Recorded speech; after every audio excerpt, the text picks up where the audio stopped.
All right, hello, hello. I'm back. Man, it feels like it's been such a long time since I've played 14 and Lore Sunday and everything. And I am super excited because this is our first Lore Sunday on my new souped up laptop. Look how freaking smooth this streaming is. It's not going to be a choppy mess from now on if I have anything to say about it. I'm so excited for this. Hopefully this will help Lore Sunday reach new people now that my streaming is not choppy AF, you know. Anyway, today we are doing the Coils of Bahamut. The guy who gives us that quest is the love of my life, Mr. Urianger over here. And in fact, I'm pretty excited about this because I do believe this is the first time Urianger really shines too, is in Coils of Bahamut. I know nobody freaking remembers Urianger from Coils of Bahamut, but you know, me, I notice things and I'm excited about this for my own personal reasons. So, maybe we should just hit the road then. Get it started. Oh my god, look how short Mr. Final Fantasy is compared to Urianger. You're hilarious, Mr. Final Fantasy. Primal Awakening. That's the one we need. Urianger would like to speak with you regarding the unidentified primal. And if you can tell, there in the little picture there, very easily distinguished by the red hair tie on her hair there, that's Alizé. So we're gonna see Alizé. All right. When the Senary moon did wane, there sounded a blood-curdling roar. A new primal had roused. The portents gave us to believe, one whose identity yet lieth beyond our kin. Translation,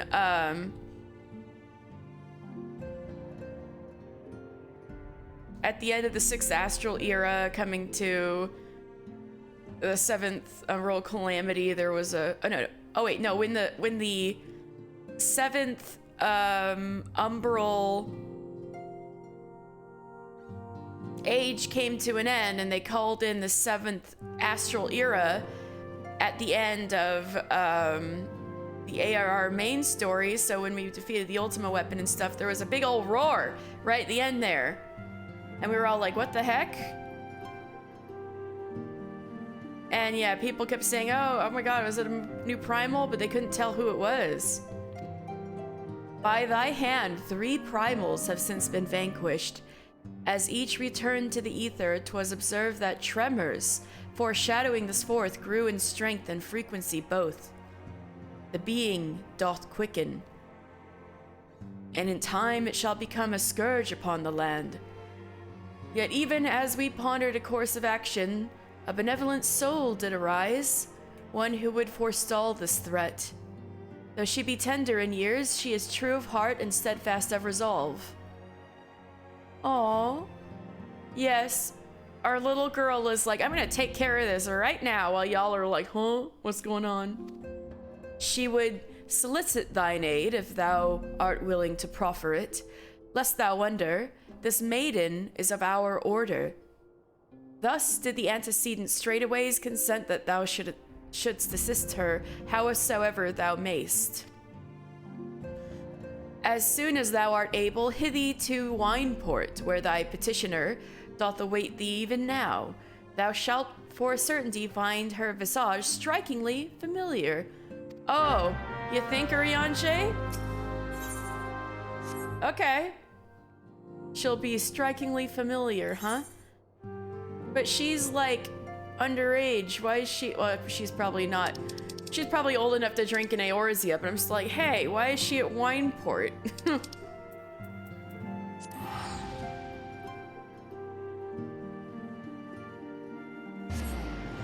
Hey, Rowan! What's up? Sorry for the slightly late start. I was getting together my I had to get so many grab so many pieces of paper to shove into the pages of my encyclopedia because there's so much freaking lore to go over for Coils of Bahamut. You're selling everything you own because you ran out of cash? Oh no! I'm telling you, there's so many ways to make Gil. And make sure you're selling things at the Doman Enclave so you can get extra money.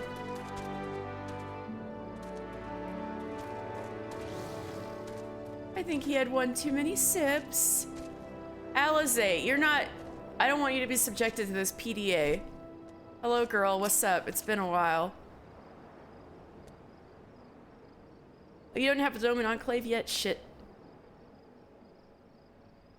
It has been a while, adventurer. As I recall, my brother Alphino took the liberty of introducing us when first and last we met.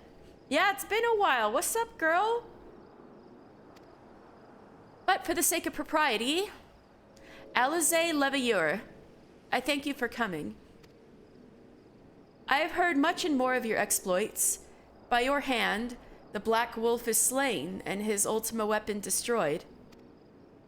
You are possessed of great strength and courage, that much is plain. I shall have need of one such as you if I am to see my mission through to its conclusion. Another way to make Gil is to do dailies.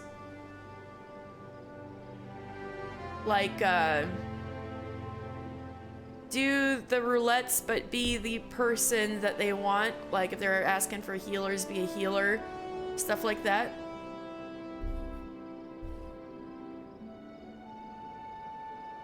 As you may be aware, the violence of Dalamud's fall... Oh, another thing you can do, Rowan.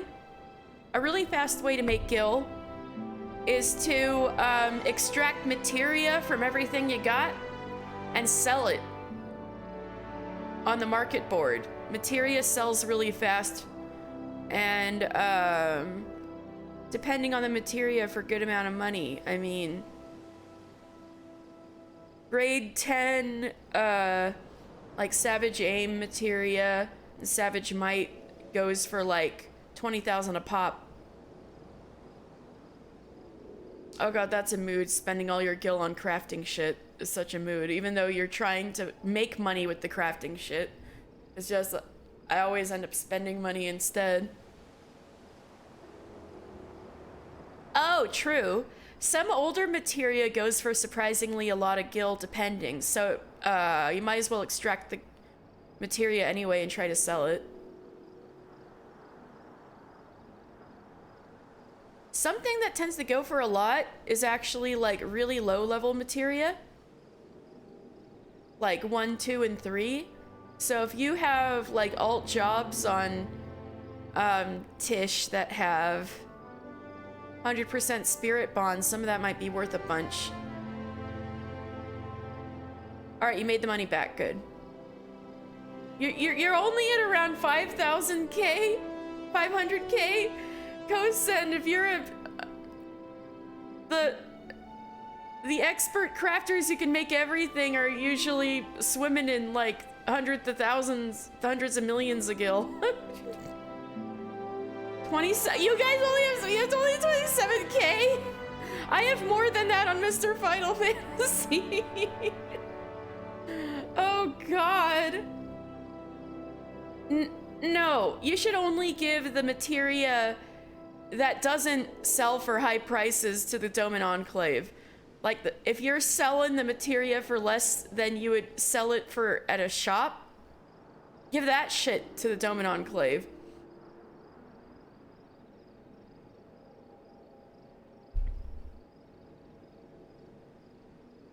You need cash now. You spend it all for materia from your crafters. You have pentamelted. Oh god. Okay, that makes sense.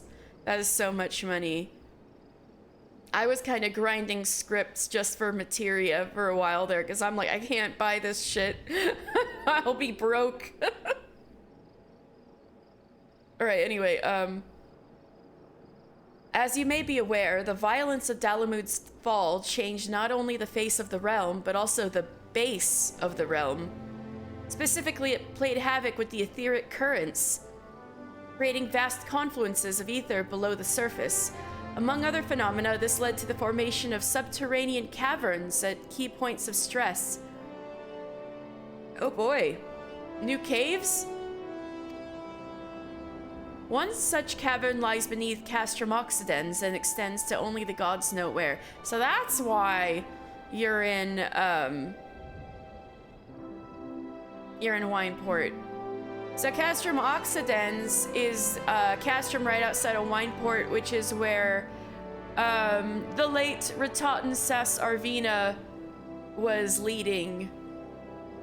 That was his base, and we murdered his shit. I'm sorry to say. I still feel bad about it.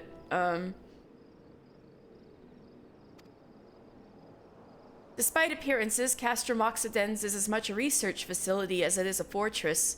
Gaius Van Baelzar chose the site for no other reason than to probe the caverns without interference.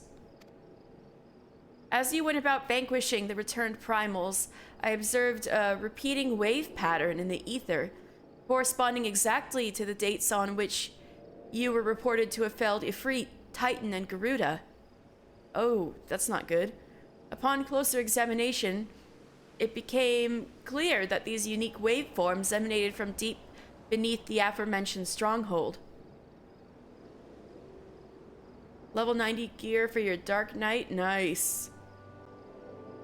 Yeah, I totally did not get on the crafted gear train for the current tier at all. For shame. Crucially, I recorded the same pattern during the recent celebrations, and have since been given to understand that this phenomenon bears a disquieting similarity to one observed shortly prior to the calamity. Rutrow, the recent celebrations when that roar came out. 5 years ago, my grandfather invoked the power of the 12 that he might contain Bahamut. Alas, his efforts failed, and he vanished together with his foe. I would know the truth of what transpired that day, of grandfather's fate, and of the metamorphosis that swept across the land. In casting light upon these mysteries, we will find a way to cure what ails this world. Poor girl, she's got so much heavy shit weighing on her shoulders. It is my belief that the answers I seek lie hid within the depths of the cavern. I would have you accompany me on an expedition to find them, mister. Yeah, I should. If truth be told, I am not wont to rely upon others, and I have thus far handled matters alone. Yet I am not blind to my limitations. Unescorted, I cannot hope to succeed in this endeavor. I swore that I would find a way to restore peace to Eorzea. If you desire the self-same, then aid me, as you aided my brother and the Scions. I will help you, little girl. I am in your debt. You are a man of action, and I sense that we will accomplish much together, because I am a woman of action. Alize. But let us not waste any more time. As I mentioned, Castrum Occidens straddles the cavern I wish to explore. If I am to have a hope of reaching it alive, I will need you to infiltrate the stronghold first and locate a path into the depths.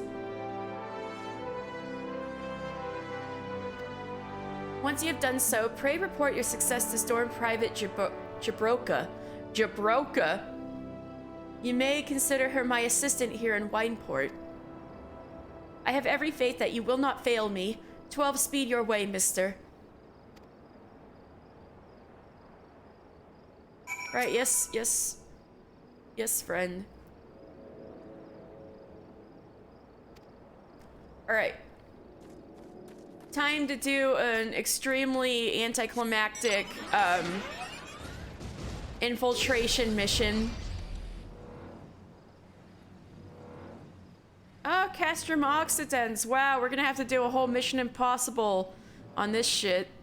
Check this out.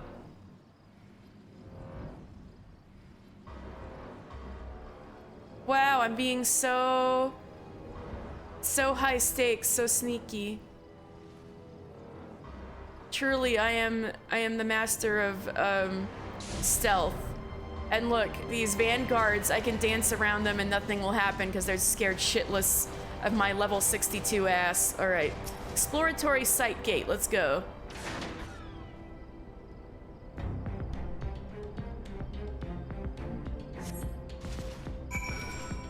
Fight your way through Castromoxidens. Yeah, I sure fought my way through. All right, I secured it by, yeah, so don't worry guys, it's totally safe to go through here now. I totally cleared out all... Oh hey, it's a new moon. I cleared out everything that could possibly hurt you guys, don't worry. We're good.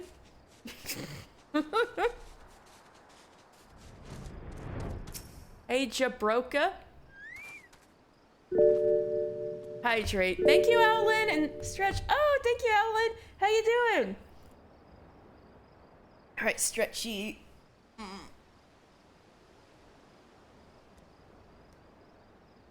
No, God! No, God, please, no! No! No! No! Yay!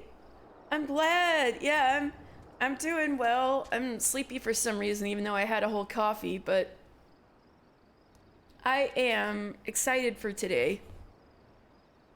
I've been expecting you, mister. By your coming, I take it you have successfully located the cavern entrance inside Castromoxidens? Yup.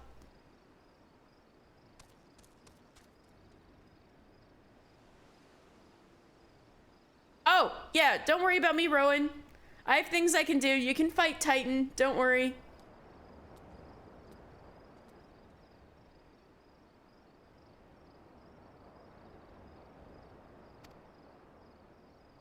So that's where it's to be found. Marvelous. Oh, but allow me to properly introduce myself. Jabroka is my name, and it is my honor to serve Lady Alize, though for reasons of convenience, at present I also serve the Maelstrom.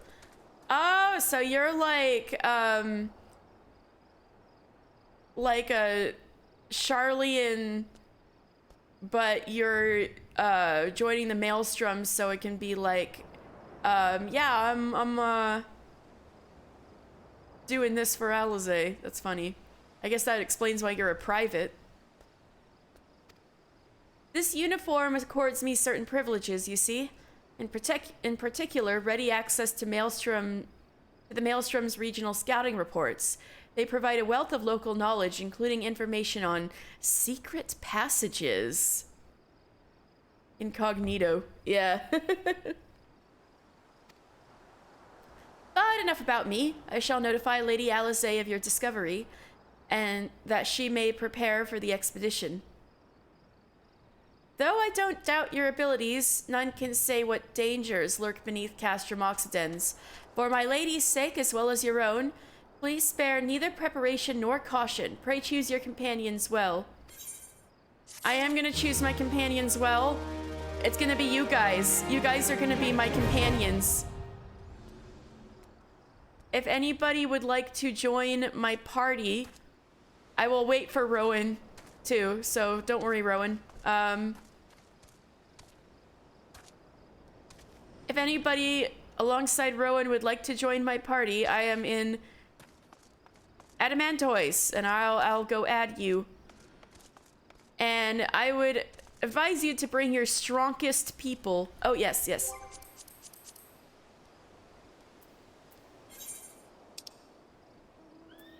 Yay!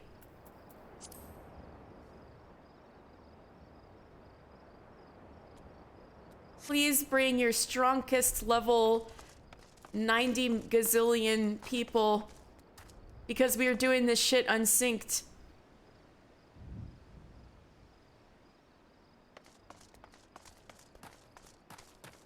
Also, while I wait for Rowan, I think I can go to Go get my relic weapon real fast. Oh yeah, don't worry about me, Kosen. I'm gonna go get my relic weapon real fast.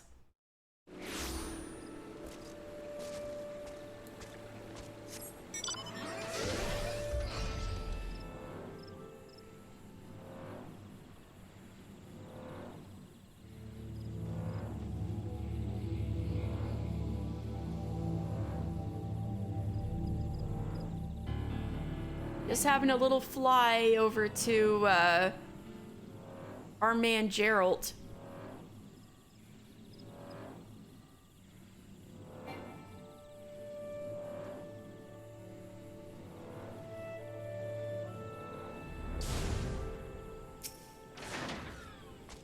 You need to bring me a Barbarian's Bardiche, one with 2 grade 3 Battle Dance Materia metal to it.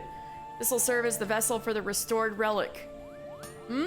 I could hammer one out in me sleep, but then I could wipe your arse without much trouble, and I ain't planning on doing that neither. Seems you'll just have to do both yourself, eh?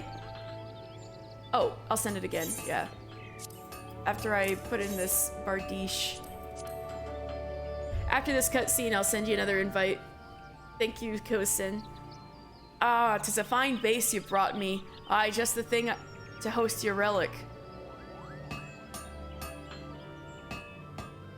That was for your relic weapon, I see. I've merged what was left of the relic with the host weapon, so the groundwork's done. Don't go jumping for joy just yet, there's still more to do.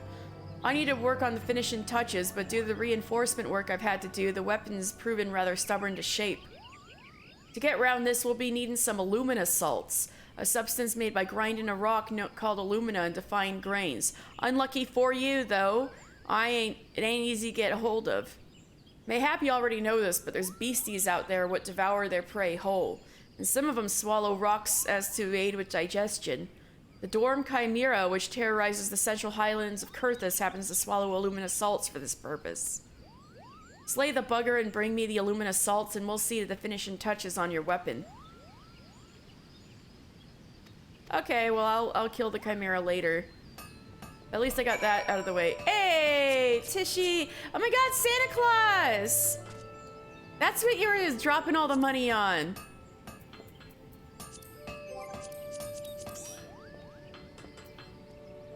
Alright, and then Kosen.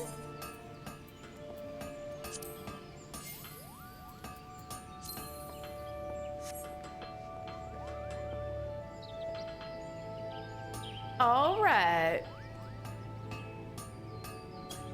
I think we're gonna be good. Level 80, ooh.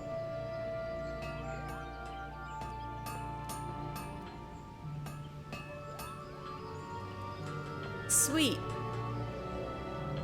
Well, if you guys are ready, I'm ready to go into the Coils. What do you think? Wait, do I need to actually go look at... Can I go in from here, or... Yes, I can. Oh, yeah, I need to, unrestricted party.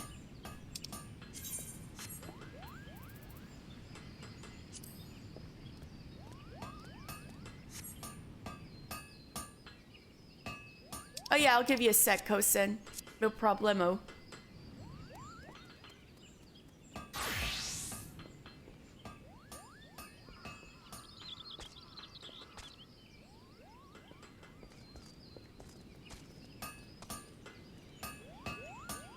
Ham and Cheese. Ham and Cheese, what a great name. Thank you, Ham and Cheese, for expressing your fervent approval. Yeah! Mr. Final Fantasy is naturally Christmassy in his, this is what we gotta call him from now on. We gotta call, ARR Warrior the Santa Claus outfit. Oh, sorry, the Saint of Nimia outfit.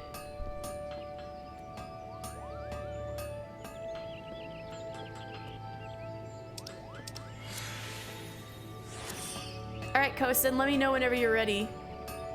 And I'll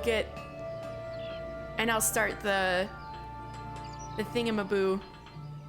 Okay, but seriously, Tish's stockings are so cute. She is serving. Look at this.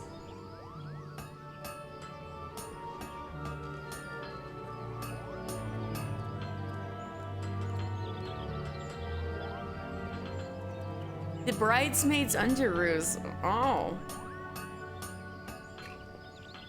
I gotta see how that looks on Lalafels. That might be useful for glams. Also, I like how the bow kind of goes with the outfit. Oh, there we go. Oh, whoa. I just saw too much underoos.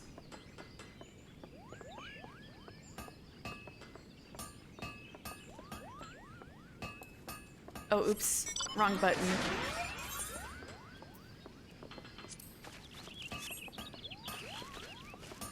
Oh.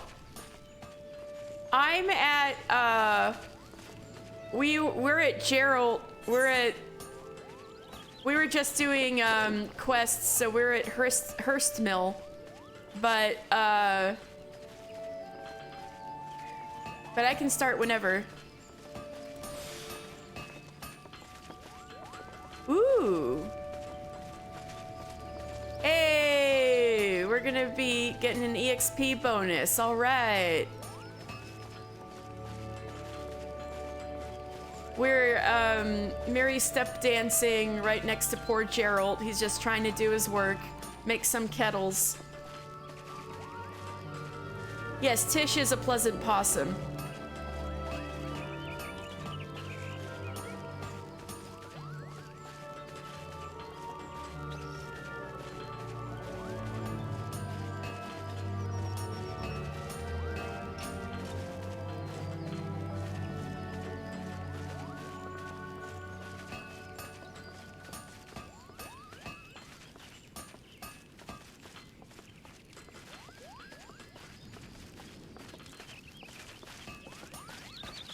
I wonder, is Kosen gonna come in on his whip?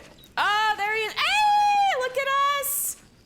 Look at us, we got Santa's little helper here too. Oh my God, I love how there's a freaking tail window on this outfit. Oh my God. We look so fucking Christmassy. Let's go.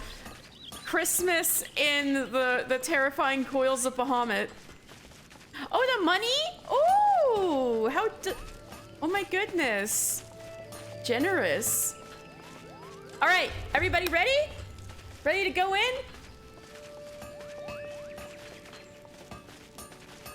Ready, let's go.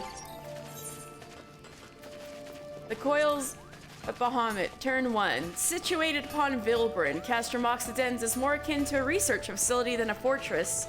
Even before its first pillar was driven into the ground, Legatus Gaius van Baelzar had ordered his people to probe the fragment of Dalamud, which fell at that precise location. Amidst all of that orange crystals. The impact resulted in the creation of vast caverns pervaded by corrupted crystals. Though unknown dangers lie in wait within, you must brave them if you are to learn the truth of the calamity. All right. Oh, step dance is through a quest Kosen. I think they would be quests with plus markers on them if I'm thinking right. There's the harvest dance for Gridania. The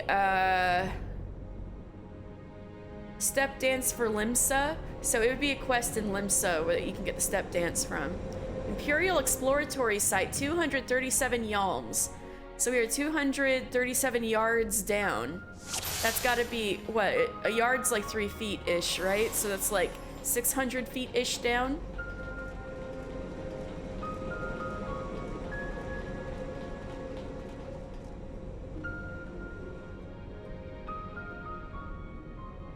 The scars left by the calamity. Oh my God, look at Santa's little helpers back there, and Saint Nimia's little helpers back there. I can scarce breathe for the surfeit of ether. Tell me, have you ever seen corrupted crystals such as these? Such crystals manifested across the realm when the course of the great river of ether was irrevocably altered 5 years ago. Behold one of the objects that caused that alteration, a fragment of the lesser moon, Bahamut. This giant metal thingy is part of Bahamut. Ancient Alag created Bahamut, or Meteor, to use the Garlean name, to serve as a celestial prison for Bahamut. Its fall inflicted grievous wounds upon the land, wounds that have yet to heal, as is evident from the corrupted crystals.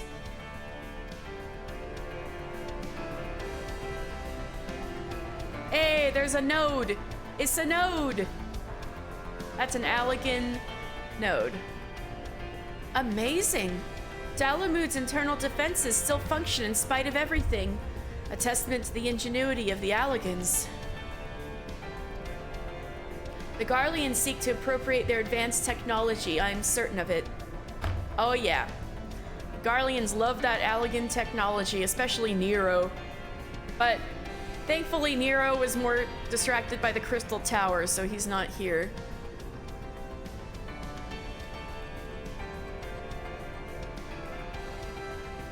We are about to come face to face with secrets that have long laid buried within the sands of time. Great dangers may lie beyond, but we have come too far to turn back. The truth of the calamity is within reach.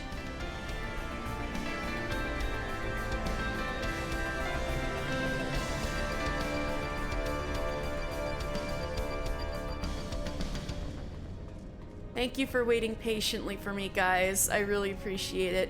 All right, let's kick some ass. I don't even know if I should put on Defiance. They might kick my ass. ADS. All right, let's kick the ads. Ass. Thank you.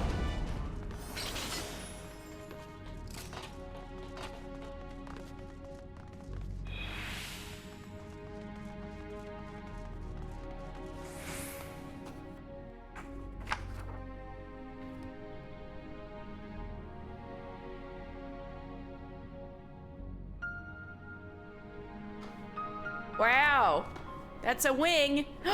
God's preserve. Dark wings that would engulf the very heavens. It's a big frickin' wing. These could only belong to Bahamut, the primal who laid Eorzea to waste 5 years ago. At Cartano, my grandfather sought to imprison Bahamut anew by invoking the power of the 12. Alas, the Dreadworm proved too powerful, and he soon broke free of his confines. Yet instead of resuming the destruction he had begun, Bahamut vanished. Whither to, no one knew, until this day.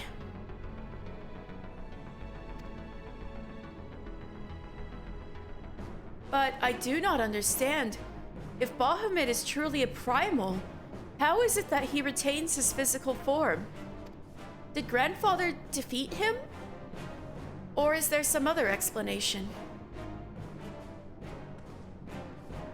We must press on if we are to learn the truth. Damn, this is like all corrupted crystal. This is apparently not too great to touch, but I guess we got our shoes on. Wait a second. Louis Swa? I thought Louis Swa was dead. I saw that too, Alize, don't worry.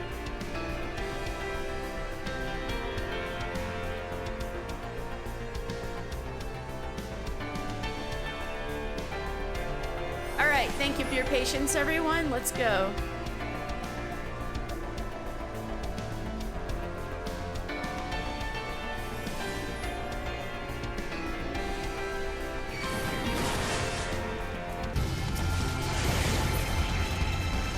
Thank you.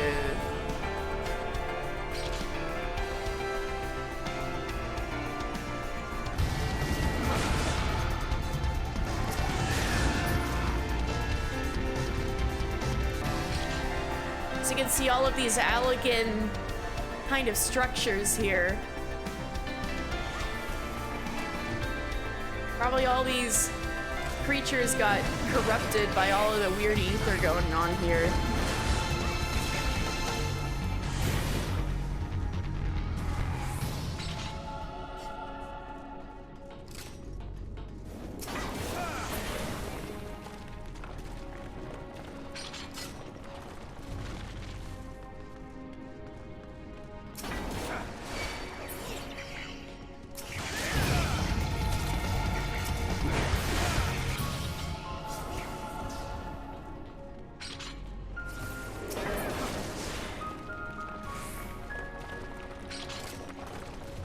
We're just strolling along. This is lovely. And that big freaking wing. Look at that.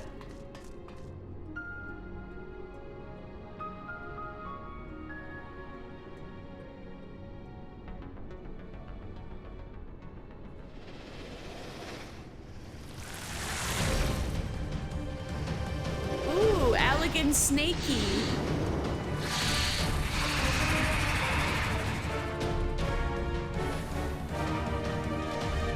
Oh, where are y'all? Okay, thank you. Caduceus.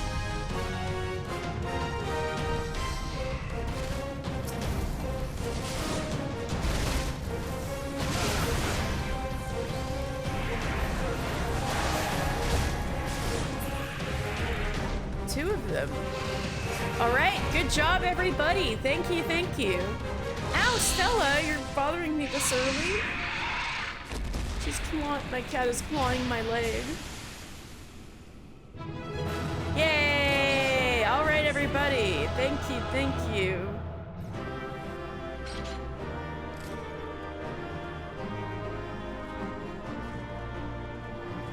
Get that loot.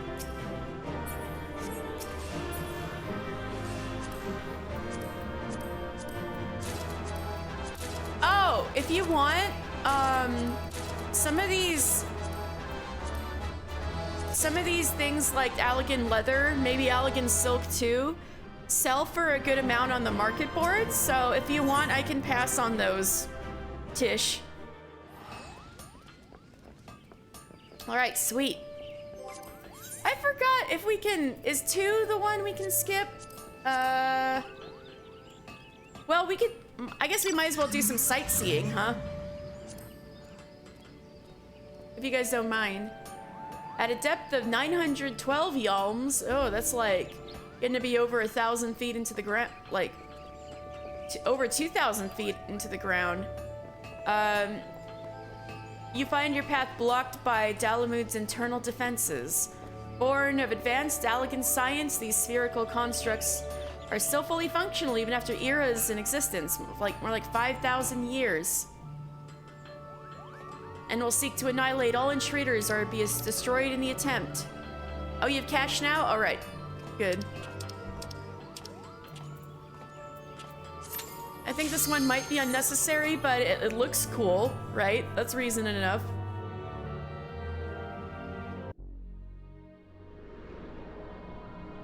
All right, this is some elegant shit we're getting into. Shard of Dalamud here.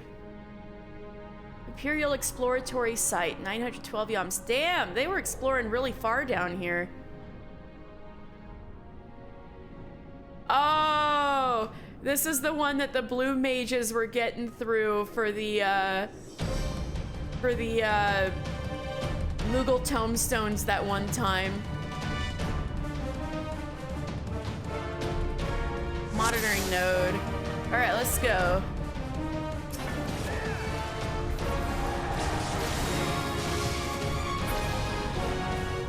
There's a way you could speedrun this with a group of blue mages.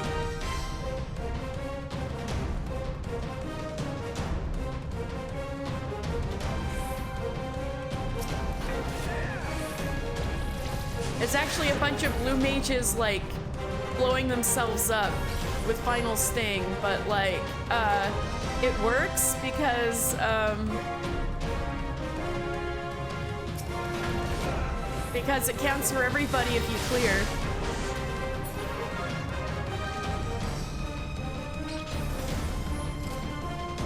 Which also led to hilarious failed attempts where everybody blew themselves up, and it's like, well, shit. You did that? Awesome.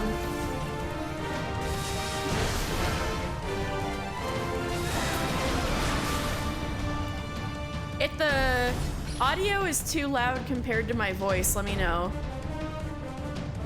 Stella, I swear to God.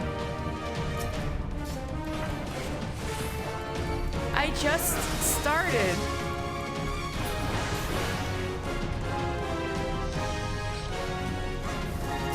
ADS again.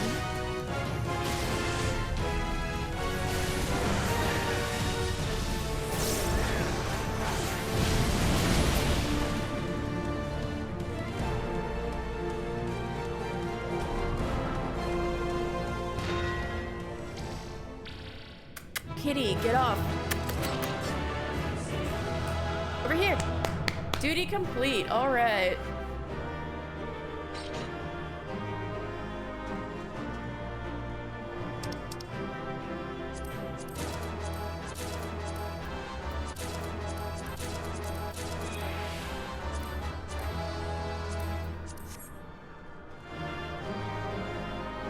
Tish, I didn't mean to steal all that from you. Whee.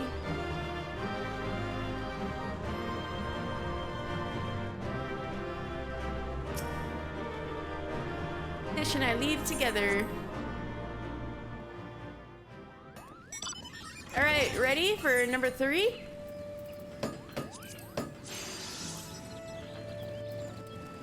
At the depth of 1,233 yalms, 1,233 yalms.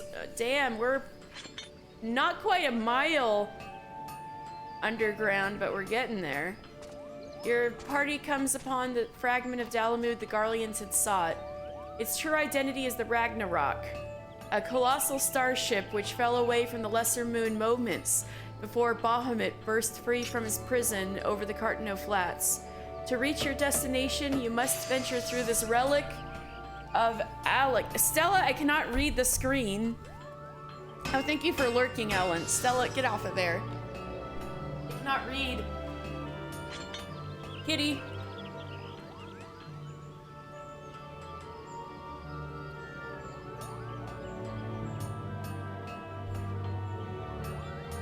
Okay. Stay ever on your guard, for every shadow may conceal dangers.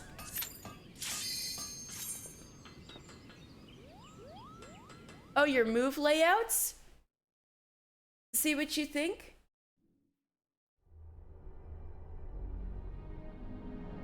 You mean like your rotation? Is that what you mean?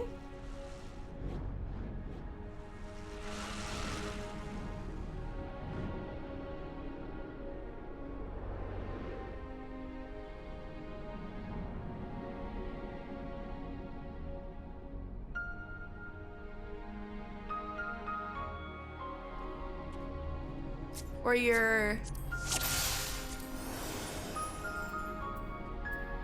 Ooh, you got all pentamelded up with your exarchic stuff. Oh, this is the annoying one.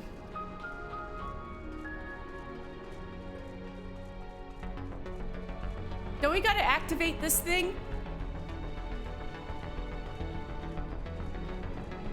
You gotta stand here, right? There we go.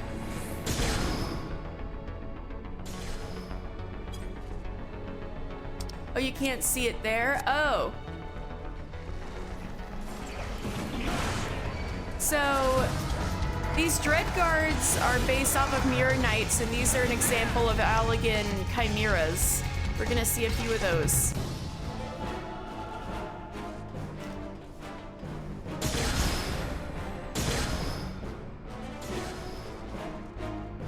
Did we just go back to the beginning? No, we didn't.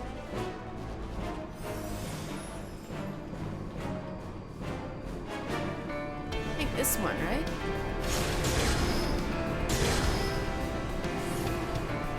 We're going deeper. This way, right?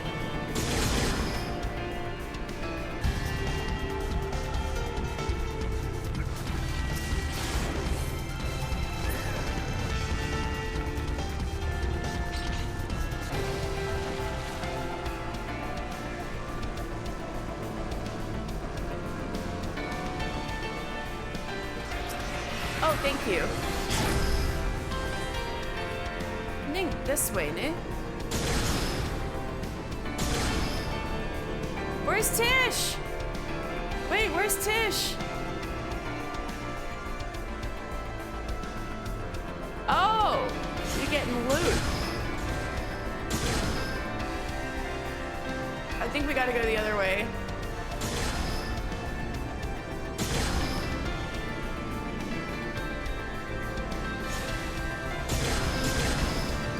There we go. Whee!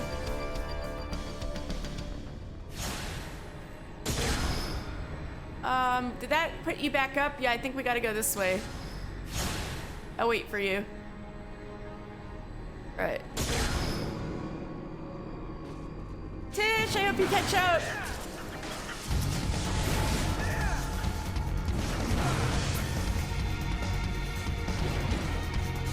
I think this way, yeah. Just me and Kosa and boys moving out. There's Tish! Yay!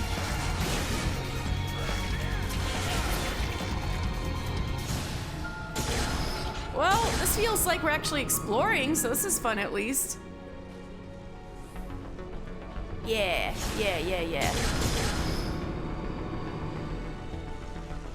We gotta get clear that. We gotta go over there, yeah.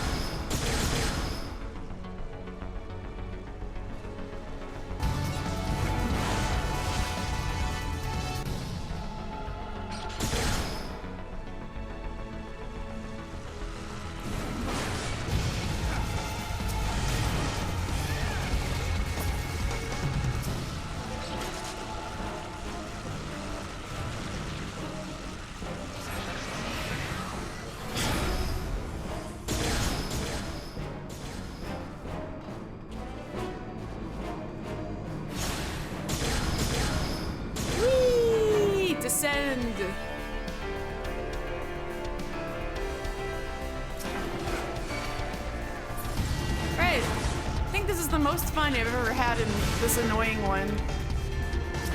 Because we're all like getting through this together.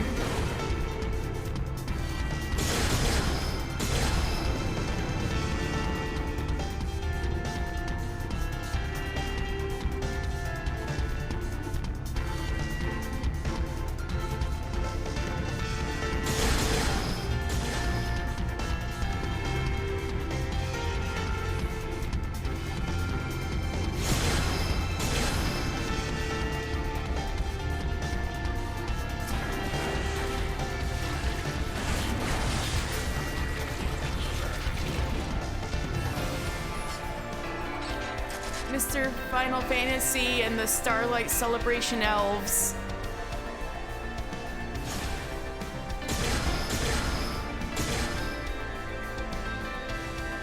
We fucked that up? Yeah. Damn it.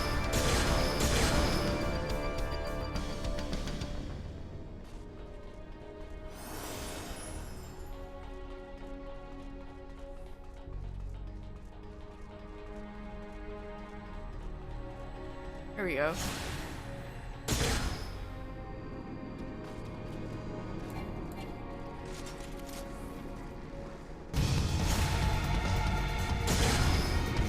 Oops. So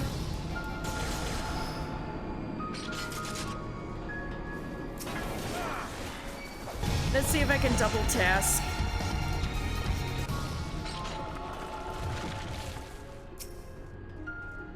The Dread Guards would fall under the Chimera category. Yay, we did it!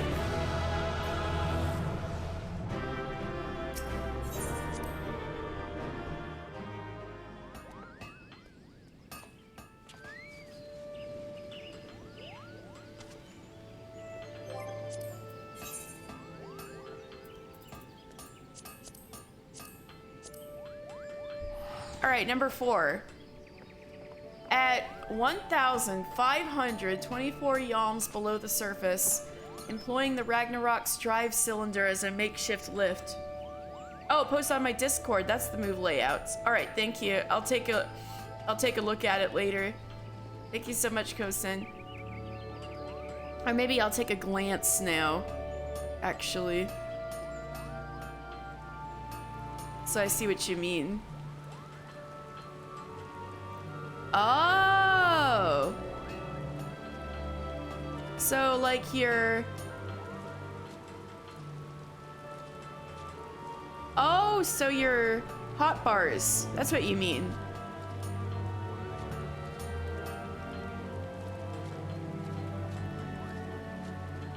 Ooh.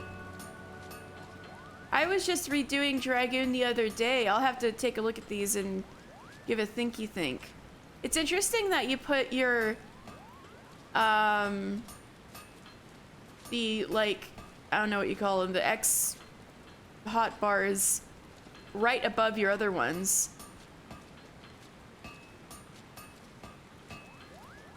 That's cool.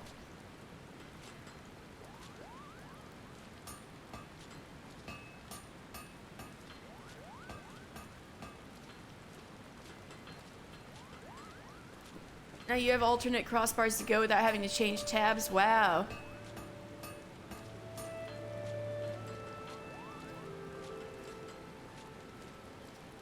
Oh, fun. That's awesome. Yeah, there's probably a lot I could be doing with controller that I'm not.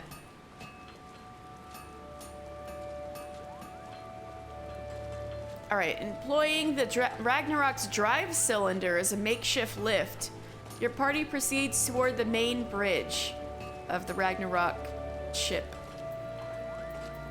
Yet you must work for every yalm you gain, for Dalamud's internal defenses will not allow you to pass unmolested.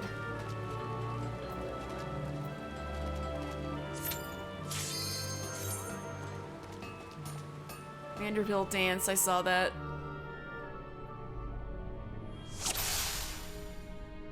So we are in an airship drive cylinder. Cool.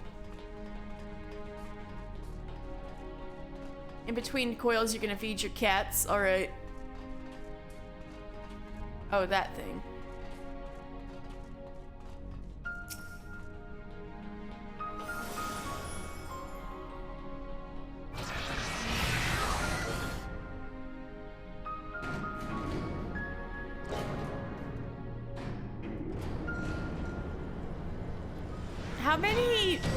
How many feet are in a mile again? Is it like 5,000 something? Oh wait, sorry, how many foams are in a malm? Alright, Clockwork Knights. Those have a page. Clockwork Dreadnought. Alright, that has a page for sure. Let's see.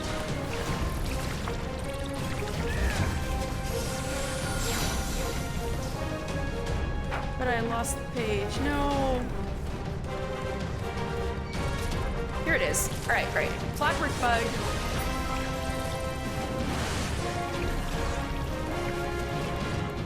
Alright, Clockwork Bugs. Yarzon, like clockwork bugs, were most often assigned the duty of patrolling the Allegan's Ragnarok class interstellar transport vessels, tending to minor repairs as well as eradicating any nuisances such as the occasional escaped chimera or invading dude like us. While individually lacking in strength, when a threat is detected, the bugs will emit a communications pulse which will summon all nearby machina to its aid. We also fought Clockwork Dreadnoughts and Clockwork Knights. So those big chunky boys, Clockwork Dreadnoughts, once deployed on the front lines of battle,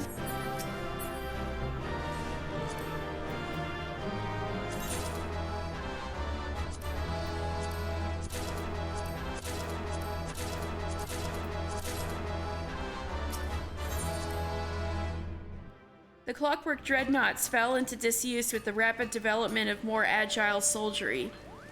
That does not mean, however, that they were all decommissioned, and records remain of the Machina being employed by battlefield engineers in the construction of bastions and siege machines, as well as the transport of heavy cargo, which is probably why they were on the Ragnarok. Alright, last one, turn 5. Having overcome the seemingly endless waves of hostile constructs, you and your stalwart companions continue the descent to an unknown abyss at a depth of 1,910 yalms. Now we're approaching a whole mile underground, yeah. You are assailed by a winged terror.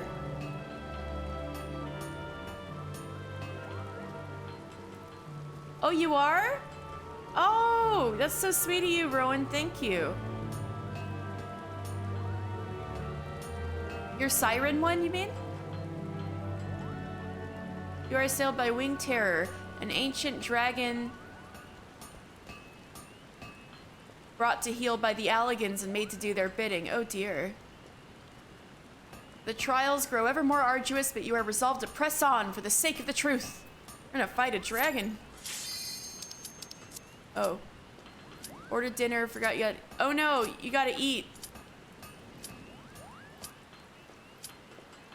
Oh goodness, oh no, your Thanksgiving dinner. Well, speaking of which, I've kind of got Thanksgiving dinner and a sandwich. I should probably take a bite.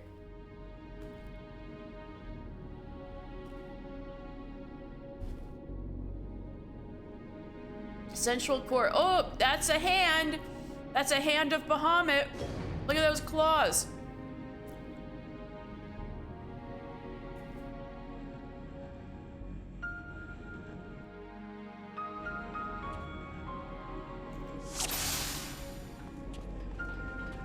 Look at those meaty claws. Isn't that cool? We're gonna fight a whole... What? The right hand of Bahamut. We're gonna fight a whole battle on one of Bahamut's hands. That's how fucking huge this primal was. This is going rather more smoothly than I expected. Yeah, no shit. It is indeed convenient to have a hero on hand. Oh, thank you, Alice. Gods, that the cavern should open up again. Even at this depth. Huh. This resembles a finger. I think it is a finger, Alice.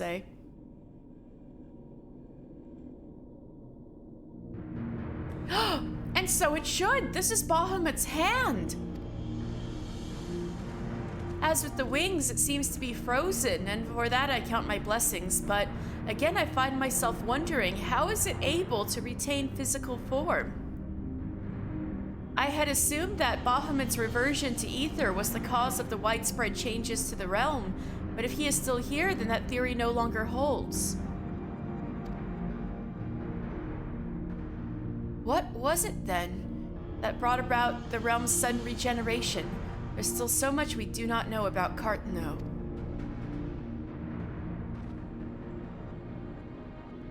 I haven't the slightest inkling how deep these caverns run, but we must continue.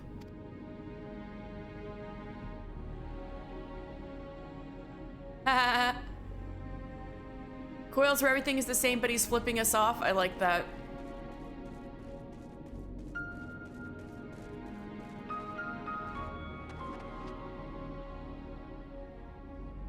Oh, I know the raid you're talking about, yeah. Dragons. Hey, don't you have that as a mount? Kosen? I'm totally jealous. You're my mount, why are you here? Astinian's missing out. Who's Astinian? I still gotta meet him. Twintania. So, fun fact, Twintania is a boss in Final Fantasy V. Alright, y'all ready? Let's kick her butt. Scourge of Mericidia. So Mericidia is a southern continent far to the south across the ocean. So what happened was, so like we saw last time when we were doing Crystal Tower, Amon brought Zonde back to life at 1,000 years after his death. And at that point, the Allegan Empire extended throughout all of the three great continents, and did not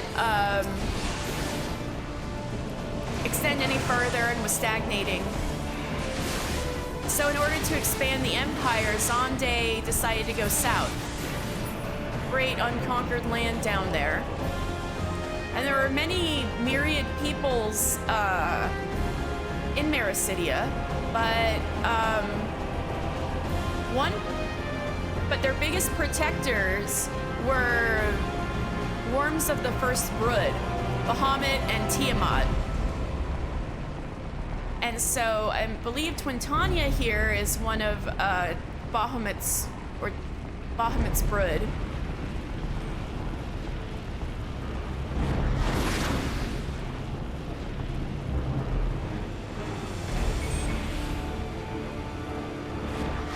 Yeah. Oh no, Tish! Tish! Tish! Tish! Oh my god, I saw you get totally wrecked. Oh no.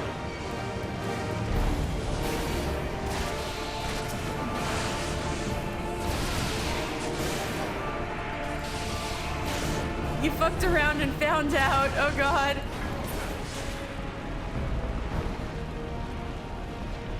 Where is she? Where is she? Where's Twintania?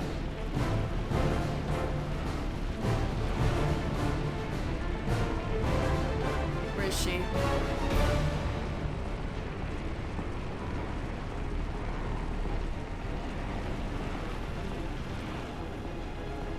I'll come mourn you, but I don't want to get kicked by her wherever she is.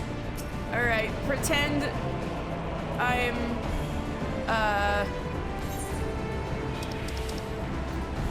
pay respects. There we go. There she is.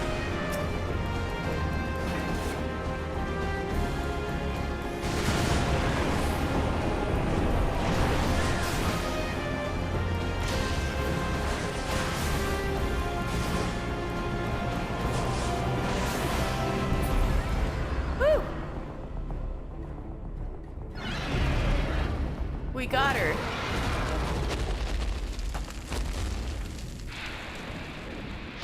Actually, let me check if Twintania is under dragons in the encyclopedia. Finding Coil of Bahamut complete. We did it. We survived, except Tish didn't. I'm sorry, Tish.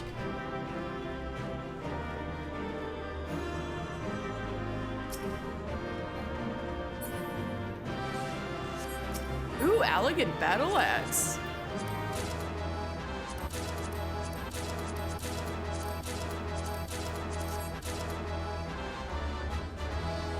Is that better than the axe I currently have? Yes, it is. Hey, look at this. Check this out. Ooh, I got a nice shiny Allegan axe.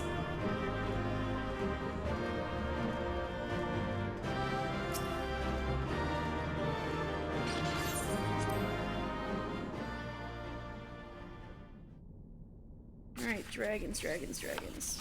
Where are dragons?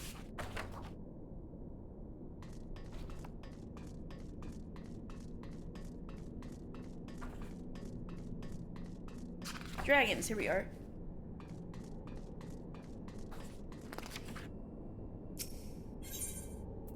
No, they didn't have Twintania in here. Except that she's an elder wyvern. That's the kind of dragon she is. This contraption, is it used to control the saturation of ether? All right, you're feeding the cats, good. I suppose there's only one way to find out.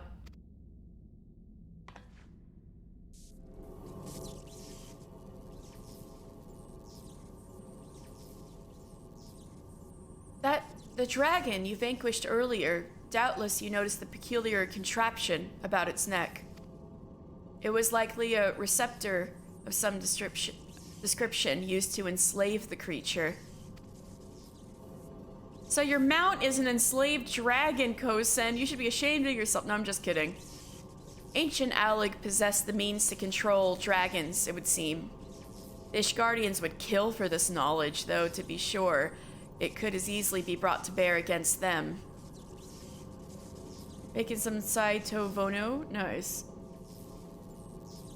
I freed her. What are you talking about? She's still got the thingy around her neck. The thingy is what was enslaving her. The wheel thingy around her neck. I'm just kidding, though. An army of dragons could turn the tide of any battle, as the Garleans once learned to their sorrow. Actually, I don't know what the mount description is. Does it say you freed her?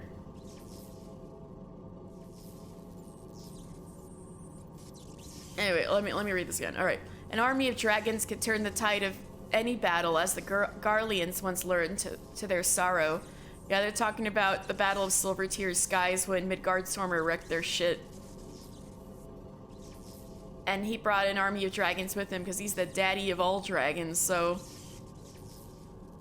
I would not be the least bit surprised if they now sought to exploit this power. So yeah, we don't need to let anybody know there's a way to control dragons. Whatever their plans, this serves as another reminder of the might of the Alligans. One cannot help but wonder how so advanced a civilization came to fall. Asians.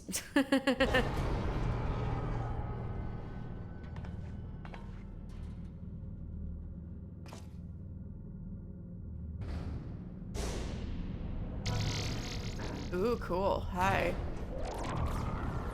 Ooh, can we make the ship go?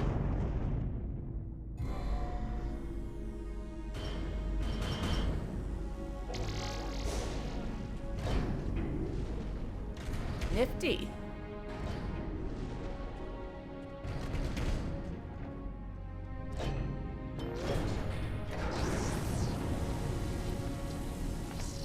Gods be good.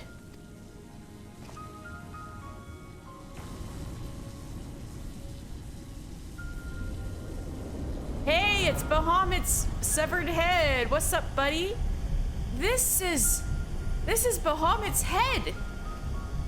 It's regenerating. That's not cool. Such devastation! This was not my intention!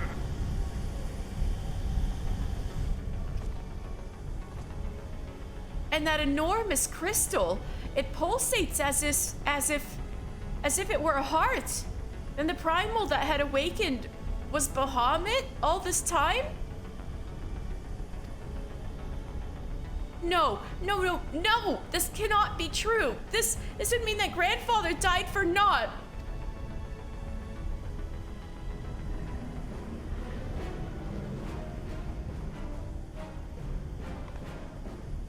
Confound it! We do not know enough to strike at it now. We must withdraw.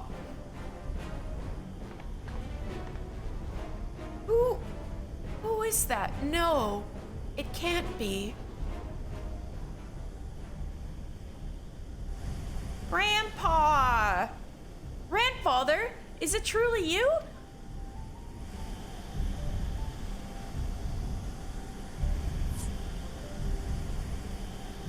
What are you saying?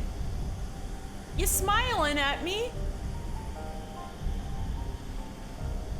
And why is Nail Van Darnus up there?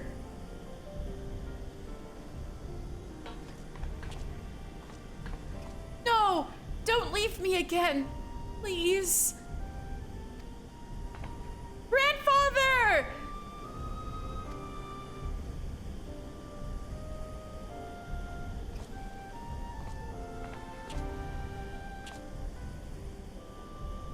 I think there's a little short story I might read you guys at the end of this. I think it would probably say better firsthand anything that I could say describing it. I know. We can do no more for now.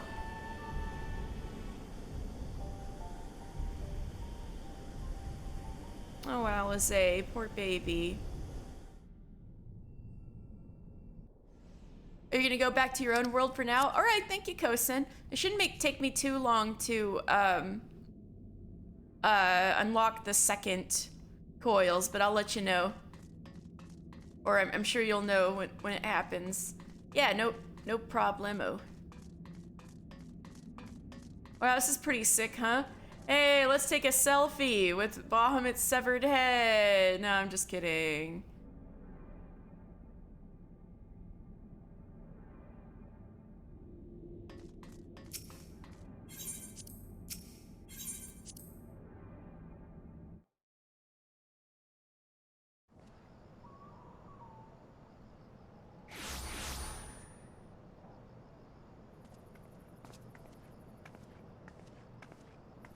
You had to wake Jelly up for dinner, but peanut butter was ready. Ooh, nice.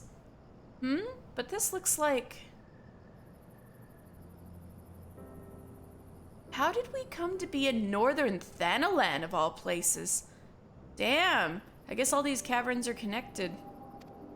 It's worth the burning wall. Ah, but such details matter little. I mean, there's another freaking shard of Bahamut at the burning wall. Grandfather's alive, mister! Bahamut did not defeat him. I don't know about that, girl. But why won't he return to us? I don't understand. And how the fuck did he survive down there? I don't think there was much to eat.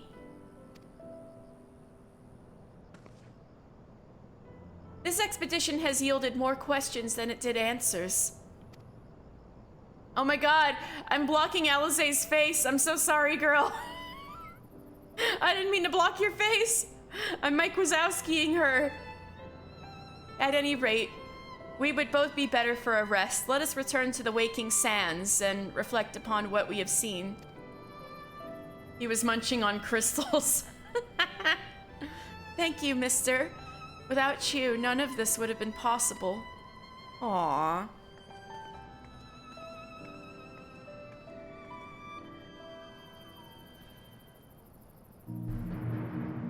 Anytime, girly.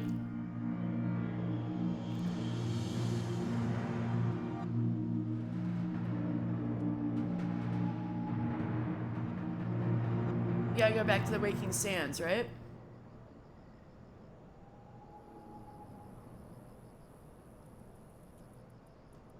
Or do we? I don't know. Oh no, we're not in the burning wall. We're in literally Bahamut's talons in northern Thanalan. See, if I fly up into the air, that's cool that that's connected to the caverns, though. This is Castra Meridianum up here.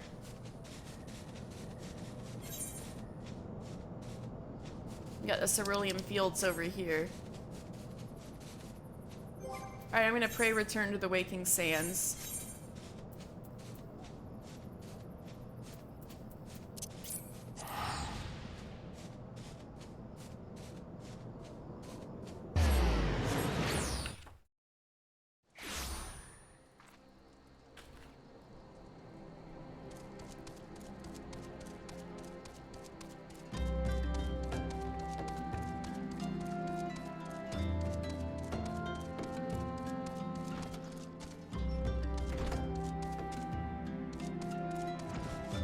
Oops.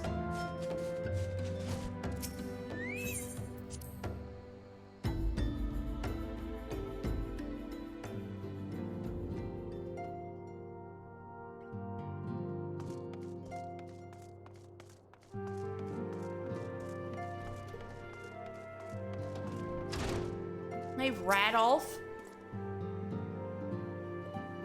No matter how dark the night, one day the dawn will break. As long as brave souls like yourself take up our cause, the Scions will never stand down. Well, thanks, bro. Arenvald, you haven't moved over yet? Oh, poor baby. Wig, Stan. We came away with our lives. Though our losses weigh heavy in our hearts, we must carry on for those who have fallen. Hey, Alizé. I am pleased to see you again, mister. I've already shared the fruits of our expedition with Urianger. Let us together ponder their implications.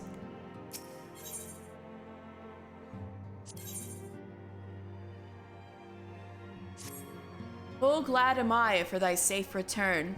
Lady Alizé hath apprised me of thy many experiences. As thou wilt doubtless be aware, Master Louis Soir was my lady's grandsire. Gravely concerned was I for her safety, but would seem I need not have been so. With all my heart, I do thank thee for watching over her. Aw, you care her so much. But come, thou must speak with Mistress Alizé upon that which transpired within the binding coil. May it serve to bring us closer to the truth of the calamity.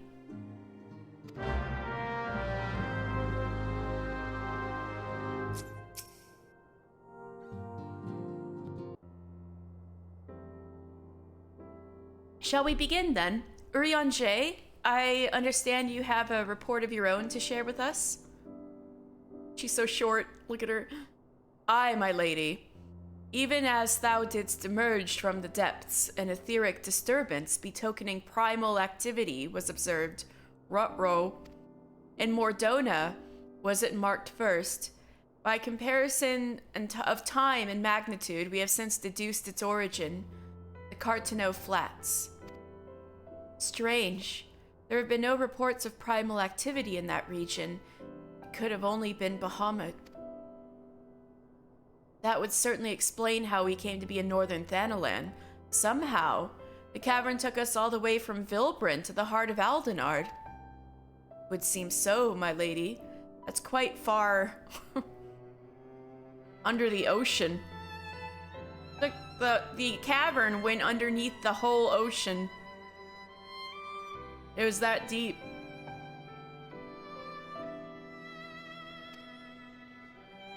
It is all but certain, then. After Bahamut disappeared 5 years ago, he hid himself deep beneath Cartano and has since lay dormant, regenerating. Aye, my lady. Taken together with thine own account of Bahamut's continued presence, the land's slowness to heal and the disorder of the etheric currents do point to one conclusion. Bahamut stirreth. If left unchecked, the primal shall drink of Eorzea's life force till he doth waken to rain ruin upon the land. Well, that would be very not good. I'll go kick his ass for you. Rest assured, I do not mean to give up, mister. Bahamut may still live, but so too does grandfather. For the past 5 years, he has been keeping vigil over his nemesis, making certain that the primal does not escape. Master Louis Soir doth yet live? I durst not hope, and thou art certain 'twas no mere manifestation of thine all too sorely felt grief. I know how desperate this may sound, Urianger, but I saw him with my own 2 eyes, as did Mister. But he vanished deeper into the labyrinth before we had the chance to speak. 2 more like fragments of Dalamud pierced the earth when the lesser moon fell. One we have seen. If we can but find the other 2, I am certain that we will find grandfather as well. If thou believest, my lady, then I too shall have faith. If it please you, I shall notify the grand companies of this development. All Eorzea must stand united if we are to avert a repeat of this calamity. That will not be necessary, Urianger. Being the great conciliator that he is, Alphino will seek to unite Eorzea of his own accord. If rumors are true, that endeavor is already well underway. Well, I mean, you're not wrong. So, let us leave the diplomacy to the diplomat while we continue our investigation of Bahamut. I swear to you, no matter what it takes, we will find my grandfather and uncover the whole truth of the calamity. Mister, you have heard me swear to do these things, but without your strength, I cannot hope to make good on my word. The danger to Eorzea is not past. For the sake of all who abide here, I pray that you will ever be our sword in the darkness. Oh, I'll try my best. Your axe in the darkness.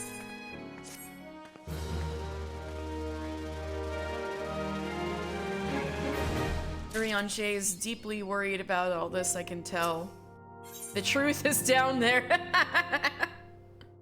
Another turn in the coil. Urianger would have you delve deeper into the mysteries surrounding the elder primal Bahamut.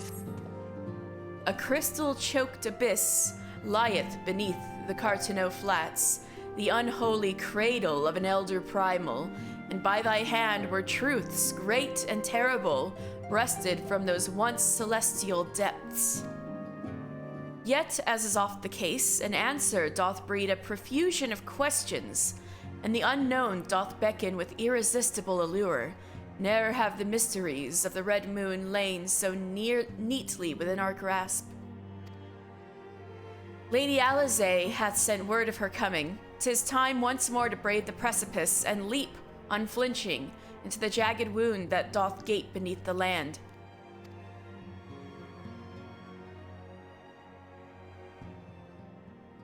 Mine apologies. I trust I have not kept you waiting over long.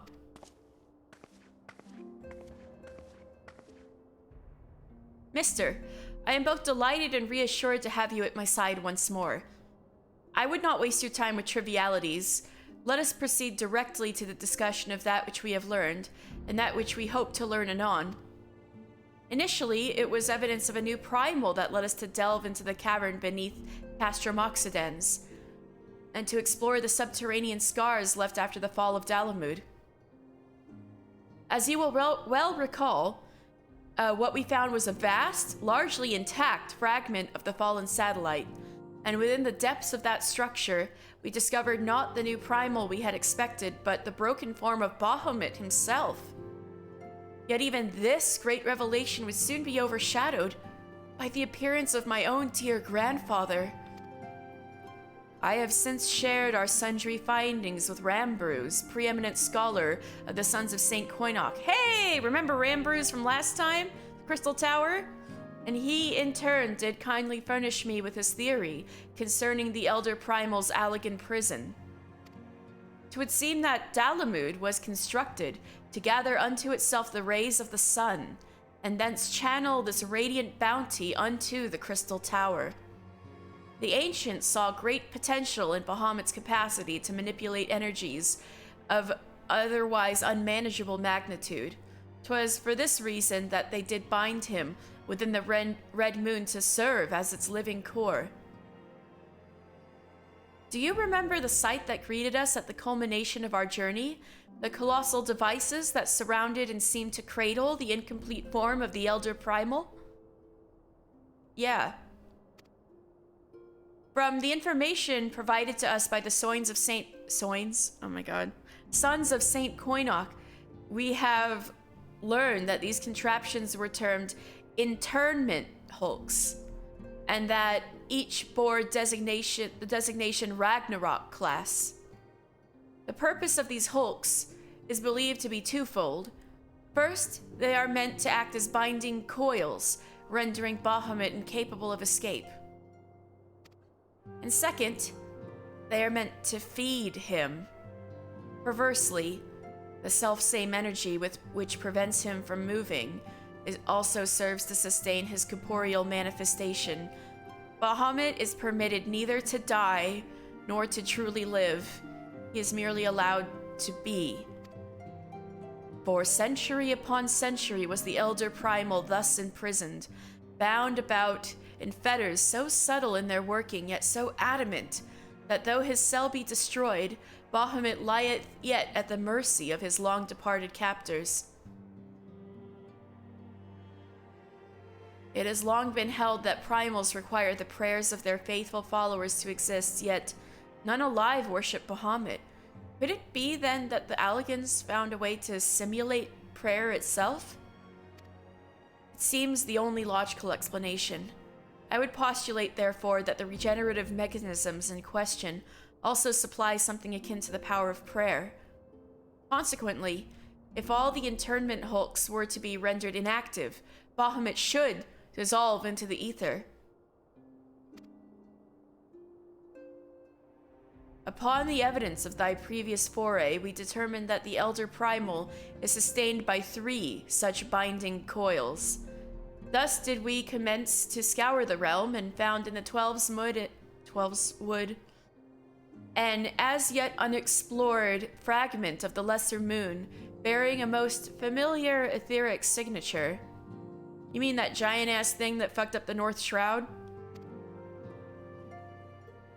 And after conducting a preliminary investigation, we believe we have discovered a point from which this North Shroud fragment and the second of the internment hulks can be entered. As Eorzea's sword in the darkness, I would have you once more lead the charge. I will, of course, be there at your side. Urianger's like, wait a second. Once you have made your preparations, head to Svalgord Float and make yourself known to my assistant, Serpent Lieutenant Anael. Anael. Anel? I'll say Anel. The fallen fragment is not far from the settlement, and her position provides a convenient rendezvous point. I will break these Allegan fetters, for they bind my grandfather as surely as they bind Bahamut.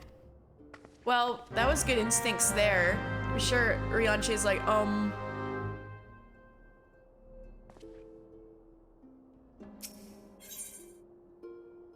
damn it. I know you have extra dialogue. Fine, I'll take the Good King Moggle Mog so I can talk to you still. I'm just skipping here. It's just like they summoned Moggle Mog again. What of the expedition? We have bent our backs in an effort to erase the scars of the calamity, all in ignorance of the monumental mystery that have slumbered neath our feet. We must needs uncover aught we may concerning Bahamut in his Allegan prison, lest the dearth of understanding... You have great timing, my dinner's almost here? Alright. Lest the dearth of understanding invite an unimaginable demise.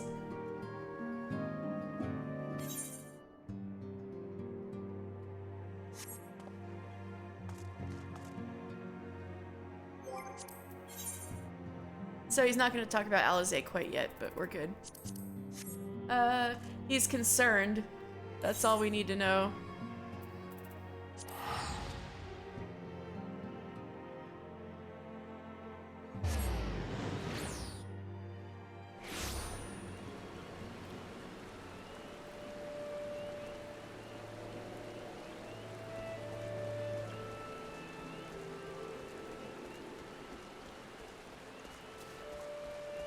Tishwin! Mr. Final Fantasy, I've been expecting you. My name is Anel. I've been accorded the rank of lieutenant within the Order of the Twin Adder that I may better assist Lady Alizé with her endeavors here in the Twelvesmid Woods. So you're also Charlian, okay. Such authority has allowed me to act without interference from the local soldiery, and to conduct a preliminary investigation of the Elder Springs fragment. From what we have seen of the exterior, the structure shares many common features with the one you explored in Lenosha, and likely plays a host to a similar complement of guardians. But I fear words alone will do little to prepare you for what lies ahead. Pray seek out my comrade to the south and west. He is charged with observing all that occurs in the vicinity of the fragment, and will be well placed to show you the thing, if nothing less.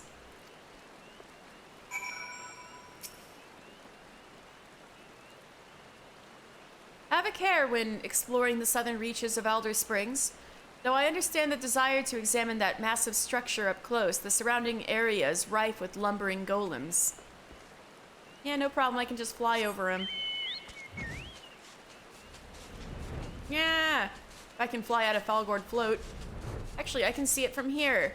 Look, it's even glowing. This is the giant frickin' whole side of Bahamut that fell down here and fucked this whole place up. This giant chasm. There used to be trees here. Look at, like, there's nothing left above the ground, but underground you can see the roots of all these dead trees that got fucked up. This is, like, really bad here.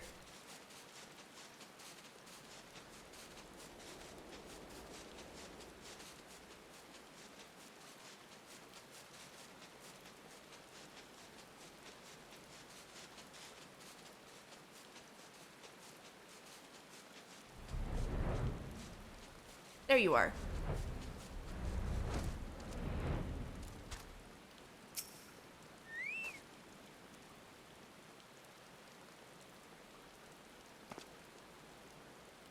What bloody business brings you to this broken land? Unless you fancy being ground to a bloody pulp under the granite fists of a wandering golem, I suggest you bugger up.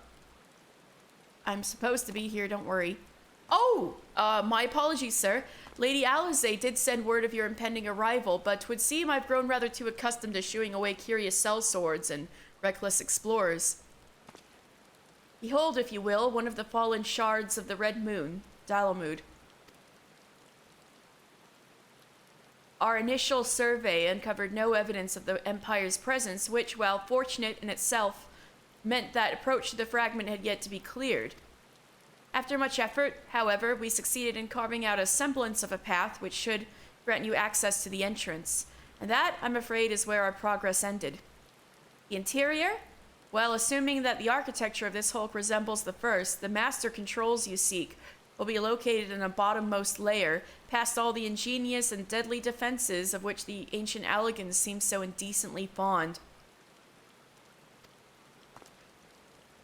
If you would know more, I'm afraid there is nothing for it but to brave the depths of the fragment yourself. Lady Alize will soon be arriving at Fallgourd. Pray do not tarry on your way back to the lieutenant's post.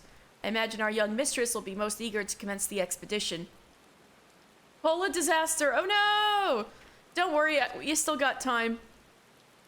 The road ahead promises peril aplenty, and I would humbly suggest that this is not the occasion to stint on preparation or provisions. May the 12 watch over you. Yeah, see, we can't stint on our preparations, so we're good. Pray return to Fallgourd Float to await Lady Alize's arrival. Oh, and do take care when you're exploring. Thank you, sir.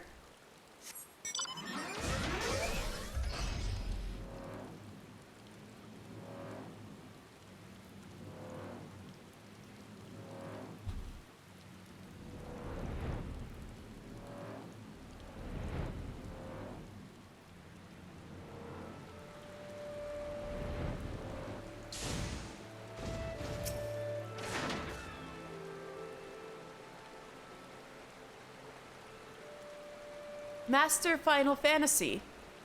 I trust the private explanation was worth the journey. Simply securing an approach to the fragment's entrance proved a monumental task. I dare not think what defeating its inner defenses will entail. If there's aught I might do to aid you. Alphino, what are you doing here? Ah, Lady Alice. Oh, my apologies, Master Alphino. He was like, oh, Alize, oh shit, wait, it's Alphino. Has there been a change of plan? See, Alphino isn't insulted at all when he gets mistaken for Alize. Urianger informed me of the impending expedition. Oh, so Urianger was so worried about her that he was like, hey, Alphino, psst. BT dubs. Urianger informed me of the impending expedition. I merely came to exchange a few words with my fellow scion before he disappeared into the depths of the second coil. Mister, though I would strenuously deny it were she present, my sister's admiration and affection for our grandsire exceeds even mine own. Upon the matter of his legacy, therefore, Alize is wont to go above and beyond the call of duty. In our grandfather's absence, she has made the salvation of Eorzea her personal crusade. I mean, haven't you too? In a different way? 'Twas that which prompted her to brave the perils of the first coil. Yet the fact that she risks her life in this matter is not the greatest of my concerns. No, it is her subsequent fixation upon my grandfather's shade that worries me most. This quest to rid the world of Bahamut must not become a quest to save a man long dead. Don't you think you're being just a little bit cold, Alphino, about your family, you know? My sister must needs have a better reason to fight. A time will come when the fate of the realm rests upon our shoulders, and when it does, we must be strong in our resolve, and certain of the stakes for which we risk all. There is a wide difference between fighting for the good of Eorzea and fighting for the love of a man who died for the good of Eorzea. Alisaie must choose her own path. She cannot rely on grandfather to choose it for her, or he is gone.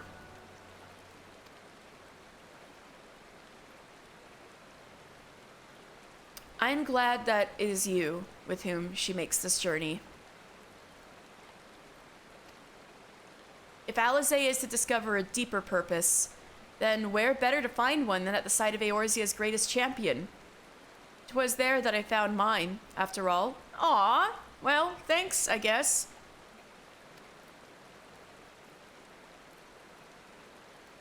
Well, at least we know who the grandfather liked more. Yeah.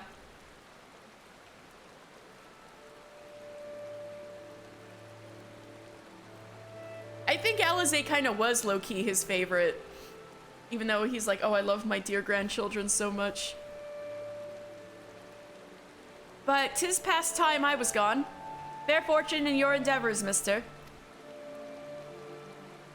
Ah, Lieutenant Anel, was it? I would appreciate you making no mention of my presence here to my sister. Certainly, Master Alphino. Lady Alisaie is due to arrive at any moment. I shall abide in confident expectation of your triumphant return. Oh, we're involved in levier family drama, guys.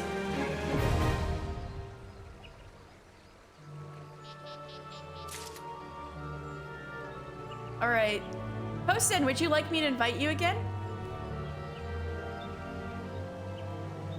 If not, Tish and I could probably take it, but...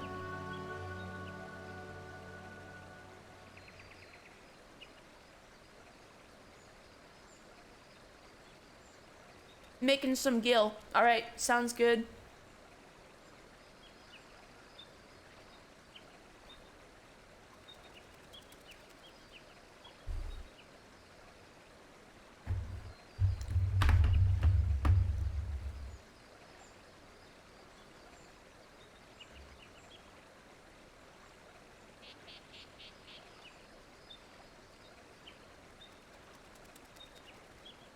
I'm gonna have a bite of my sandwich.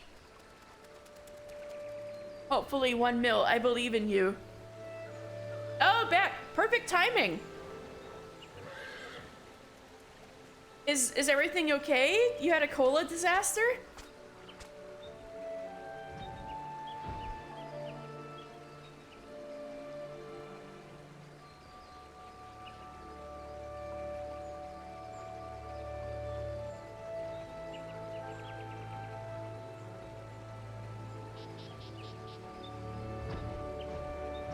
Oh, Shake Shack sounds good right now.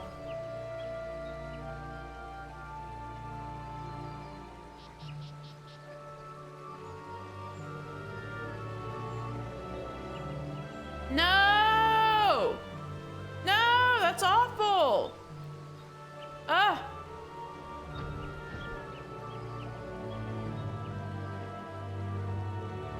Was it edible?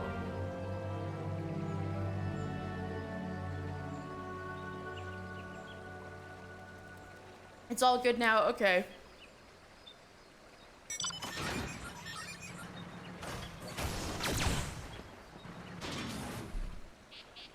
Oops.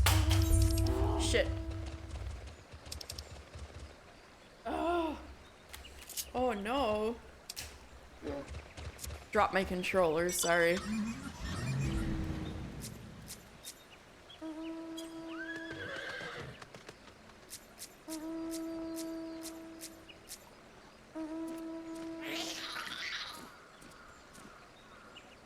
Is me Docquill one of us? Or is me just having a good time over here?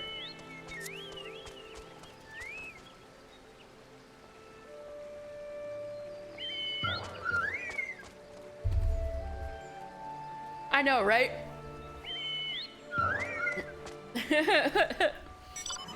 Although, now that it's been brought up, anyone who would like to join our party, let me know.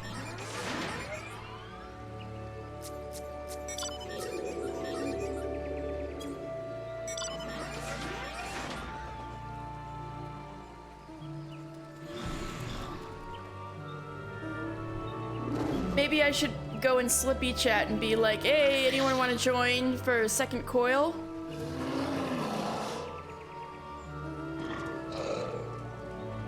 Although I think you and I could take it. It would just take a little longer.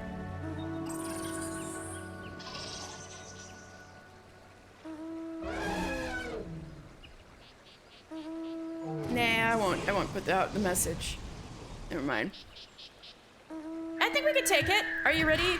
Ready, Rowan?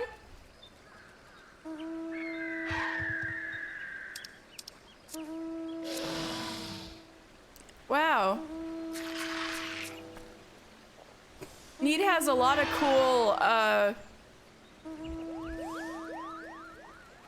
mounts. I'm impressed.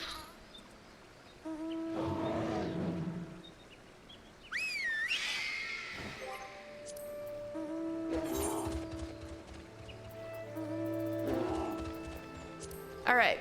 Your foray into the caverns beneath Castrum Oxidens has led you to an unexpected revelation. The incomplete form of Bahamut, harbinger of the calamity, slumbers deep within the earth. Though seemingly a prisoner, the Elder Primal is gradually being regenerated by the massive Ragnarok-class internment hulks that surround the unmoving entity.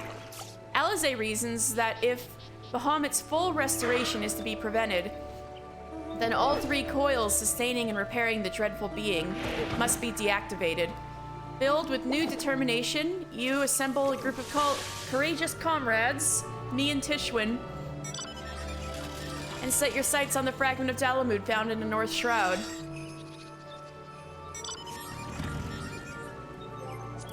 Oh wait, I gotta select join. I'm still on unrestricted party, yep.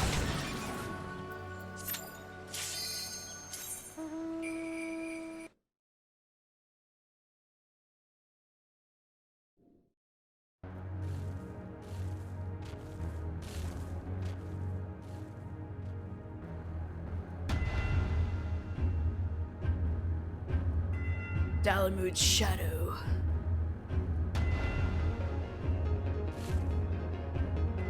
Oh my god, I don't think I've done this one in a long time.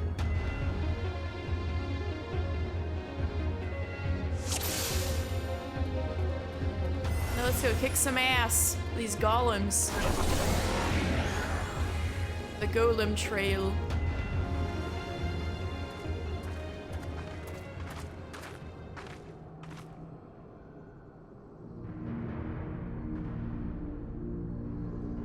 How strange. Why could we not see all this before? I know, that was weird, wasn't it? I suppose it is only to be expected that corrupted crystals should accompany a disturbance of this magnitude. After all, the fragment likely pierced the ground to a depth of many hundreds of yalms. The swirling ether leaking from the wound must warp the very air, creating a veil that hides these formations from view. Oh, is that what it is? Trippy. Well, it is not as if we expected this to be a straightforward task. Let's tread carefully, shall we, mister? 'Tis imperative that we win through the depths of the structure and disable the mechanism that powers Bahamut's regeneration. Of course, if we should chance to encounter my grandfather upon the way, I shall not let him go again. Not while there is hope that he may yet be saved. But mayhap we should put such thoughts from our mind until after we have gained entrance to the place. That opening up ahead appears to be a suitable point of ingress.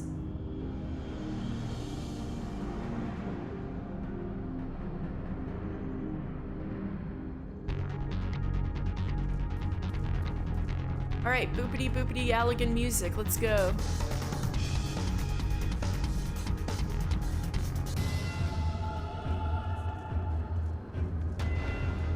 Oh, Tish, you're fucking stuff up ahead. Alright, I'm coming! Thank you for fucking everybody up.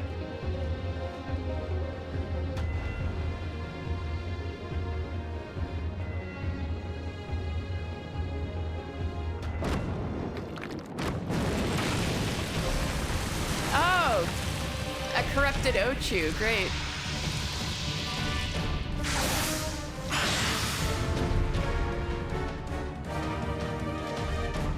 Reflexia!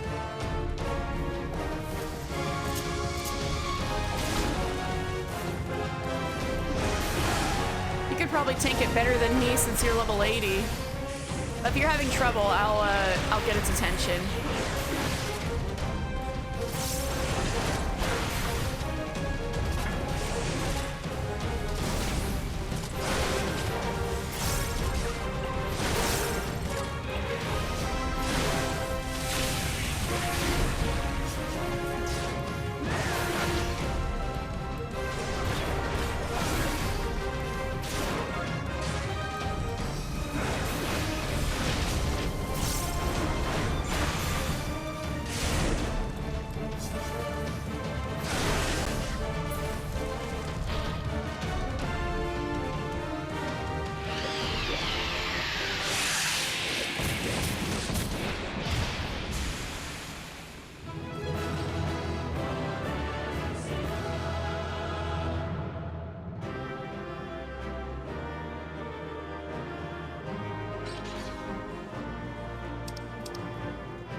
Oops. Do I have any better? Ooh. Okay, some of these some of these accessories are improvements.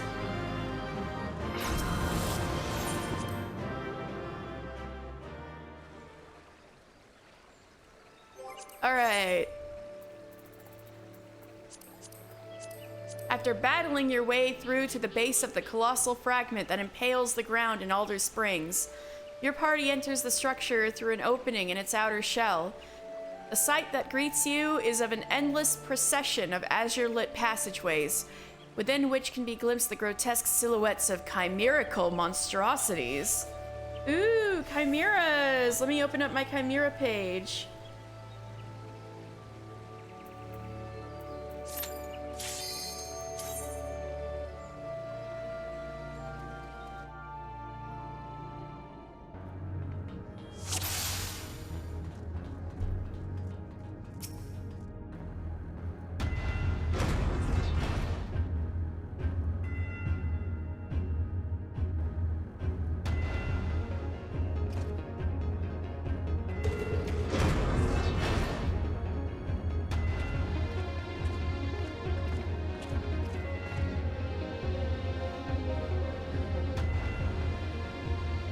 Van Darnus? That armor? No, it couldn't be. Be on your guard, mister. Though it defies all reason that he should live, I know of only one who wears such armor.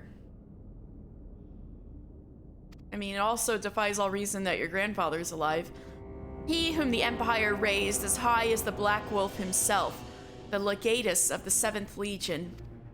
I speak of the madman who brought the Meteor Project to fruition.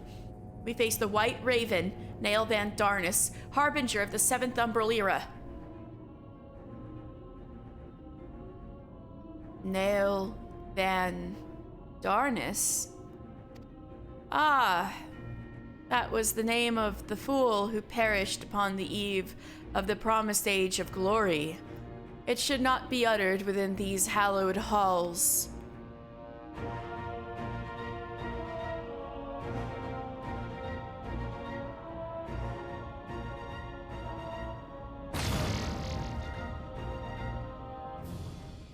Out of love for his loyal servant, the one true deity named me Nail Deus Darnus. This is happened in 1.0. Oh, the burger was good? Oh, that was good. The one true deity? Bahamut! He speaks of Bahamut!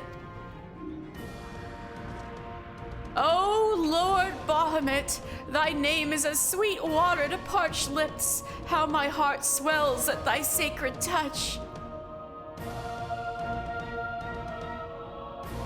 You are...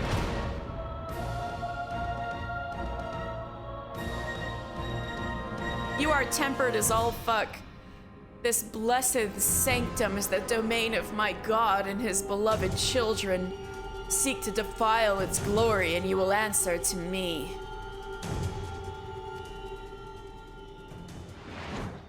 Whoop. There nail goes.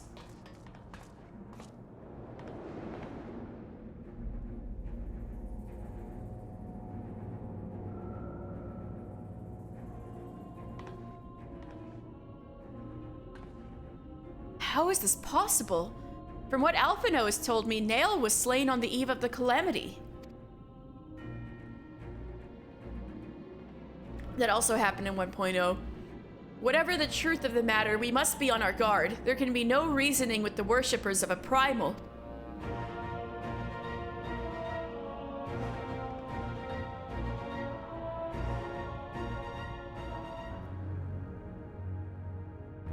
Yeah, tempered as all get out. What a convenient arena. The outer coil.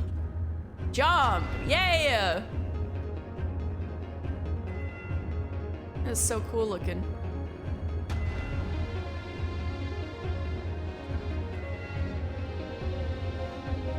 I keep being like, why is redacted here?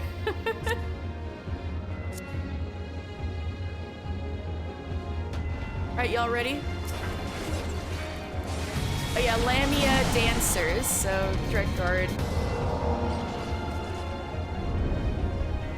Lamia. Though the snake people, the people of this serpentine race appear as hero women from the waist up, and sinuous snakes from the waist down. It is now known that these creatures were born not of gods, but of an unholy union between witches and beasts in ages past. An unholy union guided by the hands of Mad Allegan scientists. Lamiae are capable of harboring massive quantities of ether within their bodies, allowing for accelerated healing and potent spell weaving. So Lamias are chimeras, which, yes, gives certain implications for Redacted, but we'll get to that in Stormblood.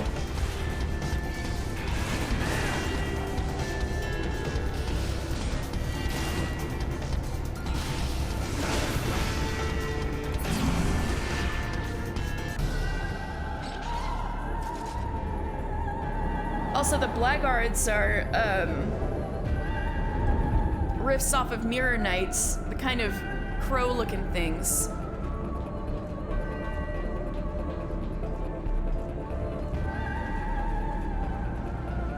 Although, maybe I'll wait later to talk about them.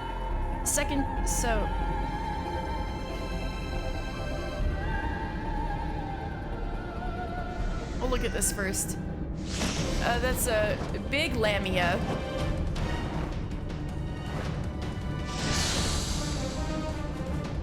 So yeah, as we will find out more in Heaven's Word, the Allegans were very big into... Ready, Tish? We're very big into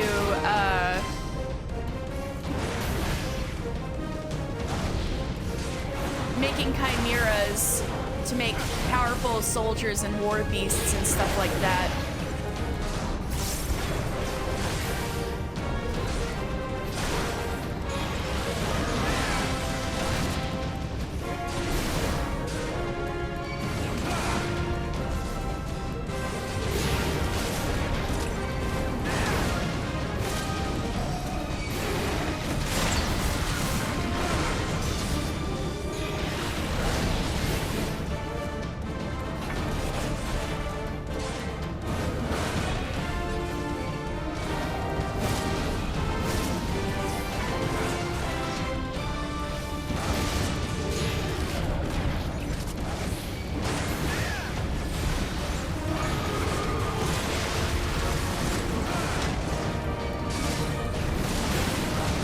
shit.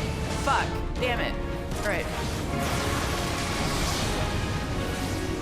I got turned to stone. No.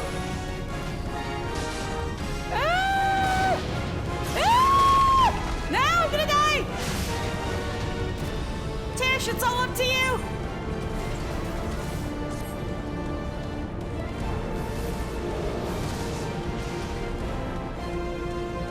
I need a goom drop for something surprising happening? Okay. Oh, you got her. Thank you. Oh my god, Mr. got his ass kicked.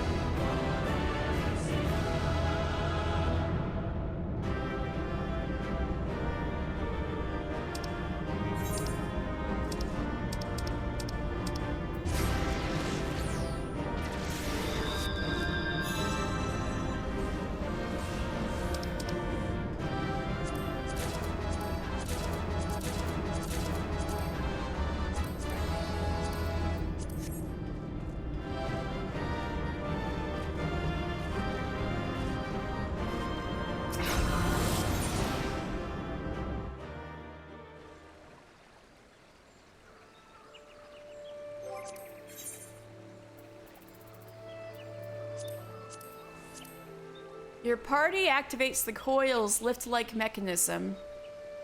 And at a depth of 3,256 yalms. Damn, that is... We're like almost 10,000 feet into the ground. Or are we like gonna reach Heidelin's core? Like, we're really down there.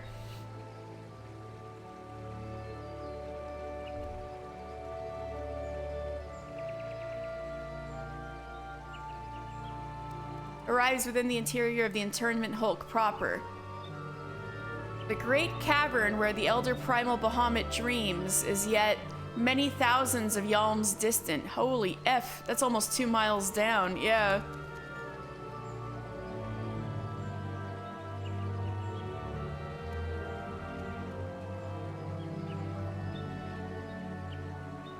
Explore the labyrinthine passages of the Ragnarok-class starship and secure a route into the lowest levels of the Hulk. Only 1,800 to go to reach the Earth's core. Damn. Or in our case, the ethereal sea, right?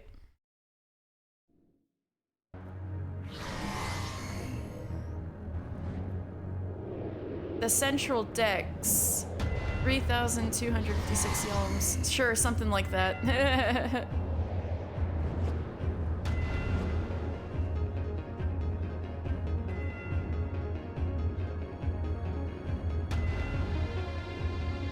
I am reminded of the passages beneath Castrum Occidens. We must have traveled quite some distance below the surface. More of the same tunnels. 12 be good. Surely they cannot continue all the way down from the upper floors. It is difficult to see inside, but I have a terrible feeling those corridors house more of the dreadful guardians you have already faced. It is said that the Alligans excelled in the creation of chimerical beasts, and that the Red Moon teemed with 1,000 fantastical monstrosities, all to prevent the enemies of the ancient empire from releasing the Elder Primal. I wonder, the creatures that prowl these halls, could they be the beloved children of which Nails spoke? Uh-oh, I just saw a node. Well, this is yet another mystery to ponder upon our return. Shall we continue onwards?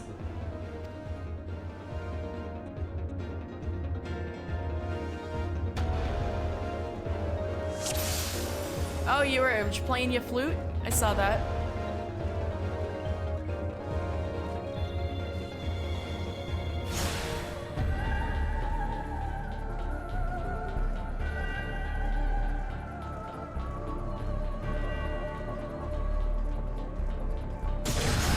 Yeah, I should probably do that, huh? Whee!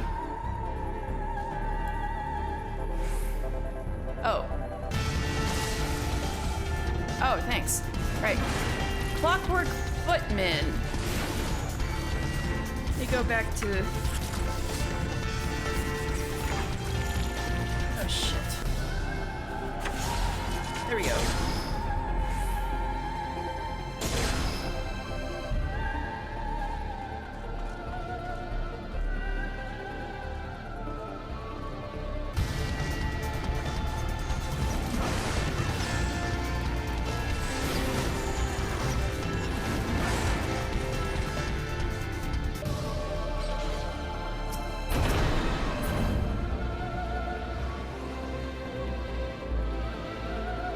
So clockwork soldiers, as Allegan civilization grew more advanced, their technologists developed sturdy machines which could handle the mundane tasks of everyday life, allowing people time to indulge in more leisurely pursuits, and capable of doing anything beyond what they are programmed for. The metallic automatons, like clockwork soldiers, proved safe, loyal allies in battle even far after the demise of their masters. So this is the Avatar, which also has a description that I'll read after we kill it.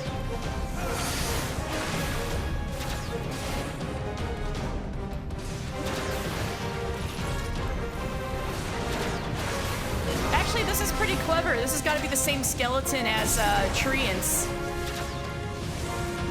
Oh god, what are they gonna do to me?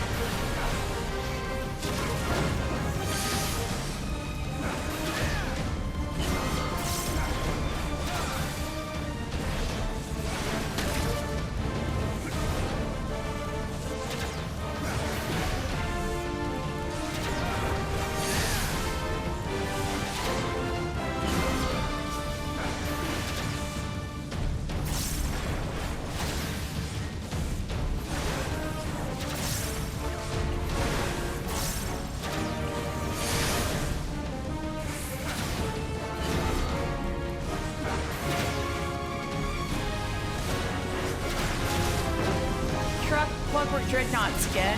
We talked about those.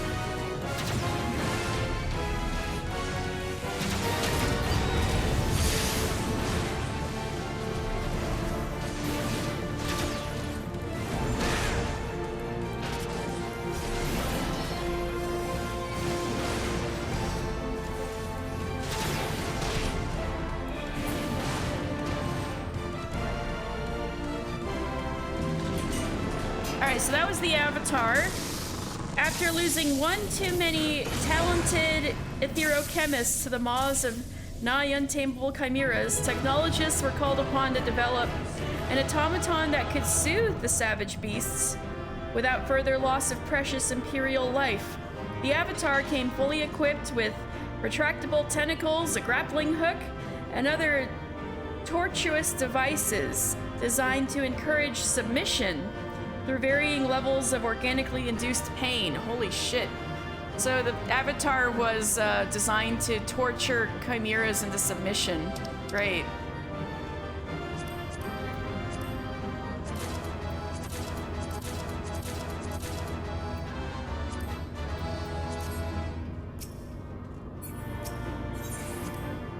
$1.6 million gil. All right, let's go, Kosen. The Avatar. The Avatar. At a depth of 6,329 yalms. Jesus Christ. Your exhausted yet determined fellowship enters the Hulk operations deck. An impossible scene unfolds before you. A surreal landscape bathed in a crimson glare and holding the promise of epic conflict.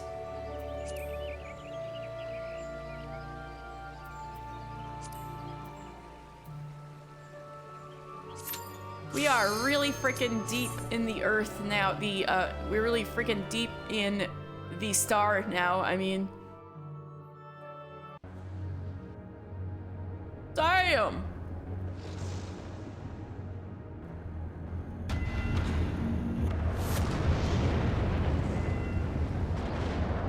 Yeah, I think we are getting to ethereal sea territory, but also this looks like the area where you kill Nail Van Darnus. Yeah, this looks like where you kill Nail Van Darnus in 1.0. So I think that's what we're seeing. It's not the actual place, obviously, because Dalamud wouldn't still be in the sky.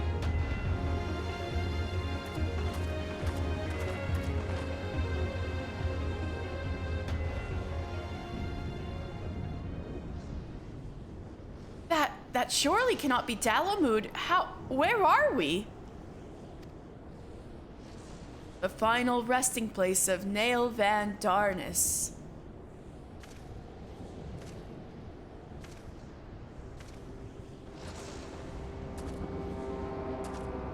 This is a grave for the undeserving. And for the crime of trespassing upon my god's sanctuary, this place shall serve as your grave too.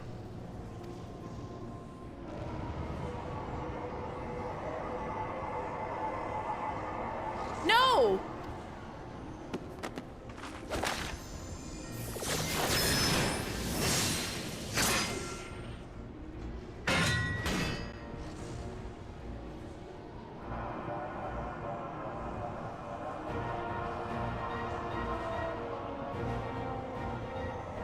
In the hour of his failure, Nail Van Darnus felt the currents of ether begin to bear away his existence. But before oblivion could claim the last of him, a divine will reached out, and I was born. Then did the words of my God resound in mine ears. Bring unto mine enemies crushing defeat, that they might know despair without end, and claim thee thus the victory which thou wert once denied.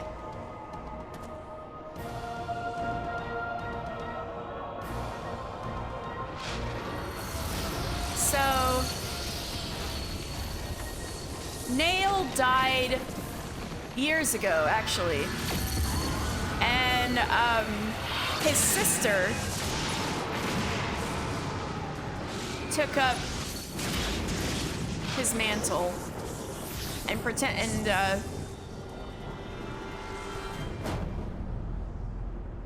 it would seem that little remained of Nail's essence when Bahamut plucked him from the blink of oblivion, and the result was the strange simulacrum. Nevertheless, her aura bespeaks great power. She channels the rage of the Elder Primal himself. Yeah, this is when you get so,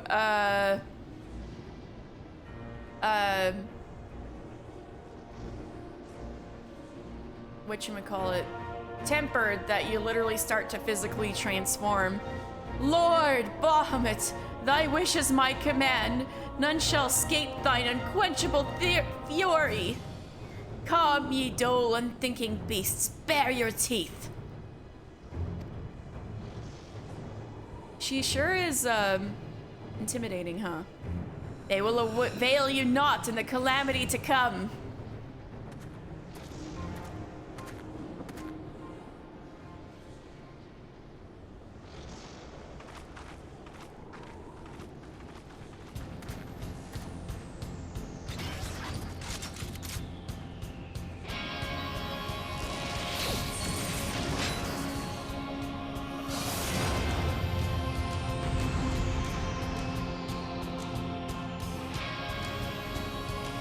Nail him, transgender to be her brother. Yep, that's exactly what happened.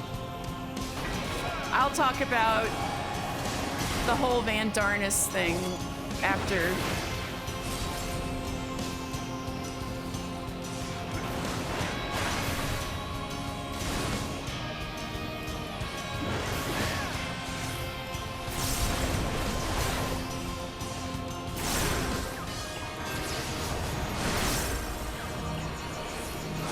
Oh, great. Start running.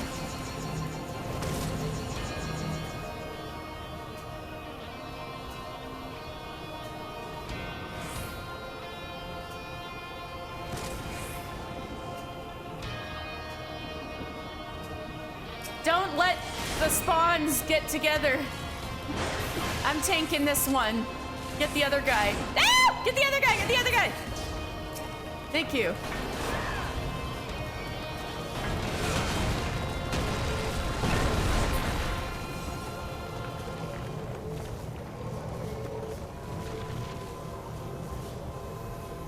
Have you ever tried to solo nail and have those two stick together? It's murder because they're meant to be unbeatable. It's meant to be like, if you let these two go together and you didn't take them apart, you're fucked. So many meteors.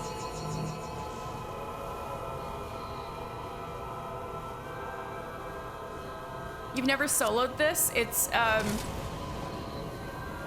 not fun. Oh, fuck.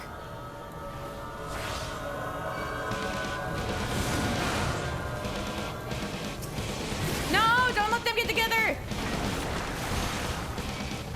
Oh, those ones that, ah! No, god damn it. This is what I'm talking about. I should have, gotten the aggro. This is my fault. I'm sorry.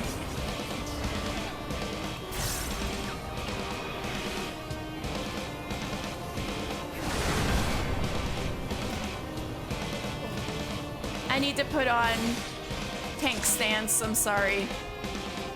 Yeah, they did the Power Rangers fusion, and it's really bad when they do that.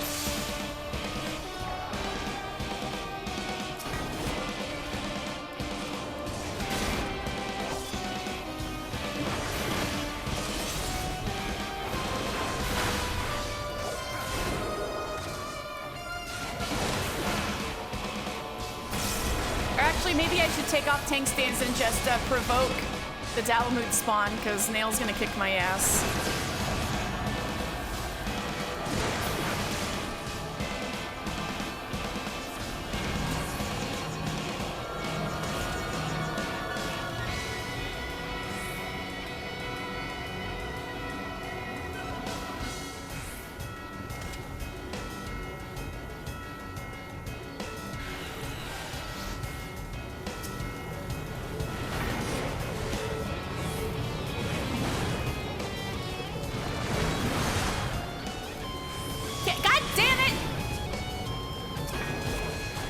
Them all separate. Shit.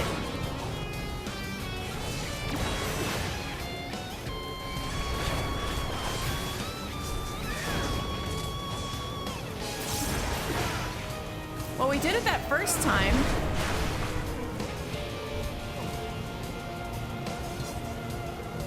Hi, Pukie Pie.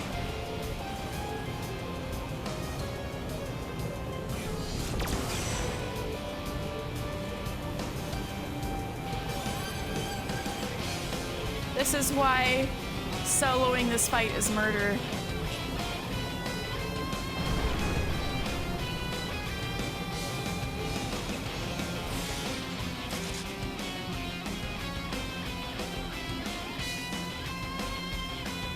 Hello?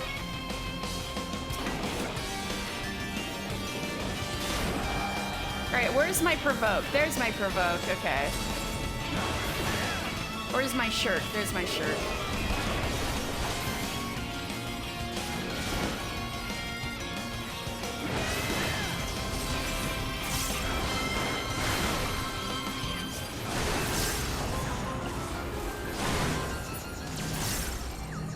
Oh, fuck.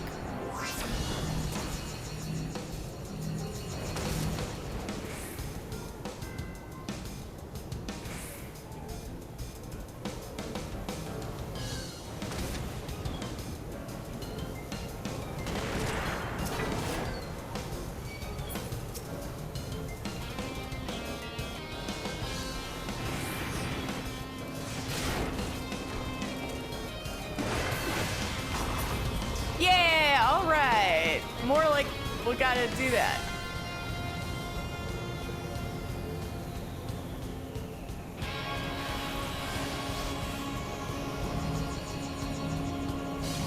You'll take right and back. Okay. Who's right? You mean like east? Oh, fuck. No! I fucked that up. Sorry. Nar!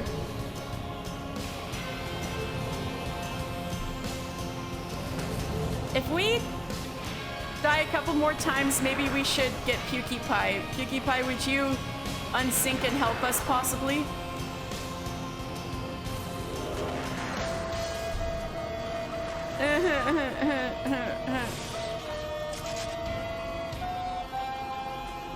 Alright, so I'll take north and west. Okay.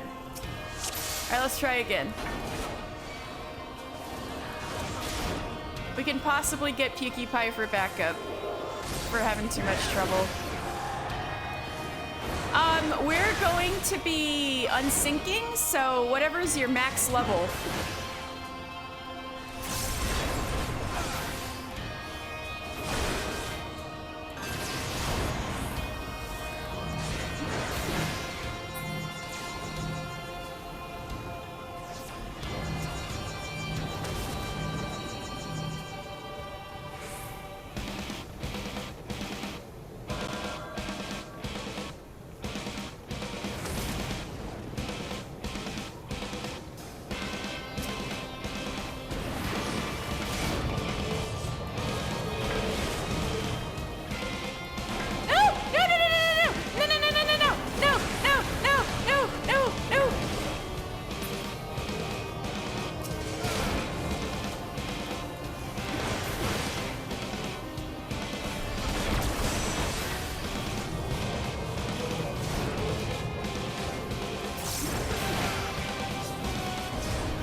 Okay, yeah, let's... Wait, PewDiePie, have you done Coils of Bahamut? Do you have this unlocked?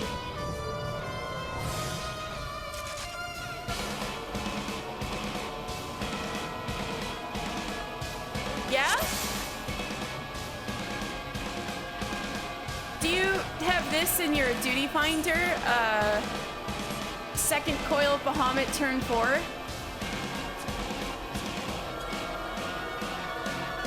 Okay, never mind.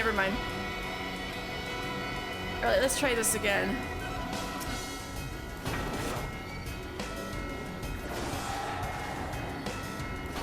Okay.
Can't let them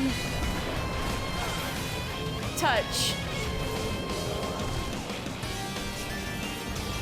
I can't kill them very fast on my own.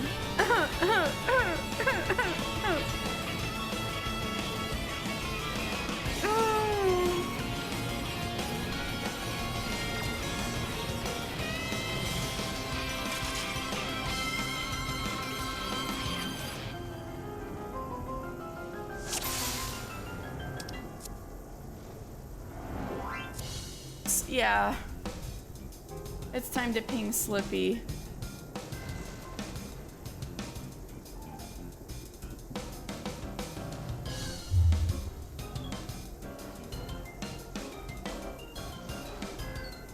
Oh, Rowan, you're pinging Slippy? I really appreciate it. Thank you.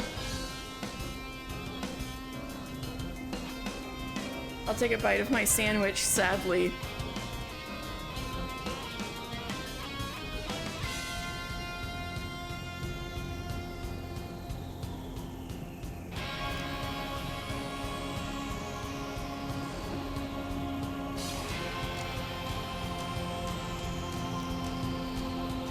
Yeah. Exactly, her stupid golems are whipping our asses.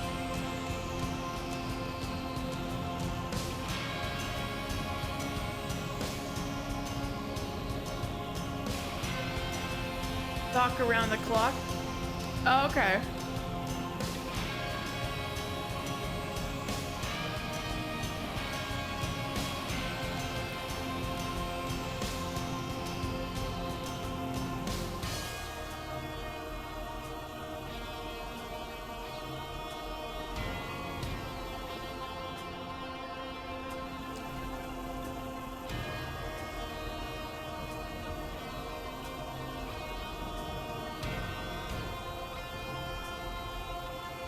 Alright, well, I guess I can talk about some lore while we wait for anyone to respond to us, or if PewDiePie can... Alright. I believe there's a poll page on the 7th.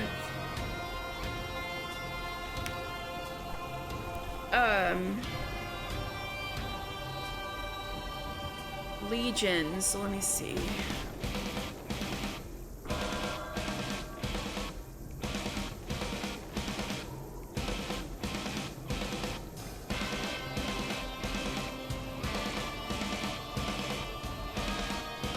Here we go.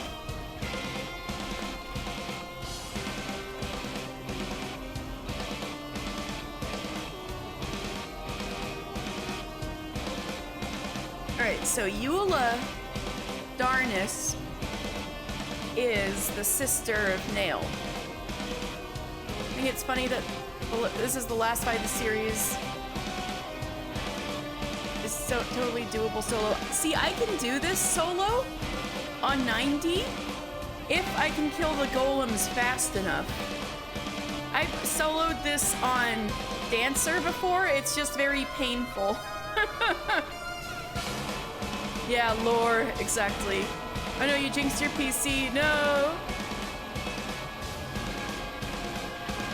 Alright, so having existed since the days of the Garlemald Republic, that's before the Empire, the 7th Legion became legend for its ferocity during the campaigns to unify Ilsebard. The first legatus was the father of Eula and Nail Van Darnus, and remains a lauded national hero to this day. So, Solus Galvus didn't crown himself emperor and proclaim the Republic and Empire until they conquered Corvos and, like, united Ilsebard. Do I have a bind ability? Does home gang count? Let me see.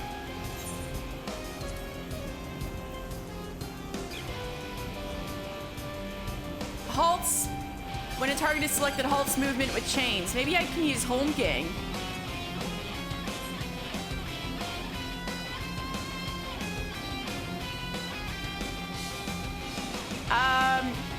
We could give it a shot.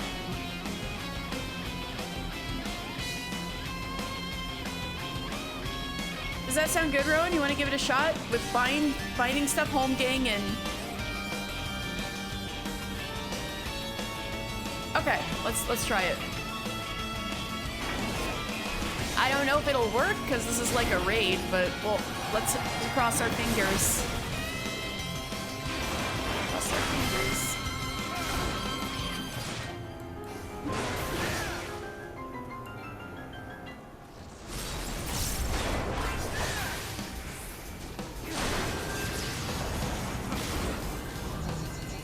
All right.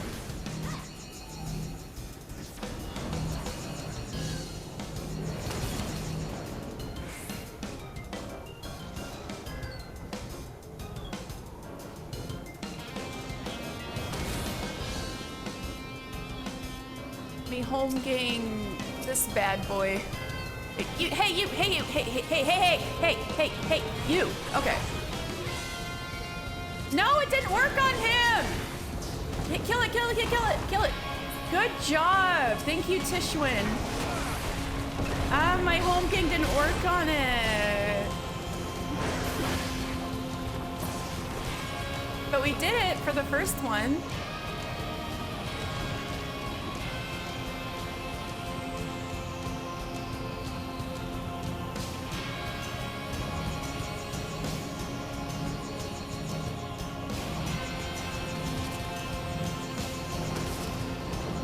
Oh, shit.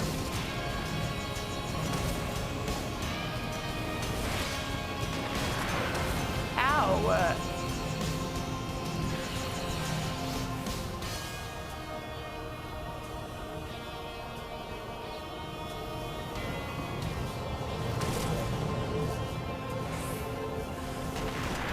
Yeah. Fuck.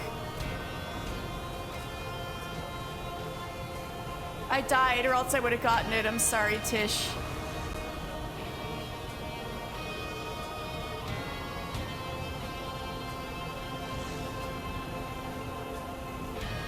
Yeah, it's hard for me to survive that second round, so maybe we probably do need a third person, huh? Did foot graze work on anybody?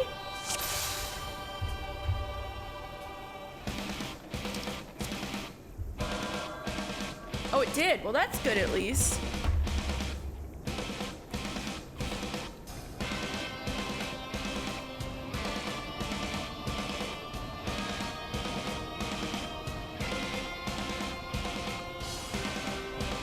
All right, so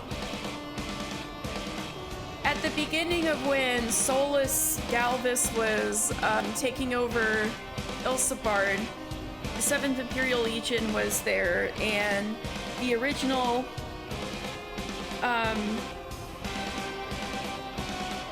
Legatus was Eula and Nail's father. So let's talk about Eula, this beautiful woman in front of us.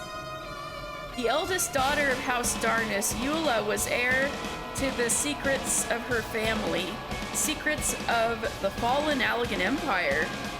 She dreamt of becoming a chirurgeon, as befitted a Garlean lady of her breeding, and following her beloved elder brother Nail into the army.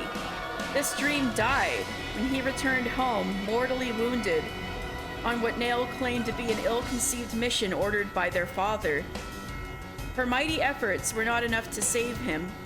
Mad with grief, she assassinated her dad. We can work on relic stuff and yeah, sure. Yeah, we can get out of here if you want.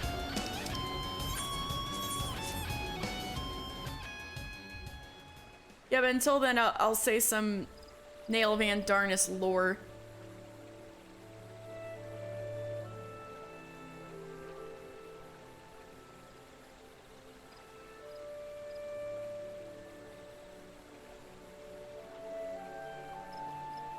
Alright, mad with grief, Eula assassinated her dad, making it appear as though he had perished of some disease. She became Legatus in his stead, all while posing as her brother. So she's the only one who knows that Nail is dead, and that she's the one who murdered her father because she pretended to be her brother. Oh yeah, Nail never died. He's all better now, and now he's the Legatus after good old dad died. So the first thing Nail, who Eula is pretending to be, did was execute her father's officers and guard, and then her transformation was complete because anybody in the know, she murdered them. So anybody who, it was like the Dread Pirate Roberts kind of thing, and Princess Bride, that he just hires a new crew whenever he switches the Dread Pirate Roberts over, so nobody knew that the Dread Pirate Roberts was like not this guy.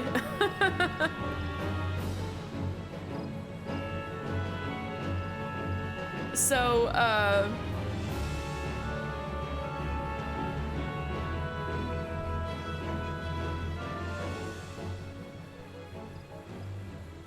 so thereafter, after the whole transformation was complete, that anybody who knew Eula was actually Nail, Nail was actually Eula, and that she murdered her father, all of that, nobody alive knew that anymore. Thereafter, Nail was merciless, securing victory no matter the cost in blood. Her enemies came to fear her as the White Raven, thus gathering much fame for her fallen brother. Indeed, the Meteor Project, designed to lay waste to Eorzea, also appears to have been inspired by some twisted loyalty to the son of House Darnus. However, all her machinations eventually came to an end, and she was struck down, being, when she was originally struck down before the Calamity, at age 38. Also, her gun halberd, her big old spear she was fighting with, that we were just fighting her with, her gun halberd is called Bradamante. And actually, it was named after a Garlean woman, Nail's betrothed.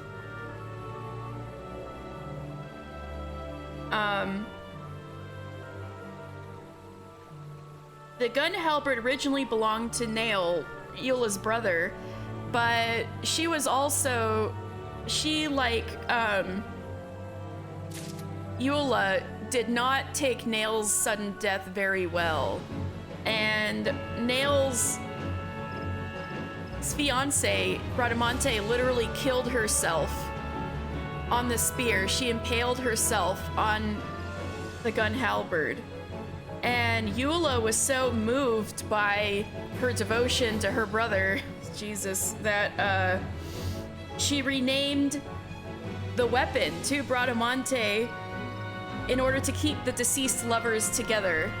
So she became Nail, and she named the spear after Nail's dead fiance so they could always be together. So I think she was a little overly obsessed with her brother. So, Eula was kind of off her rocker long before she was tempered by Bahamut.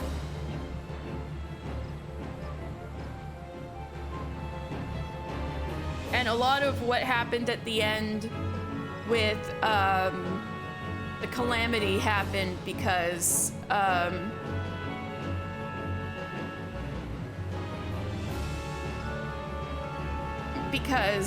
Eula got tempered. Yeah. Cursed ass weapon, yeah. Oh, sorry. The name of the fight is the second coil of Bahamut turn 4. Oh, Kosen, you'd come with us? Oh, thank you. All right.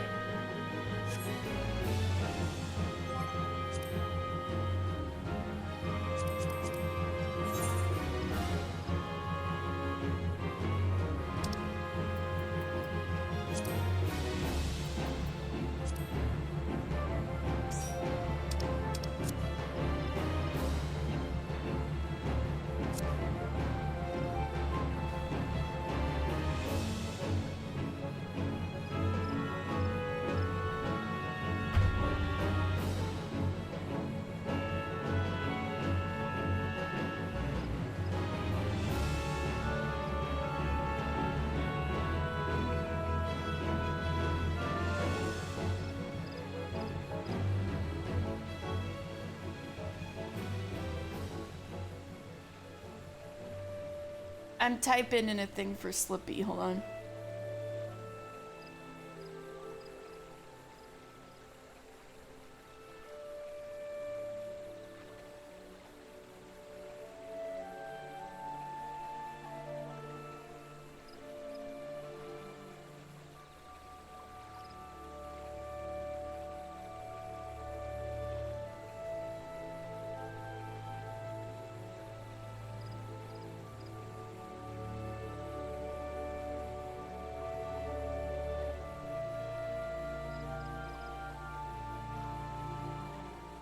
I think we'll be able to do this with Kosen.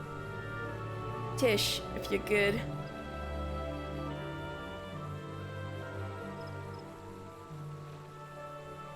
I figured you didn't have them, Pukie Pie. The good thing is, Pukie Pie, is that, alright, so the raids, you get them from Urianshe. Each time you unlock them, you get the whole batch. So, when you get the first batch, you get turn 1 through 5 right away. And so when we got the second batch, turn 1 through 4 dropped right away. But that's just for information. I appreciate you checking, Pukie Pie. Thank you. All right, Kosen, you good? We good? Should I set us up? We're gonna go kick Eula's ass.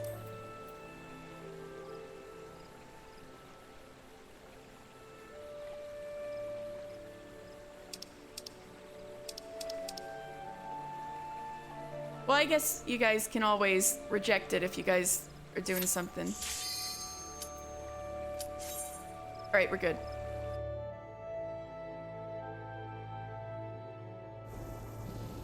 All right, let's kick her ass.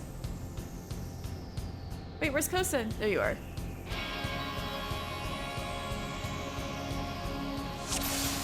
All right, each of us, let's take a golem.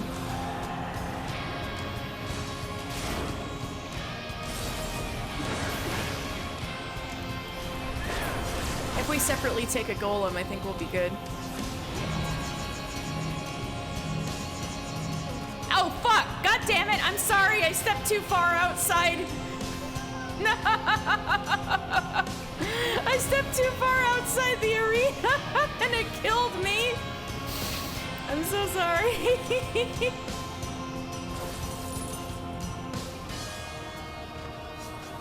Maybe you guys will be fine just for... That was so stupid, I'm sorry. Oh god.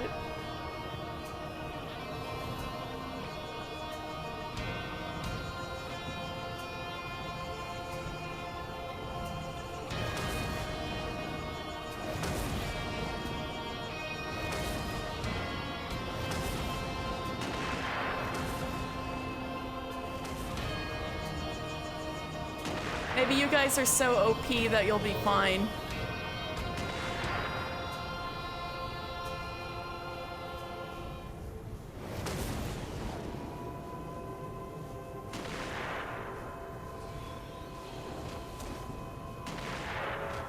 Tish! Oh, nice job, Kosen. Let's go.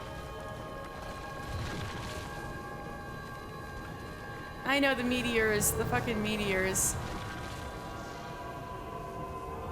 Let's go, Kosen! Mega Flare. Bahamut's iconic attack.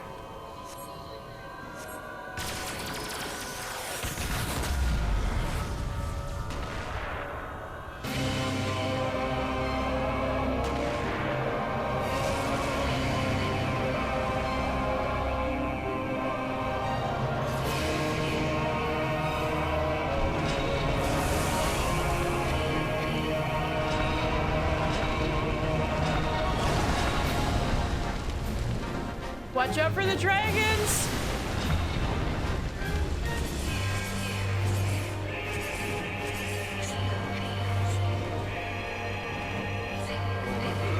No! Oh, you were so close! Alright, I'll be more careful. Hopefully I don't die like a bitch. Alright. You're so close!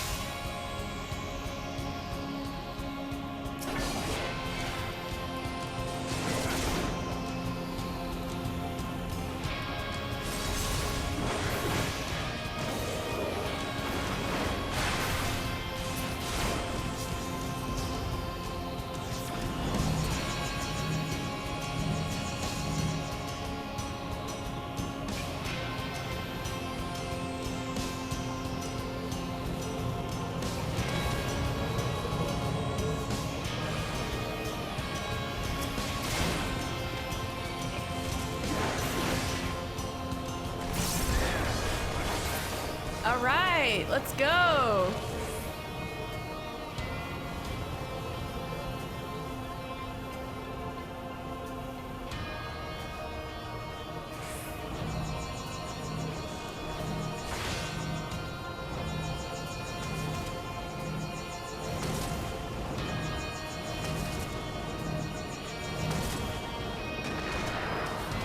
Ow.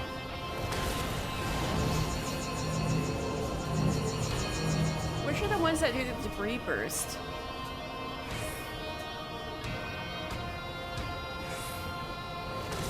Ooh. Ow! God damn it! That friggin' debris burst. Maybe I should home gang for the debris bursts.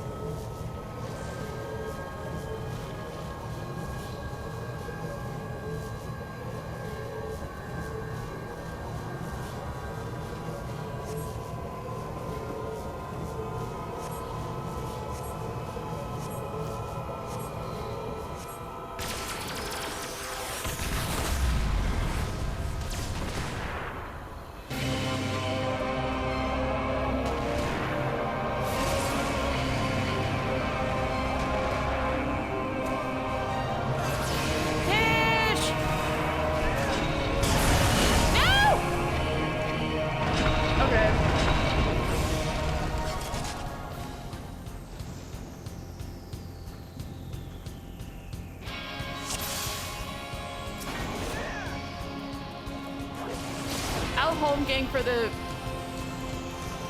second round of meteors there and see if that helps. Yeah, Pukey Pie, you're having fun, aren't you?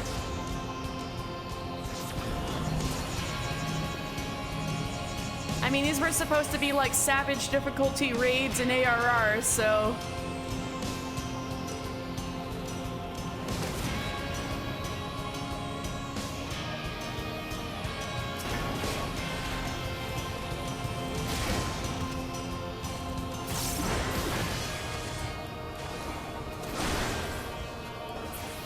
Good, good.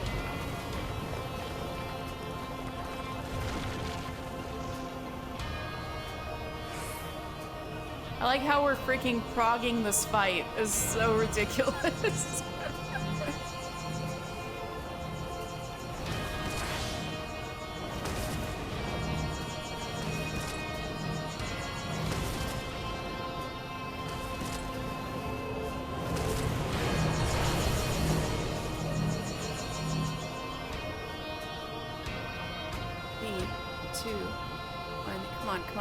Come on. Shit. All right.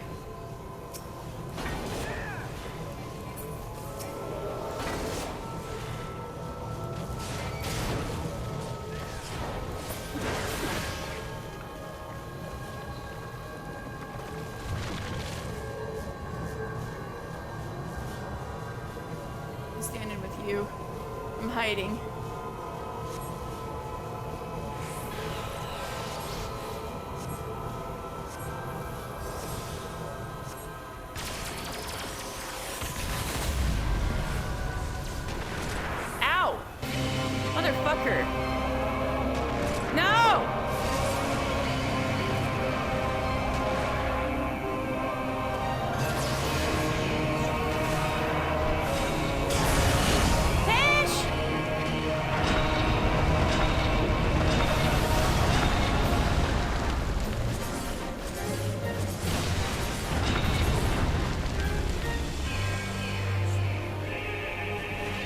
Watch out for the dragon! Oh! Mother of fuck. I know. Oh, Jesus. You're gonna have a gamer Oh no! Are you cute Woo voice for 2 minutes? All right. Do you think that would help, Kosen? Maybe we should have somebody who can revive people. Maybe we should have a healer. More HP? Okay.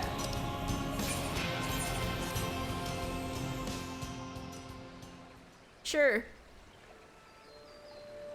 And you just got your Dark Knight specially leveled up, right? Oh, me Dacwell's still here. Alright, Kosen, let me know when you're ready.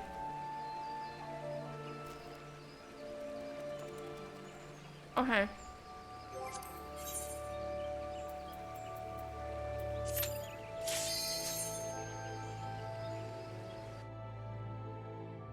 I appreciate your guys' patience so much.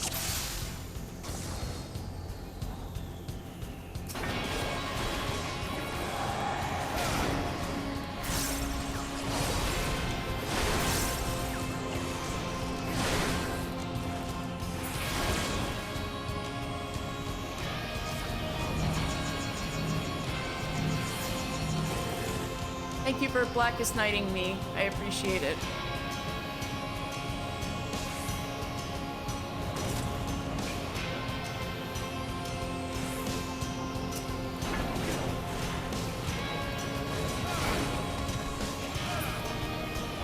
Lovely. Awesome. Oh wait, you can't see voice. Shit, I'll start now. I'll start now. Okay, guys.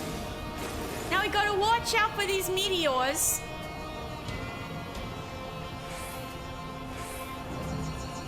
Okay, I'm gonna put on Rampart. Hopefully that will help me. I gotta keep very far away from these meteors because they're doing that debris burst and it very hurts me very much. Very painful.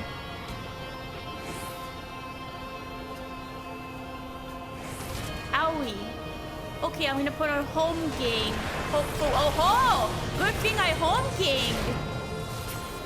Oh, hey, you stay away, mister. Okay, this is good, although I'm not feeling too good about my HP. Arigato for the blackest night. I'm hiding with Tish. Uh-oh, this isn't good. With Poison! God damn it!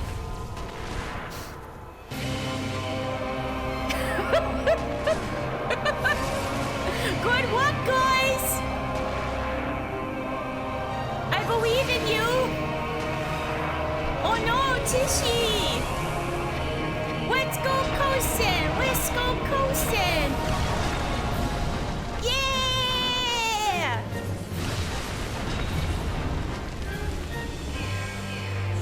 Watch out for the dragons! Oh no! Kosen!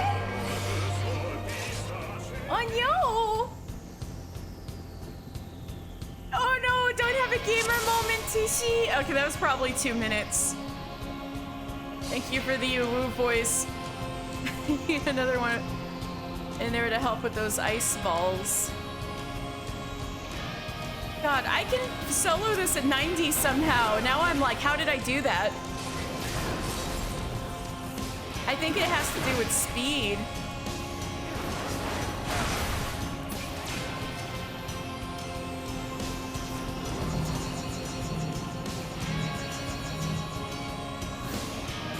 Thank you for the TBN.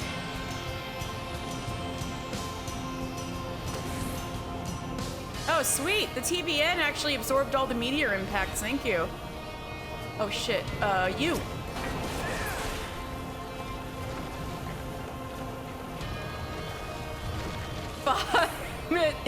Bahamut waxing ass right now.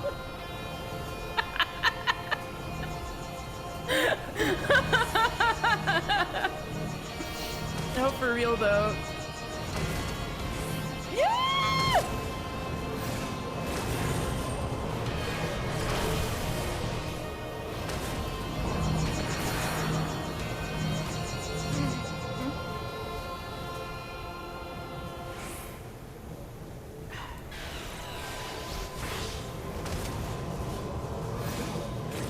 There's so fucking things bursting.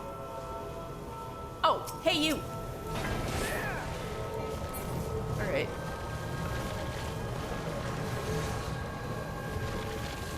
All right, we're alive. This is good.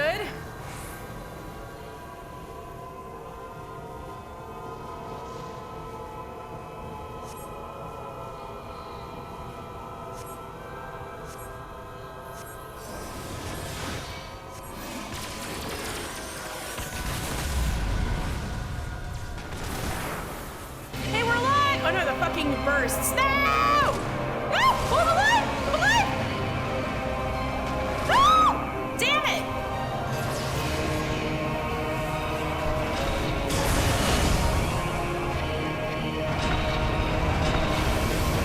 Shit! It's always the wall. It's always the fucking wall. If you guys are... Yeah, maybe we should have a healer.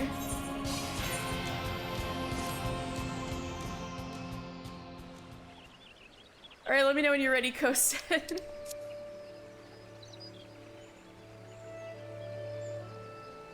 See, I am not never like freaking alive by the end there, so like if there's if you know when the knockback is coming, I guess arm's length, I don't know. All right.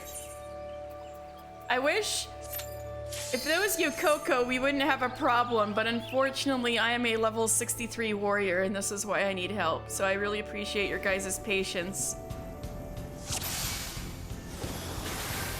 I do be freaking dead. It is right. It is true, PewDiePie. At least you got the front row seat. You're popcorning at us, or at our pain.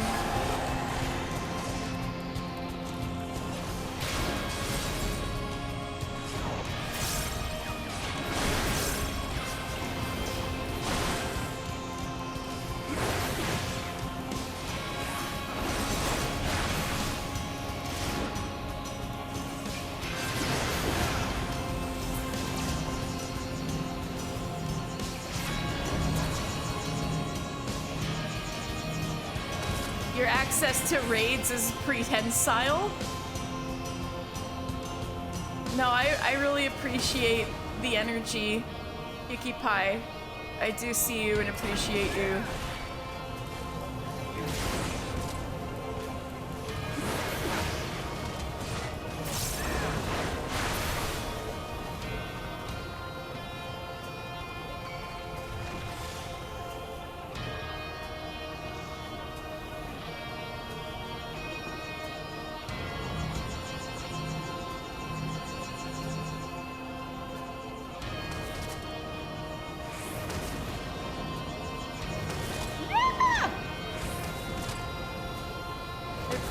The region.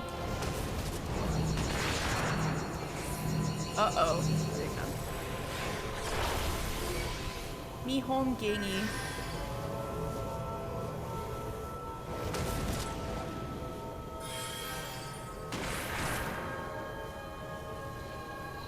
Oh, fuck.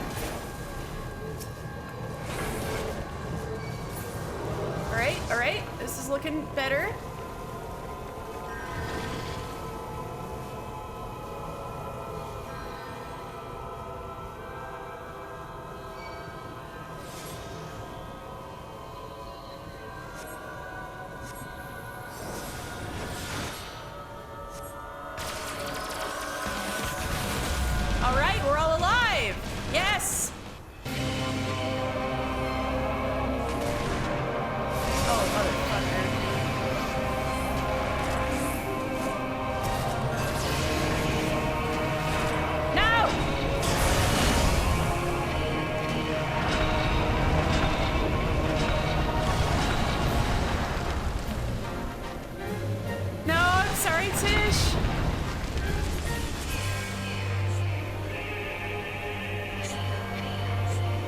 Ghost of Mericidia. Let's go, Kosen! Let's go, Kosen!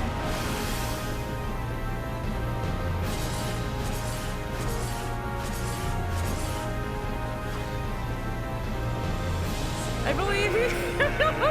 So damn it. You're right about those ice balls, damn. Oh, shit. Well, it looks like we may have another person in about 10 minutes.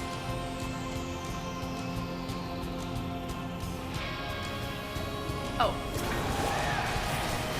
If we can hold out, or if we can beat this before then. I didn't think half of this would be nail.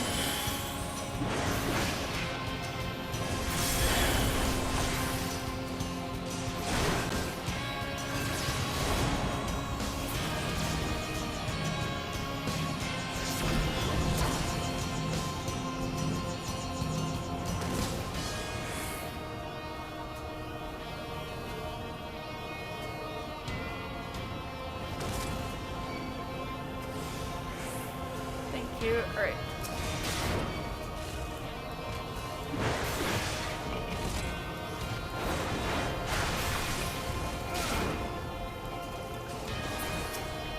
Thank you, Tish.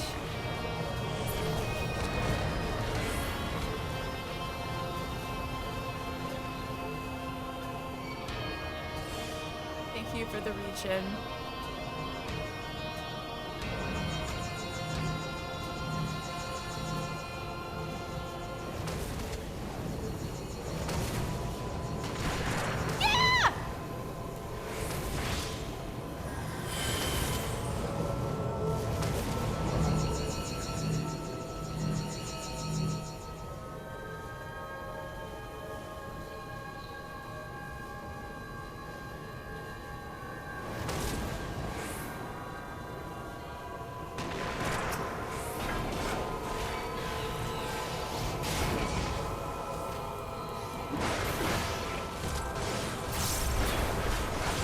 Alright.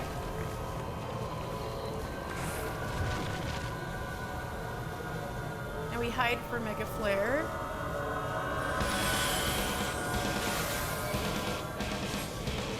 Thank you.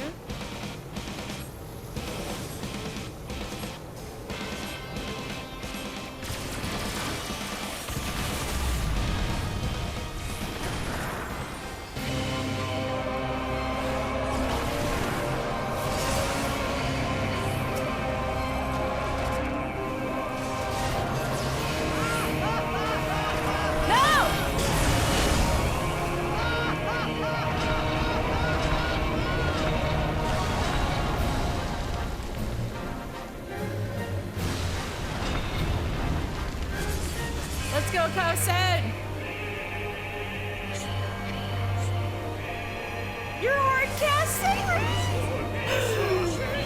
Thank you!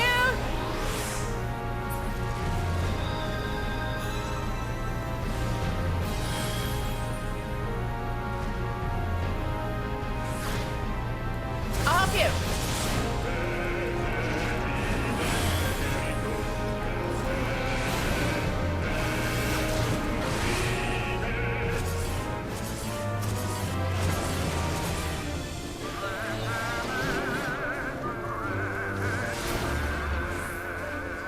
Let's go! Progress! We're making prog!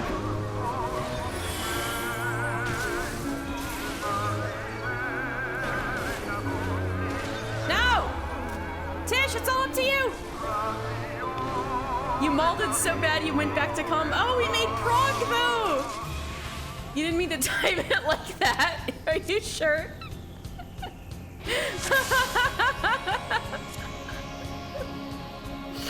Oh my god, we were so close, much closer. We just gotta kill Nail as fast as possible somehow. Ugh. The way we're progging decade-old content, I know, right?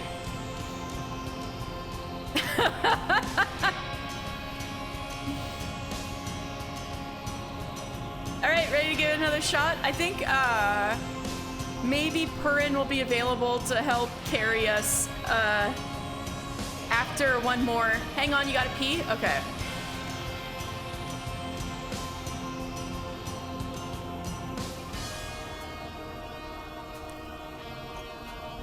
Let's see, do I have any more?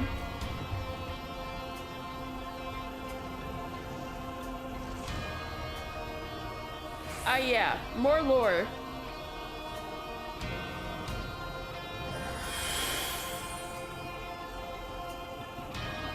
Eula, under the guise of Nail, rose to become legatus, serving first in the Empire's Eastern Theater and aided in Garlemald's victories there. Indeed, it was her deeds in the East that won her her post at the vanguard of the Imperial force in Eorzea at the end of the Sixth Astral Era. Despite her earlier feats, however, her meteor project ended in failure, and she was slain by the Warriors of Light. Battle of Cartano left the 7th Legion but a fraction of its strength, and seemingly no plans exist to rebuild it. So the 7th Legion is just kind of like fucked up right now and not really functioning.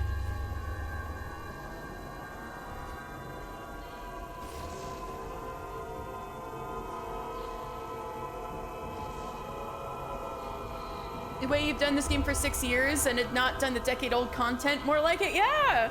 It sounds like there's a lot of side content you haven't... I didn't know you've been doing this game for 6 years, Pukey Pie, wow.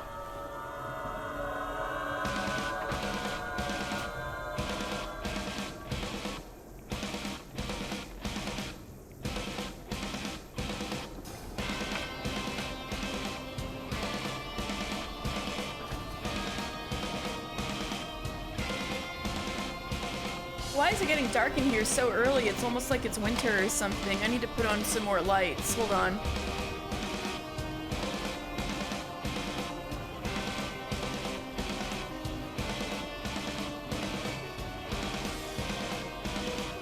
Thank you.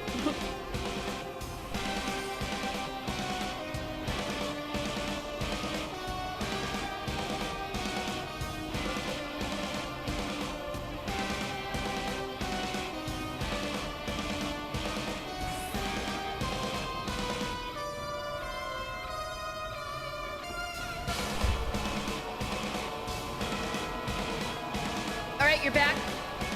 Let's see. Maybe Purin will be on after this one. All right, we good? All right, let's go.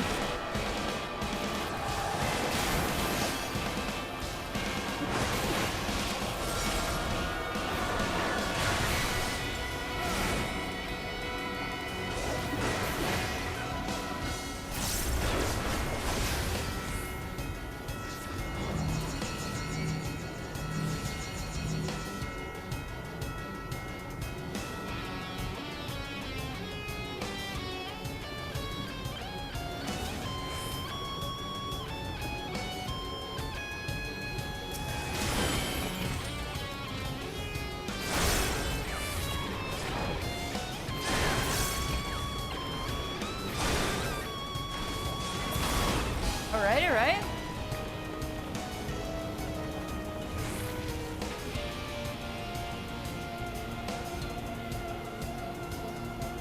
You've been playing since 2016 very slowly. Gotcha.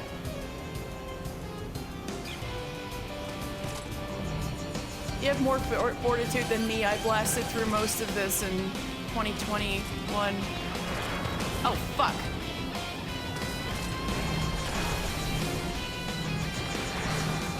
What? But I had home gang on. That's not fair. Is it because it's a raid? It doesn't matter if I have home gang?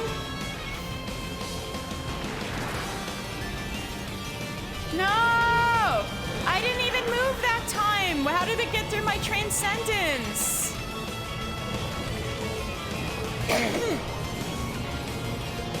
Nice excuse to visit the Waking Sands. Oh, yes, it is.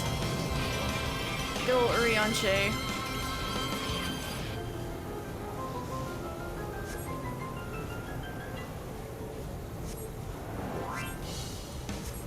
My dead ass.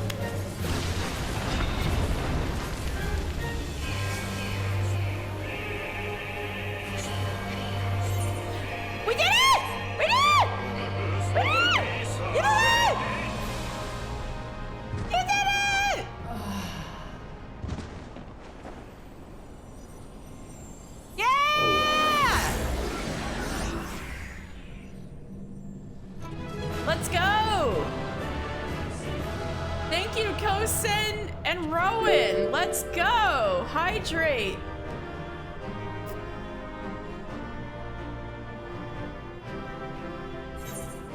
Me flipping this hoe off. I wish I had squat emotes so I could do that. Oh my god! Thank you guys so much!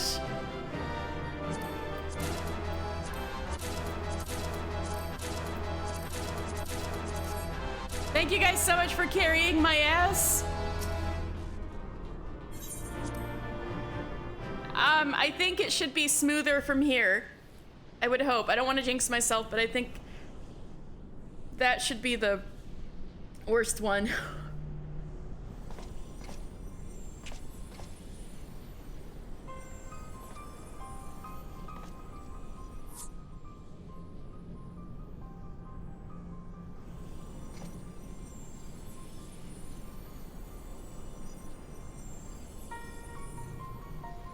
Poor creature. Would that you had never been born. Damn, Alize!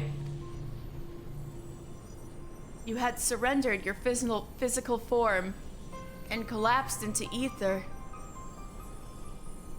But Bahamut denied you death and imprisoned what little was left of you in an ethereal shell resembling what, I wonder?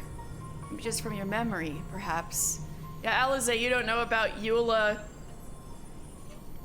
actually being Nail Van Darnus this whole time and being in disguise.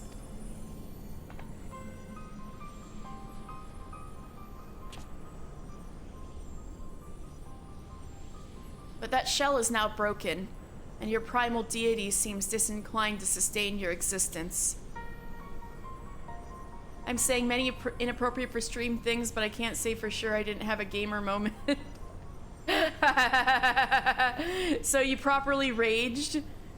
You were truly gaming, Rowan?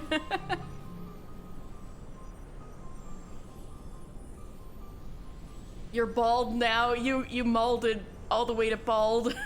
But that shell is now broken, and your primal deity seems disinclined to sustain your existence. Now I'm impressed that I'm able to sometimes solo that on Dancer.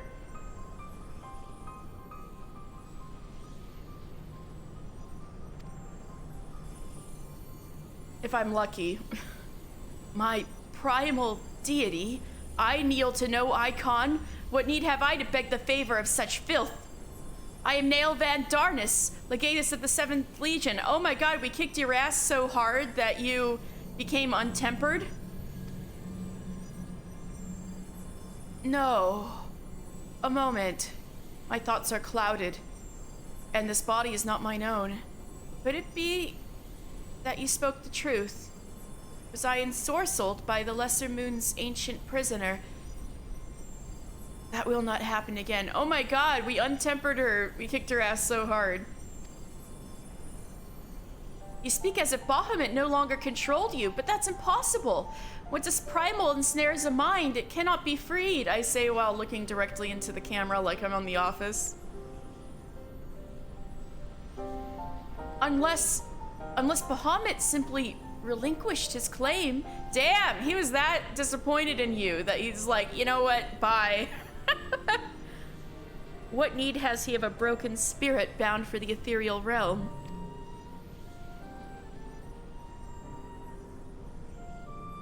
Oh, that I should fall prey to the very influence I sought to purge from the land. The irony is galling. I do not assume that all of my actions were chosen for me. It was my will that the Meteor Project be resurrected. Mine and no other.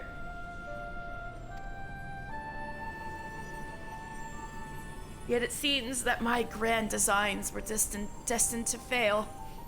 Even the ungentle release of death was denied me. Nail, please. You must tell us more of the calamity. I must know the truth of what has befallen the world, what has become of my grandfather, Archon Louis Sois. You are Louis Soir's grandchild? Ha! The fates are generous with their cruelty. Continue on, if you would have your answers. They await you at the terminus of your path. But know that this path leads only to despair. The light of truth was ever harsh and unforgiving. Like the truth of when your brother died and you lost your marbles. Why do you say this? Grandfather will be freed once we put a stop to Bahamut's restoration, will he not? What are you not telling us?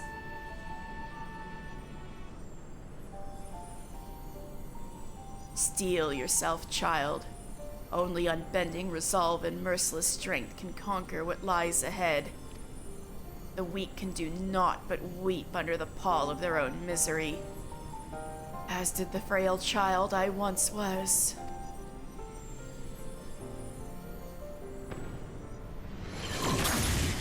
Oh fuck.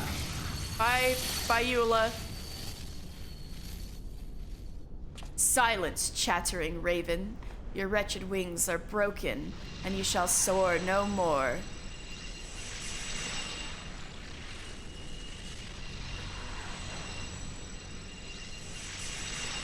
My crimson moon, your brilliance sears mine eyes.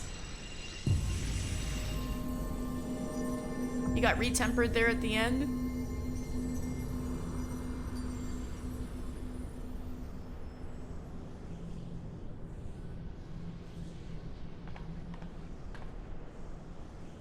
I recognize that voice, mister, but never would he say such words. That was Louis Soir's voice? Come, let us finish what we came to do. All will be put right when the final hulk lies dormant. Grandfather will be himself again. I'm sure of it.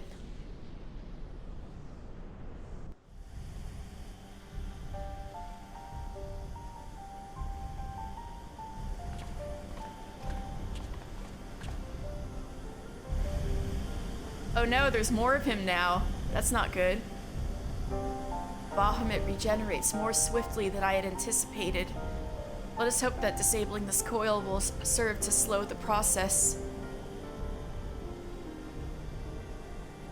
The display seems different somehow, but the controls appear to mimic the mechanism we found in the Lenosian Hulk. It shouldn't pose a problem.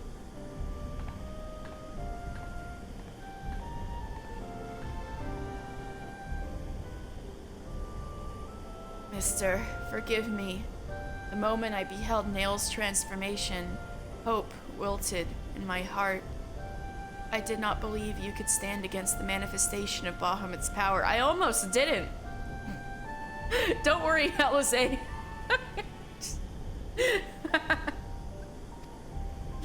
For all your fabled strength and skill, I felt certain then that I was going to lose you, just as I lost my grandfather.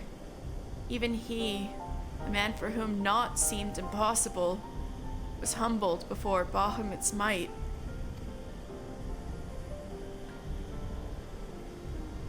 And yet, look how far we have come. 'Tis incredible the feats of which we are capable, our boundless potential. 'Twas this capacity for greatness, I believe, that grandfather so dearly wished to protect. With all that has occurred, I have come to understand that much at least.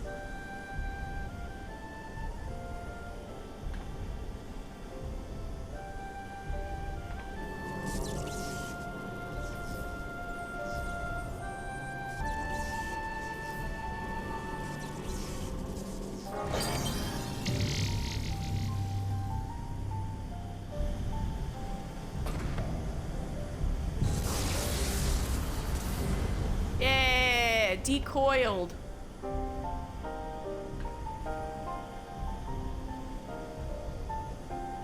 "'Tis done. Shall we make our way back to the surface and gather our thoughts? We have seen much that will benefit from Urianger's learned perspective." Grandpa! What? Wow, you just like smote your grandchild. Owie.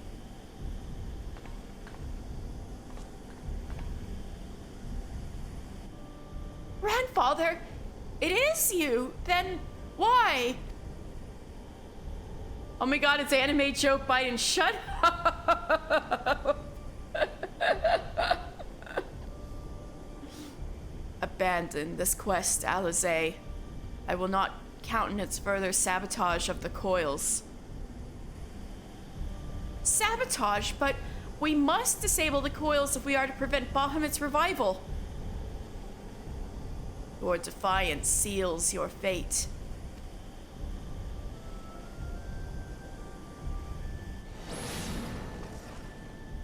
Don't fuck with your granddaughter. I'm gonna kill you. No. No, you are not who I thought you were. My grandfather would never.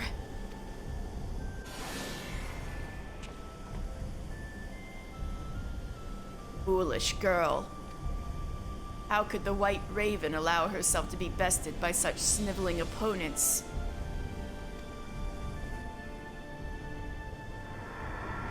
Listen well. We all exist at the pleasure of one divine will. And the word of Lord Bahamut is absolute.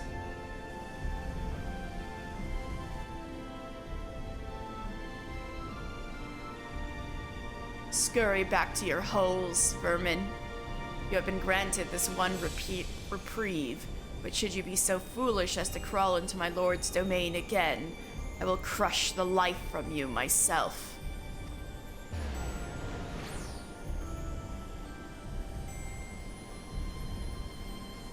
That light in grandfather's eyes.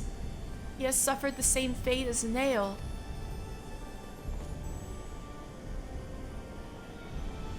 A lot for you to take in, huh? Oh no, poor baby! Alizé! My grandsire's no more. That was naught but a phantom that profanes his noble memory. This mockery must be expunged. I will not rest until I free grandfather's soul from Bahamut's tyranny. Do you hear me, Bahamut? Your time is at an end. Eorzea and my family will be avenged.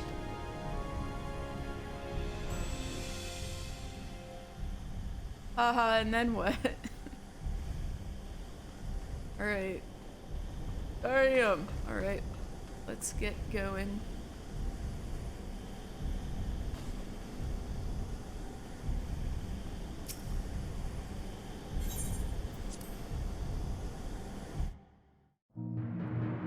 Oh, you'll be back on later? Alright, sounds good. I'll never forgive her for this. I don't care how hot she is. Oh my god.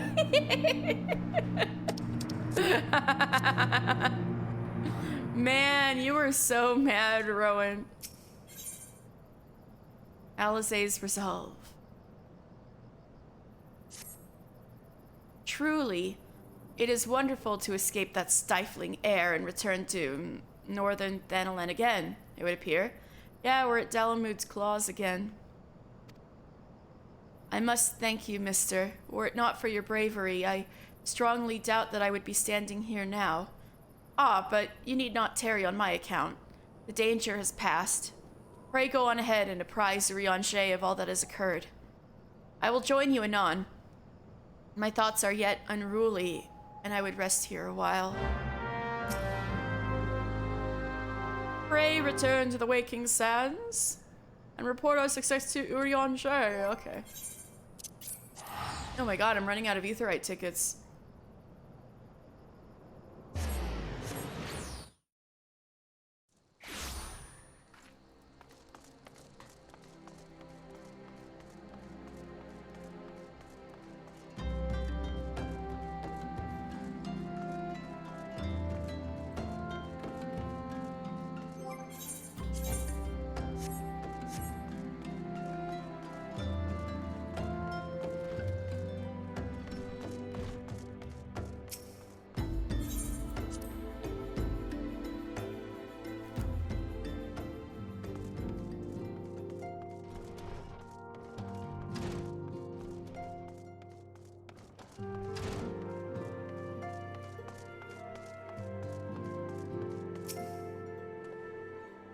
The triumphant hero doth return.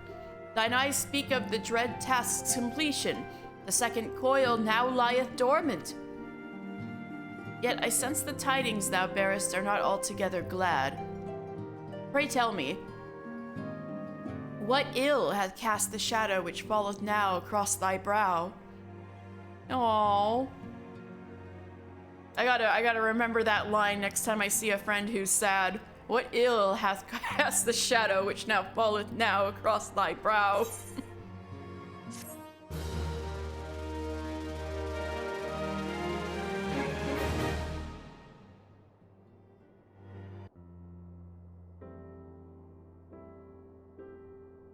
An old foe and an old friend. So, 'twas but the ethereal shadow of Master Louisoix that Lady Alizé beheld, an unnatural conjuration enthralled to the elder primal.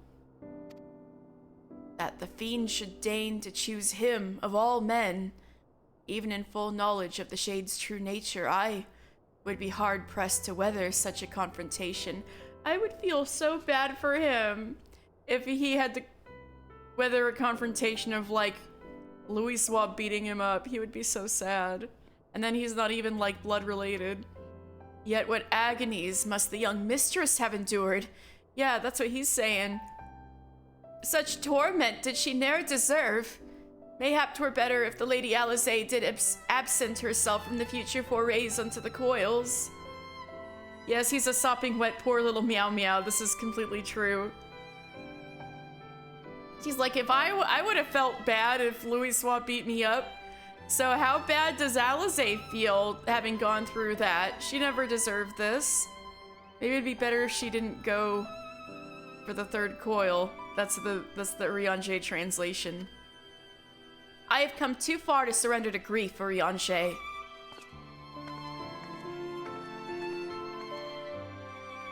My lady, I am resolved to defeat these fiends, and naught shall sway me from my path. Now let us peer more deeply into the well of our discoveries. As you wish, my lady. By your leave, I would speak first of the coil's late guardian, Nael Van Darnus. Van Darnus was a legatus of the Garlean Empire who strove to bring about Eorzea's final destruction, only to fall even as the sixth sun did set. If thou hast heard the tale of the White Raven, then it is he of whom they speak. He, I say, for Nael was for a certainty no maid. Yes, but what you don't know is that he died a long time ago, and all this time Eula was pretending to be him.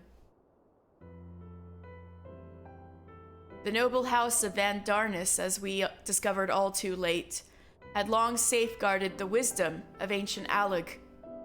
'Twas thus that the legatus came to learn the true nature of Dalamud, to seek to employ the Red Moon as a weapon against Eorzea. Yeah.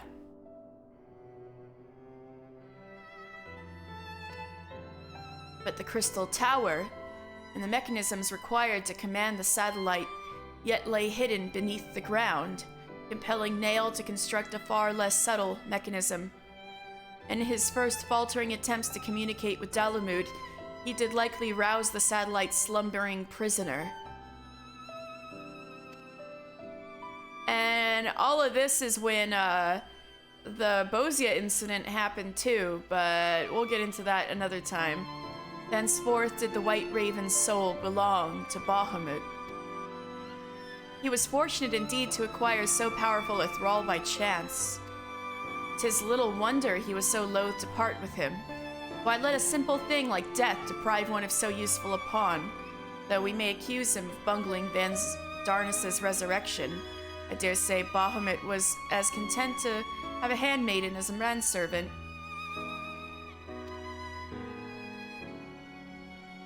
Y'all still don't know. I only hope that the two thralls we encountered were the extent of his flock. Yet I cannot help but dwell on Nail's words, those beloved children of whom he spoke.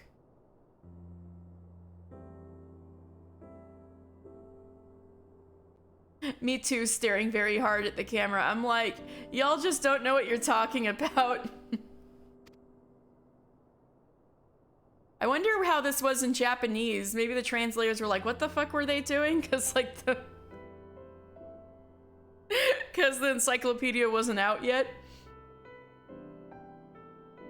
I assumed at first that he referred to the moon's beastly guardians, but should Bahamut have enslaved other mortals, we must needs remove this source of worship. Otherwise, our efforts to disable the coils shall be for naught.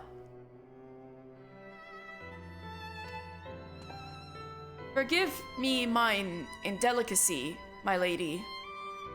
Thou art wise indeed to speak of expunging the primal's thralls, but canst thou truly pursue a course which would cost thee thine own grandsire? My heart and mind are as one on this matter. Grandfather's salvation can be won but by a single method: destruction of Bahamut, and aught that might serve to sustain him.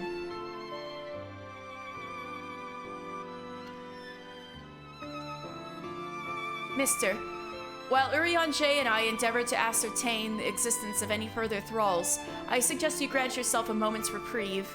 Rest assured that I will contact you the moment I have need of your inimitable talents. That we have achieved so much, I owe to you. I fear, however, that our trials have barely begun.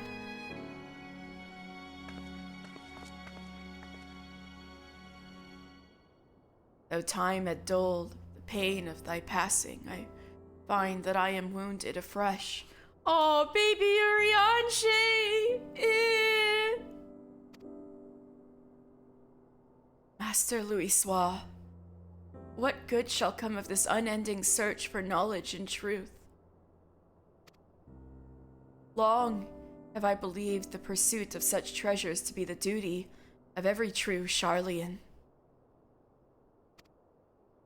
Yet when each new revelation serveth only to heap further anguish upon those who we would fain protect, must we truly reach for more?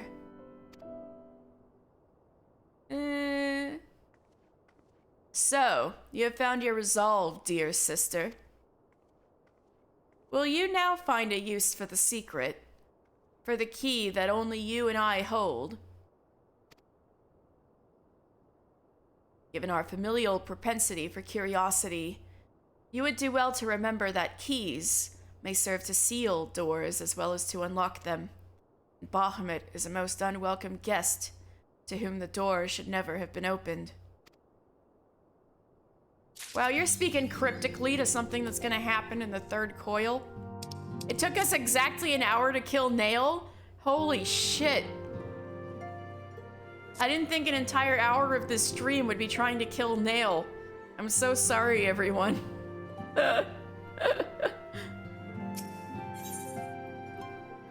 Urianger would speak to you regarding your mission to prevent Bahamut's return. Man is wont to cast light wheresoever secrets lie hid in darkness, though that which he illuminateth seldom bringeth him joy. So it is with such unhappy truths as Bahamut's immense shadow doth conceal. Yeah, you're starting to regret trying to figure out the truth of this, aren't you, poor baby? Yet ever onward forgeth Mistress Alize, undeterred by the burden of knowledge that weigheth heavy on her heart. 'Tis a perilous path she hath chosen, and a painful one. I prithee, mister, remain by her side as her valiant blade, that she might see her quest to its conclusion. I will, don't you worry, baby!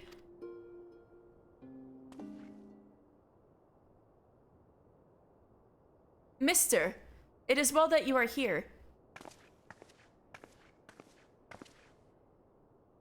My lady, how might I serve you this day? I have met with some difficulty in my mission, Urianshe, and I should be grateful for your counsel.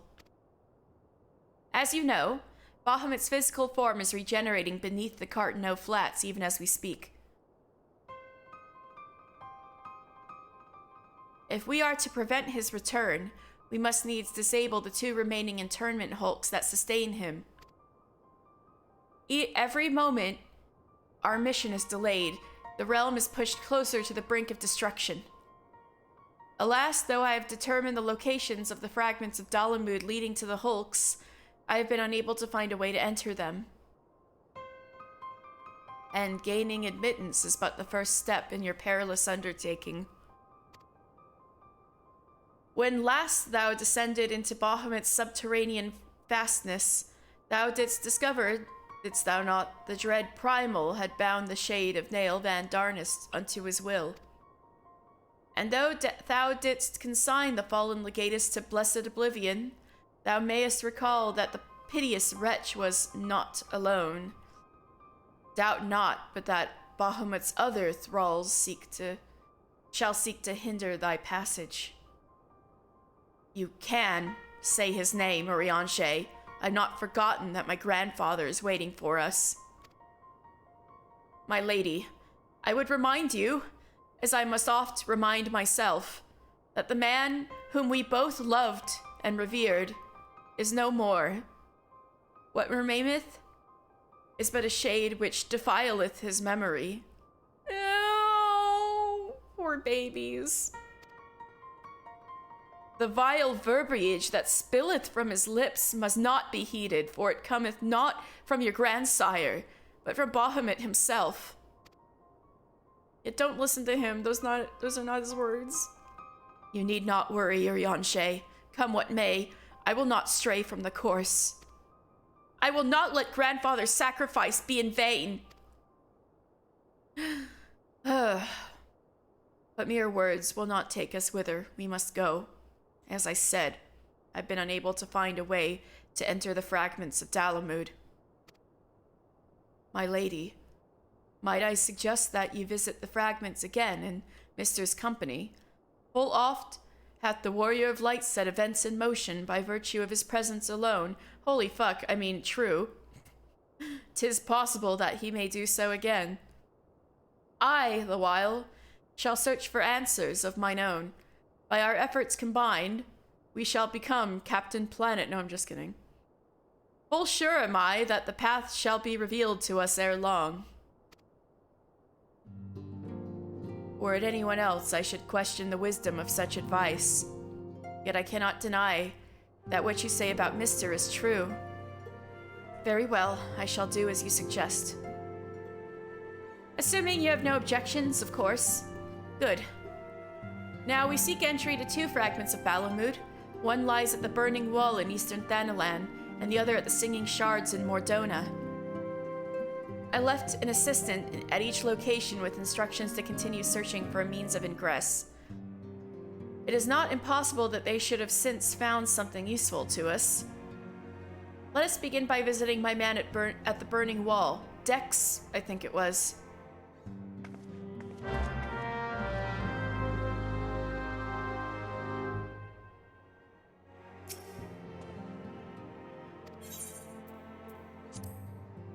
The greatest truth doth lurk in the deepest abyss.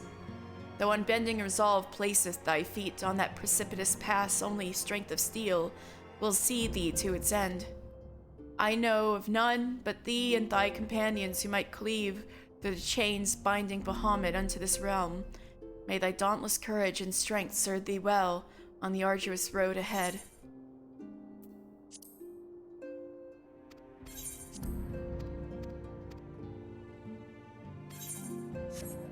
Okay. So we need to go to Camp Drybone.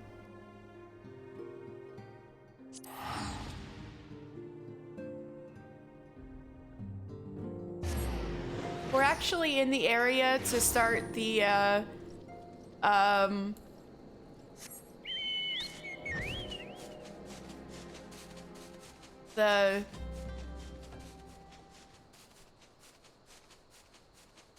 Hildebrand quest, but I don't want that kind of mood whiplash, so... That's the burning wall, isn't it pretty? All that was caused by a shard of Dalamud, which is right there. That's where we want to go.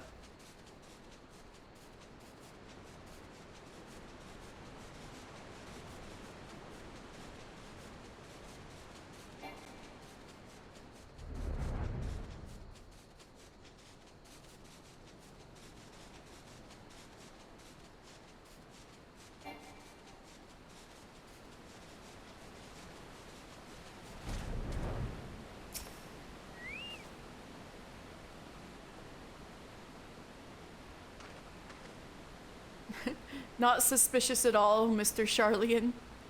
I say, are you not Mr. Master Final Fantasy, my lady's most faithful companion? Sinis, sir, at your service. And may I say what an honor it is to meet you?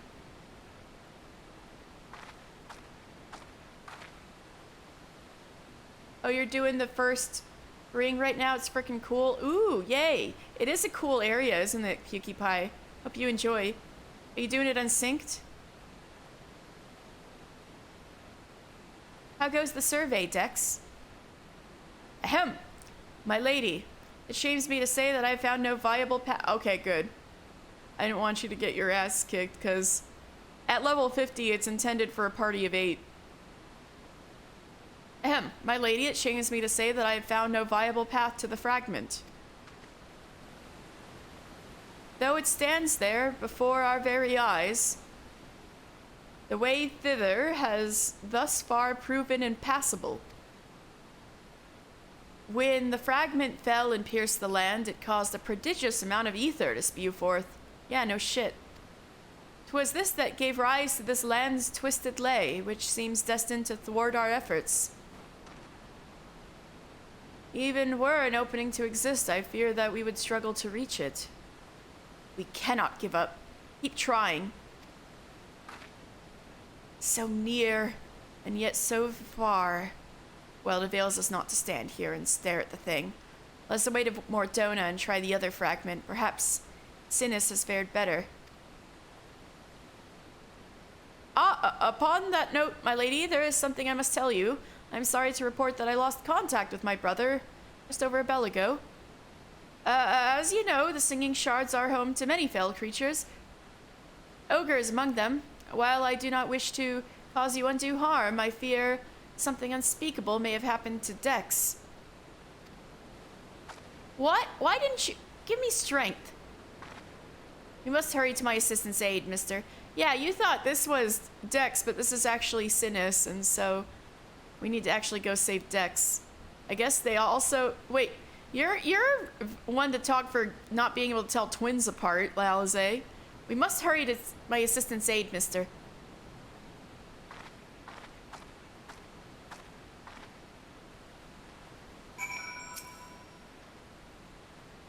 The singing shards are home to a host of fell creatures, ogres among them. If it would not be too much trouble, I should be most grateful if you would find my brother and keep my lady safe. Alright, so let's go to Revenant's Toll.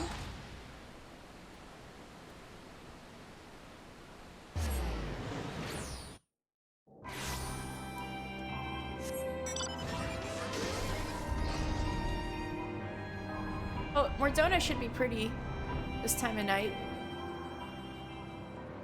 Oops, get me out of here.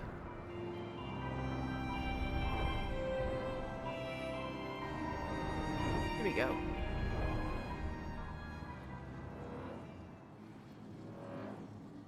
Oh. You know, it'd be pretty if it wasn't foggy, but we can't have everything.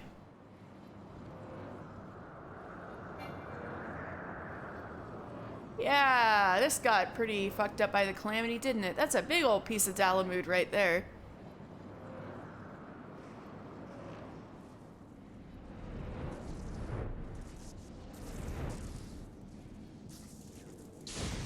Oh, Dex, you good? You're bald. You guys don't even look the same.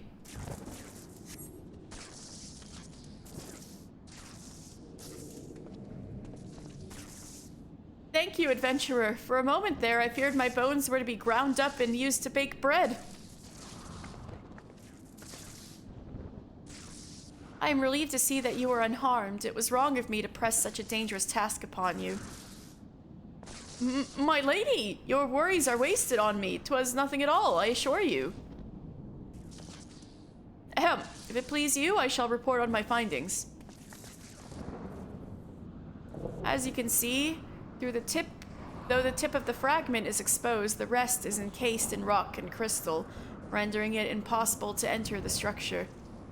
We might try excavating the area around the fragment, but that is like to take time, and there is really no telling how deep we may dig before we find a suitable point of ingress. As such, I am forced to conclude that gaining entry to this fragment is unrealistic. Forgive me, my lady. Confound it. We are losing precious time. What are we to do now? 'Tis I, Urianger. Glad tidings have I for thee and my lady. For a blessing, a way hath been found, by which thou mayest enter the remaining fragments of Bahamut. Oh? Go on. Pray escort Mistress Alizé to the cerulean processing plant in northern Thanalan. There all shall be made clear. Oh, maybe it has to do with the Bahamut's claws. We kept popping up there, right? When we were done with everything. Urianger has found a way? Then we must go to him at once. I will always go to him. I don't need an excuse. Okay.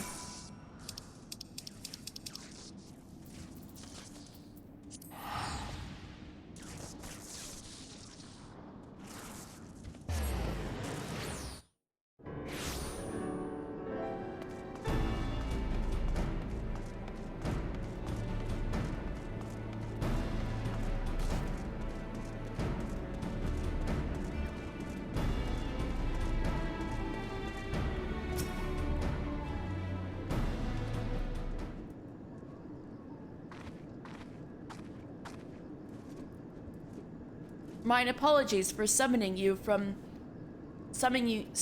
thus from afar, my lady, but 'tis here that your journey may finally begin. I did wonder. To my knowledge, there are no fragments in northern Thanalan. Nor are you mistaken, my lady. Yet a pathway doth exist, one which you yourself have made use of in the past. At the conclusion of your several forays into the binding coil, 'twas at the crystal formation which lieth to the north of this place that you did emerge, was it not? Yes. An ethereal stream bore us back to the surface. That much I had surmised. Are you suggesting that we can use it to return underground? And even if that were possible, would it not simply bear us back to those places which we have already explored? It need not, my lady. Pray, allow me to explain. Upon the evidence of your experience, it seemeth plain that two internment hulks may share the selfsame ethereal egress. From this, we did infer that others may be connected in likewise. Thus did we labor long to verify the existence of further tributaries to the selfsame stream, in which task we were at length successful. 'Twas then but a matter of arriving at a solution to the problem of traveling to an unattuned destination. That one might reach were they to call the headwater. To reach what we may call the headwater, we propose to employ a modified aetherite, which serveth to amplify such ripples as do originate from said source. By focusing one's essence upon these ripples, it should be possible to make the journey. Yet be fairly warned, my lady, as with all untried modes of ethereal travel, this method entaileth considerable danger. Merely to attempt the voyage could cost you your life. That is a risk I am willing to take. You are brilliant, Urianger. He's like, please, Lady Alizé, no. But I am curious. Did you have assistance in forming this plan? I could not help noticing that your repeated use of the word we. Unless you have taken using the majestic plural in our absence. He started using the royal we. Urianger leveled up his old-timey speak and started using the royal we.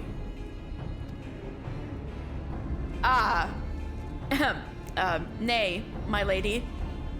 As you have correctly surmised, I was not alone in this endeavor. Meaning there are others who are aware of our mission.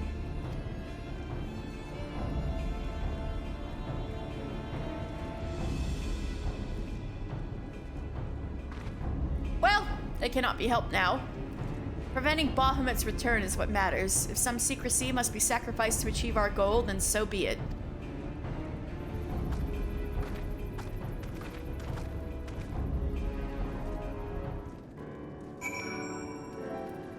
That was a whole bunch of super duper Charlian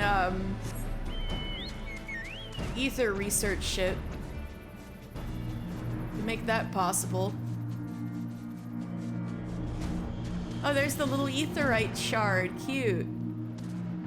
They got these my fellow immortal flames setting the thing up.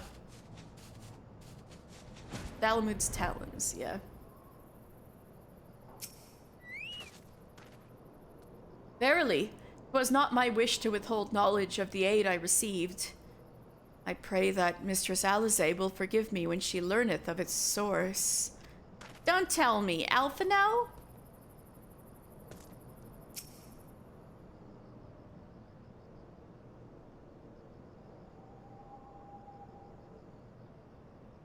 So that must be the modified etherite. But what are the immortal flames doing here? Those men may be sworn flames of Ul'dah, but they are first and foremost faithful retainers of House Levaur, like the ones you were using before.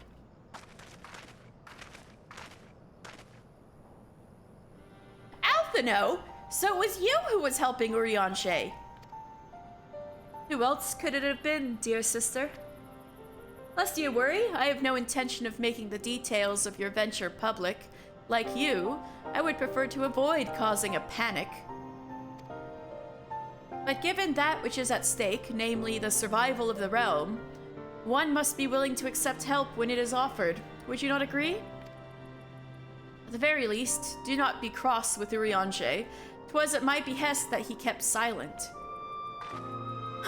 We will speak later. Oh no, Urianger's in trouble. Pray forgive me, my lady, but knowing full well your intent, I judged it meet that Master Alphino be informed. Though your grandsire hath become Bahamut's thrall, his noble blood courseth yet through both your veins. And if he must needs be struck down... Do you hear that, Alphino? I mean to strike down grandfather, and when I've done so, I shall banish Bahamut to the ether. Nothing you say will sway me from my course. I will protect Eorzea, and I will uphold grandfather's legacy. Grandfather's legacy? So you still do not know what you yourself desire. Your actions are still driven by borrowed resolve. Borrowed resolve? What does that have to do with anything? Protecting Eorzea was grandfather's goal, and we have made it ours, both of us. That is why we came here, unless you have forgotten. Gods forbid I should ever God damn it. I should ever forget, Alize.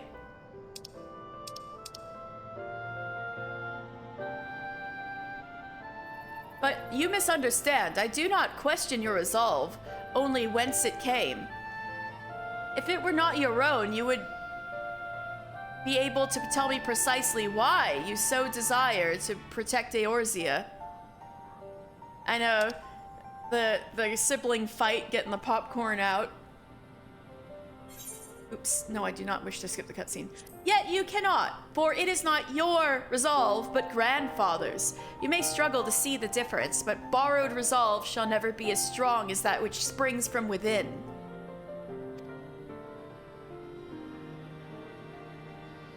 But let us speak of this another time. For now, preventing Bahamut's return is all that matters. Kids, stop fighting. I know, right? To be plain, I have no objection to striking down whatever is left of Grandfather. Know, however, that I will be accompanying you this time. As a son of House Levayor, I would be present for his final moments. Very well. You may join us on one condition. I make the decisions. He's like, yep, sure. If it please milady, the name's Erkenrad. You've got pretty eyes, Erkenrad. Our preparations are just about complete. When you're ready to embark on your mission, just give me the word. I will be waiting for you at the cerulean processing plant.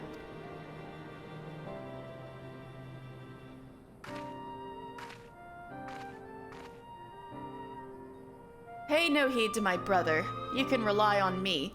We have come far together, you and I, and together we shall see our journey to its end.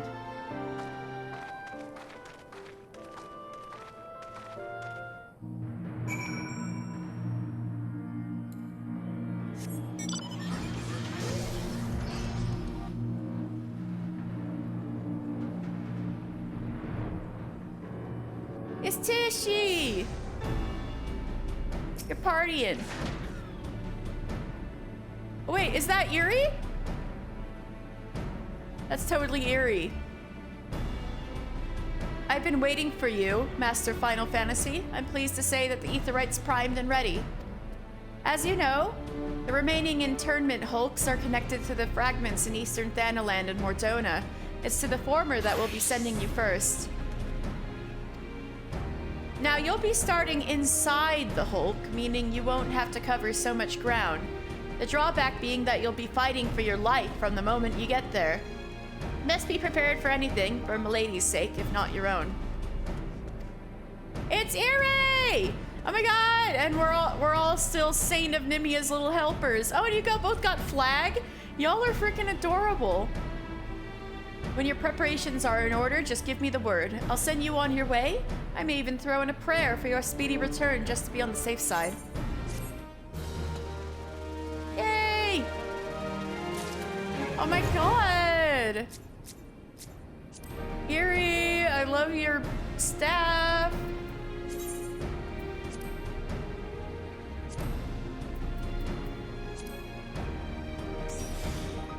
Yay! Alright, everybody who wants to go to the final Coil of Bahamut ready? I've got my Bunny Santa crew with their little Rudolph flags. Do I have any wintry minions? Not yet, really. Emmett Salk doesn't count. I guess, Wind Up Onion Knight kind of looks like Santa Claus. Now I'll stick with this.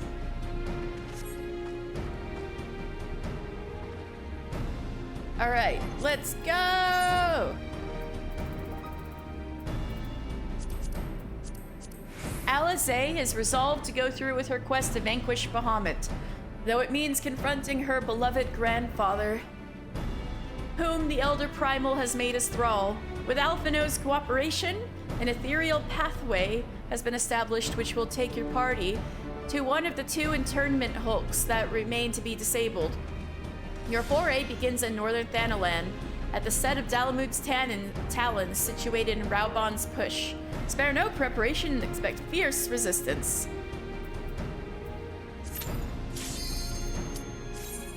All right, let's go.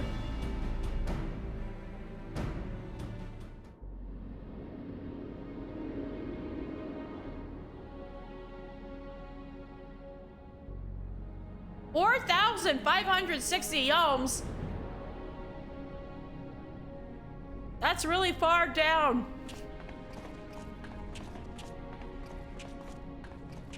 So this is how it looks on the inside. This internment hook still functions. The teleportation was a success. We are come to the right place. There's no telling how much further Bahamut has regenerated since we last beheld him. Let us make haste to the main bridge and deactivate the coil.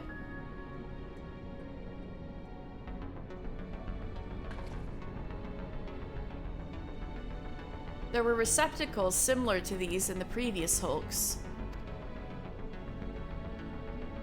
Those held chimerical beasts, but only the Alligans know what other abominations may be sleeping within.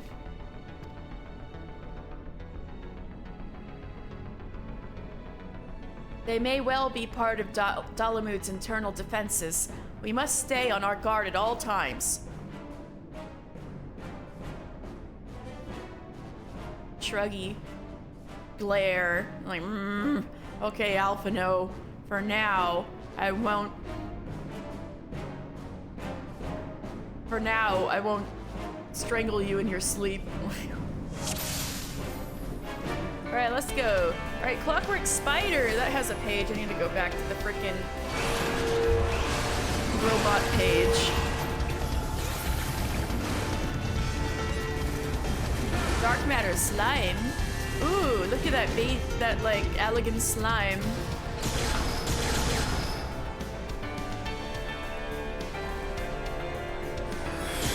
Whoa, shit. I'm coming back. I'm coming back.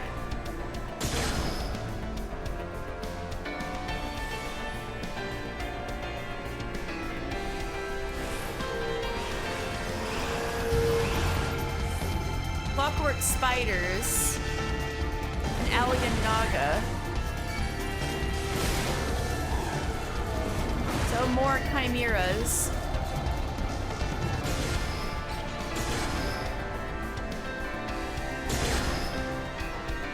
Alright, so Clockwork Spiders. A later variant of the Clockwork Bug. Wait, where are y'all? I cannot read and do this at the same time. Never mind, I'll read later.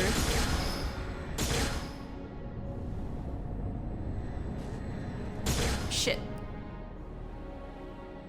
Not again.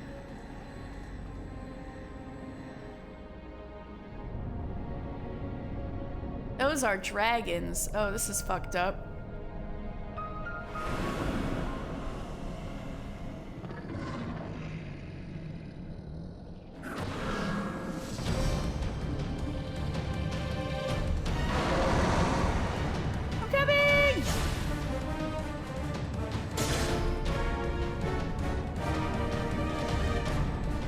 Neurokinetic link up.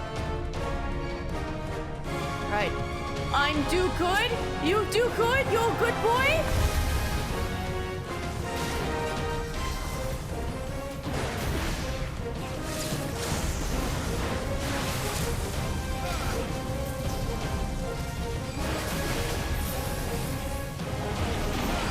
Son of I'm do good.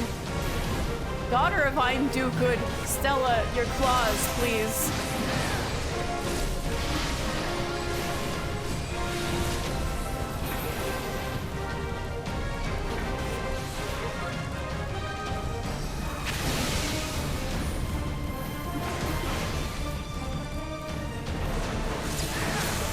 All right, we got it.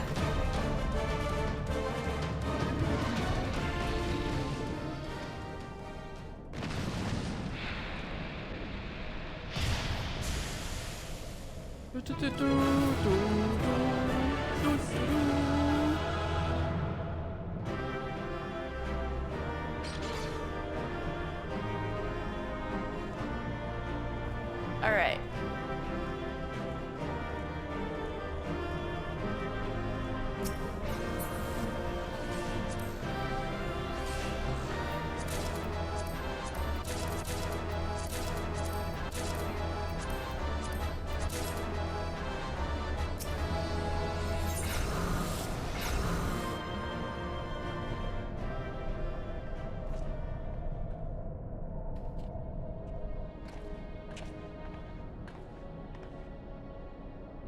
By the 12 dragons. So many.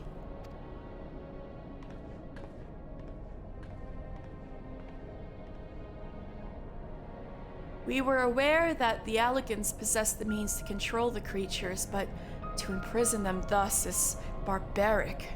I would not wish such a fate upon my worst enemy.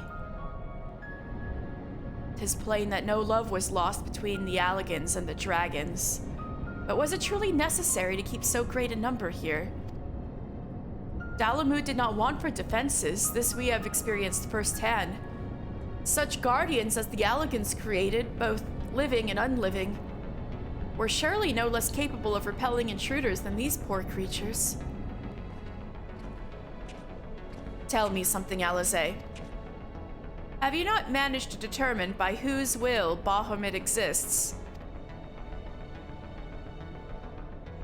No, I have not.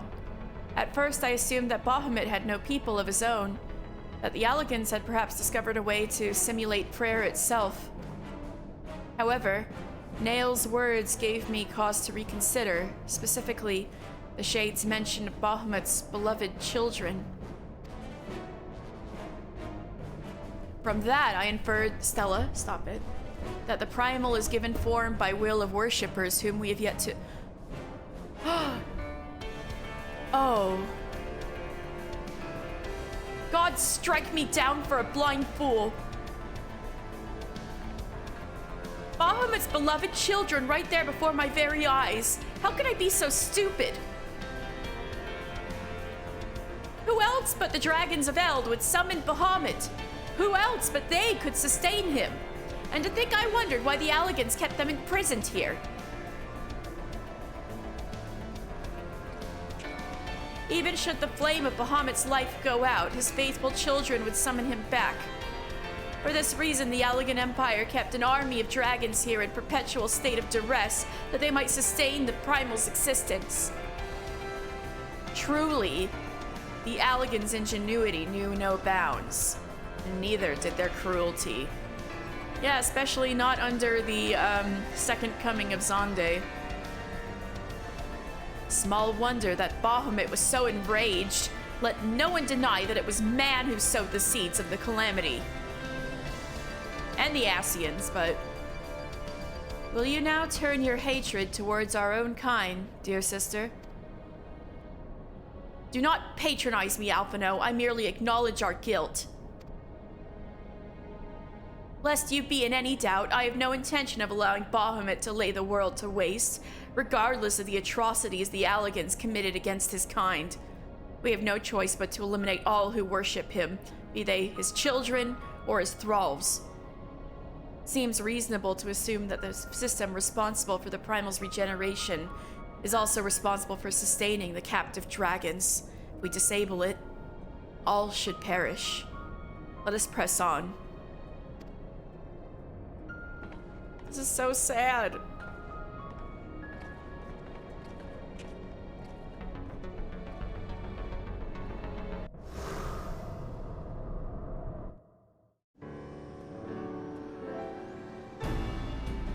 Alright, so some of the things we encountered in there. We encountered clockwork spiders with the little balls on them with like the crystals spouting out. Clockwork spiders are more aptly equipped to deal with intruders than clockwork bugs, thanks to upgraded weapons arrays and defense protocols. The spiders also appear to possess a more advanced form of artificial intelligence, making them quicker to adapt to various situations in battle. And also,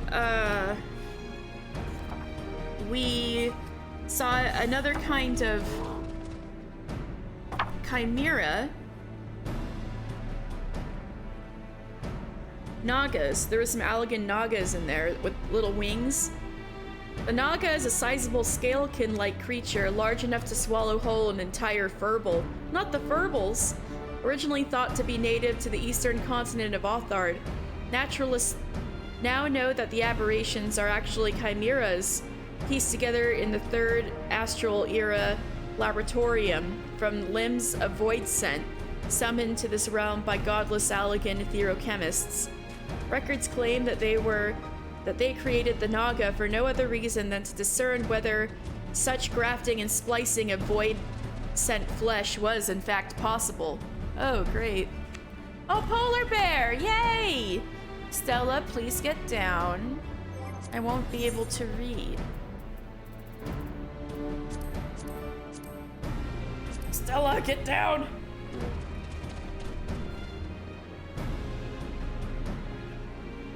Right. At the depth of 6,835 y'all, we gotta be almost the center of the earth at this point. You and your companions are greeted by a breathtaking sight, a colossal replica of Bahamut, believed to be the device which regulates Bahamut's regeneration.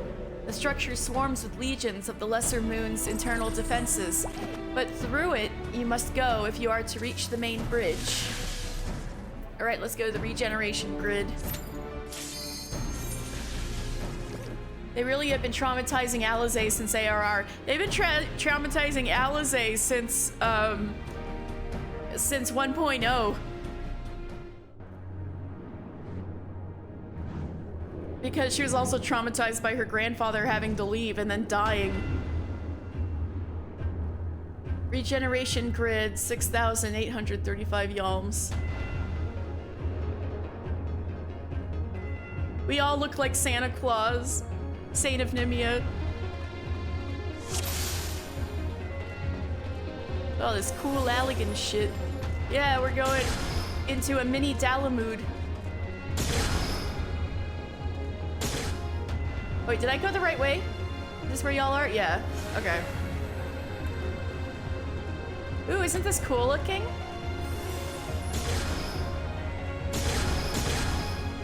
Whee! Valiant.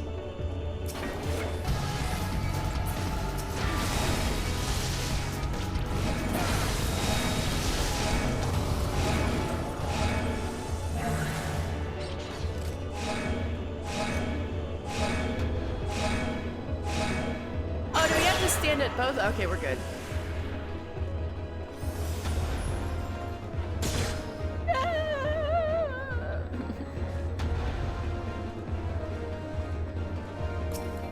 Spinner rooks, those are in here too. Alright, so spinner rooks. Those spinny crystal looking things. Remember those because I'm going to talk about those later.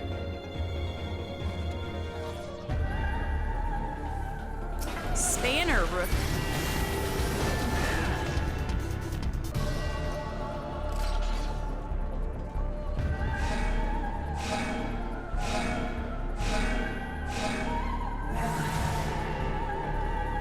Hello? This way? Okay.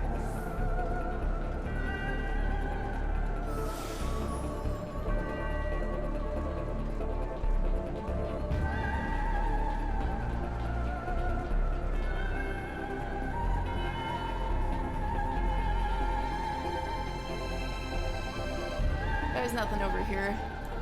I'm following y'all.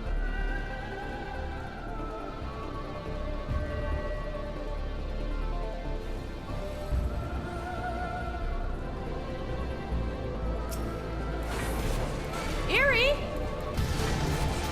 Oh no, do we have to kill ourselves? Is that what's going on? Did we mess up?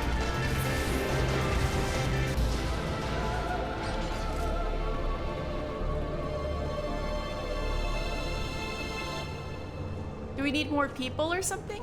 We gotta do both sides. Oh. And we can't go back from here, so we gotta start over? Is that, oh, you killed yourself so you could go back and do the other side. Oh, okay, thank you.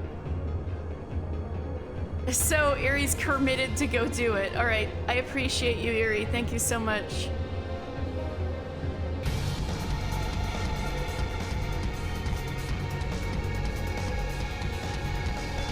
I see you over there. Yeah, buddy. I see your beautiful wings.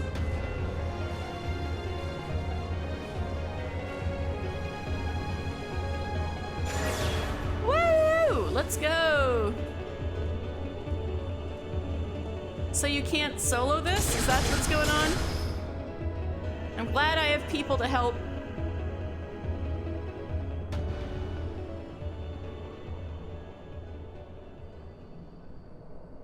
what do we got here?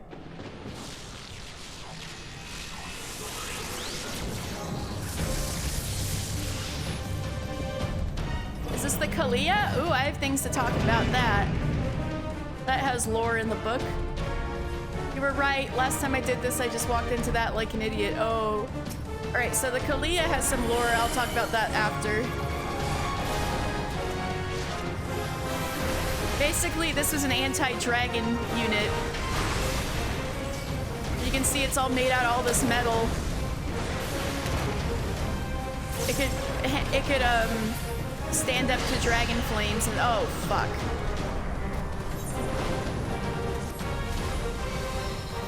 I appreciate it, Erie. Thank you.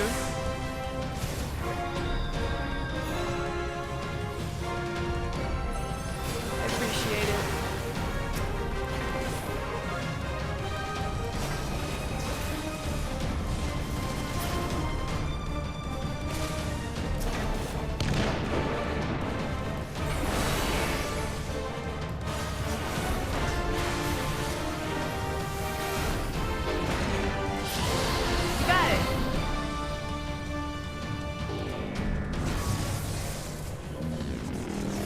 Kalia, who has a few things to talk about.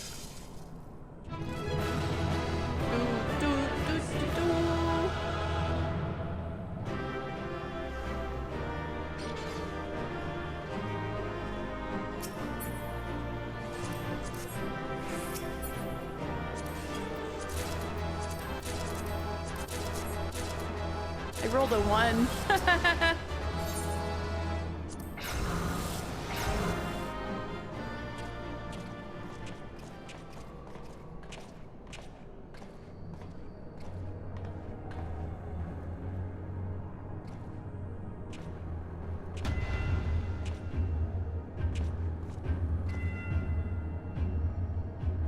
Why, this looks like a model of Dalamud, yes. For millennia, Bahamut must have gazed at this unchanging view. Trapped inside a prison that was scarcely large enough to contain him, unable to move, denied the release of death, how his hatred for man must have burned.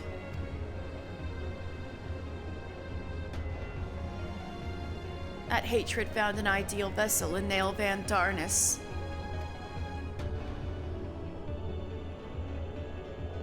In many ways, Bahamut is to be pitied, not loathed. But knowing the true extent of his fury, I am more convinced than ever of the necessity of our endeavor.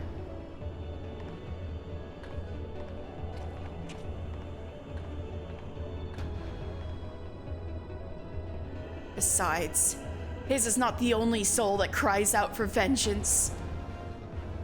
Girl, I'm worried about you.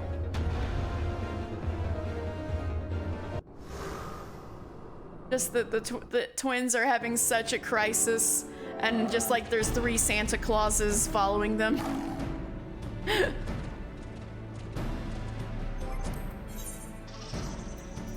Okay, so those little crystal-looking guys, the spinner rooks, another of the Alien Empire's fully automated clockwork defense mechanisms, the spinner rook is believed to be a predecessor to the more heavily armored globular nodes, which lined Imperial hulls from the final years of the Third Astral Era. Until the invention of the rook, there is no evidence that the Empire had solved the mystery of etherochemical-assisted levitation, making the rook a sign of scientific breakthrough. And then Kalia, the metal 3-headed thingy we fought at the end. The Kalia is an early attempt to combine the strength and ferocity of a chimera with the durability and ease of control offered by a fully automated machine. The creatures were first used in the Mericidia campaign, then deployed into Dalamud. The Hydra-like design was most likely chosen to provoke their dragon enemies, one many such tactics used in the Allagan's war against the dragons. And then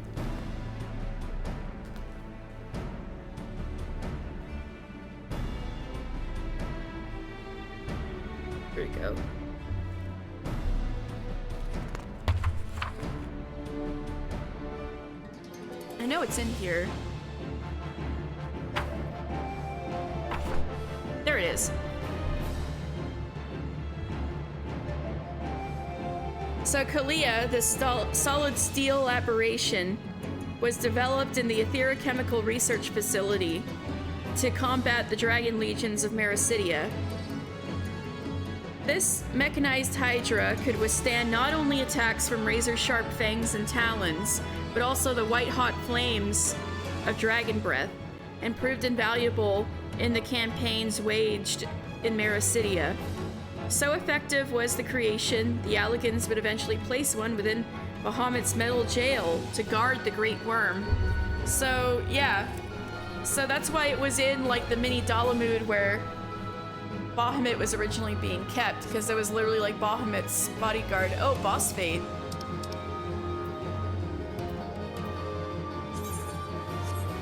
Alright. Did you want to do that, Tish?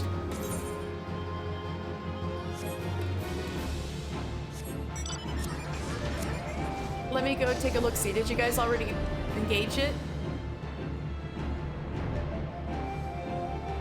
Oh yeah, you are.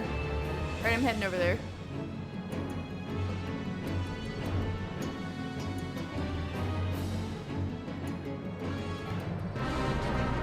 Ooh.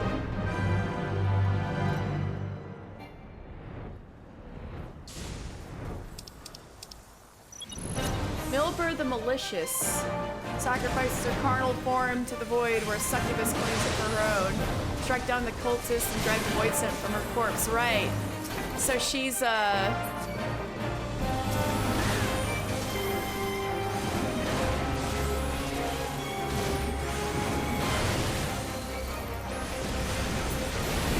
she's a Lamb of Dalamud cultist. How fitting to all the stuff we're going through right now.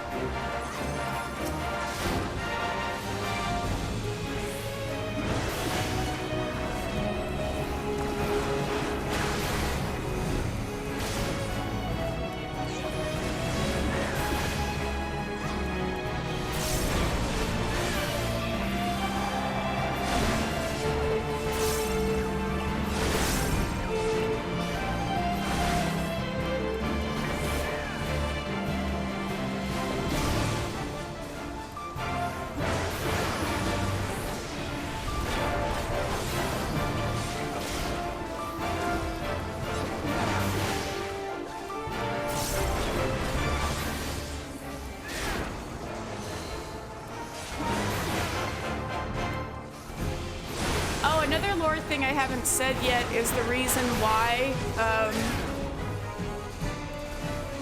Dalamud was sent out to capture the energy of the sun when technically the Crystal Tower was already doing the same thing.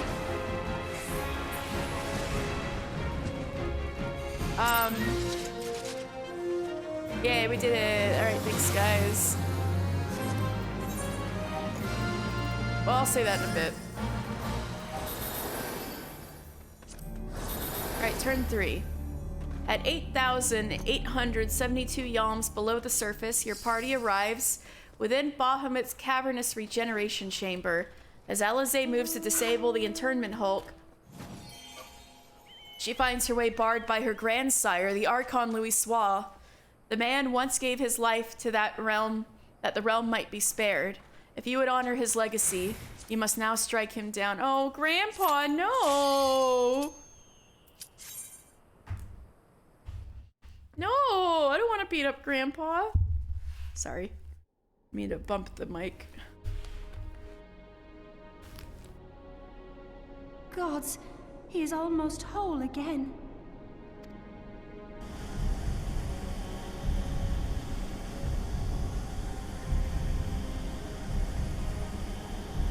$8,872 yalms? Jesus. His size is staggering.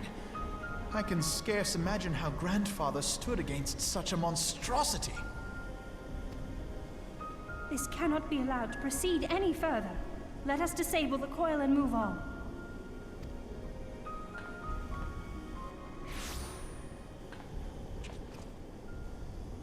Grandfather? No, that man is dead. I will not dishonor my beloved grandsire's memory by calling you such. Well, PewDiePie, for context, if we had beaten Nail Van Darnus in one try, we'd already be done. So think about that.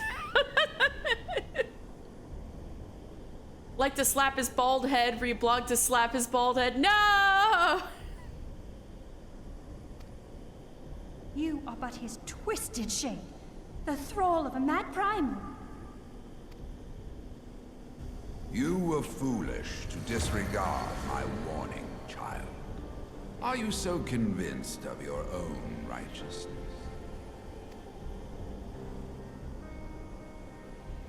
"'Tis the rightness of our path that led us to return. Eorzea will never be safe whilst Bahamut remains to threaten all we hold dear. What of the hero who gave his life in defense of the realm? Do you truly dispute the justice of our cause?" My poor, ignorant grandchildren. Your world is shaped by naught but recent conflict. Listen, and I will speak to you of justice. 'Twas in the twilight of the Third Astral Era. The southern land of Mericidia suffered invasion at the hands of the Alagon Empire. With no atrocity too depraved for their purpose, the forces of Alec were unstoppable in their advance. Desperate for salvation, the dragons prayed to one of their first brood, to their ancestor Bahamut. Infused by the power of their fervent supplications, Bahamut arose from the abyss of death and took wing as the Mericidians' newborn god. Yet this great miracle would only serve to further the maniacal designs of the dragon's imperial conquerors. The cruel fetters which bind my lord stand testament to the Alagon's boundless greed and hubris. I once summoned the 12 in an attempt to forestall the advent of the 7th Umbral Era. What then did the dragons of Mericidia do that I did not? Wherefore are they accursed and I exalted? 'Tis man's overweening belief in his own primacy that blinds him to the commonness of his condition and the truth of his own tyranny. As long as man is suffered to remain, the dragons shall never be at peace. Anime Joe Biden, this will not help you get reelected. Please, no! Only when the plague of people has been expunged shall the children of Lord Bahamut be free. Then shall the world know true justice. Stop it! Grandfather would never say such things. His belief that people were worth saving never faltered. He had faith in their strength, that they could stand together and push back against the darkness seeking to shape them. A false hope. 'Tis folly to place one's faith in so flawed a race. Stand together? Huh. They would first need to agree on which direction to face. If history teaches us anything, it is that man cannot find common ground between his own 2 feet. Even you, twins whose veins run with the same blood, struggle to fathom each other's reasoning. Oh shit. You hide your differing agendas behind the convenient banner of Eorzea's salvation. Given your obvious self-interest, can you truly claim no kinship Oh shit. with Alagon? And though I hope they might bring you closer, 'Twould seem that the twin No! grimoires I bestowed upon you were a wasted gesture. No, Louisoix doesn't actually think that.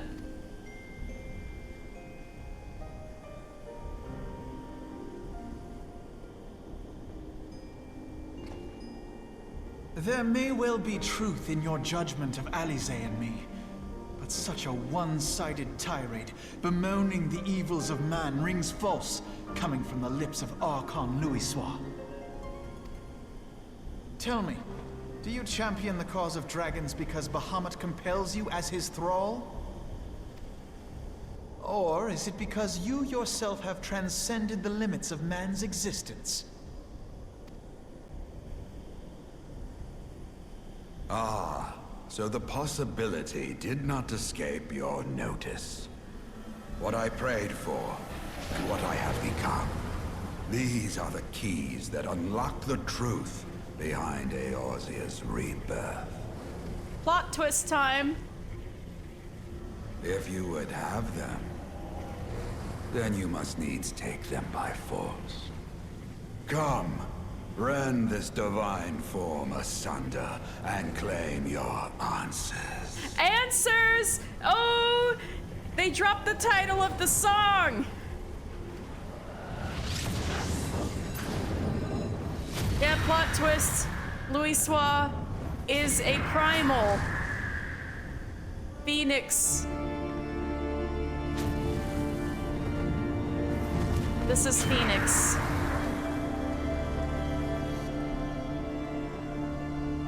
But I thought... No. He has become a primal? It is difficult, I know, but you must accept it. That entity is no phantom or imposter. It is our beloved grandsire. Ooh, I'm getting shivers. I hope it's not just because I'm cold.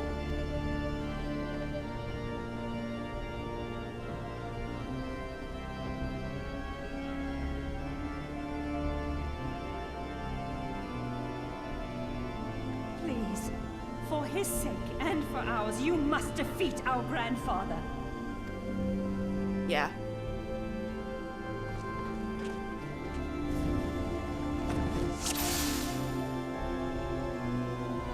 Y'all ready?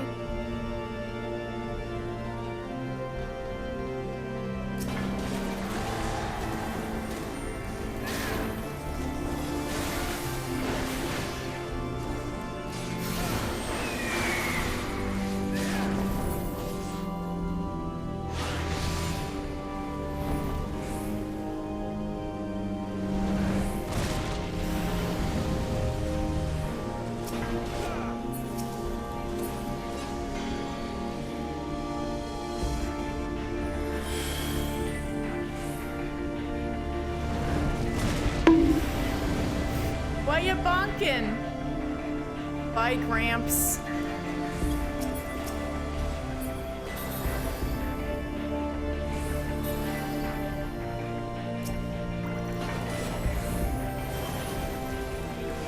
Birth.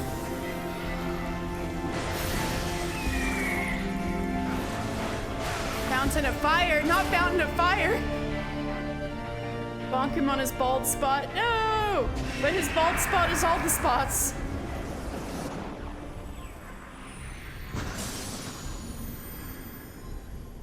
Alright, that wasn't so bad. Much better than Nail Van Darnus. Thank you. Oh, sad. Alright, thank you all.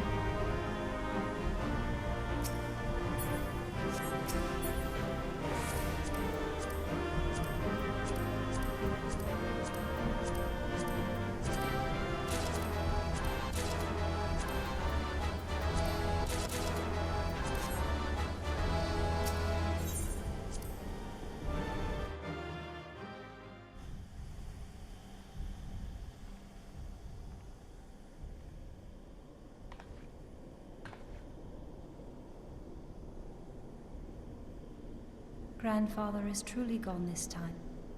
But better it end this way than the alternative.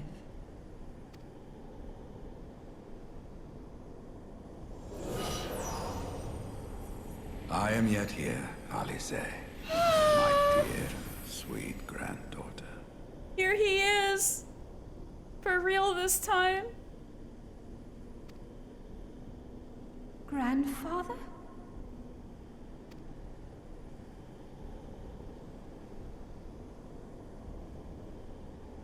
I must thank you, warrior of light. Without your valor, I might never have broken free of Bahamut's control. You're welcome, These last sir. few moments are mine, to live as the man I once was. Yes, absolutely. This is all that I wanted. Yet, now that it is happening, I find myself struggling to believe it. Is it really you?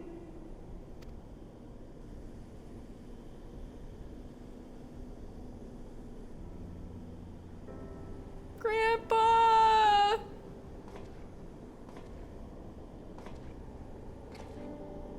Grandfather, pray forgive me my insolence. It was not my intent to demean you. Forgive you? I am proud of you, child. You were wise enough to deduce the manner of creature I had become.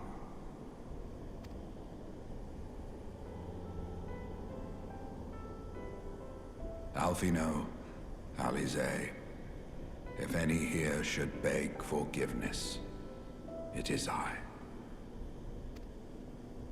Grandfather, I must ask, will you not tell us what befell during the calamity?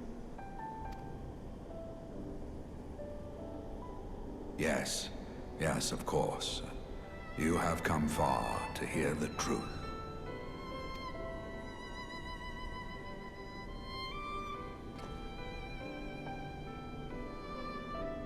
Let us then begin the tale at the Battle of Cartano, where clashed the forces of the Garlean Empire and the Eorzean Alliance. 'Twas there in the sky above the surging armies that the elder primal Bahamut broke free of the Red Moon Bahamut. In an effort to contain this avatar of destruction, I called upon the 12 to aid me in the creation of a prison of ether. But Bahamut would not be caged by such feeble bars. Too vast was his might, too fierce his rage.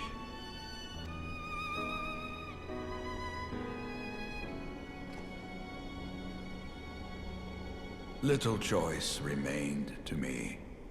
I used the last of my strength to entrust our hope unto the future, and prepared to meet my end. Oh.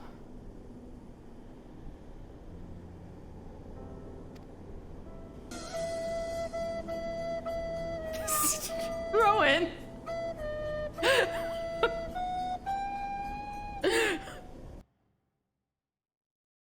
Oh, here it comes. Here comes everybody.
That's when the moon splintered.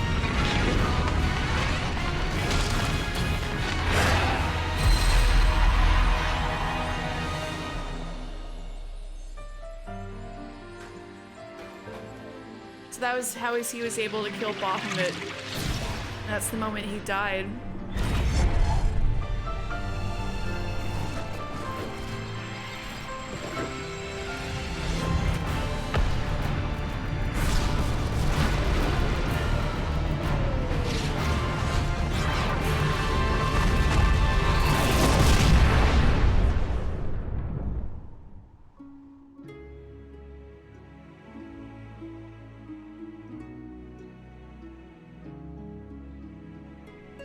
Yeah, that was badass.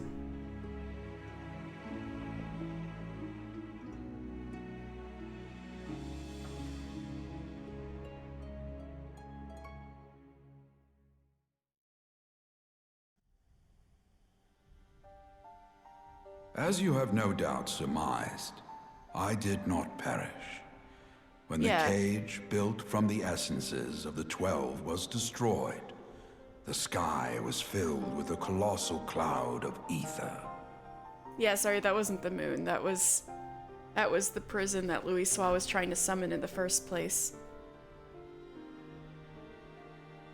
This drifting energy responded to the prayers of those fighting below, and to my own desperate wish that the dying realm be saved by infusing me with the power of a primal.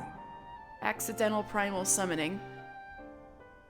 From all the frickin' power and ether and desperation happening at the time.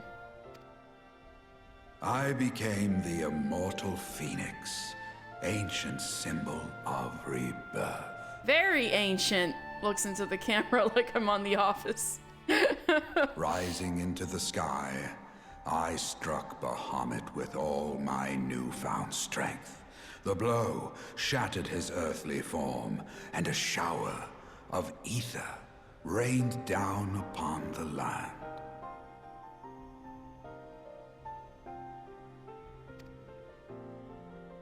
Thus began the rejuvenation of Eorzea.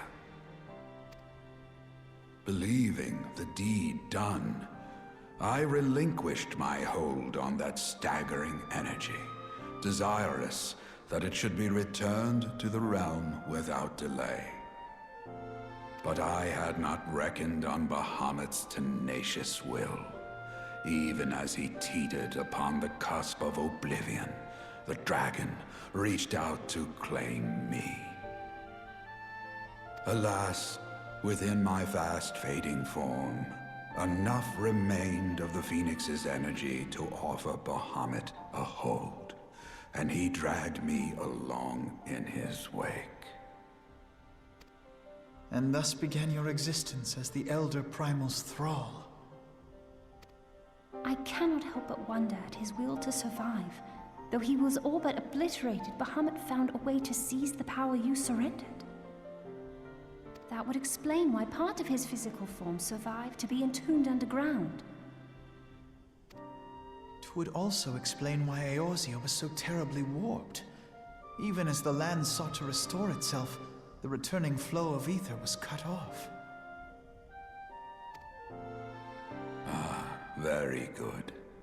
When his grip on existence was once again secured, Bahamut did not cease his feast until he had consumed every last mote of ether that yet floated in the air. And still he was not fully restored. You must remember that by this time, much of the freed ether had already returned to the land. That which remained was not sufficient to reconstruct so massive a form in its entirety. But there did not need to be. Not for a being sustained by the marvels of Allagan technology. Exactly. As long as some piece of Bahamut persists, the Coils will seek it out and continue their regenerative task. The fragments of Bahamut appear motionless from the surface, but deep beneath the ground, they had been searching, tunneling through rock and soil towards their escaped prisoner. And, as you have observed for yourselves, they found his heart. This is like really frightening technology. Warrior of Light, heed me. You must put a stop to Bahamut's regeneration. That's the plan, my man.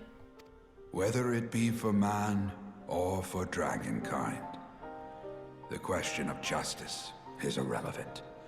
The Elder Primal will leave naught but a smoldering wasteland for both his children and ours. Yeah. And because of the nature of what Bahamut is, like... his existence wasn't in the best interest of the dragons in the first place. We'll get more into it in Heaven's Word, but their grief was,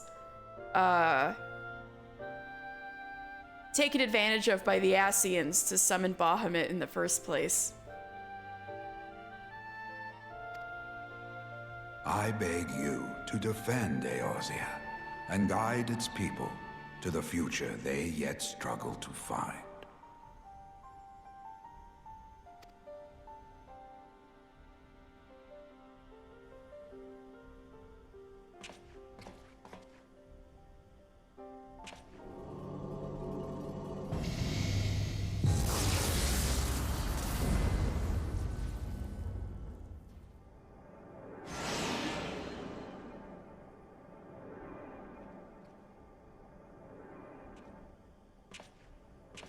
This portal will take you to the final internment. Thank you, Grandpa. 'Tis time for the tale of Bahamut and his part in the calamity to come to an end. He's given us a little free Uber ride to the last internment, Hulk. I really appreciate it, my man.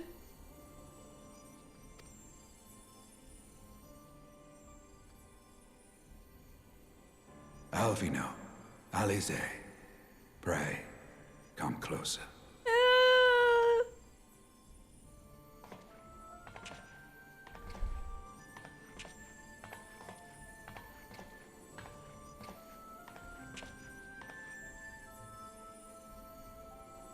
Your hopes and dreams must no longer be an extension of mine. You must needs find your own reason to fight for this realm, your own meaning in this sea of chaos. Will you do that for me? Of course, Grandfather. I have already made it my mission to see this newborn Eorzea survive and flourish.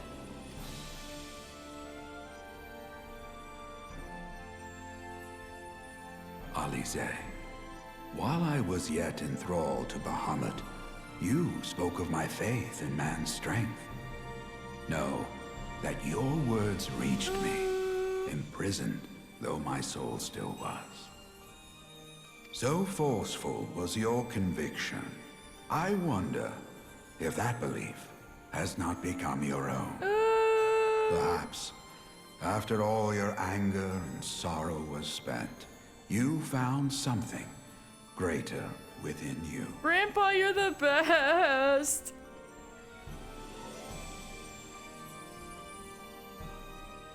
See this fight to its culmination.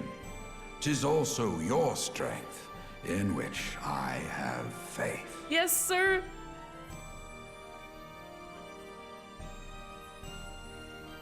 Thank you for everything. Pray, take your rest, Grandfather. You deserve it.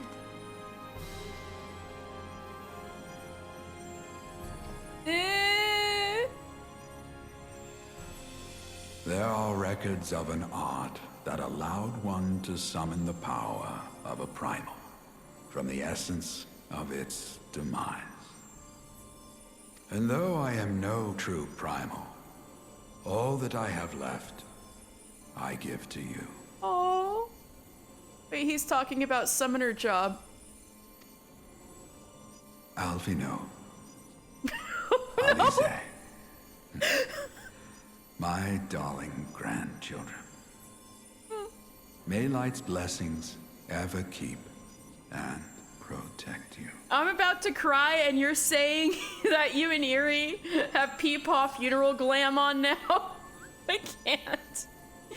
My darling grandchildren. Ah!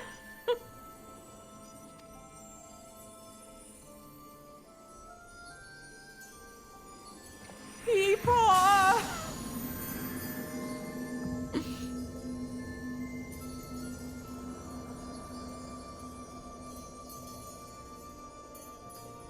Stella, this is not the time.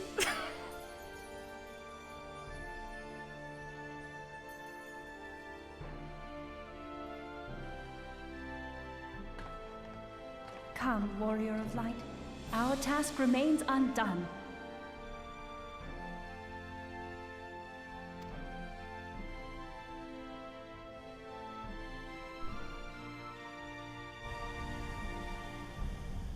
Okay. Alright, so the Phoenix has an entry in the encyclopedia. There are many who claim to have witnessed the legendary Phoenix appearing in the sky following the Battle of Cartano. Accounts of that time are fragmentary and inconsistent, owing to the forgetful haze afflicting survivors of the calamity. But the tale of the mythical bird of rebirth coming to Eorzea's salvation is a persistent one, nonetheless. While some might dismiss such memories as hallucination or wishful thinking, others have pieced them together to form a credible theory. Archon Louisoix's attempt to summon the 12 and halt the fall of Dalamud was interrupted in spectacular fashion when the elder primal Bahamut burst forth from the Red Moon's core. Drawing upon the vast quantities of ether gathered to summon the 12, it was the collective subconscious of Eorzea's people and the prayers for our dying star's survival that likely called the fiery phoenix into being. While there's no solid evidence to support this idea, such an occurrence would be entirely in keeping with the metaphysical logic of primal summoning. Alright, time to go.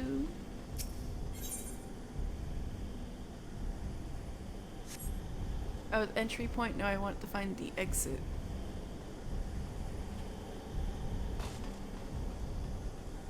Oh man, doesn't he look scary and badass? But we gotta stop him from completely regenerating.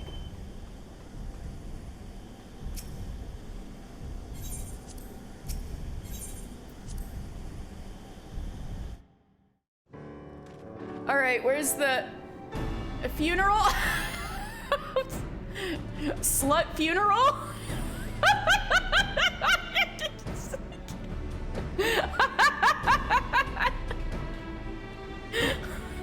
Incredible.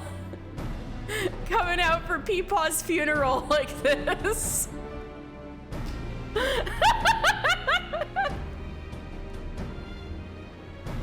Okay.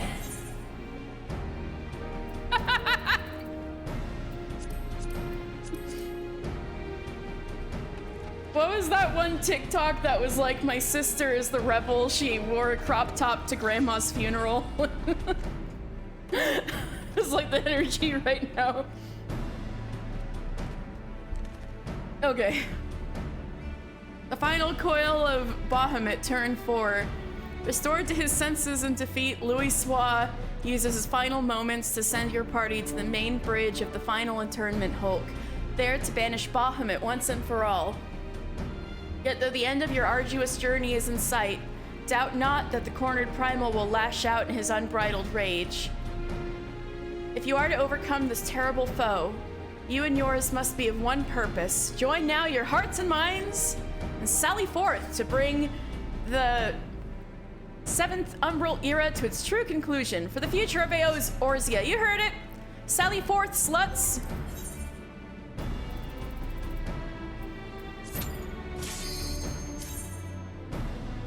You've busted out the slut uniform for clearing it too? You did? Oh, so you cleared it already while we've been doing this?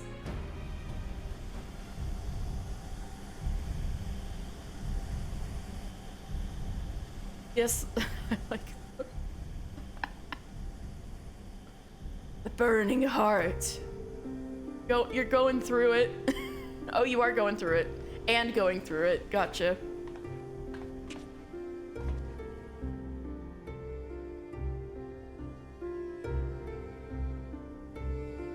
Oh shit, I'm sorry. Arduous road, but at last we reach its end. Shit, I should have asked if you wanted to come for the last one, Pukey Pie. I'm sorry.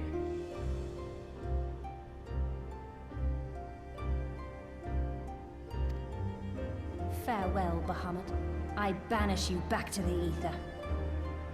Oh, you're not there yet. Okay.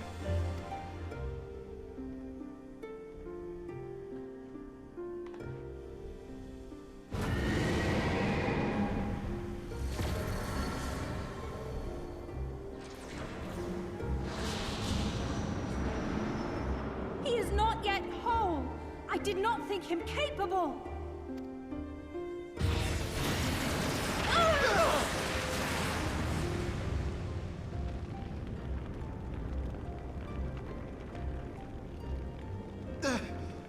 Alize!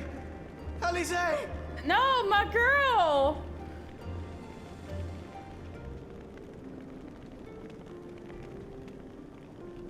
I had thought it finally over.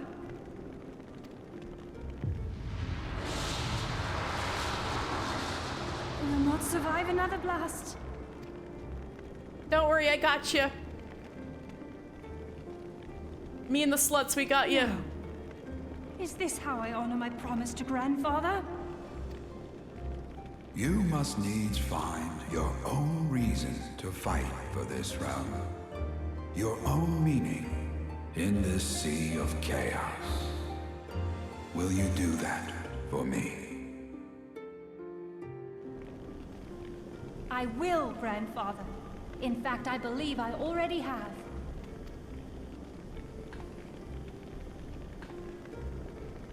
That reason has been with me all along, guiding me. Eorzea's blade of light, shearing through endless shrouds of darkness. I have been shown the miraculous feats of which we are all capable. Of which I am capable. Hell yeah, Alize! Bahamut, you have wreaked enough havoc. I will not let your wrathful fires consume all that we know and love. Let's go, Alize!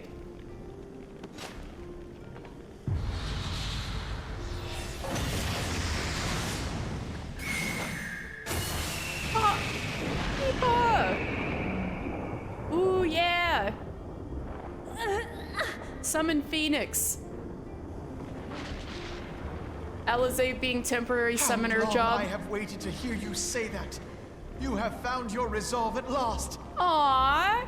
Even your brother's happy for you. Limping over. Let me join my strength to yours.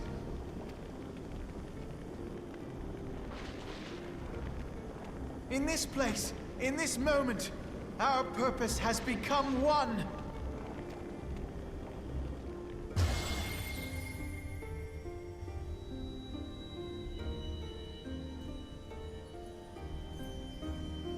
Double summoner job, let's go.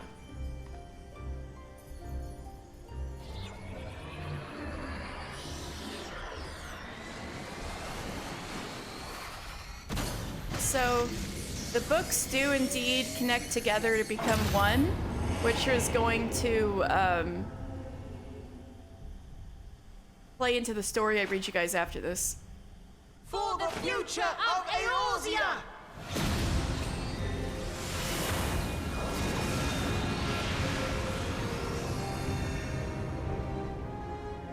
This last task is yours, Warrior of Light. You must destroy Bahamut's crystal core.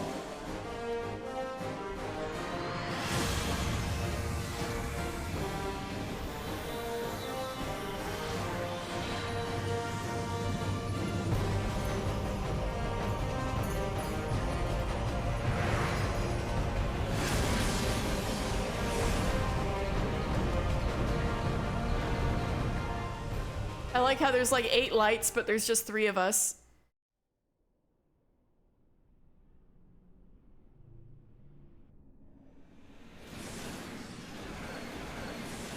Eight lights, but 3 of us.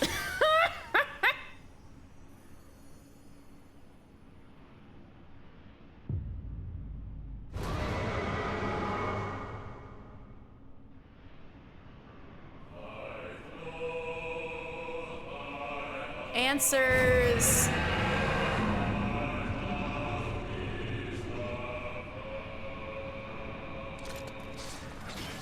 Yuri's butt. Okay. All right, let's go.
Yes, it's playing the frickin' song. Oh shit. The Warrior of Light and his 2 concubines, as history often recounts. Please, Icky Pie.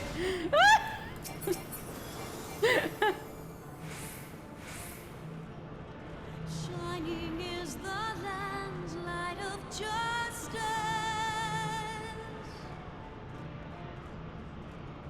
Ever flows the land's well of purpose. Thank you for the afflatus. Walk free, walk free, walk free. Believe the lamb's alive, so believe.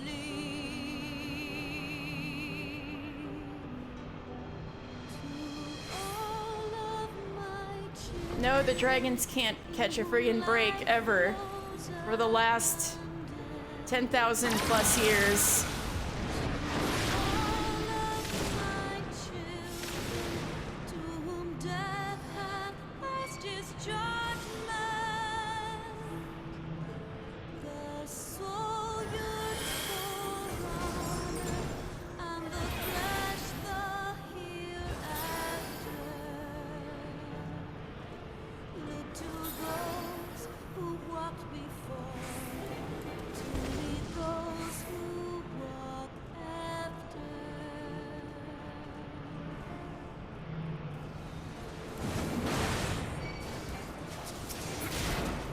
Shining is the land's light of justice.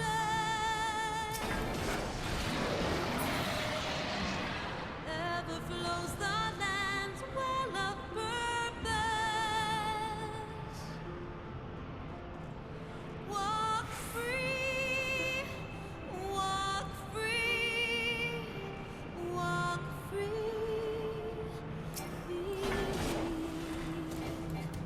The lamb's alive, so believe.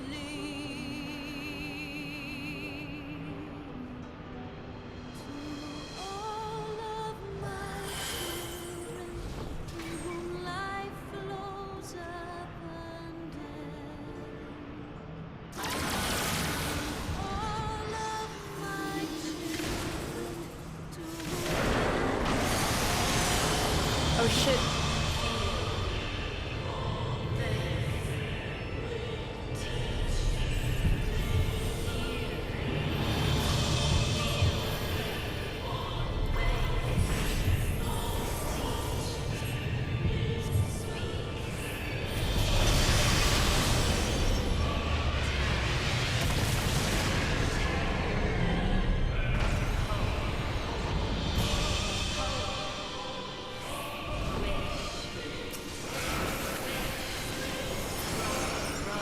Morn right at the end there.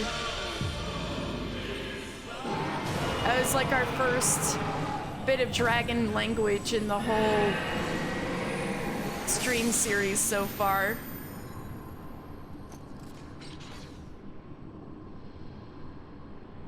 We did it, guys. Yeah.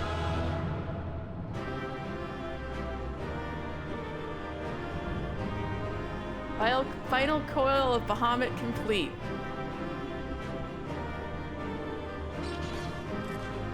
Thank you guys so much for your help. Thank you.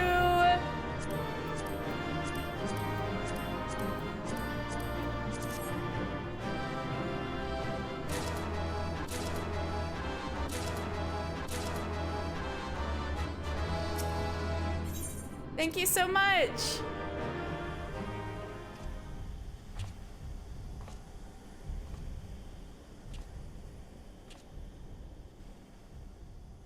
Oh, big smile. You did it!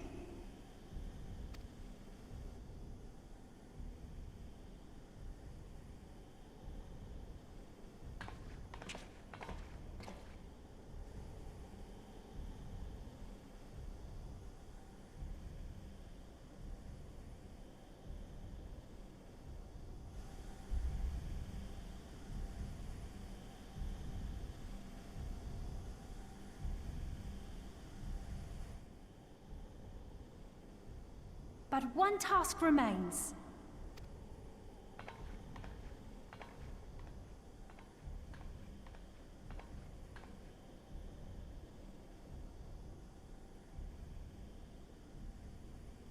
With this last coil disabled, there shall be naught left to bind Bahamut to this world.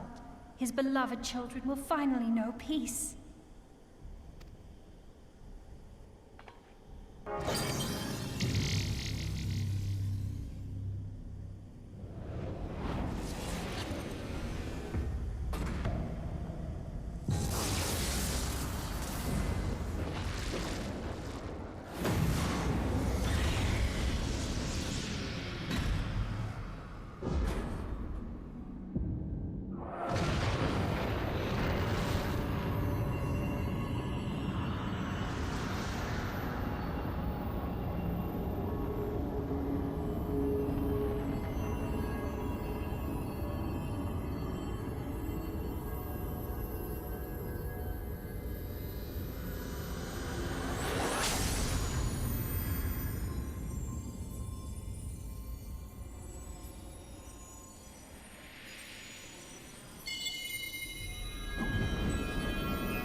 "'Tis done.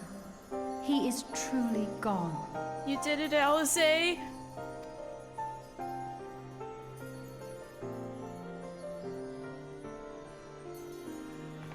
You knew, didn't you?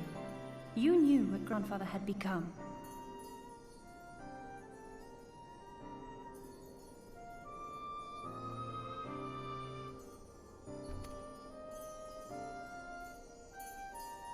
I was not certain, but from all I had gleaned, it seemed a distinct possibility.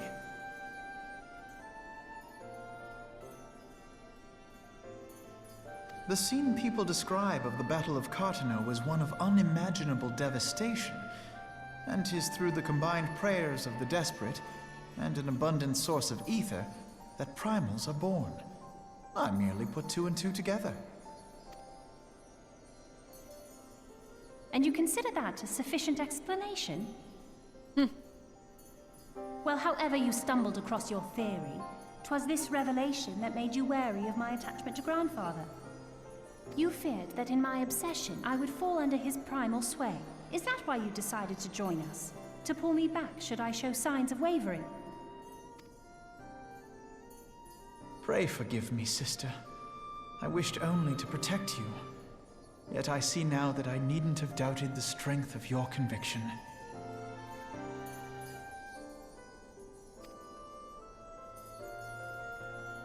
May I ask you a question? What do you... Oops.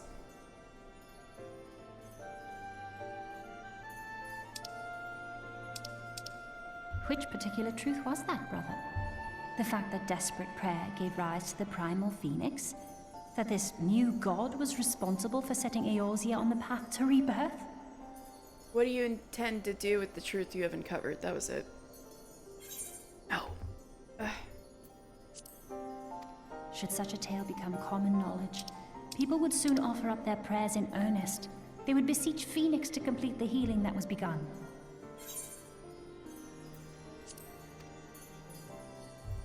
Yet as you and I know all too well, the very act of calling forth this savior would do more harm to the land than good. We cannot encourage such worship for this very reason. Were Grandfather forced to return as an ether-draining primal, it would undo all that he had worked to protect. Your abiding love for him was the key that unlocked the truth of the calamity. But keys may also serve to seal doors that were best left unopened. Let your love now guide your actions, and lock away deep inside the fate of both Grandfather and Bahamut.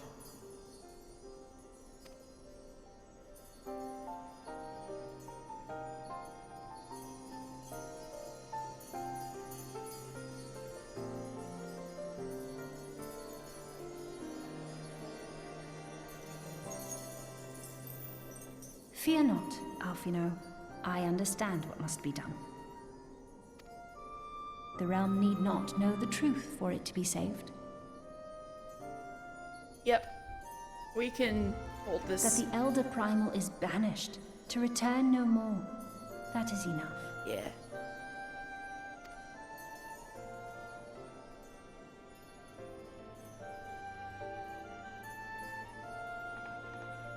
Let us make our way back to the surface. Poor Oriange must be beside himself with worry. I know! You guys are making him so worried.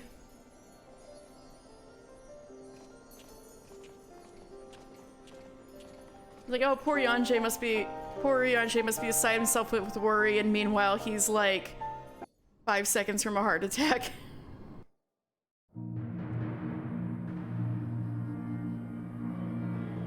Alright. Thank you guys so much for your help! In spite of your presence, I must confess that there were moments when I feared the worst, but in the end, you plucked us from the flames and bore us safe unto victory. As for Alize, I have never been more proud to call her my sister. Aww.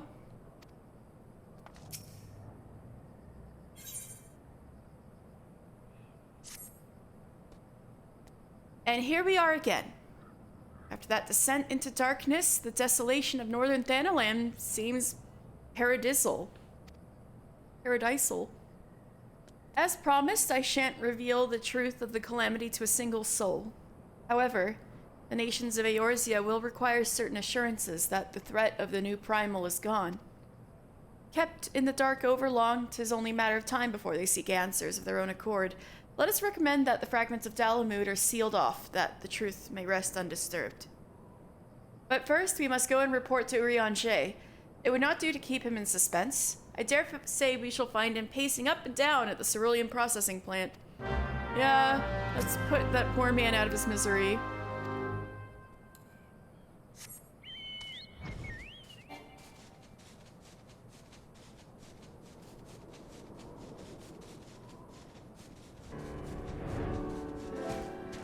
Baby!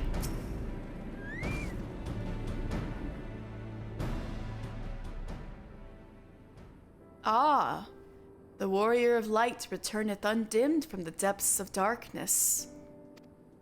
By thy triumphant bearing, I take it thou hast succeeded in thy mission. And yet thou art alone.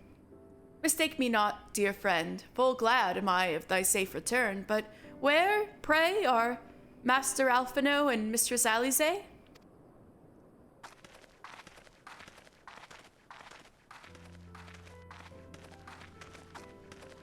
Here, my friend, forgive us our lateness, we took the scenic route. Bahamut is no more. The realm is safe. By the heavens, look at you!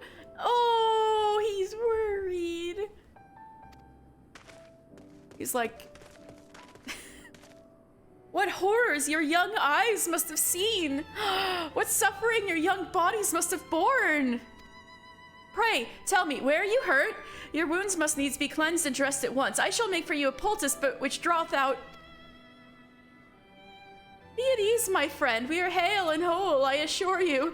He's like, I'm gonna go draw up the bath right now. I'm making y'all some chicken soup, stat.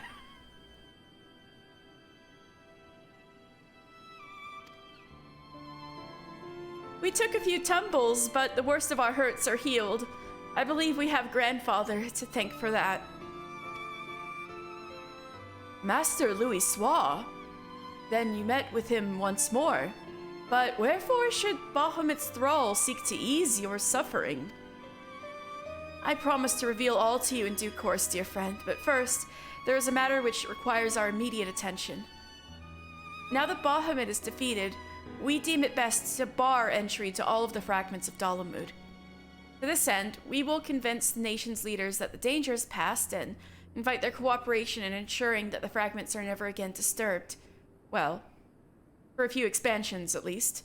Come, let us depart and seek an audience with them forthwith. A moment, sister. You need not burden yourself with this task. Urianger and I will more than suffice. He's like, yeah, this is our job. I thought you hated doing this kind of stuff, Alize.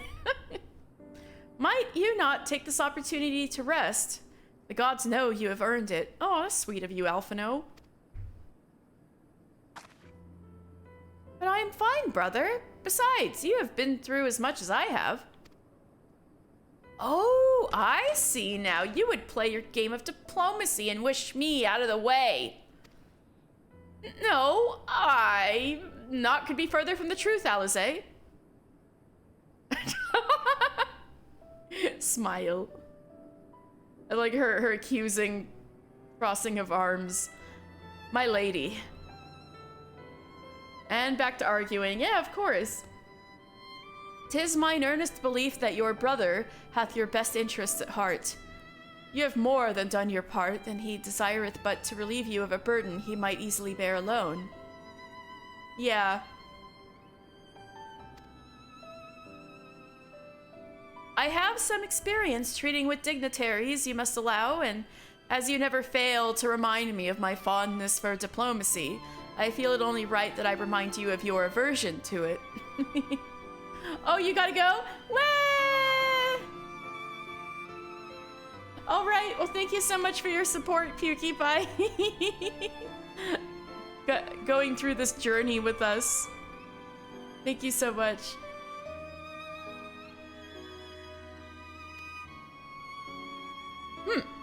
The little pouty lips. I love her. Then it is settled. Urianger, pray make arrangements for a chocobo carriage. You have a nice night, PewDiePie. Thank you. The ride should give us ample time to prepare our story. It's like, wait, but what about Louis Soir? Nod. I guess it'll wait.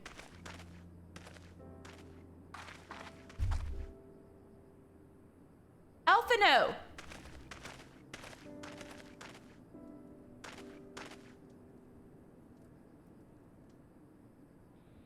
Though our paths are different, we share the same goal, do we not? But of course, dear sister, that which we have just achieved together stands as testament to that fact. Whatever path we choose to take, our hearts shall ever lead us to the same end. Of that, I am certain. Thank you.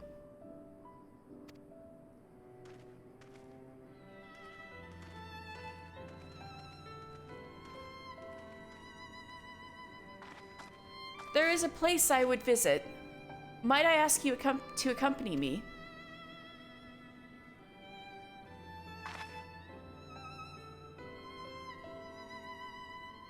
The book? But first, I do believe a change of garments is in order. Oh yeah, your clothes got kind of burned up. I don't think your mom will be too happy about that. It won't take a moment.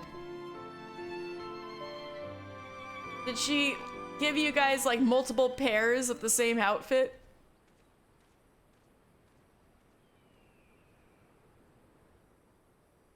Oh, she did change her clothes.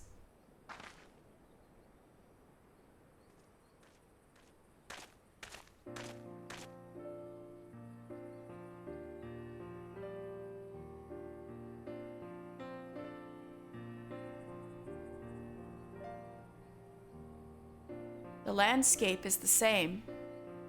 Of course, there's no reason that it would be otherwise.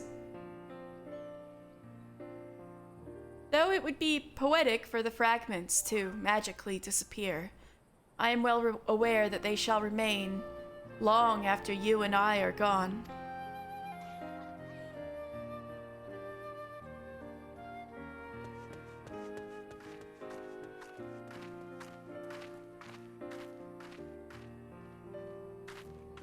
Hey, that's a rock with a Zama carved on it.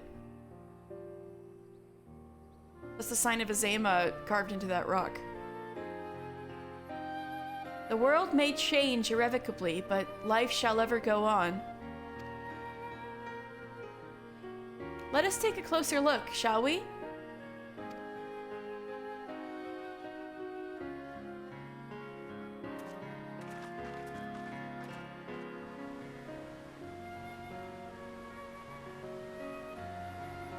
I have no doubt that Alphino will do an admirable job concealing the truth of the calamity. And such truths were revealed in those dark depths will never see the light of day. I myself agreed that it must be so.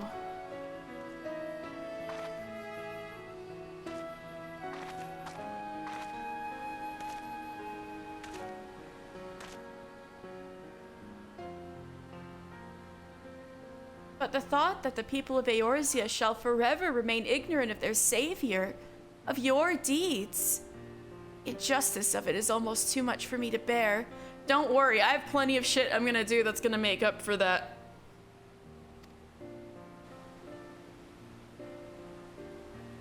Nah, we're good. How typical of you, mister. Ever the hero. Even so, I cannot deny that I feel better for your reassurance. But I want you to know that I will never forget. You are the one who freed Grandfather's soul and saved Eorzea from Bahamut's wrath. And though these great deeds will never be remembered in song, their consequences will be felt forevermore by every soul who calls this realm home.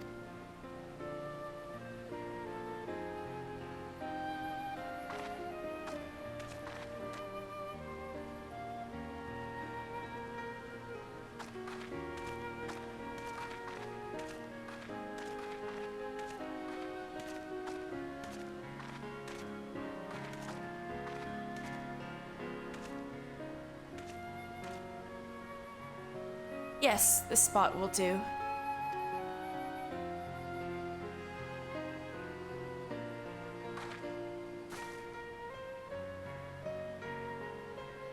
For Grandfather, Nail, and the dragons of Mericidia, for all those who were taken by the calamity. She's offering a Nimia lily for them.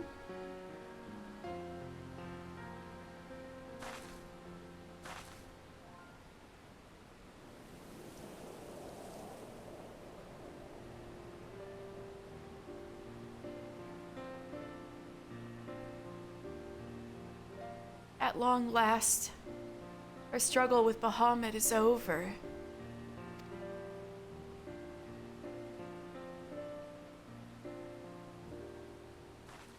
The realm, given new life through the prayers and sacrifices of countless souls, may look to a brighter tomorrow.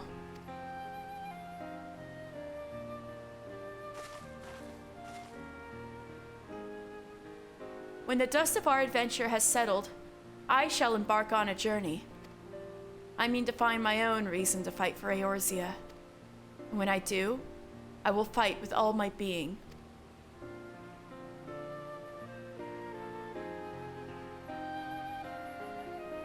You have done so much for me, mister. One day, I hope to be able to repay you in kind.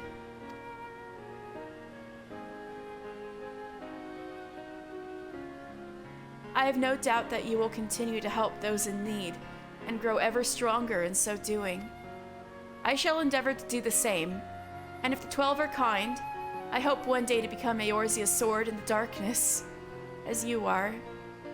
Girl, you totally will! Quite literally. Come what may, you may rest assured that I will not be outdone by Alphino. Yeah, right on, girl.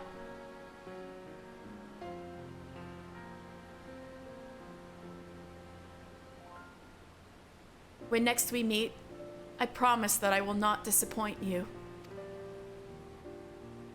Till that day, fare you well, my friend.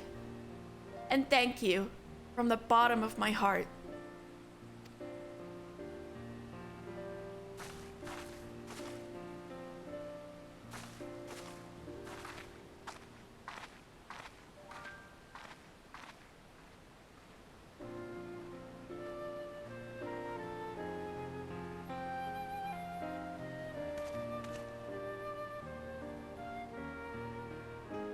And there we part ways once again.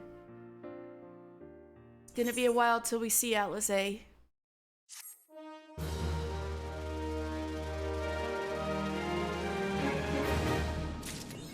We will see her again one day, but it'll be a while. Thank you guys for your help! Erie and Tish, and thank you to Kosen.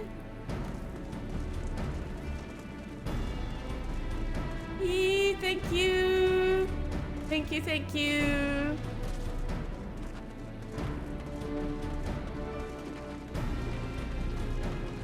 All right. So I think it's story time. Wait, there was a whole Urianger dialogue that I missed. I think it's gotta be in my PS4's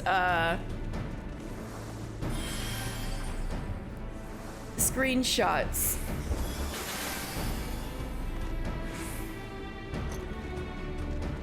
Yeah.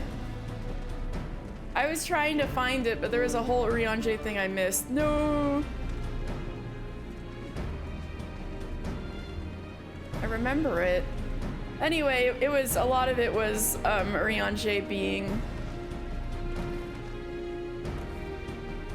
very much a parental figure to the twins and being worried about them.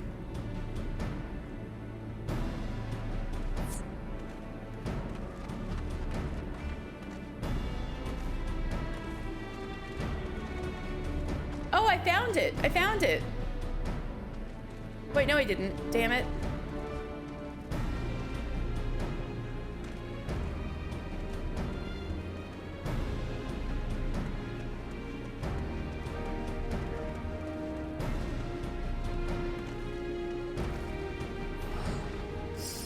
Damn it.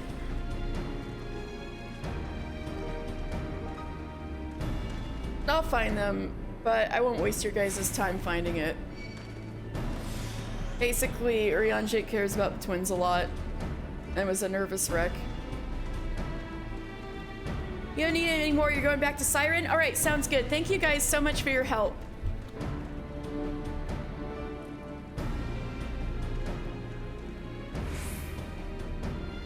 Where's a good place for story time?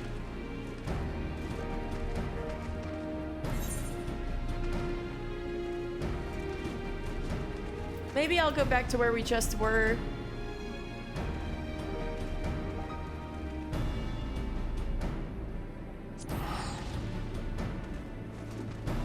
Brit is watching, but she isn't signed in. Oh. Well, Purin, thank you so much for your help. I appreciate it a lot.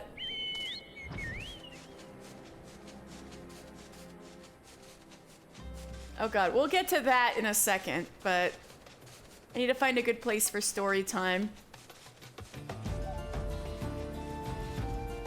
Hey, actually, you know what? I should probably take a teensy break. One, to get the book that I'm gonna read story time from. Two, to, you know, refill my water and find the story time spot. So, I'll be right back.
right.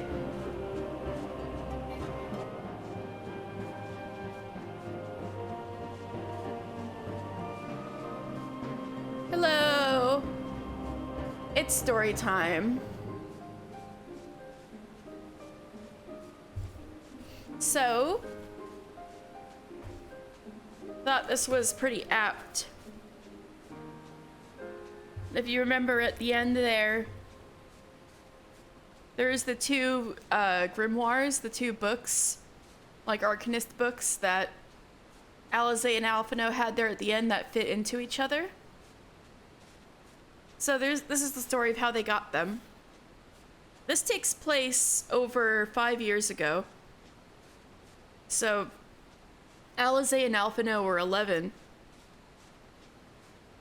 And this takes place in Charlian, which we can't go to yet, but we eventually will. But, you know, if you played Endwalker, you can kind of imagine this scene unfolding exactly how it did. The ship glided out of the harbor, slowly gathering speed as its sails caught the brisk coastal breeze.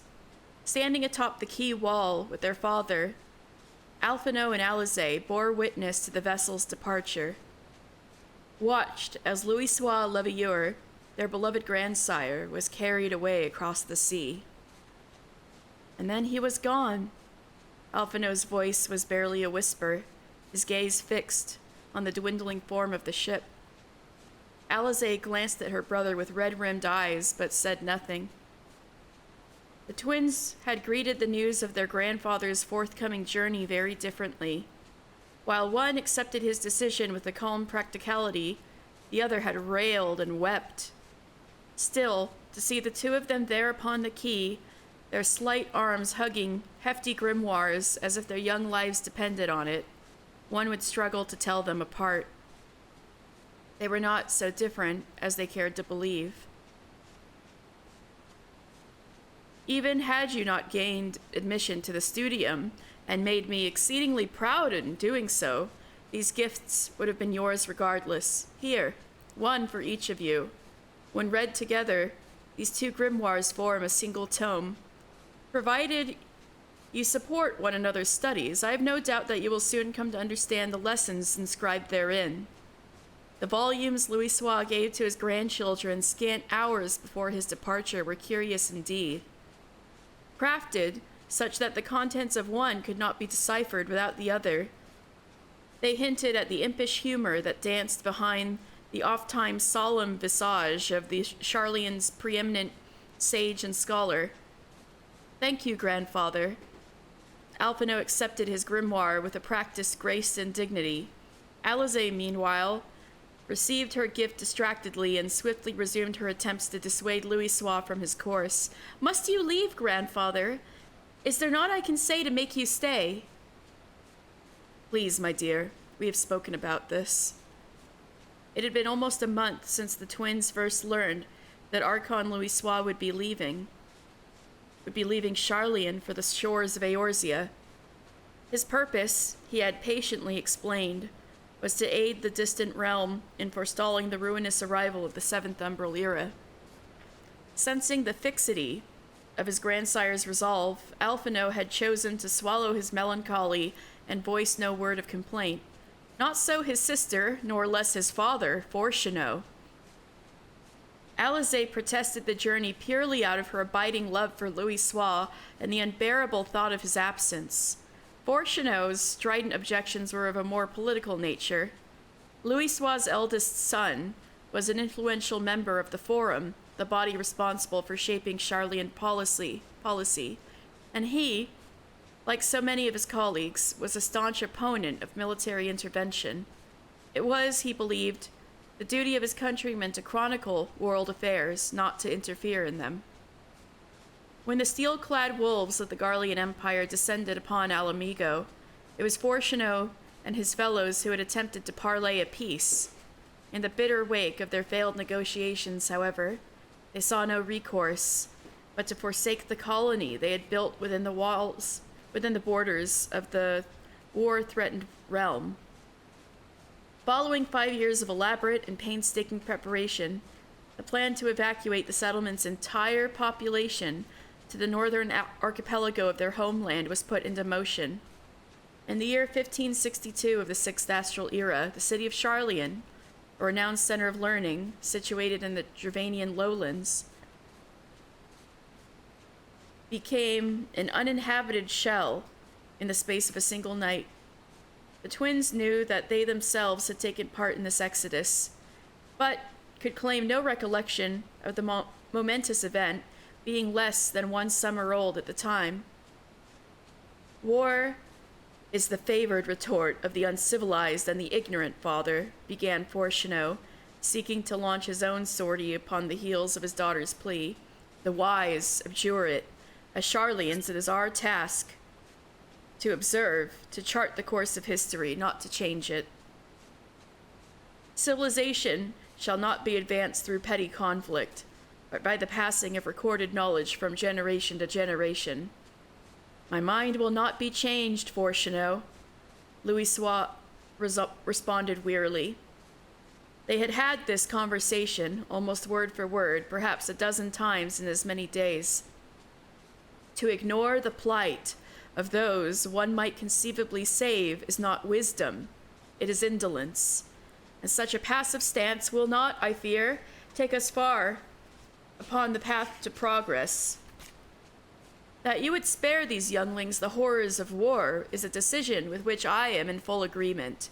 Thus do I refrain from exhorting you, or any other, to return to Eorzea at my side. We must all protect that which we hold most dear in the manner of our own choosing." So the discussion ended, as it always did, with neither willing to deviate from the script of their oft-rehearsed play. Alphinaud and Alizé, it must be said, were children of exceptional intelligence. So advanced were they in their studies of etheric theory and other such esoteric subjects that both had gained acceptance to the studium at the tender age of 11. Thus it was that the sharp-minded Alphinaud, while able to recognize the logic of his father's arguments, could also see that his grandfather's cause was just. That the boy remained silent then stemmed not from simple stoicism, but from a keen sense of his own inadequacy, a realization that his unpolished skills would yet prove more a hindrance than a help to Louisoix's endeavor. Though no less bright, Alizé eschewed her brother's affected maturity and gave vent to her discontent, inwardly cursing Alphinaud all the while for his mute acceptance of their grandfather's decision. How can he stand there and say nothing? A small, yet conspicuous crack had appeared between the siblings. It was long after Louisoix had taken ship and vanished over the horizon that the fateful day came. Alphinaud and Alizé were crowded into the studium's observatory, along with their professors and a throng of fellow students.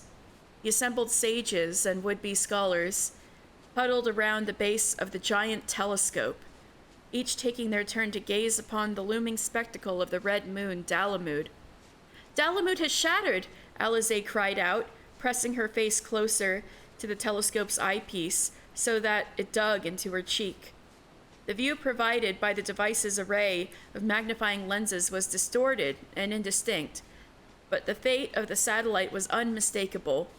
She could see its crimson-fringed silhouette breaking apart in the skies over Carteneau.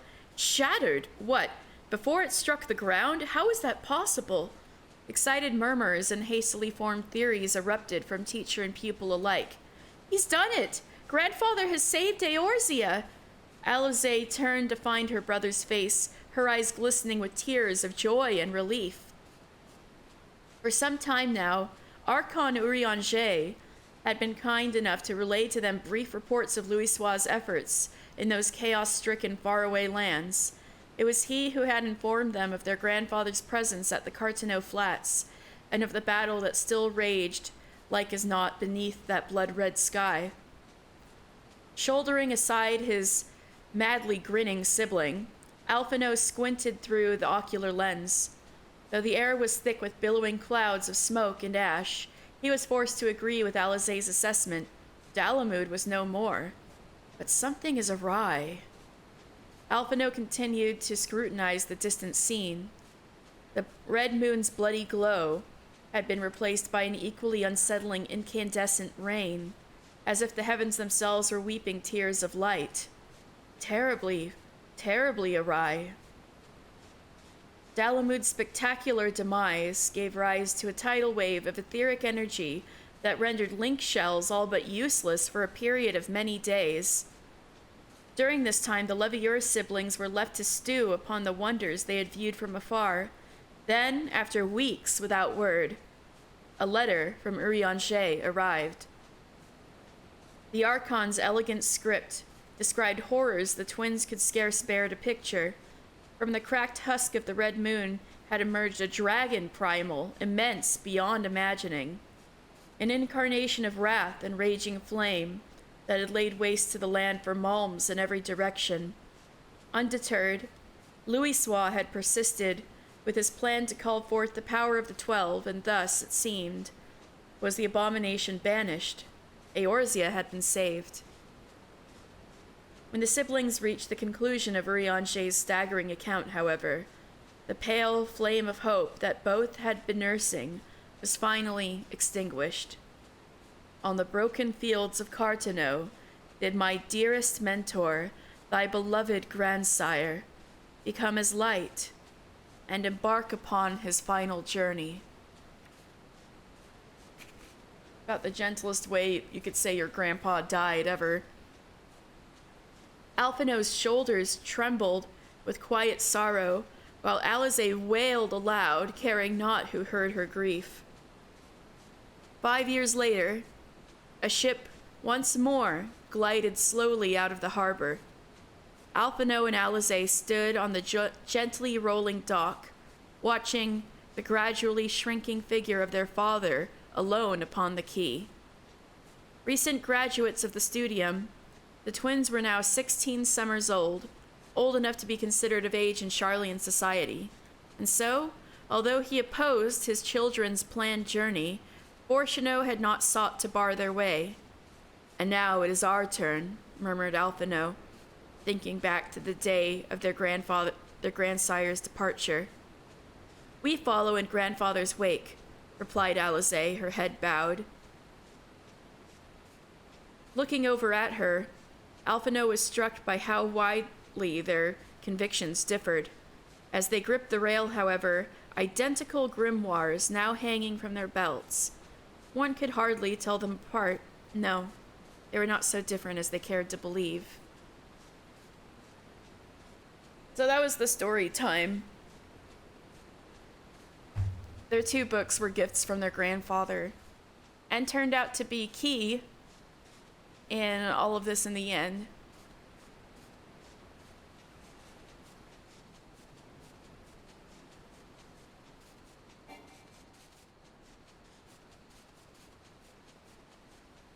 So the other thing I was going to mention was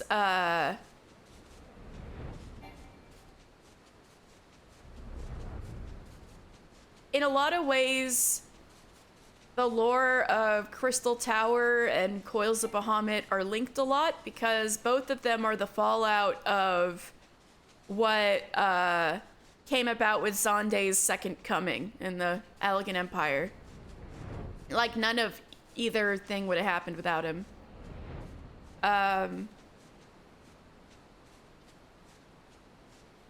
The reason why Dalamud was formed in the first place was because, Zonde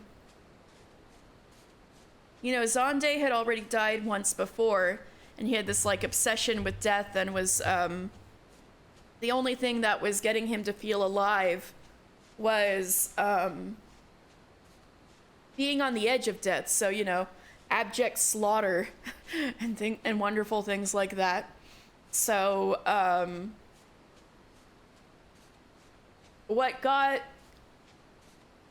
the Allegan Empire out of their doldrums was uniting behind the cause of, bringing Mericidia under their banners. So they did a full out assault invasion of Mericidia in the south. And And at first it was going well, but then Bahamut and Tiamat were totally thwarting them. Like nothing they had could stand up to Dragonfire. So that's when they started, you know, having this arms race where they were building things like the Kalia Hydra we fought that could handle the dragons and things like that. And there was a whole other mess that we're going to get into in Heavensward, where additional primals were summoned in Mericidia after Zonde finally figured out how to kill Bahamut, or except he didn't kill Bahamut because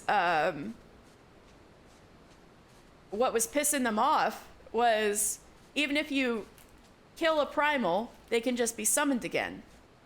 So Zonde was like, hey, you scientists and mages, you better figure out how to take care of this primal threat, or else I'm going to start killing one of you every day.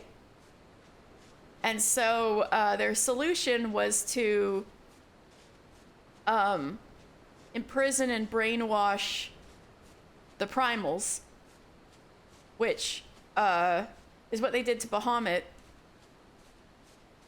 And then to the subsequent 3 primals that were summoned that we're going to get into in Heavensward. But after they had finally taken over Mericidia, it was like, well, shit, they did what they set out to do, and now Zonde's getting bored again, and he can't handle being bored. So that's when he started really going off the rails, even more than before. And so what he did is that's when he started treating with the Cloud of Darkness. And so what his plan was with Dalamud, the entire reason Dalamud was built, was to use the energy given off by that Bahamut could generate, as well as using it to capture the sun's rays from out in space, to use as energy in order to create a void gate large enough to let the Cloud of Darkness in to our world. The Crystal Tower alone wasn't enough for that at the time. Zonde figured because we were just getting weak little rays of sun here at the surface of the earth, he wanted to get out there into space and get the energy more directly.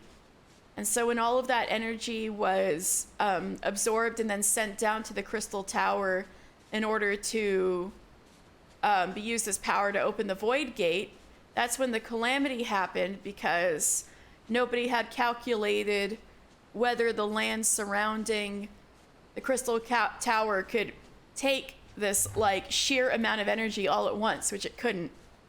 The land beneath the Crystal Tower totally like disintegrated and collapsed, and the entire Crystal Tower dropped under the ground along with Zonde and everybody else in it. And the resulting earthquake was the calamity and totally ended the Allegan Empire right there. So,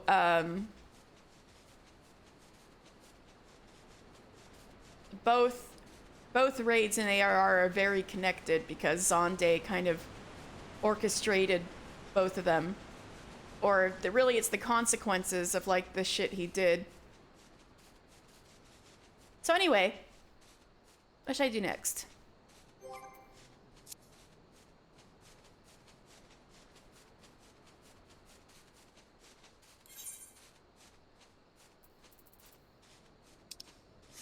Oh, right.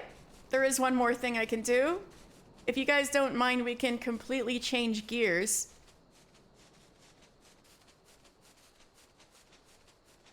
and go into something more lighthearted. Somewhat. I mean, we're going to a graveyard, so it can't be that lighthearted, right? So here's a funny little girl named Nashu Makaraka.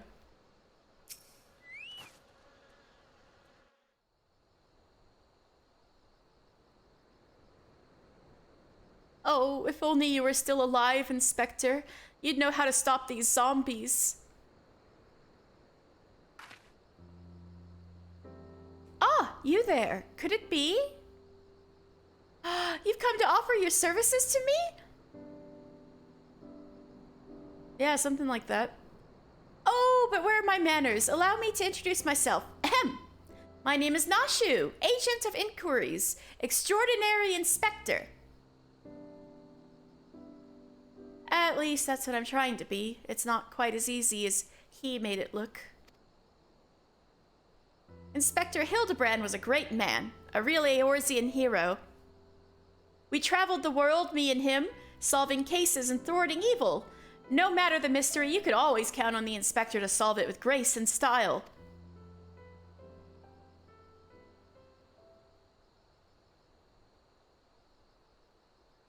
But then there was the final case. The case of the century, he called it. How to stop the Red Moon from destroying the world. Wow, actually this is very relevant to what we were just talking about, huh? To save us all, he flew into the sky, and all I could do was watch. But then he came back down, and he...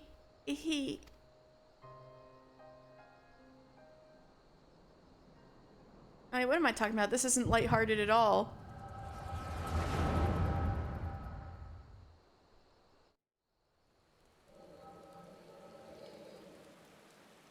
Hey, it's Iliad. Hey, there's another Nimia Lily. This is all a joke. A big funny joke. Right, Inspector? Any moment now, you'll burst out of the ground and shout, "Surprise! How'd you fooled, eh?" And we'll laugh and laugh.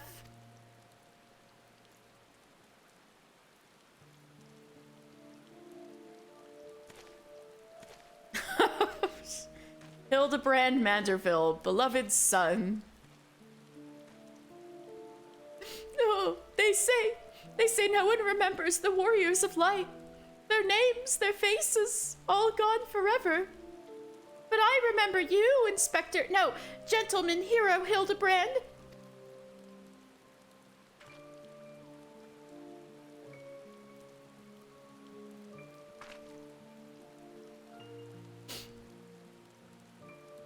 I can never be the hero you were, but I'll do my best to try.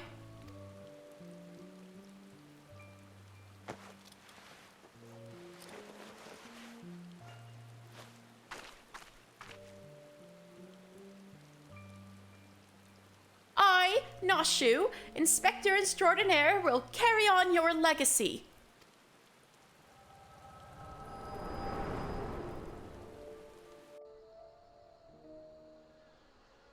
So I told myself, well, Nashu, there must be a leader, a head zombie who tells the rest what to do. Therefore, all we need to do is kill him. Again, that is. Unfortunately, I don't know where he is or how to find him. But now that you're here, my faithful assistant, you can try the one good idea I've come up with so far. If you go to where these dapper zombies were last seen in southern Thanalan, you might find them. And then you could, you could become their friend and ask to meet their leader. Yes, that's sure to work. If you say so. I've never tried making friends with a zombie, but I don't see why it would be hard. Just moan, groan, and pretend to be dead. Oh, I can do that. No problem.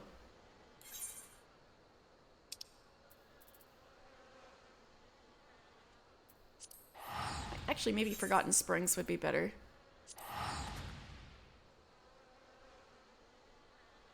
I gotta participate in the fate. Fallen corpses. Writhen style.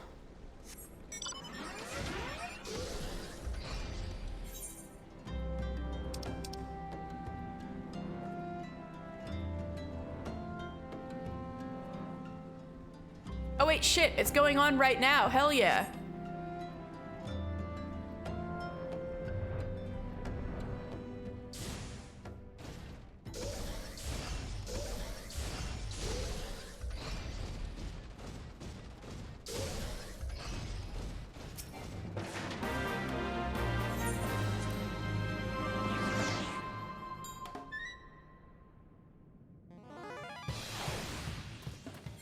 No, it took me too far away. Bring me back. I'll just fly over the mountain. Who cares?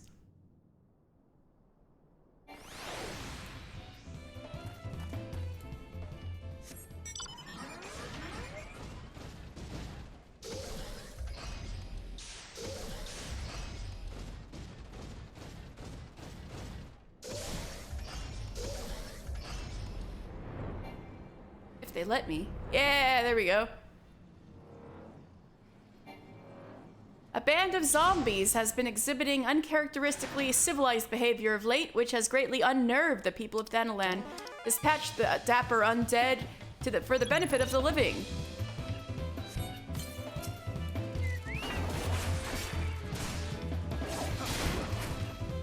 You are neither a gentleman nor a zombie.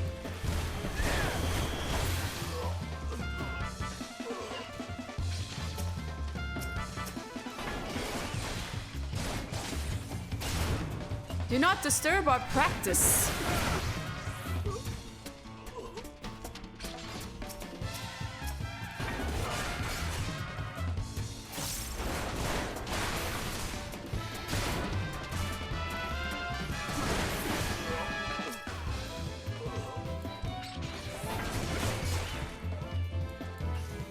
God Velin, let the gentle dead men in peace.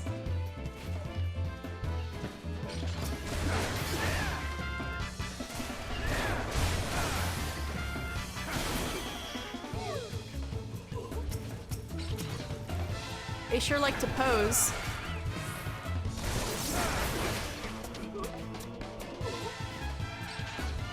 Am I a gentleman yet?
I got aggroed by the beacon. No.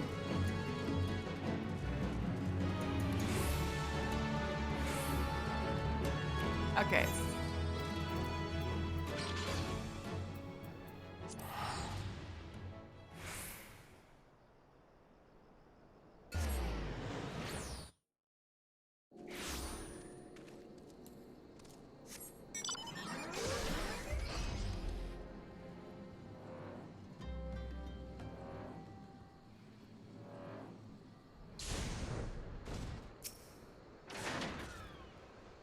Did you find the zombies? You did! That's wonderful! I've been busy too. The head zombie will rue the day he meets me, you'll see. So tell me, what did you learn? Curious parchment. Writ upon this map of the Sagali Desert is a flamboyant flowing hand are the words, "A gentleman is," rather than "does." So you weren't able to make new friends. That's a shame. But this parchment... This is a map of the Sagali Desert.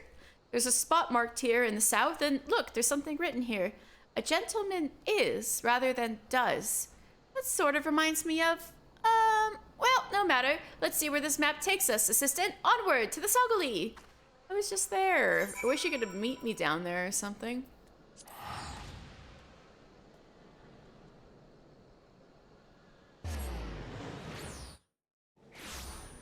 Oh wait, I just remembered.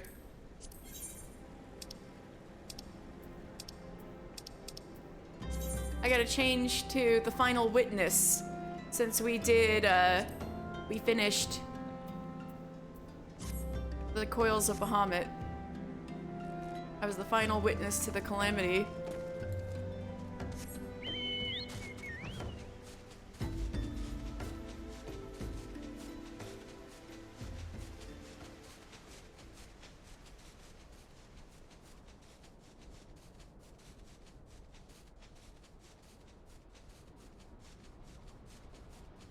Oh, pretty sky.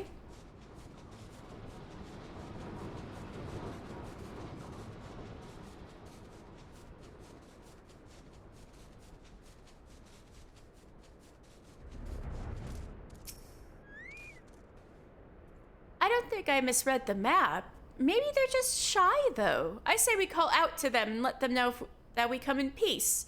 And when the leader shows himself, we strike. A gentleman is rather than does.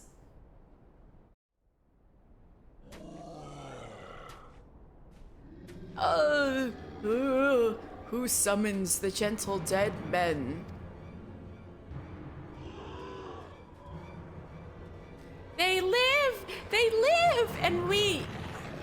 They live, and we hunger. My brothers, lend me your ears. A gentleman does not dine upon his guests.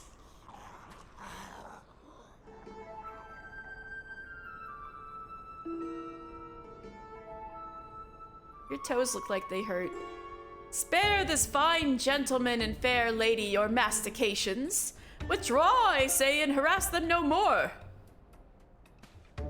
Up!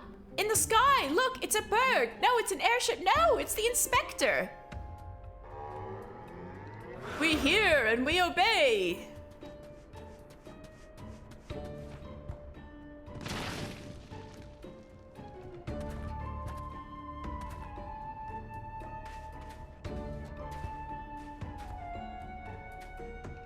It is you! It really is you! I knew nothing could kill the great Inspector Hildebrand. Hildebrand? Who is this Hildebrand of whom you speak? My name is Zombie Brand, devourer of brains, undead overlord extraordinaire. What are you saying? You're not an undead overlord. You're a gentleman inspector. Inspector, overlord, inspector, overlord. Oh, Inspector, you're just confused is all. Don't worry, I'll knock some sense back into that noggin of yours. Uh-oh. Stay your hand, milady. You know not what you do. Oh, great. Even if I were the esteemed gentleman you purport me to be, the concussive force of the blast is more likely to liquefy my... If crashing into the ground made you forget, then an explosion of equal force ought to make you remember. I'll save you, Inspector, or kill you trying. See? Even you acknowledge the possibility that this plan will result in my...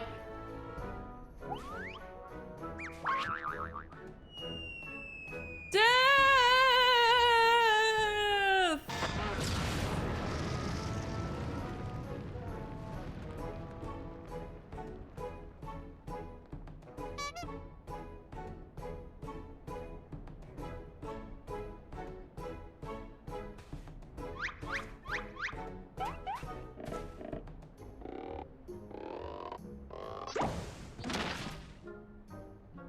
Normally, I would applaud your ingenuity, Noshu, but I would have preferred that you found a more elegant solution. Oh, he remembers me! Inspector Hildebrand remembers me!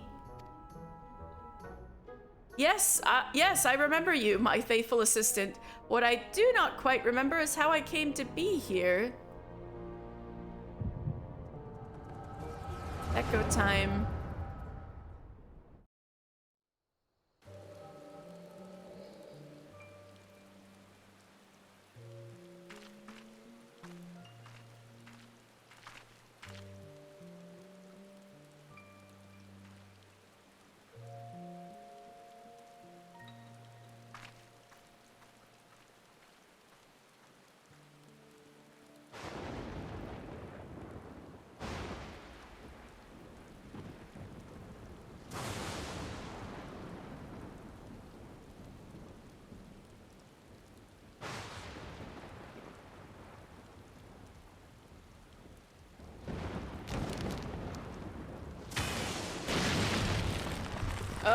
no, horrifying.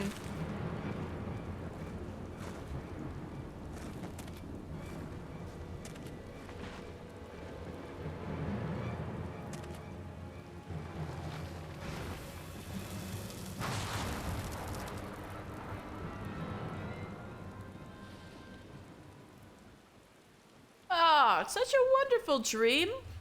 I slew a dragon and...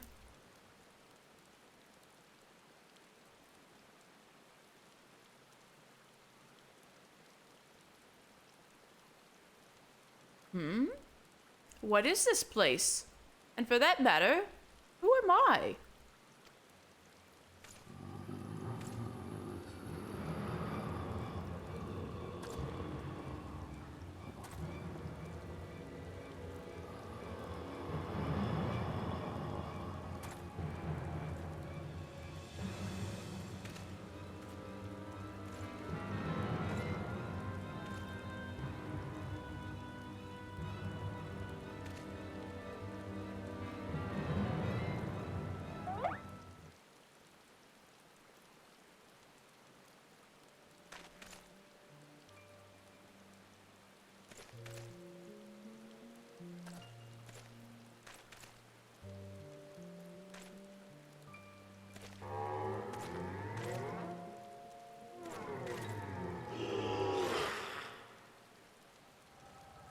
They're delighted.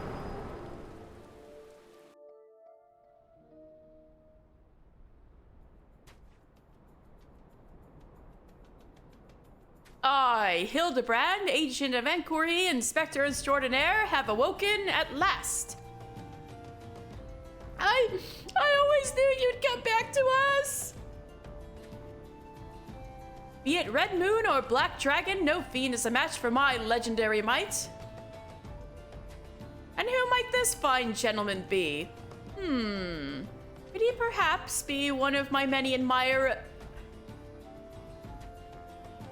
Oh, but what is this fate-tingling sensation in my arm?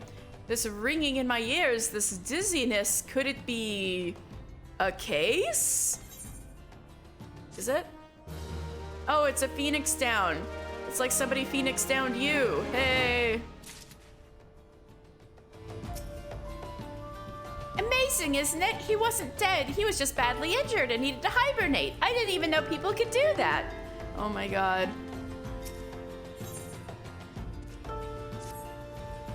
Verily, it could be naught else. Somewhere nearby, dastardly doings are afoot, and only I can thwart them. Copious quantities of sand, unbearable heat. Aha! The Sagoli Desert. I'd bet my life on it. That is indeed where you are. There's only one place in Eorzea that looks like this. Which means Old Daw is but a short trek away. Yes, it all fits. Only that den of iniquity could so violently trigger my keen investigator's sense. Fear not, law-abiding citizens. Inspector Hildebrand shall soon deliver you from evil. Which way did he go, mister? Did you see? Oh dear, I've got to find him. Ah, and change my outfit too. Yeah, I guess you don't need to be Inspector number 2 anymore.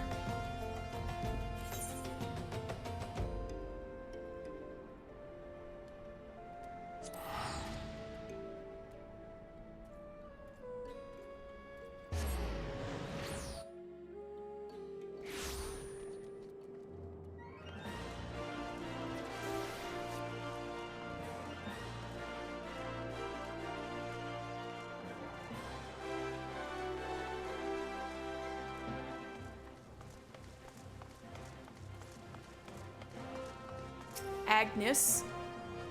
Beg your pardon, you wish to question me as to the whereabouts of that deviant running around town dressed in rags? Do I look like a reporter for the Mithril Eye? I do not consort with perverts.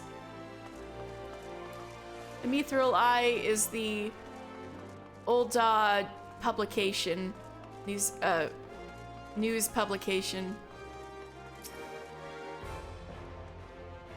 What? You're looking for a half-naked Highlander what likes to catch criminals? I think I'd remember a thing like that.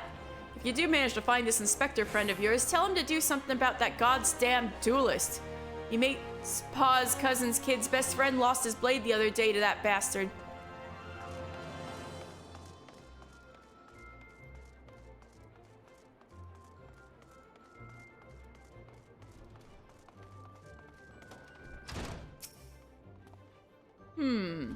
Sorry, lad, but if it's information you want, you'd be served best by going to Wymond. That's the guy who I talked to originally. The only rumors I've heard are those about the weapon itself. Calls himself a duelist, or so I hear. But when you don't allow your opponents to refuse, well...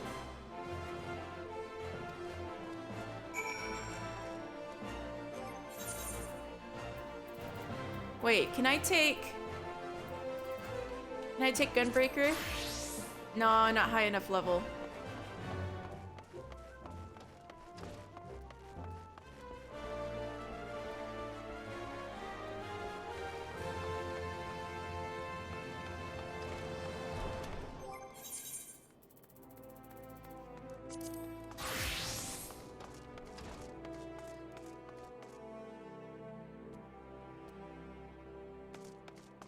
Oh wait, Wyman's over there, right.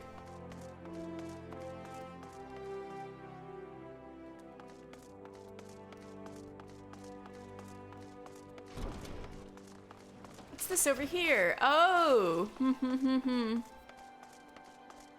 This is to Tamtara Hard, which I think I'm gonna do another episode. Maybe next week, but I'll start it. Corpse Groom instead of Corpse Bride. Ioreo looks as though he has seen a ghost.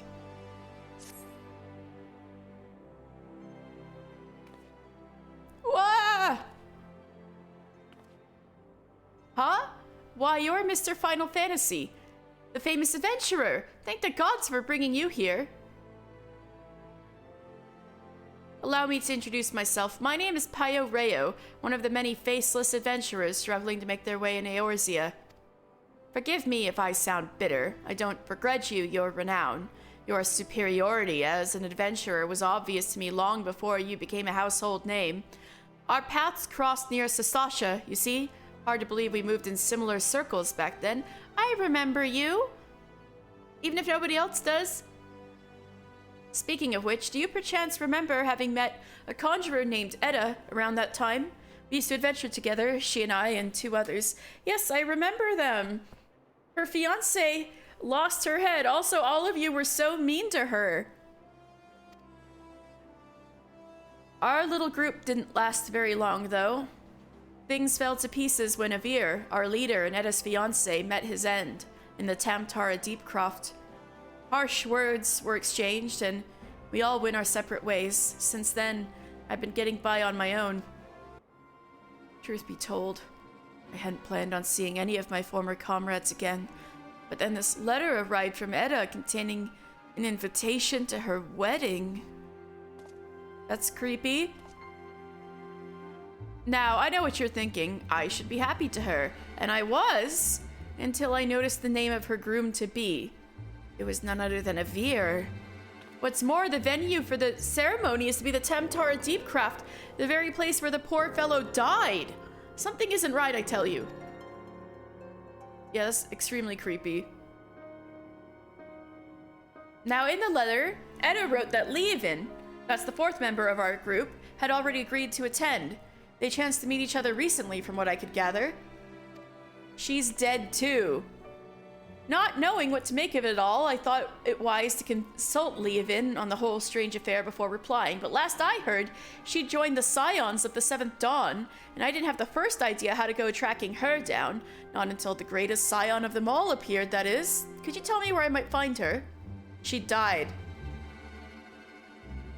In the Lich Yard of the Church of Saint Adama Landama. I'm sorry, I don't...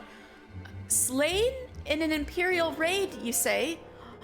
By the 12, I had no idea. When did this happen? While the Black Wolf still lived? Then how can it be that Leovin met Edda recently? Gods, I don't know what to believe. Sounds like a lot of dead people who should be dead are apparently not dead. If it isn't too much to ask, I would be most grateful if you'd show me Leovin's grave. We didn't always see eye to eye, but she had a good heart, and she's truly...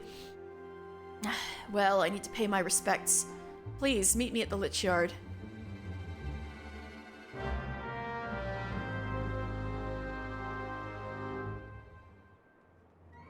Yeah, remember when Leovan was, sweeping the Waking Sands with a rake? Like, I don't think she was really putting her heart into that job. I'd be much obliged if you could show me Leovan's grave. Please meet me at the Church of Saint Adama Landama at the Lich Yard. Well, we'll do that next time, because that will be another emotional whiplash.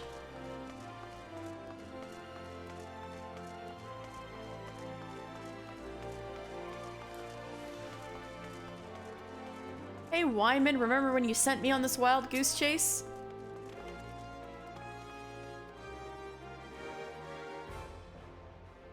I take it you've dealt with that zombie problem then? So do tell, just why were they dressing up like dandies? Wyman! Hey Wyman! Oh, almighty, bugger me with a bleeding spear! The dead have risen and they're walking the streets of Ul'dah! No need for melodrama, my good man. As you can see, reports of my death were greatly exaggerated. It's true! He's not a zombie. I checked. You do seem to be hale and healthy, which, begs the question. How in the seven hells did you survive that fall? Why question divine providence? What matters is that Eorzea's champion has returned, and that he, by that I mean I, shall bring this thieving duelist to justice. Heard about that, did you? Might be harder than you think. Even I've got no inkling as to that fellow's current whereabouts. Inconceivable! I refuse to believe that the ever-inquisitive, ever-ambitious, ever-reliable Wyman is without a single shred of information, even one of dubious relevance. Well, I make no promises, mind you, but there is some talk of a fair maiden. What said her most? This knave assaulted a young woman as well? The audacity! I should fly to her side it. Why, if it isn't the gentleman from the Sangali? What, you just now noticed me? A serendipitous encounter indeed, unless you too seek the belligerent duelist. Capital! It will be invigorating to engage in a friendly battle of wits. Already the spirit of competition fills me. Come, Nashu, we must be away.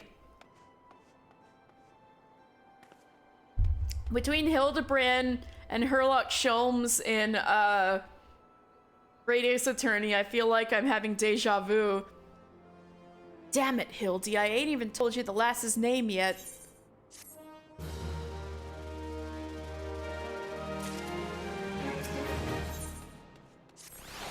Well, mister, you might as well go after him. He'll be disappointed if you don't. The lady in question is named Yellow Moon. She's a woman with a taste for the finer things in life. Safe to say you'll find her getting fitted for something in the Weaver's Guild most every day. Good luck with the inspecting, Inspector.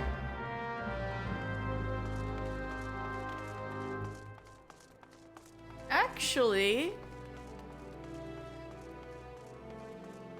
we'll go there, but I might as well do Weaver quests too, eh?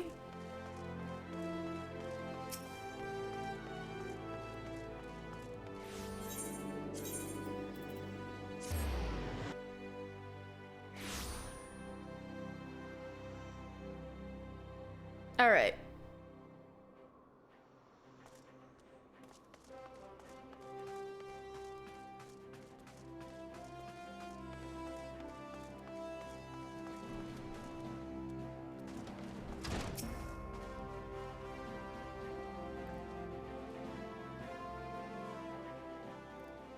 My beloved pure heart was unlike any wand you'd ever seen.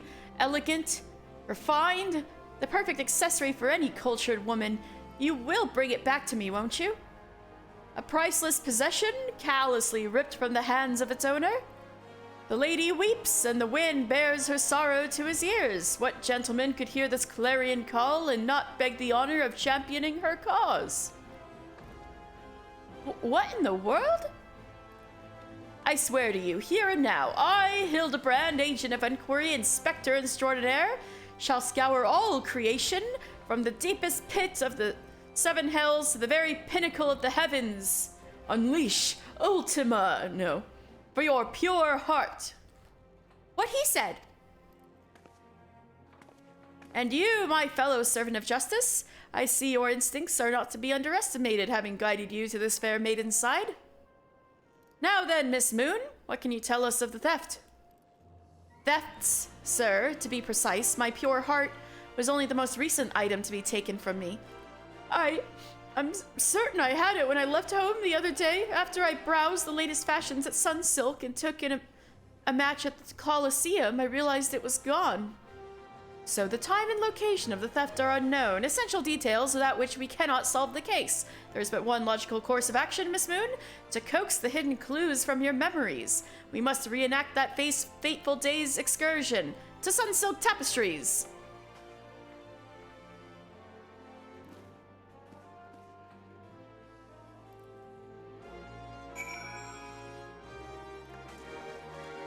And while I'm here, I might as well talk to Red.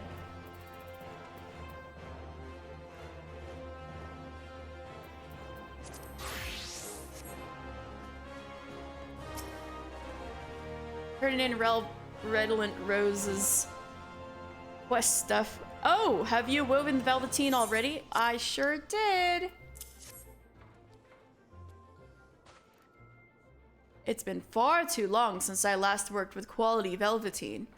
You've truly outdone yourself, mister. Bobawai's daughter shall have a most magnificent dress. A pity she is no more like to wear it than her father. Though nothing would please me more than to be proven wrong. But I rather suspect another dress is the last thing that girl needs.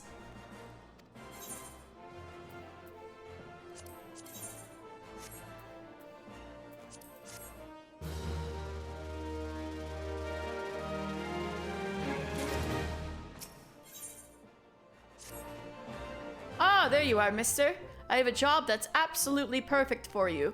You remember Wabaruka, the Miners Guild quartermaster? Of course you do.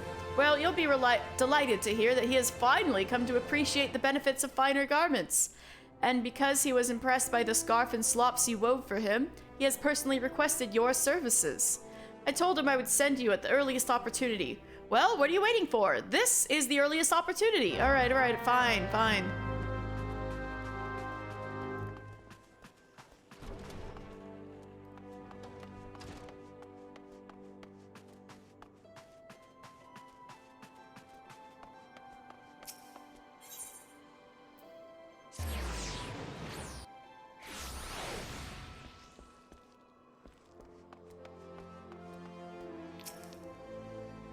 Hey, how's it going, mister? Big Rose sent you, did he?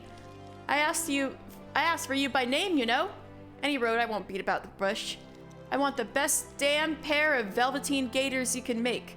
I know. What's a bloke like me wanting fancy shoes like that? Well, thing is, there's this girl, and, God, don't make me spell it out loud. Trouble is, she's from a rich family. Proper rich, as in her servants have got servants, that kind of rich. Which is why I've got to make a good first impression. And to even have a chance of doing that, I need to get dressed up to the nines. I can't very well introduce myself to a lady like her looking like me. Any road, I'm counting on you, lad. Oh, and I ain't letting Big Rose give this to me for free, neither. I got my pride, you know. Wouldn't feel right wearing a pair of swanky gaiters that I hadn't paid for.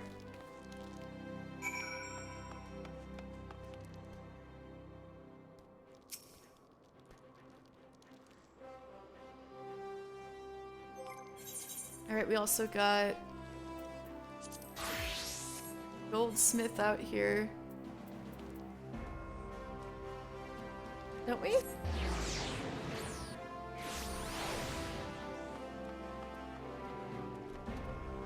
Whee!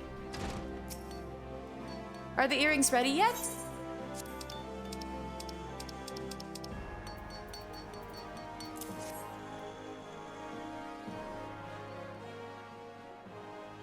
Such rich, vibrant greens. Even I couldn't have done a better job of cutting the stones. Yet despite being relatively commonplace, malachite is quite sought after, owing to its supposed power to ward off evil. Pieces bearing swirls that resemble an eye are especially popular. Superstitions notwithstanding, it does indeed have some mild thaumaturgical properties. I must say, I think you've really outdone yourself, mister. I pray that Rorotone will feel the same. Much as I would like to apologize in person, I'm not sure he would be willing to hear me out, so I would like you to deliver the earrings. Before he left, Rorotone mentioned that he had other business to conduct at the Ruby Road Exchange. Chances are you'll find him there. Well, that's around where we need to talk to Hildebrand. So before that...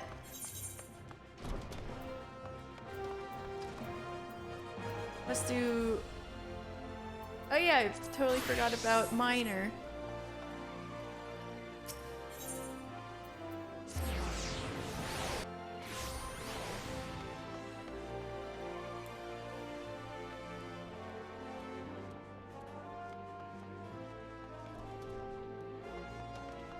There he is. What's the matter? Don't tell me you're having trouble finding a paltry 15 chunks of wyvern obsidian. No, I didn't. Here you go.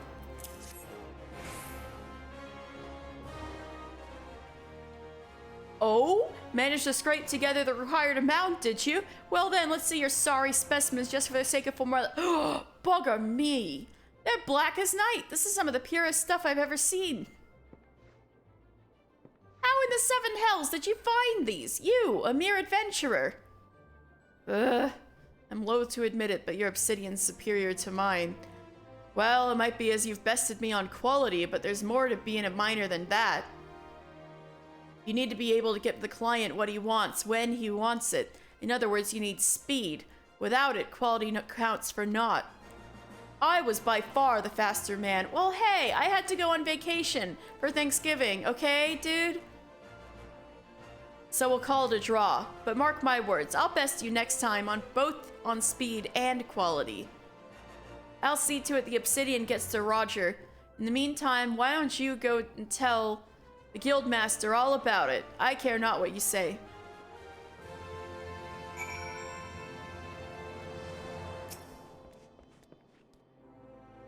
Ah, mister, how did you find working with Wide Gully?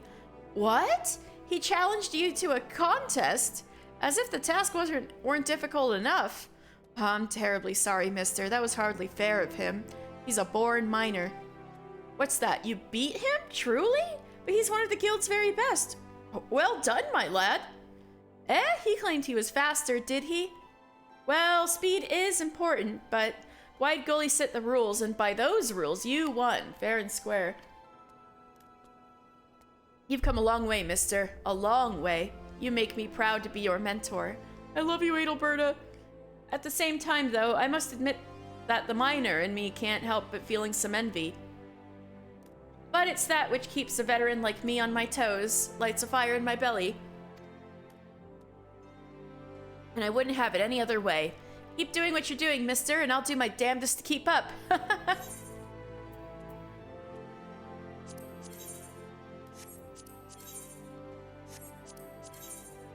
There we go.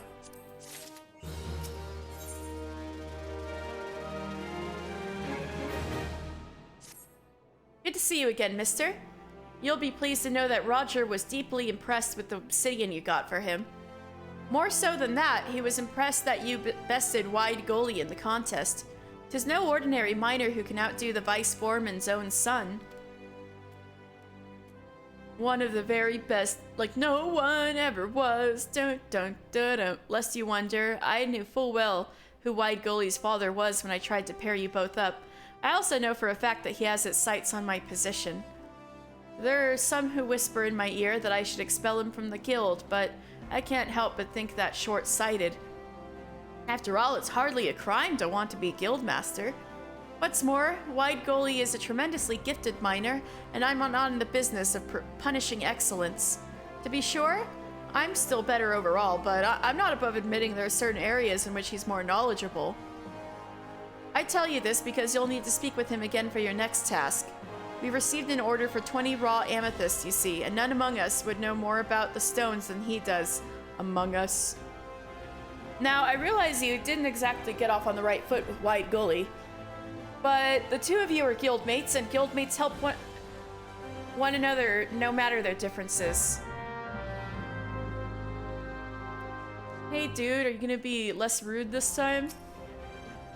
Stroll it on over, bold as you please, after humiliating me the other day. You've got some gall, adventurer. I know why you're here. I heard about the order for raw amethysts, too. No doubt you're wondering where to find them, and you're after my hard-earned knowledge. Well, I'll gladly share it with you. Why so obliging, you ask? Because the knowledge ain't gonna be worth a damn to you, that's why. You'll find all the raw amethysts you can carry near about Hopeseed Pond over in the Central Shroud. The problem has to do with the beasties inhabiting the place more than aught else. Lindworms, stropers, sprites. I hear tell even Jaded Jody's made her home there. Hey, like that fate. Even Raubon would have trouble taking a stroll through that neck of the woods, let alone a common adventurer playing at minor. You wanna bet? All those monsters are like too scared to even look in my direction anymore. I don't expect to see you back here with 20 hairs on your head, much less 20 of them stones.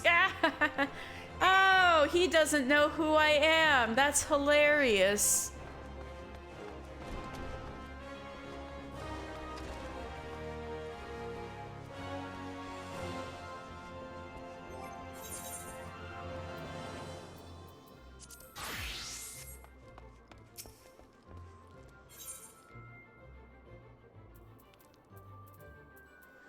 Ah, there it is.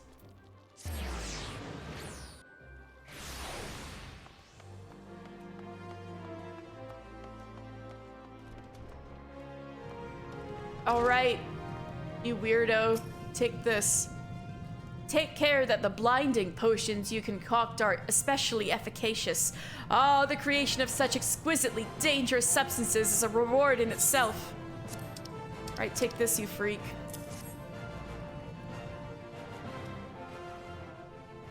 Gently now, gently. Yes, one could almost grasp the strands of inky darkness swirling within these baleful brews.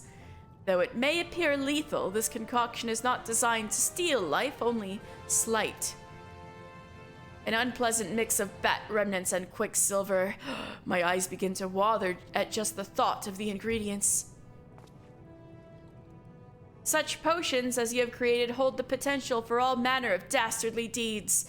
Bear the flasks with pride as you deliver them into the hands of the Mikote lass who awaits you in Pearl Lane. And no, I have not forgotten her name.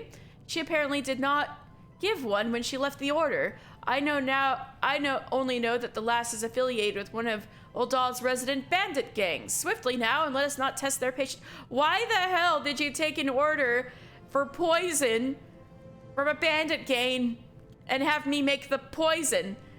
A poison especially meant to blind people. Bro. Well, I guess I gotta do what he says.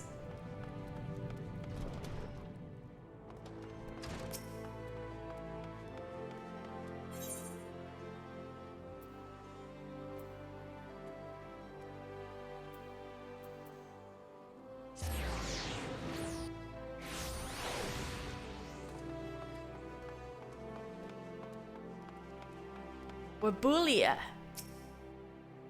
You're the head potion brewer's lackey, are you? Let's have the goods, then. I see Severian did nothing to put a stop to this. He should know full well the consequences of handing over such dangerous substances to a criminal organization. Confused?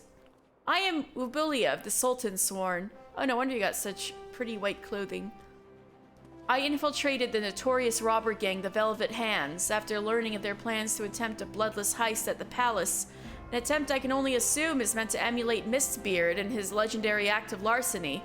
These blinding potions were to be a key element in their scheme.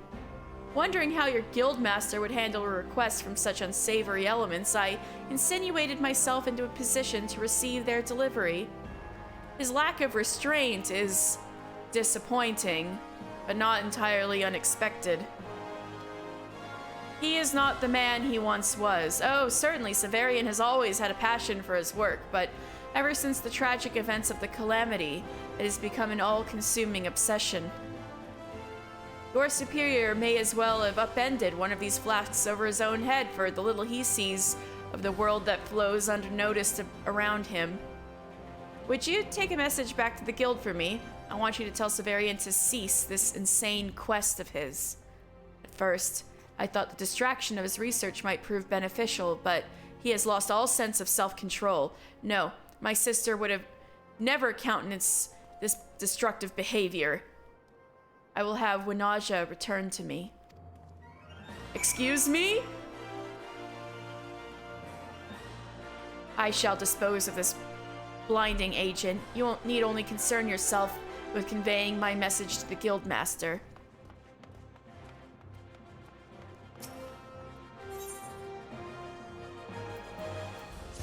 What the fuck was she talking about? That was very ominous. Right, this is where the insanity of the Alchemist Quest storyline starts to take off. You were absent too long. Too long! Your delivery was well received, yes? She demanded that I return Winaja. Ah, I see you've met the cold-hearted and conniving Wabulia.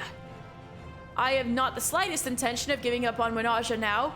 I must remain focused on the successful culmination of my greatest experiment, so that finally I might tell her.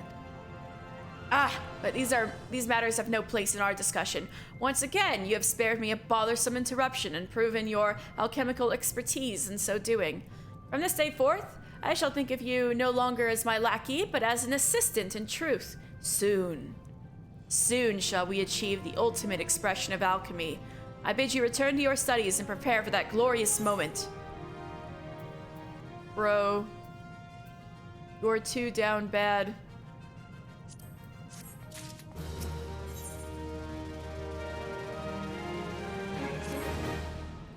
Eagerly have I awaited your return, my able assistant. Does your chest not ache with the intake of every excited breath? Do you not tremble in joyous anticipation as your hand reaches forth, seeking to nudge open the door into the realm of alchemy's most sought-after secrets? You do? Well, try to ignore that feeling for now. Before we can fully commit ourselves to our research, there remain a few irksome details that must first be addressed. As ever, I speak of these unending orders from the guild. Brew this potion, concoct that elixir. Surely you grow as weary as I of these constant demands on our precious time. We must be allowed to concentrate. I have an idea to end these nibbling distractions, and it involves you. March over to Dietrich's desk and petition for a complete cessation of these interruptions. I'd handle it myself, but I fear the man's become unheedful of my words. Your boss is saying that he doesn't want to work. What should I do? Master Severian demands to be spared from any further official guild duties. I'm a simple receptionist. How can I possibly deflect the expectations of our senior members? His obsessive research is wearing thin the patience of both colleagues and clients alike. I fear if we do not restore at least a modicum of goodwill, his attempts to redirect tasks will be met with the staunchest of opposition. I doubt our guildmaster realizes the precarious state he finds himself in. It is only his substantial skill in alchemy that convinces others to tolerate his growing eccentricity. That said, many would gladly trade that skill if it would return him to his former, somewhat less manic self. Nay, 'twas not always like this, but ever since the calamity robbed him of his one true love, I have witnessed him transform into this feverish madman, desperately racing through experiment after experiment. I delve into areas best left unexplored. We should return to the topic at hand. With the various orders the guild needs met, one of the highest priority is a request for a vial of high ether, commissioned by one of our more valued patrons. I would suggest you lend your focus to this particular assignment and create an uncommonly potent sample for delivery. Perhaps then it would be enough to both satisfy the patron and allow enough forbearance to free the guildmaster of other tasks. I hesitate to encourage this kind of behavior, of course, but I realize what Master Severian's work means to him, and I would be grateful if you could keep an eye on him. I fear for his well-being, and you are the closest thing he has to a friend. Oh my god, I'm his only friend. This is horrifying. Well, did you browbeat that Dietrich fellow into submission? Ah, conditional surrender. I suppose a single vial of high ether is a small price to pay, but let it not be said that my assistant fails to deliver. You will need to employ advanced and somewhat involved alchemical techniques to produce the elevated quality of high ether required. But best you begin at once. Okay. So he's got a dead cat girlfriend or something. Making him nuts.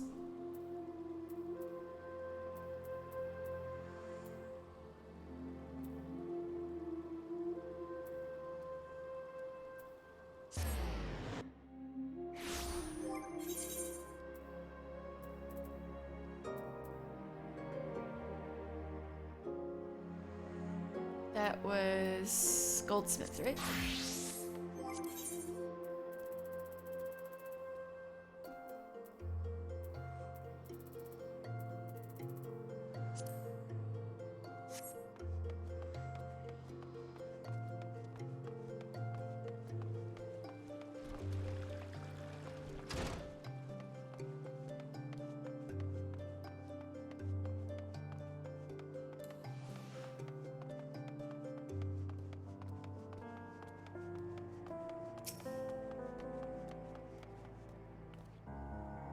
Oh god, it's not a guild goldsmith.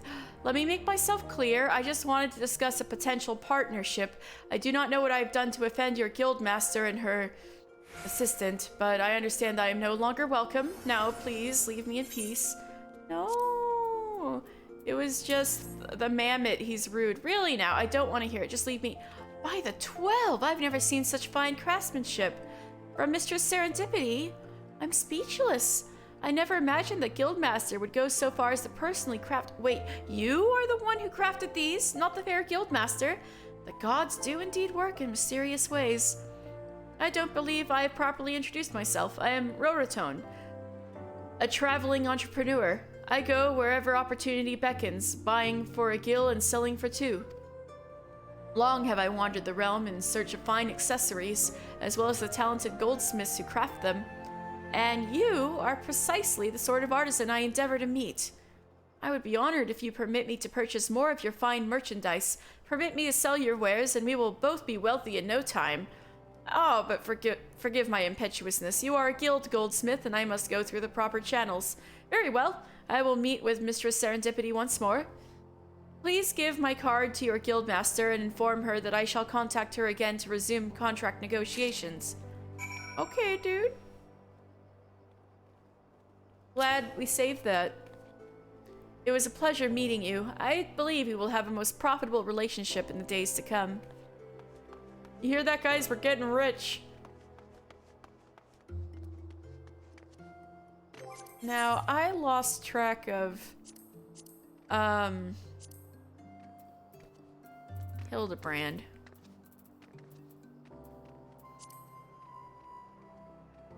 There we go.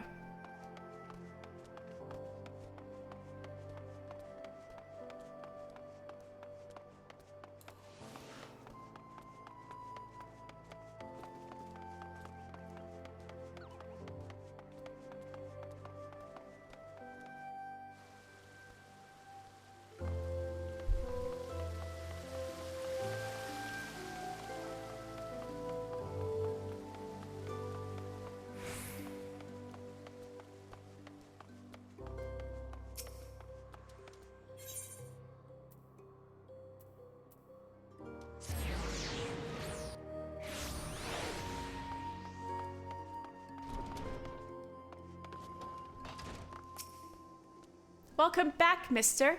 While you were gone, I performed some basic maintenance on Gigi. I'm not sure if I fixed the problem, or if there even was a problem to begin with, but... Oh, what about Roratone? Did you find him?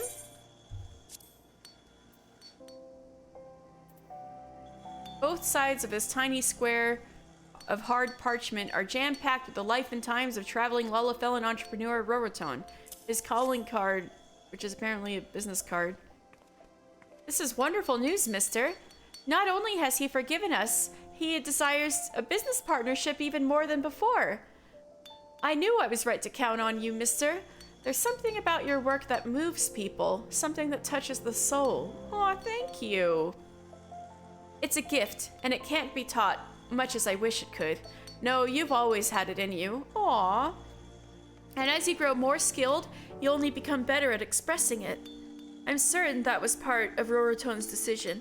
Since we know he'll request your services when he next visits, you'd best work hard until the time comes.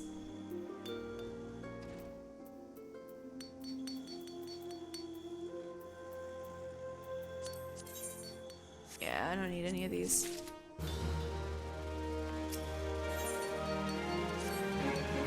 I've been waiting for you, mister. You remember Roroton? The merchant for whom you made those exquisite earrings? He paid a visit not long ago, hoping to find you present. In fact, he was positively heartbroken that he couldn't speak with you in person. It's hard to believe he was once so furious with us. It's as if that unfortunate incident never happened at all. But returning to the matter at hand, Roroton has commissioned you to craft a firebrand, one of peerless quality, of course. When you've finished, I must insist that I evaluate your work. It's not that I don't trust your craftsmanship, but Roroton is an important client, to say the least. Okay.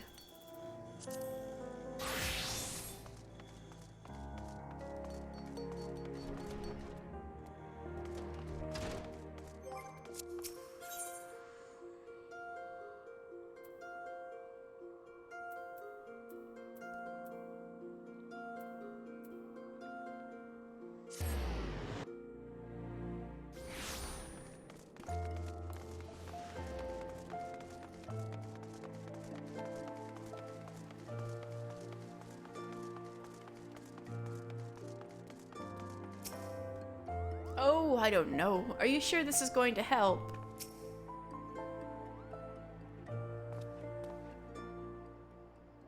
Miss Moon, would you be so kind as to describe your visit in detail on the day of question?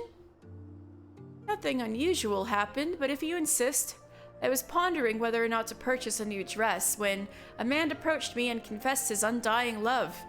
What sort of man says that to a complete stranger, I ask you? Naturally, I was taken aback. I dropped my purse in shock, not intentionally, on his foot, and he cried out in pain and fled. If I may be so bold, Miss Moon, that strikes me as a most unusual happening. In any case, it appears to be completely unrelated to the theft. Are you sure? I mean, she dropped her whole purse. Let us next proceed to the Colosseum and see what you remember. I feel like Nashu here is about to be pickpocketed.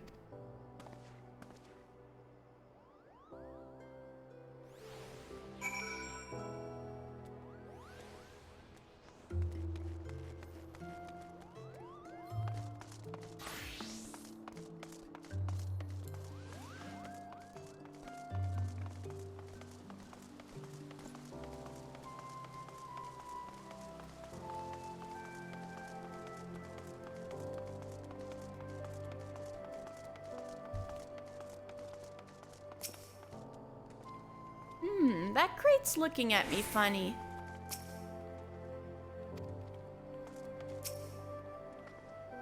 Where could my pure heart be?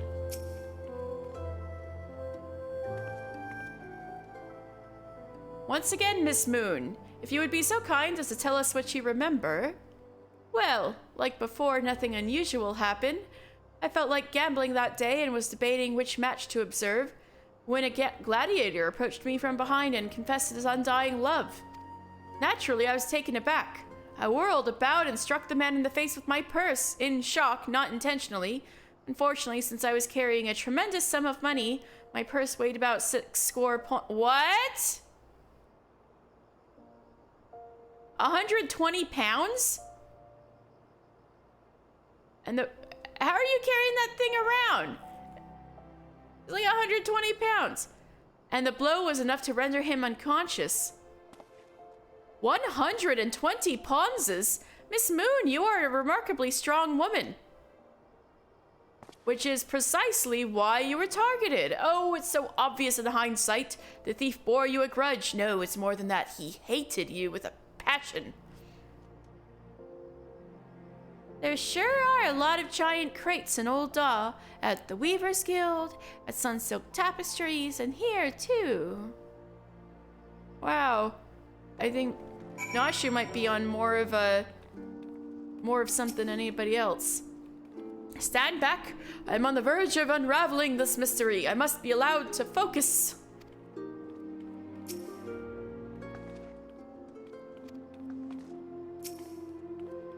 These crates are everywhere, mister.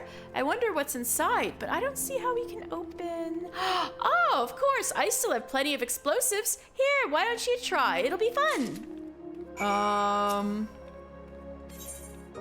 Nashu's Delight. Many cope with grief by taking up new pursuits, such as travel or exercise. Nashu chose to study explosives.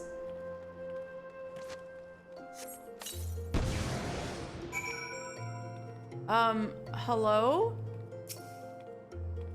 Wow, there were people in there? I guess that explains the breathing and isn't that Yellow Moon's pure heart? Inspector! Oh, Inspector, look!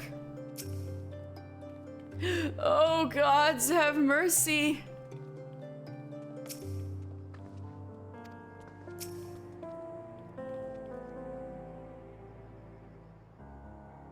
At the heart of every crime rests a single unassailable truth, reached only by navigating a web of falsehoods and contradictions. Hearken to me now, for as a shepherd leads his flock, I shall guide you to my irrefutable conclusion. A gladiator professes his feelings only to be rejected and physically assaulted in response, wounding his pride as a warrior and man. Resenting her prowess whilst recognizing his weakness, he carries out a more feasible vengeance. He robs Yellow Moon of her weapon, the pure heart. Inspector, we found the pure heart. These strange men sneaking around town in wooden crates had it. It's not what you think. We're not thieves, we're devotees. Is that why you've got yellow outfits? Yellow Moon is our sun and stars. We only wish to keep her safe from harm. And should she misplace an item from time to time, we'd collect it for safekeeping, nothing untoward. You deviants were behind all the thefts. All this time you've been stalking me. What nerve?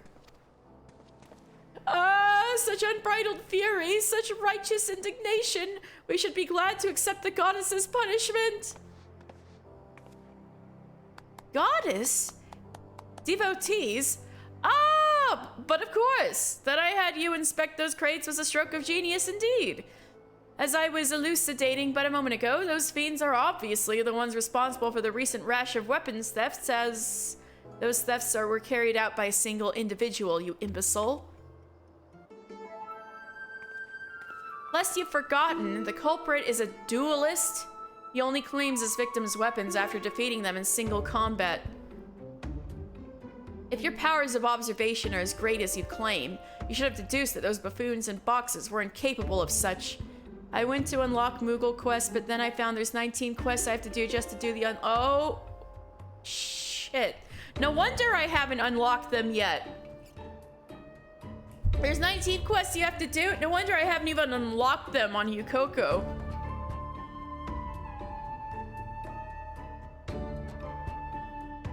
Why is Heaven's Word like this?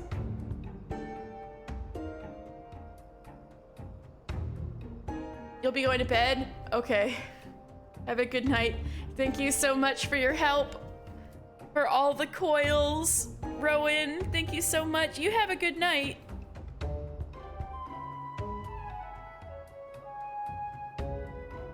Lest you... Oh yeah. I should know. I'm a reporter for the Mithril Eye. My name is Ellie. And I've been investigating these incidents for weeks. Inspector Hildebrand, gentleman investigator and an agent of inquiry, I presume. You're looking well for a dead man. Would you like to meet one of the duelist victims? I'll introduce you with pleasure. You would be willing to share such precious information with me? Your generosity is commendable, Miss Ellie. May this mark the beginning of a long and beautiful friendship. Yes, yes, very good. The name of the man is... Huh? Well, where in the bloody hells do you think you're going? I haven't told you anything yet.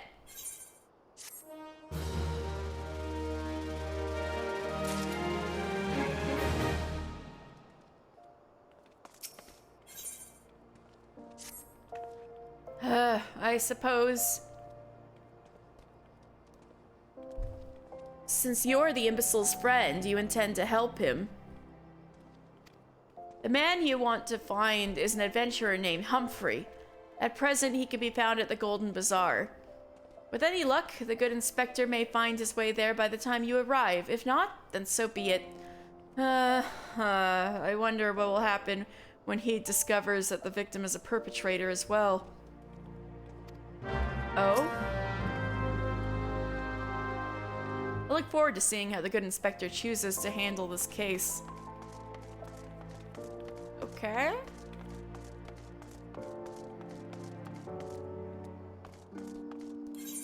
So the Golden Bazaar is... We have another thing to do there.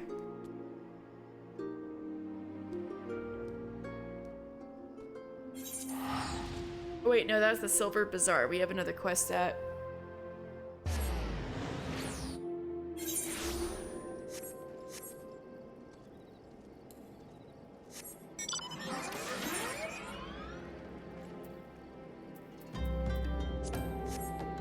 Nice, wrong one.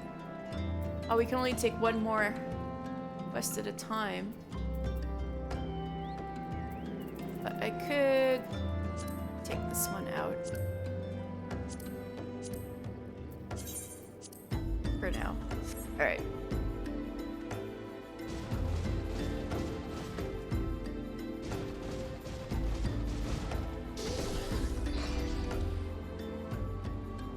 Since I'm here, I might as well take some of these quests. Are you come to grieve, sir? Have you lost someone dear? Oh, I see. Simply another fair adventurer come to our outpost. Well, in that case, I've an adventure for you. What say you make for the plains to the east and carve me up some 5 cuts of sirloin from some Myotrigus nannies? We're tending to a wounded man at the inn who is close to death. We would like nothing more than to give him a feast of nice, juicy Myotrigus sirloins for what might well be his last meal. Oh, that's sad. Okay. Once you have the sirloins, take them directly to Sister Zozoru at the inn.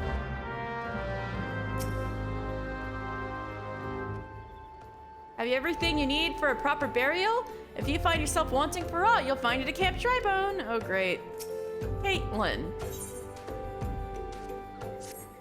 Looking for a bit of work, are we? Well, it just so happens I'm looking for someone to put down some mongrels. 7 of the beasts. The bloody things have nearly overrun the area to the southeast of here. They attack the locals, livestock, aught that moves. You needn't show the foul things any mercy.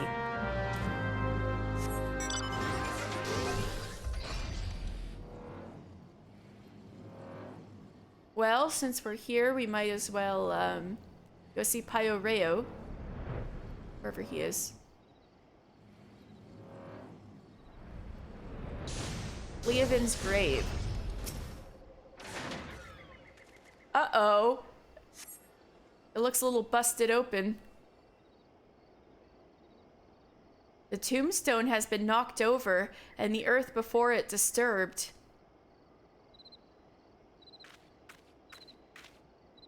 So this is where poor Leovin now lies. Check this out. What is the meaning of this? Not only is her grave defiled, her body's gone. Who could have done this? Oh no, could it have been Edda? The more I think about it, the more it makes, well, I was gonna say sense, but gods. I will try to explain. To the rest of us, our little party of 4 was but a means to riches and glory. Such things as adventurers seek, but to Edda it was her life. she blamed herself for Avir's death, and to our shame, we agreed with her, though we knew full well we were all to blame. And then we left her where she stood, with her fiancé's head for company. Ah!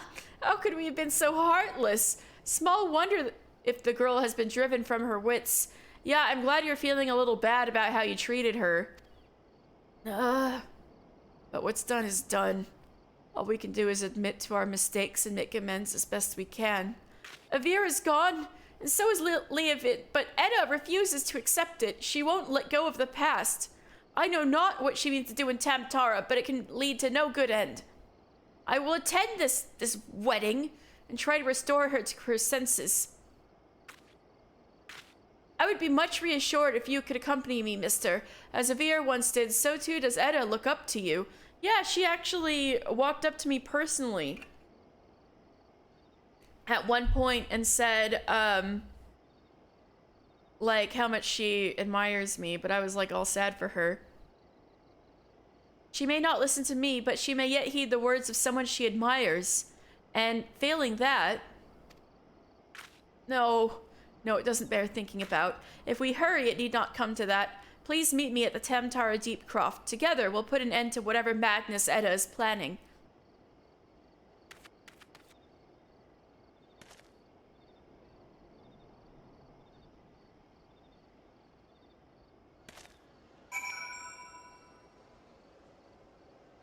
Okay, so I was a little wrong.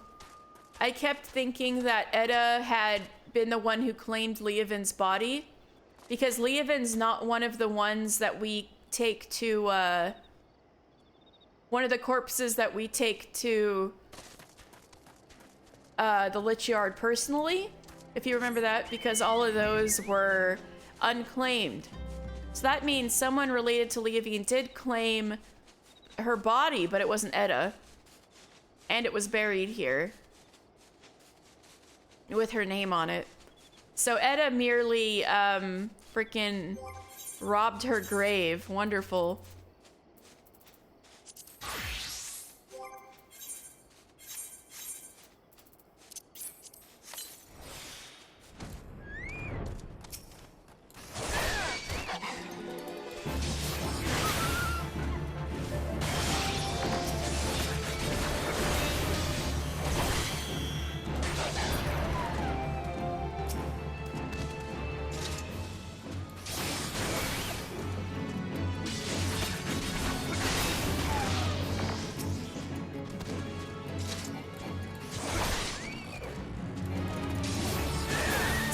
It's kind of my intention to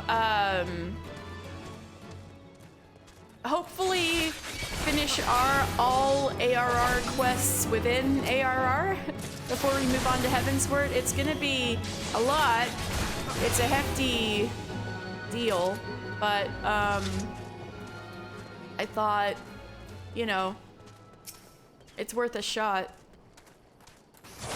So that means I'm gonna have to whack away at these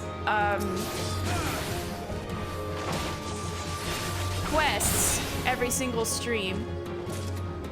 And so that's how it's gonna be for a bit from here on out, now that we finished the raids.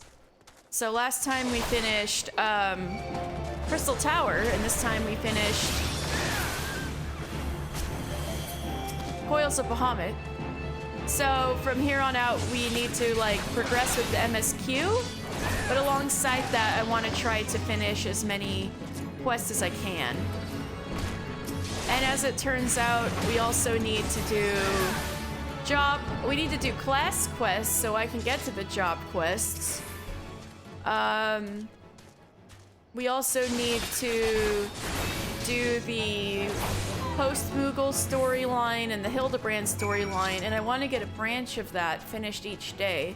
So for Hildebrand, I figured I'd play them until we get the whole, like, see you next time little deal, and that would be all of our Hildebrands for one stream, and then maybe one Moogle delivery. But I haven't done, so I want to see if I can get one Moogle delivery done before I sign off. And also, then the Beast Tribe quests were applicable too. I think there's one we can do today, actually. Let's see. Yeah, I can do a self quest. I'll try to remember to do that before I sign off, so we can make some progress.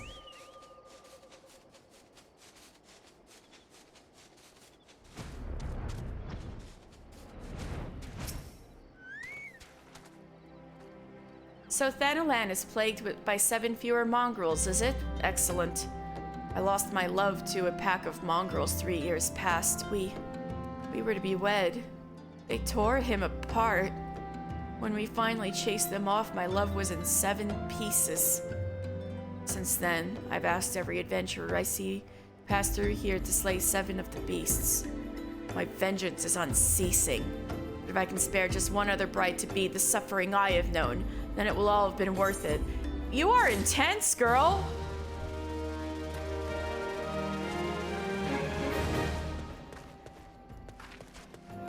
Alright, I need to go into the inn and give that dude his steak dinner. Alright, that's not the inn.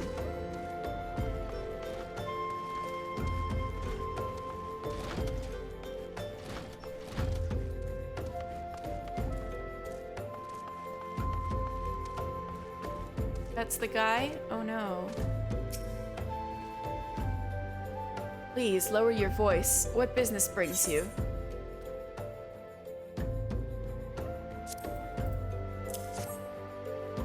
Myotricus sirloins. I take it Tutusi has sent you. Thank you for your efforts, my friend. But I fear you are too late. The man for whom these steaks were meant succumbed to his wounds just moments ago. Oh no! God damn it! Pray, do not despair. He feasts with Thal now, and Thal has seen the good in you this day. Well, fuck. I'm so sorry, ma'am. This does not concern you. Please, let her grieve in peace. Shit, dog. Sorry.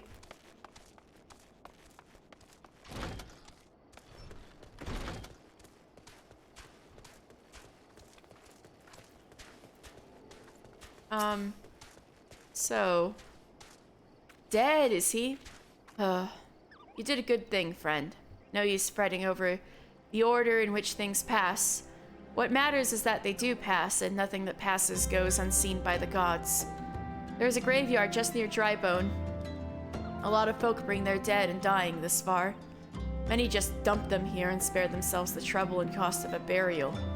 This poor soul at least had family that rushed to his side. Count him lucky for that. It was just his time to heed Thal's call. Best to let it go and move on. There's business what needs doing. Plots, graves, embalmings, tombstones, nothing in life is free, not even death.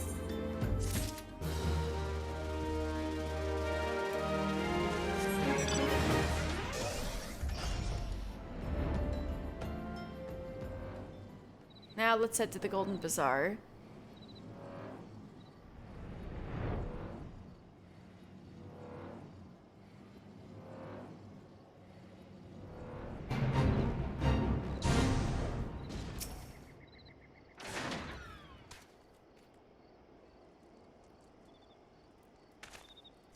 I'm Humphrey, and you are? Oh, at last I've caught up with you. You there, young sir. I am told you are a victim of the marauding duelist. Me? A victim? How amusing. You amuse me. True, I was challenged by the duelist not long ago, but where he thought to find a whelp, he found a warrior of light instead. Aye, I defended my honor and my blade. See for yourself. You mean you won? That's amazing. Well, it was nothing compared to what I faced at Cartno. Magitech to the right of us, Magitech to the left of us, stuck in the middle with a Master Lou we were. Core, he was a dab hand at the old magic, he was. You mean Louis? I tried to save him, of course, but there's a limit to how many giant beasties a man can... That man is no warrior of light. Tell them, Elazar. Tell him how he lost and surrendered a sword that was not his own. Liar! Scoundrel! I trusted that bastard with me father's blade. Bid him to take it to a smithy for restoration. Even gave him gil to pay for it. And he comes crawling back sniveling and begging forgiveness for losing it in a duel. As if that's enough to set things right. Look at me, you bleeding whore son, look at me! Me flowing golden locks are no more. I've gone bald from the stress and heartbreak. I swear to everything holy that you'll face a reckoning if you don't bring her back to me.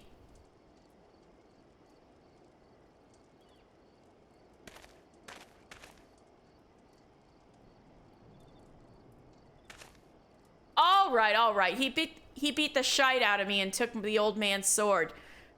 I used the guild to pay the Kyurgeon. I have no idea where he or the sword is.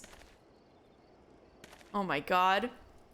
What am I supposed to do, huh? I can't give him what I don't have unless you help me find the sword. That's what you do, right? Help people? Have you no shame? First you claim a legacy not your own, then you beg others to help you with problems of your own making. You will refuse this man, won't you, Inspector? And what of Elazar's flowing golden locks? How will forsaking young Humphrey help the man he has wronged? He's like, yes, in the background there. We shall begin our search for the sword by questioning the people of the Golden Bazaar.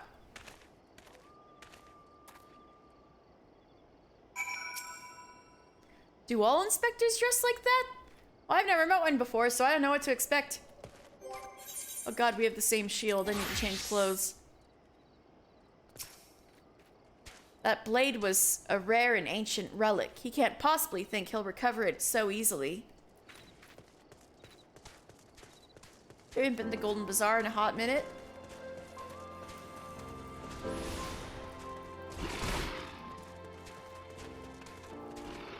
Oh, there's just a little raid going on. We're fine. We're not even getting in through the entrance. Yet what drives this man to always claim his opponent's weapon? Pride? No, it must be deeper than that. Elazar's sword wasn't much to look at, but at least it was authentic. More than a few collectors have been tricked into purchasing counterfeit relics. Lululo, what a good name. That boy should be ashamed of himself, robbing poor Elazar of a priceless family heirloom. Just goes to show you should never trust an adventurer who claims to be a warrior of light. Thieves and tricksters, a lot of them. What does that mean for me? Might not be the most honorable solution, but mayhap you should consider giving Elazar a counterfeit blade. If the deception brings him peace in his final days, would it be so wrong?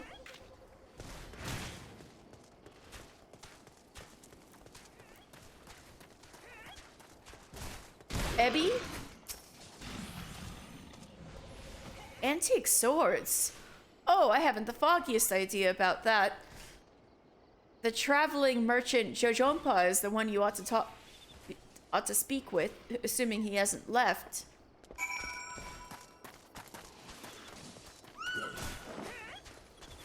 Where's Nashu? Oh well, whatever. We spare an eternity of damage.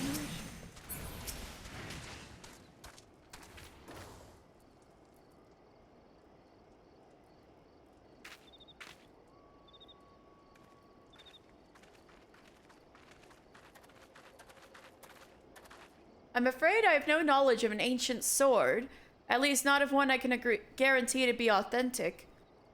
You see, any wares I determine to be of dubious origins, I immediately discard in the spring east of Camp Drybone.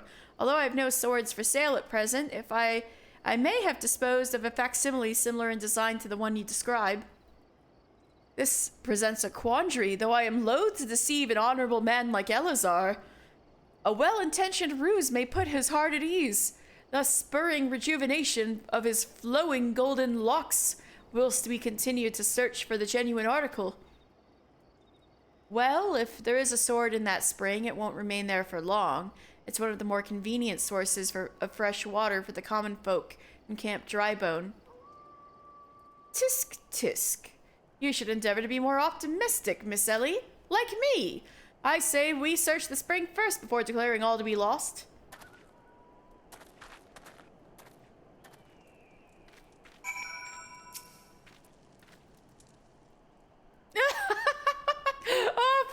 I couldn't contain myself no longer. What kind of fool parades about in an outfit like that? Was he some sort of mummer?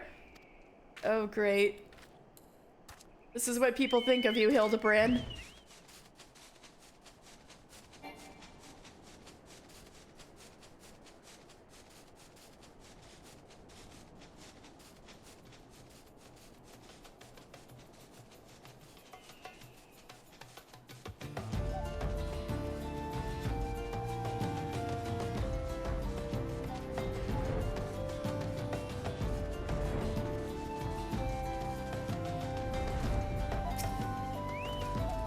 But now she's like splashing around in there.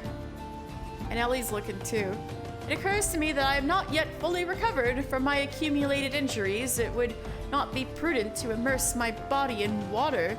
Not without first coating it with a liberal application of salamander oil, that is. Oh my god, that's something you inherited from your father, the salamander oil thing. On many an occasion, my dearest mother tended my childhood scrapes just so. You understand the importance of physical rehabilitation, yes? Then you can assist me by pouring the oil all over my body. Oh, great. Okay. Nashu, you're gonna fall asleep and drown. My body is but an instrument in occasional need of oiling. So come, my friend, come and oil me up. Salamander oil, a thick, sticky oil collected from the underbelly of a river-dwelling salamander. This is a Manderville secret. Oh, this comforting scent, as though I am a child in her arms. Quickly now, before it dries, knead the oil into my aching flesh.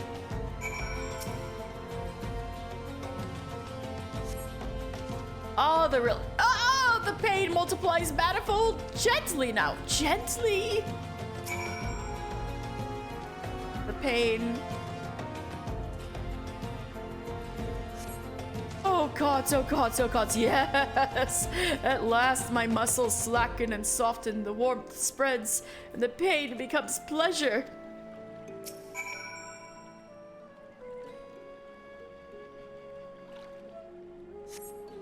Right there, yes, keep doing that, just like that, just like, oh, yes. Now once more, with feeling.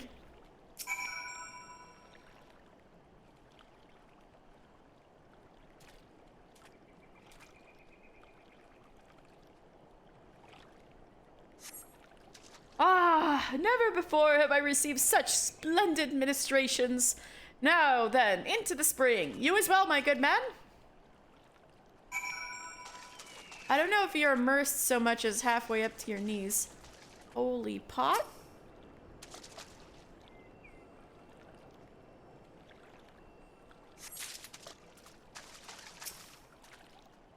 I spy with my inspector's eye. Muddy pebble? That's not a sword.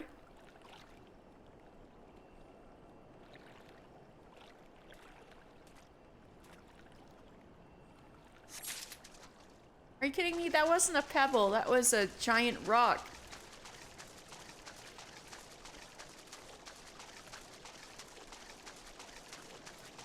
Oh?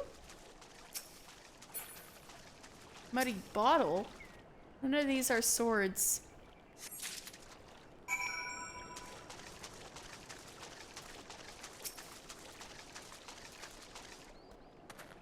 You've been productive? Excellent. May I see what you found?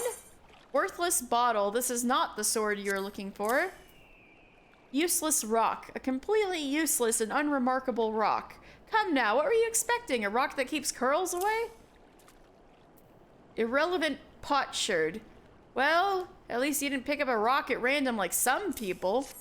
Psh.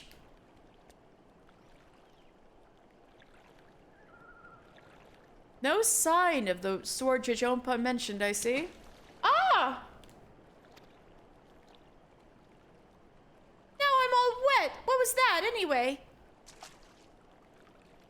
Did something cause you to...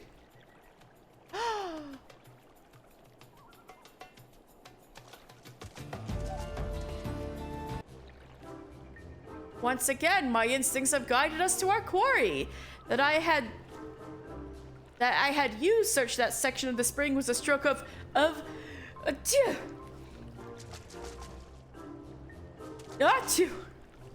Inspector, it's bad for your health to conduct investigations in those clothes. I'll go to Ul'dah and fetch you some new ones.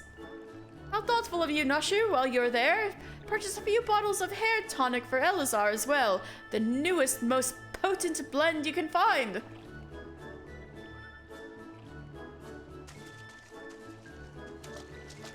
Is it not wonderful, my friend? Soon all of Elazar's woes will be no more.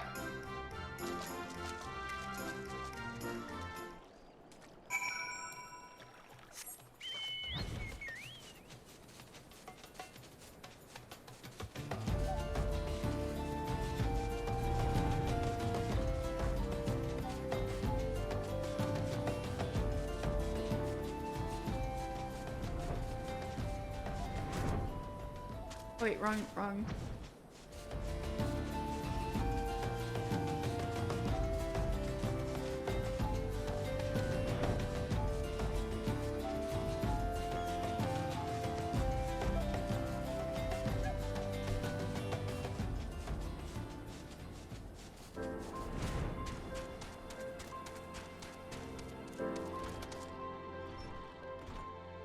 Oh wait, he's not in here.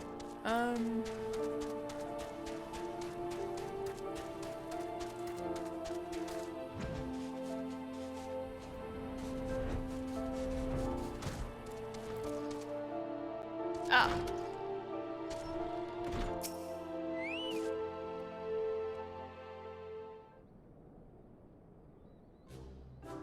As promised, I return to you your father's ancient blade.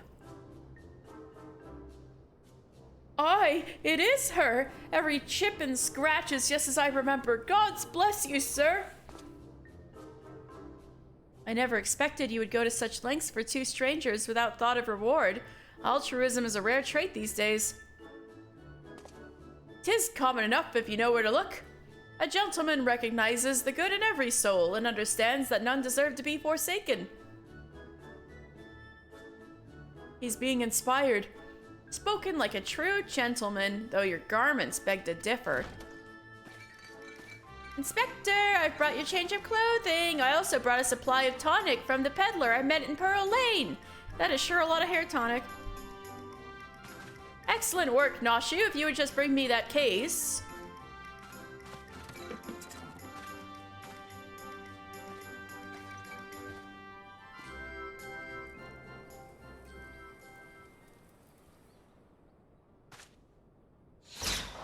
Oh, a calling card. Oh.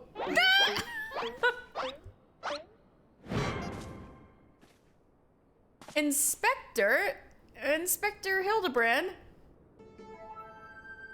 There appears to be something lodged in my forehead. Could it be a missive from an adoring admirer?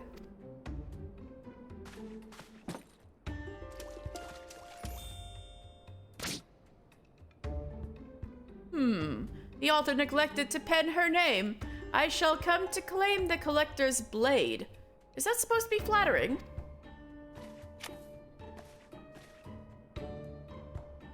No, it's supposed to be intimidating. The duelist wrote this. He's daring you to stop him.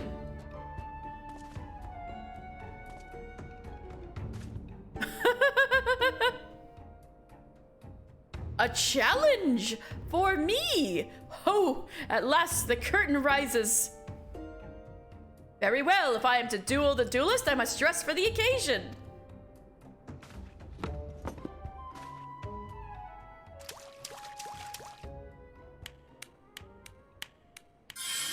Uh-oh.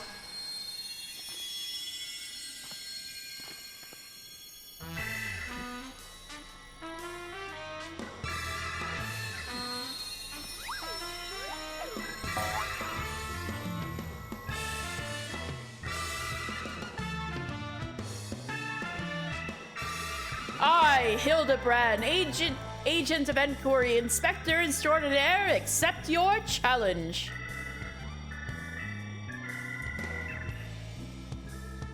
He's incredible, so bold, so majestic, just like a warrior of light.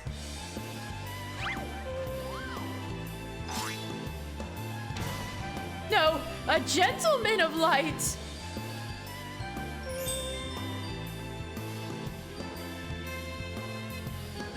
He is exceptionally something. Core! Inspector Hildebrand, you look amazing!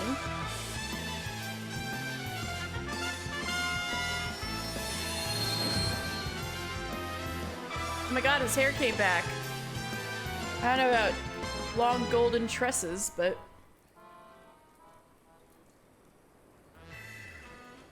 Hildebrand.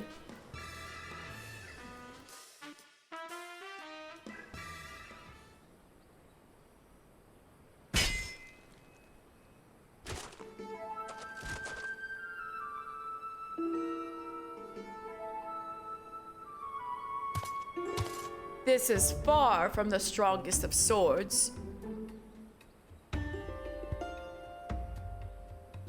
Blue skies in the rolling desert. How much longer must I seek the blade of legend?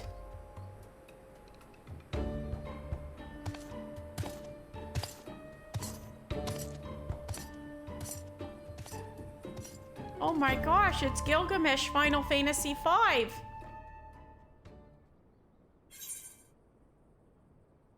What is that?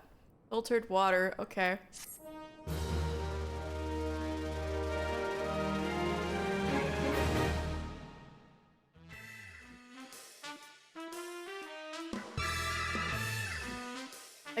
Challenge accepted, my worthy opponent. You shall not claim the blade. With my, let's call it what it is, genius, I shall bring you to justice. Wait, you wish to duel with weapons, not wits? The bridge hardly seems appropriate for such an epic battle. Hildebrand will return in the Three Collectors. But it's the Battle of the Big Bridge. That's Gilgamesh's thing. Hey, I know that spear. That's the one I found buried with the pumpkins. Pumpkins sort of remind me of, no, it's gone. Never mind.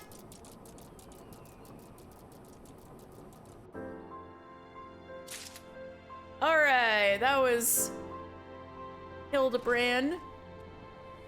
We're gonna accept Ellie's, I should probably make a note that the next, that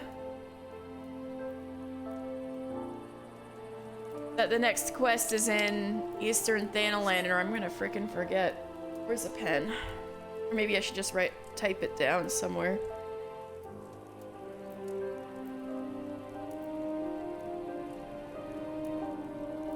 Okay.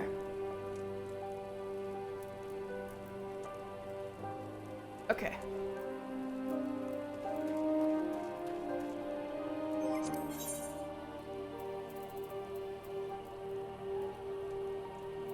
And then...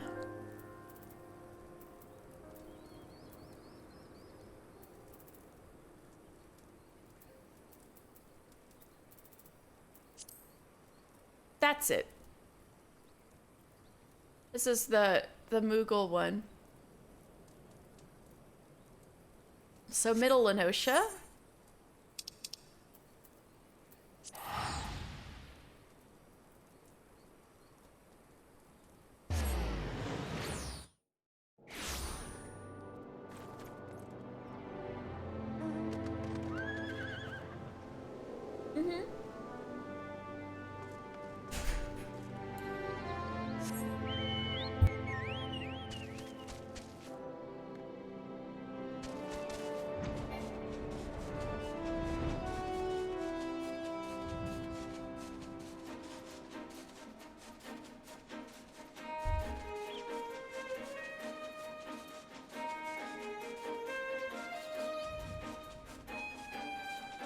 I love how smooth my stream is now. Yay.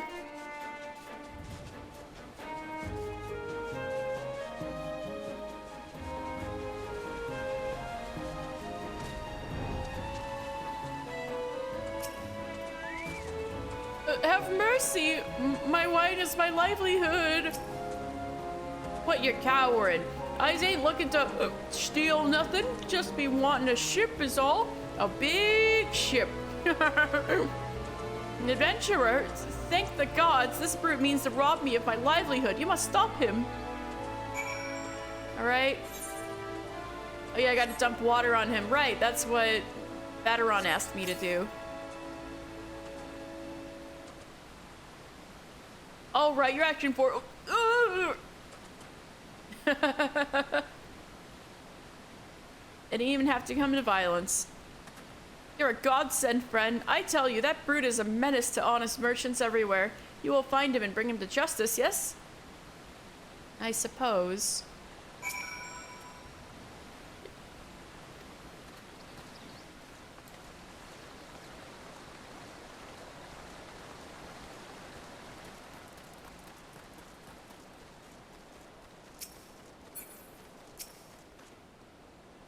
Have mercy, man. I didn't mean the little man no harm. I just had a few too many...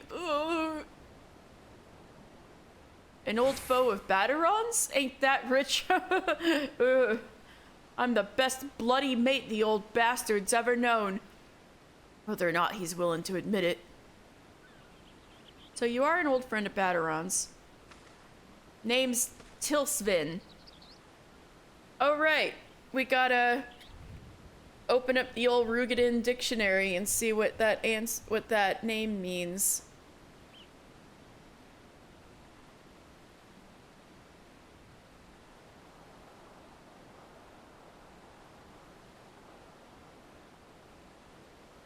Let's see.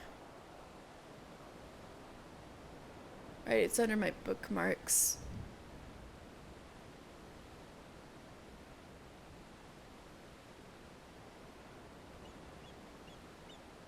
There it is.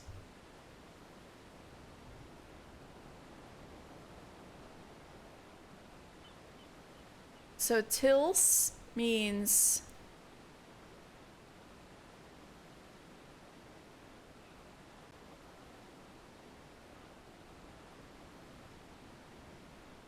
Till means valley, and Swain means Sven means mushroom. Okay. Valley mushroom?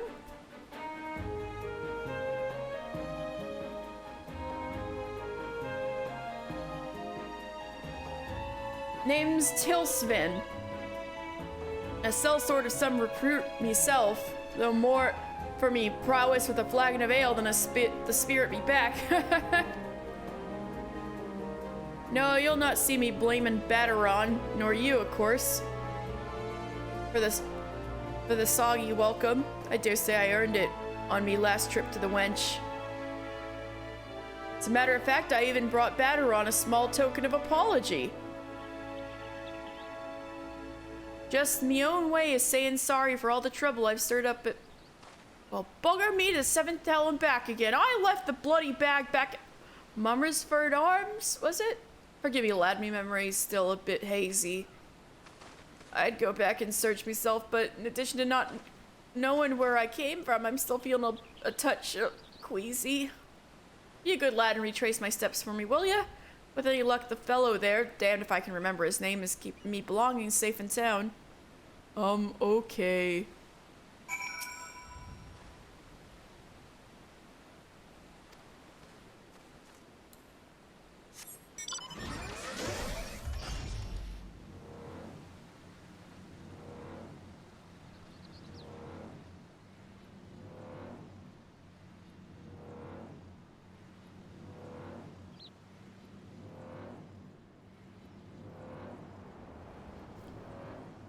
So not Mummersford Arms, but Summerford Farms. Got it.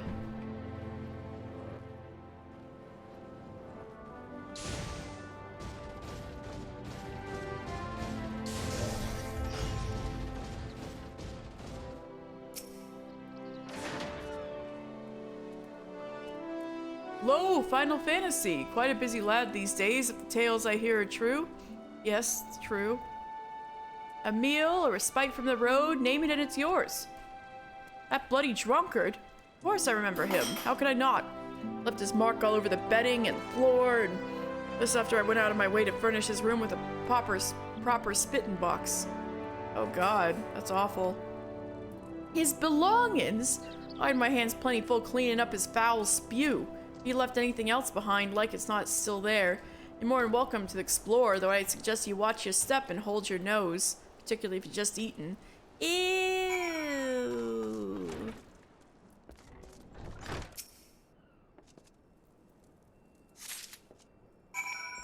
Okay, I got it. Actually, oh my gosh, I actually have no more quests in this area. That's good at least. I cleared them out from when I was starting the game.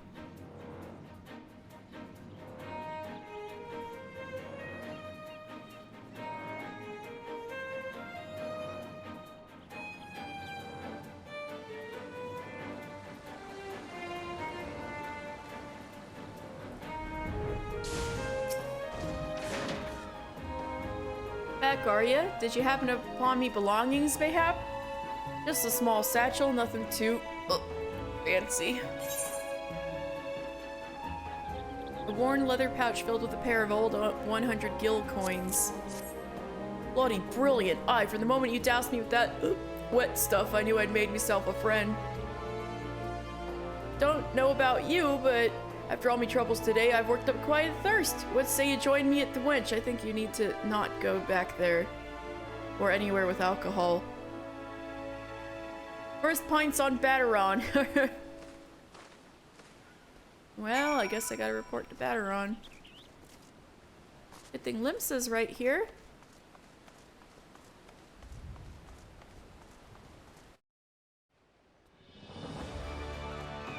Might as well do some of my Limsa quests too. Hold on a second.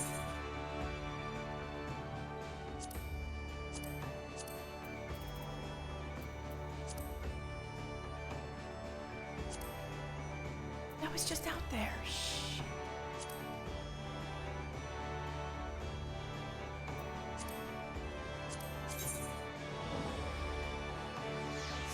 There were 2 more quests we could have done out there. Well, maybe I'll go back out there when I'm done here.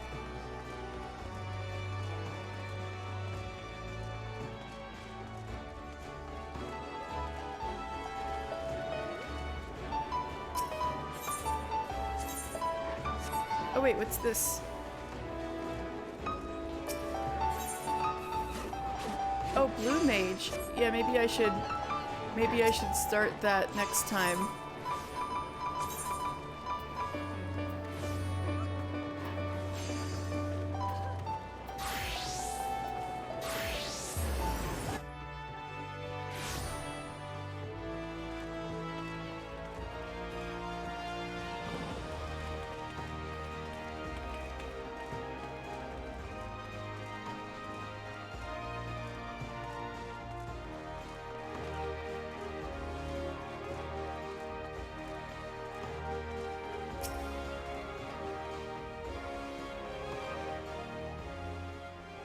Ah, welcome back, mister. Give my apologies for getting you mixed up in the dealings of a couple of old cell swords. Have a pint of me finest. And regardless of what you might have told you, Tilsvane's paying for all comers tonight, including yours truly. You've not changed a whit, Bateron. Still a thankless bloody bastard. Thankless? Me? Says the insufferable sot who won't be content till he drinks his so-called best mate out of house and home. Mark my words, Tilsvane.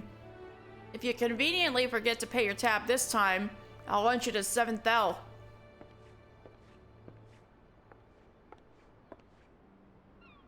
Bateron acts all tough, but trust me. Just a moment ago, he was going on about how happy he is to hear you were safe. Here, this one's on the house. I hear it's your favorite. Wow! You don't need to worry, Lash. Old Tishvane and your master go way back. Go on soft if you ask me. Now back in our day, you couldn't call yourself friend to Bateron till he had drawn steel on you at least twice. Then I shall consider myself fortunate that we only became acquainted more recently. But do tell, good sir, what's the story behind those coins? The remnants of some hidden treasure, perhaps? Treasure? You and I both wish, Lashy. No, I fear it's a little more than a memento of days long past and none too well remembered. Back when Bateron myself was still wet behind the ears, a grizzled old veteran. At least he looked grizzled to a couple of young pups like us. Took a liking to us. Took us under his wing, as it were. It was a kindness in days when kindness was hard to come by. Carried with him these here coins, she did. See the face of the spinner? Set her fair gaze watching over him was what kept him living where all his old mates should tend she to end up dead, or worse. So yeah, it's the face of Nimia, the spinner that's on gil coins. I guess 100 gil coins too. Chanced upon him a fortnight ago. On his deathbed, poor bastard. Say he'd lived a good life, but his luck had finally run its course. Didn't have much to leave behind save for his lucky coins. Coins he wanted to leave a couple of not-show young pups. Then he might enjoy a life as long as his. A touching tale indeed. Now perhaps you can answer a long-held question of mine, good sir. Why ever would a sellsword as renowned as Bateron forsake his blade for the life of a glorified barkeep? You've not heard the story?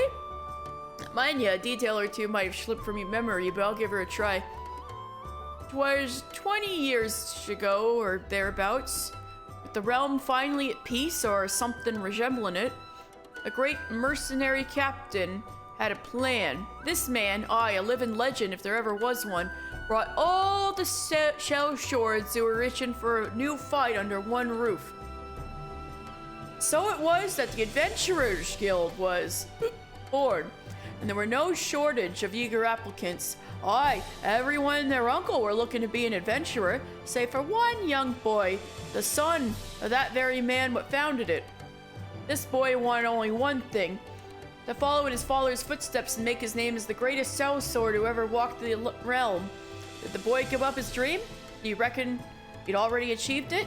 Can't say for sure, Lassie. Only that the boy is now a man, and the man stands behind the counter at the Adventurers Guild, dispensing advice to young glory seekers like Mister here, and ale to old drunkards like myself. Is this true? Why, that would mean Bateron's father is none other than... Sadoge me? I pay you to wipe the tables, not wag your bloody tongue. Now get back to work before I throw you out in the gutter where I found you. And just when things were starting to get interesting.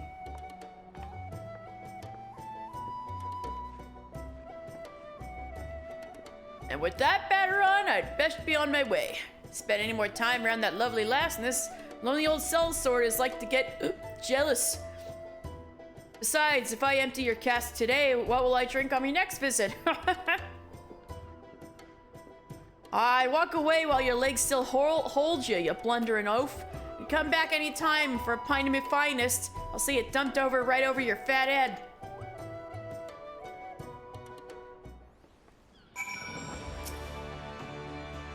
No bones broken and only 2 of my tables covered in spew. Not a bad day by my reckoning. Drunk bastard that he is, Tilsvane's a friend. A friend I'd not have reunited with were it not for your timely delivery. Your next ale's on the house. Alright, Bateron, good to see you, good to see you.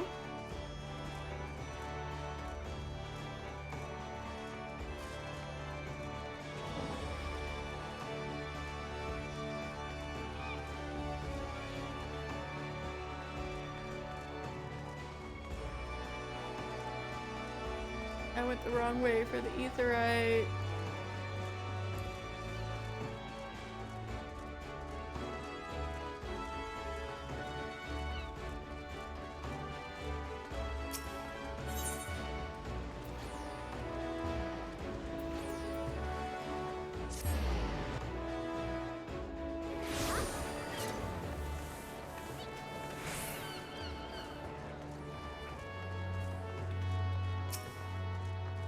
Hey, giant flea, buddy, how you doing? What I wouldn't give to get out and see the realm from time to time. Do you reckon those Moogles are still looking for help? If it isn't my dutiful assistant, I trust you fared well on your first assignment? Do tell me about it, Kupo. Why, you don't say? Baderon has never been an easy customer to please. Why, he nigh pulled out my whiskers that time I dropped the letter in the flagon of ale. It sounds like you've made a fabulous first impression. As your senior, I couldn't be more pleased with your effort. And with myself having discovered such a talented new recruit, Coupeau. This is no time to rest on your laurels, oh no. For each new day brings new letters. And the deliveries that await will take you even further afield. I dare say you might encounter clients who make old Baderon look like a cuddly chocobo. But it's all in a day's work for my able assistant, yes? When you're looking for your next assignment, you know where to find me, Coupeau. Ooh, food. Ooh, food. Don't mind if I do. Pan-fried mahi-mahi.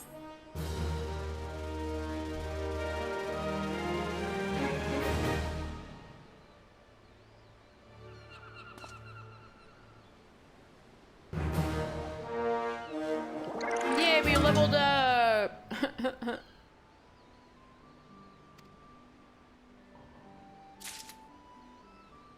Alright, we'll get the next Deputy Post-Moogle next time.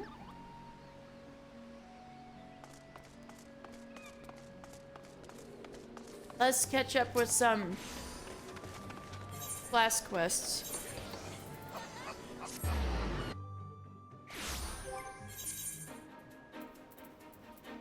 Extremely overdue class quests.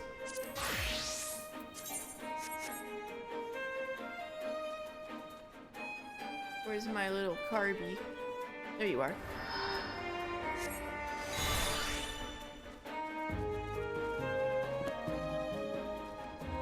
Oh, that way.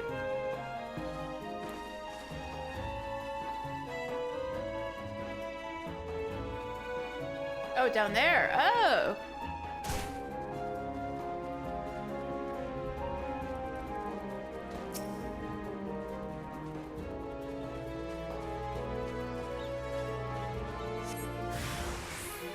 All right.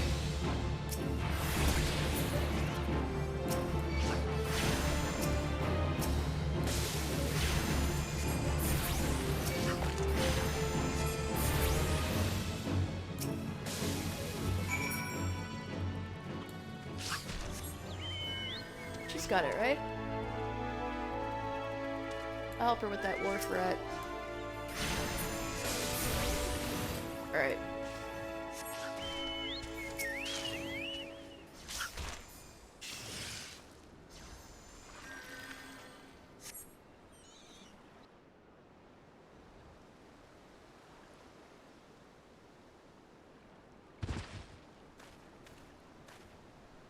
You okay?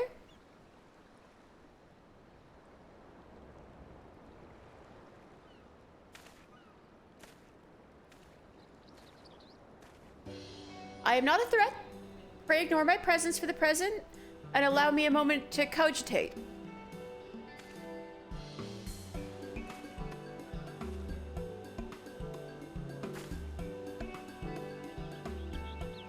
The reaction to my sudden appearance was within expected parameters. But I must admit I did not expect so proficient a performance against the enemy set against you. Yeah, I'm over-leveled. Yet, effective though your tactics were, I spied much room for improvement. As I watched you battle, the wheels of my mind whirled into motion as they are wont to do, inventing other possible strategies you might have employed.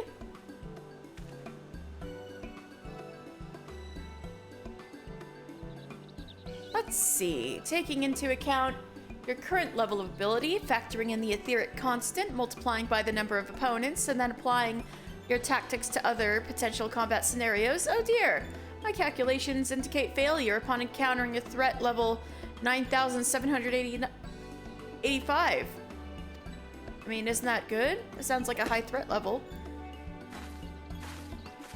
Well, we'll have to see what we can do about that. Though the opportune window to do so has passed, I would nevertheless introduce myself. I am Clyhia, a Maelvon's Gate Assessor. Acting Guildmaster Thubergeim elected me to oversee your training and provide any necessary guidance and instruction in the field of Arcanima.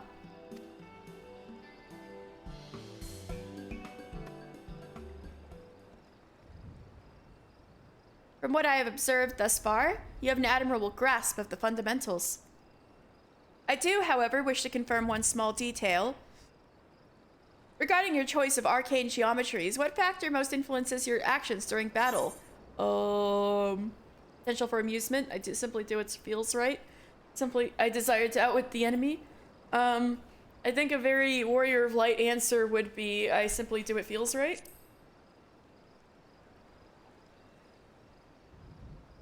Aha! Just as I predicted. Now I have the final element needed to perform another calculation. The probability of you becoming an Arcanist of note is 90%. Give or take 0.5%. Well, that's good, right? Yes, the certainty is quite high. After all, I only know of one other practitioner who responded to my question in the same manner. It was the man who bestowed upon me this grimoire, the Guildmaster himself. Oh, so the Guildmaster is also like me with, like, being... going with the flow? While our inscrutable leader is, as I am sure you've heard, on an indefinite leave of absence, he did leave us with his most notorious saying to date. Strategy is a tool used to manipulate one's situation into the desired reality. No matter how gifted you and I might be, however, the instantaneous manipulation of reality that might cause us to suddenly become mighty arcanists is beyond our present abilities. Discipline and experience is the finest strategy in this case. I suggest you continue to focus on refining your aptitude with Carbuncle. Mastery with an arcane entity will greatly improve your success as a wielder of Arcanima. Here ends your lesson for today. Pray return directly to the guild. I believe Mistress Thubergheim is awaiting some inspected cargo. And what of myself? I'm off to the fields, of course. The tactics I reasoned out earlier must be attempted in real-life scenarios. Theory is all well and good, but there is no substitute for actual combat. We will meet again soon.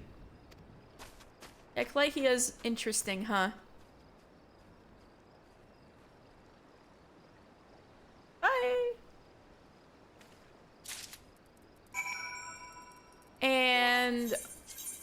But before I go back, I'm gonna do my little rogue, long-awaited rogue thingy out here.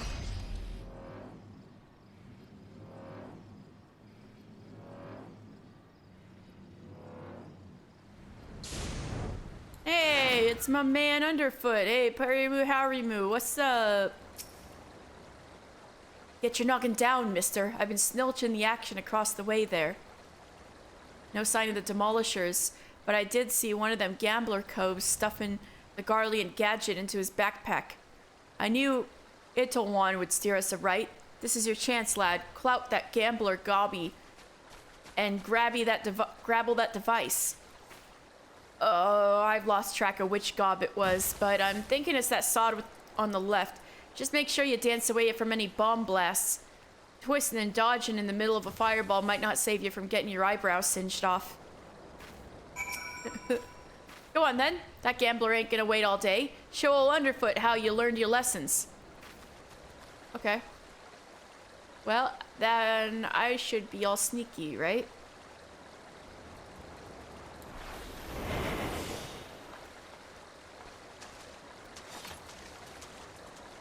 I'm invisible. Dude on the left?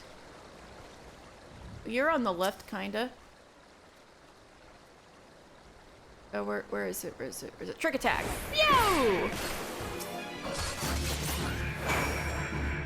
Alright, I did it. You were right. That's the way, lad. There was naught for me to do but sit on me daddles and watch. So you got the goods then? Firing mechanism number 43. Developed in the 43rd year of the first Garlean Emperor's reign, this trigger device works with all Imperial Mark 43 anti-aircraft cannons. Mark... What's XL? I'm just gonna assume that's 43.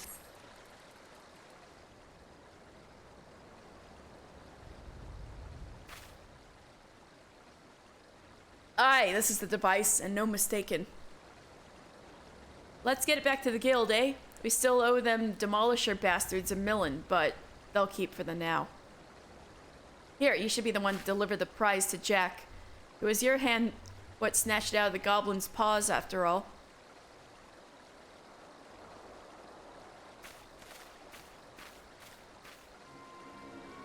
Captain, I say! Some fiend has perpetrated violence upon our goblin colleagues whilst we sought to wet our throats with fine libations. This will not stand, Captain. Our finely filched loot has been pilfered from under our noses. Blast and bother! My blood boils and bubbles at the temerity of this affront. I know not the identity of these audacious buffoons, but they shall be made to pay, and pay dearly, with me, my fine fellows. Huzzah! They're funny pirates.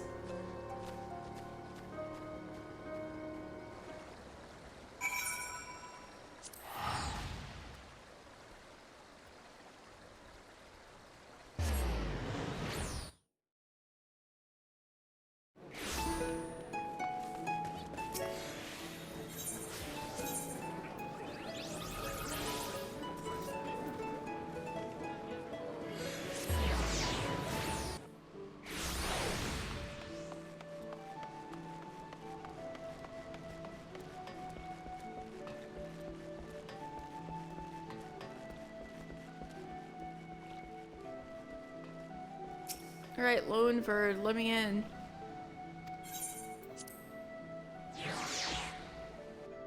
Jack!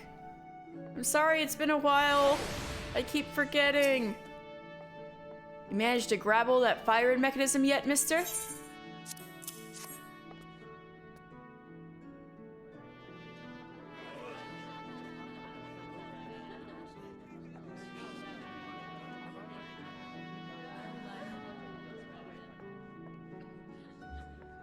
Ah, still in one piece, too.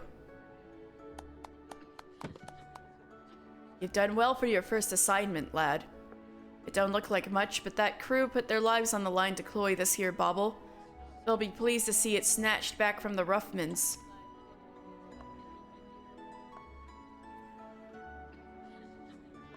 We've yet to do for the dainty demolishers, Jack. The job ain't over. You're right, Underfoot. It ain't. You break the code, you face the consequences. Oh, this is not at all what I expected from the inside of a convent. And who might you be, sirs?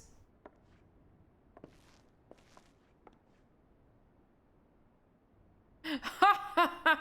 Your ignorance is understandable. After all, our schemes are always perfect, our heists impeccable. Shall I reveal our infamous name and drink to your delicious terror? Drink in your delicious terror? We are deadly, dastardly, and dictionally devilish. Quail before the dainty demolishers.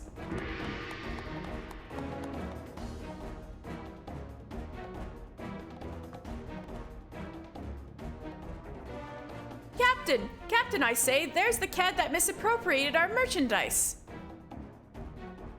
I concur. He's the selfsame simpleton whom we trailed unnoticed to this very establishment. Oh shit, I led them here? Surprise, surprise! Now, my dear dandies, let us not be unpleasant. We should endeavor to resolve this distastefulness without resorting to insults or other less diplomatic methods, at least not yet. You there! Yes, the clean-cheeked errand boy. Be a good fellow and fetch me your superior. He is the superior. One of your colleagues has committed a terrible crime against us, and we shall not be leaving until the proper restitution has been paid. Oh-ho, an errand boy now, am I?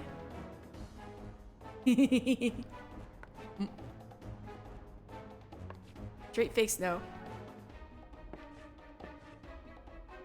Tell me, Captain, just what kind of place do you think this is, then?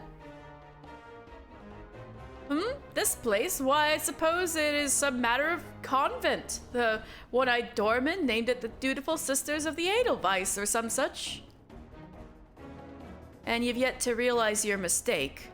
Your fate was sealed the moment you dragged your sorry quarren across the threshold. Are you threatening me, boy? I'll have my fellows cut out that impudent tongue.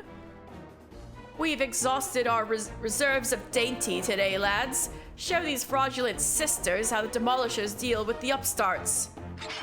Oh my god, they don't know who the rogues are. That's not good for them. You still don't understand, do ya?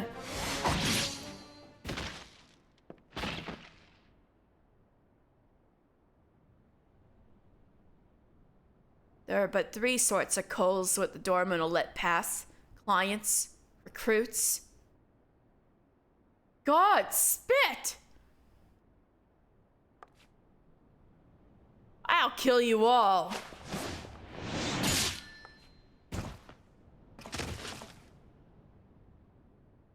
Didn't your mum teach you not to interrupt a lady when she's talking? You'd have learned that the 3rd sort of coal is a bollocks for brains mark what marches himself right into the rogue's den.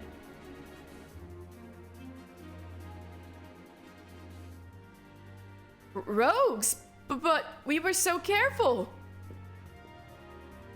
I'd heard tales in my pirate days. Stories about the merciless wraiths who uphold the code. They weren't called rogues back then, though. The upright thieves they were. The knives in the shadows. You can't be them. You're just trying to scare me. Well, the captain of the Dainty Demolishers is not so easily cowed. To hells with your deceptions. Huzzah! Huzzah for my fallen comrades. Yeah, let's go, Jack! Woo!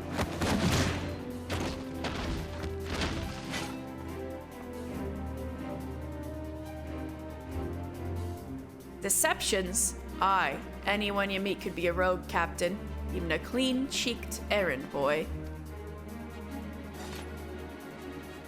He's still breathing. Find some rope and string him up someplace in town.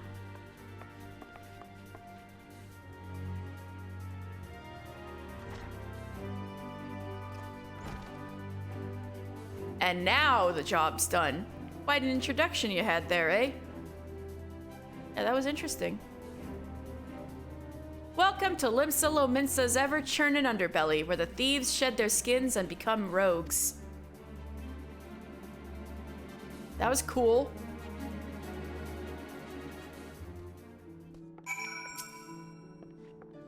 I'm not much for discussing the old days, but since it's come up, I might as well clear up the confusion. It was back when piracy was at its peak.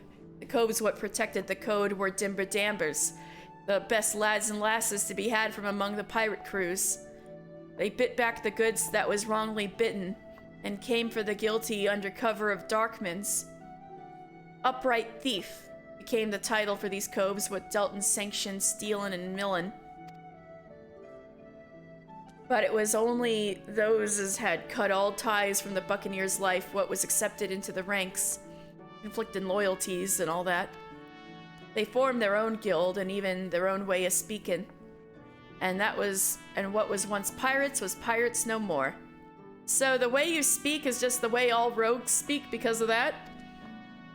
Later on, when Merlvib took the Admiral's chair, the Upright Thieves agreed to abide by her laws. We became the Rogues Guild to mark the change, and altered our recruiting policy to accept venturers like yourself. But although the title is different, the job remains the same. Uphold the code, and preserve the underground society what spawned us.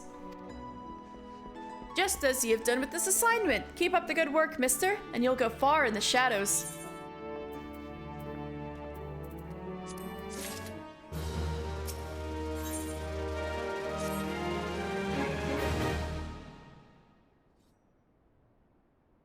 A fine evening to you, mister.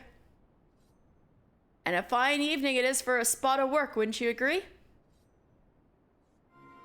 This time round, it seems some eager buccaneers scampered aboard a local merchantman and made off with a shipment of muskets.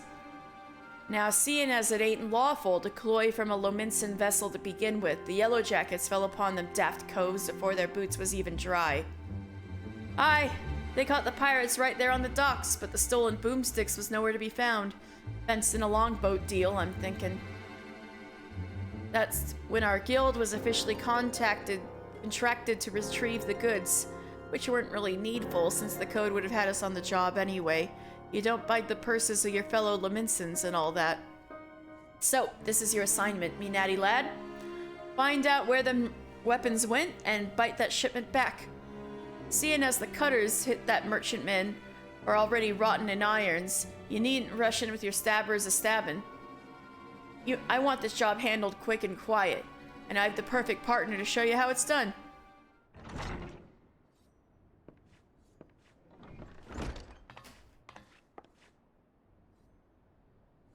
This here's Vikebe the Stray. Ain't no other rogue what can match her in the arts of skulking. A pleasure. There's some problem, Vikebe?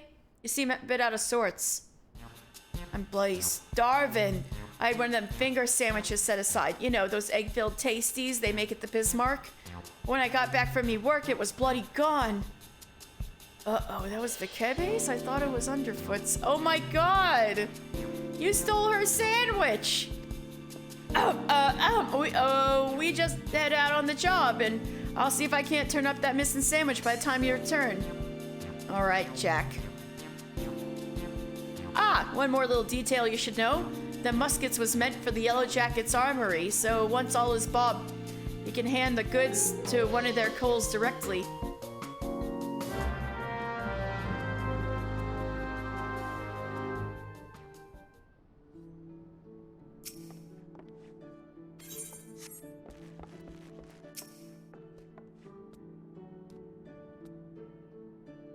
We can start whenever you're ready, mister.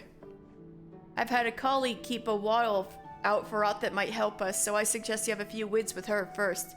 You'll find her in the High Line, posing as a fishmonger.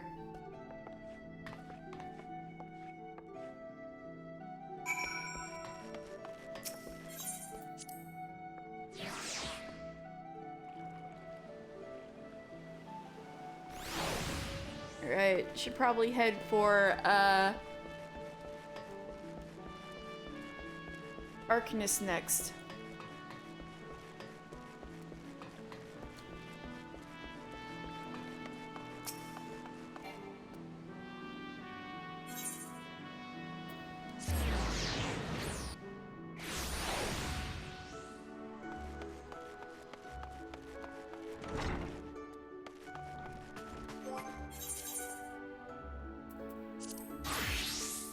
I had my Carby out.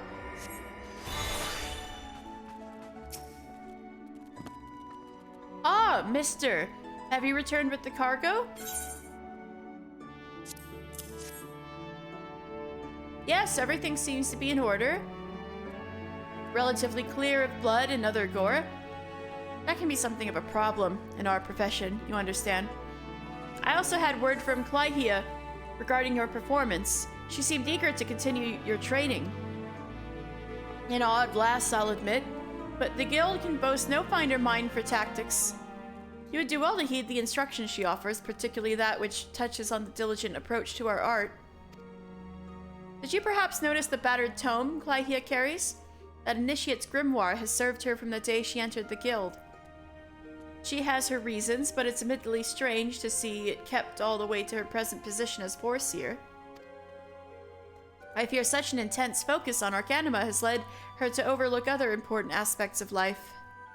As our master strategist guides your Arcanist training, I hope you might return the favor and to help broaden her own perspective somewhat. But enough of such matters for the moment. You have done well this day, mister.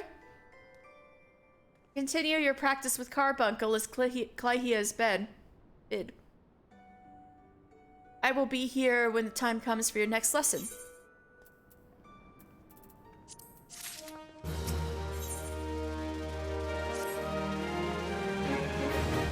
Yes, mister. The time for your next lesson is upon us. You are keeping well, I trust, taking the occasional brisk walk? One cannot form sound thoughts if one fails to maintain a sound body. Now, assuming you have been following Clyhia's instructions, you should be ready to face the more dangerous threats found in western Lenosha. I speak of roselings and wild jackals, and yes, I would have you vanquish 3 of each, as the perfect sample size. The first acts as a preliminary test case, and the second to test your hypotheses. The third to perfect the tactics you've devised. Speaking of which, I trust your strategy will consist of more than simply flinging ruin over and over again. You are not the novice you once were, and your skills in the field ought to reflect that. If you find yourself wanting for other approaches, consider an assault with ruin in tandem with attacks from your carbuncle. When timed appropriately, you can deal a crippling blow to your opponent.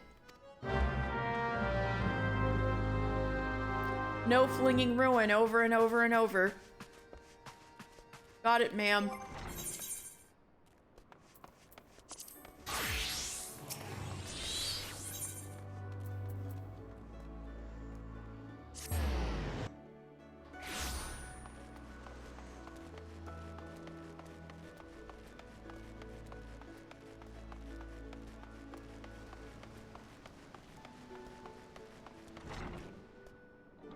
Hey, fishmonger, I'm here about rogue business. Hello there, sir. We've carp and trout, lobster and shrimp, but I hear tell you've been looking for a special breed of fish, the long, shiny kind what Sparkle put a bloke on his arse. We don't sell that kind here, but you might want to try them foreign traders. What was they called again? Ah, the Traders of Edge. They hail from the South Sea Isles and are known for dealing all types of nasty spitters and cutters. I should warn you, these folks ain't ones for questioning the source of their merchandise. In fact, they seem more than happy to pay for goods what came from below decks, so to speak. But if you're still keen to get your hands on those rare fish, then you'd best hurry. The Edge merchant what's visiting Limsa is looking to load up and leave the city afore long. Uh-oh. Just how he means to transport his goods is a mystery, though. What all the Iron Blades has got nursing his operation, it makes it hard for a girl to get close enough to eyeball the competition, it does. I'll be sure to keep an eye peeled on your behalf, but it might as be as you can learn a little more from the folk around town. And waves up there at Vikebe.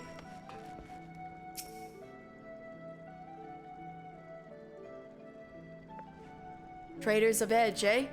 Well, if one of their merchants has been staying in the city, then someone will know something to point us in the right direction. The trick is to listen without being seen. You'd be surprised at how Coils will cackle when they think no one else is about. We'll focus on places that see plenty of traffic. You can have the Bismarck, the ferry docks, and the East Hawker's Alley. I'll try me luck at a few other spots, then meet you in front of the guild when I'm done. Remember, keep hidden, keep quiet, and keep your wattles open.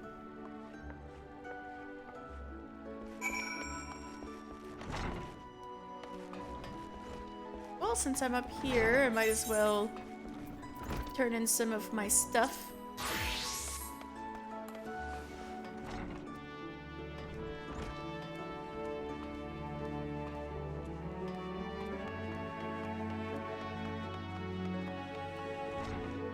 Right there! All I'm asking for is a single wrapped crow's beak hammer. Of the finest quality, of course, so I can show your fellow Smitties how it's done. Here you go.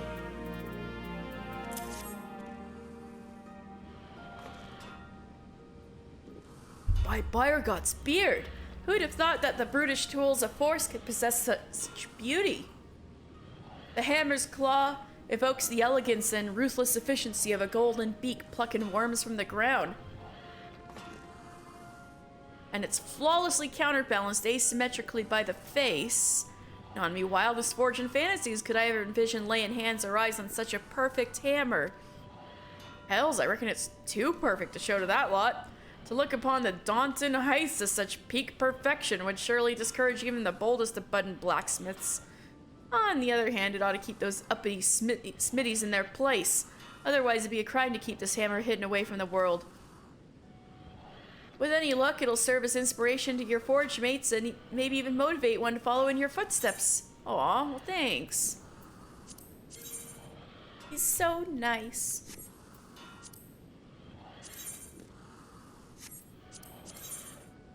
There we go.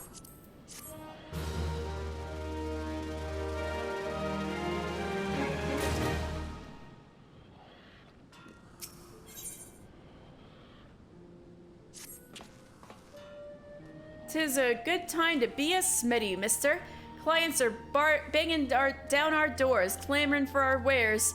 And I think it's all 'cause one fateful day I had the foresight to let you join our ranks. Smartest thing I'd ever done.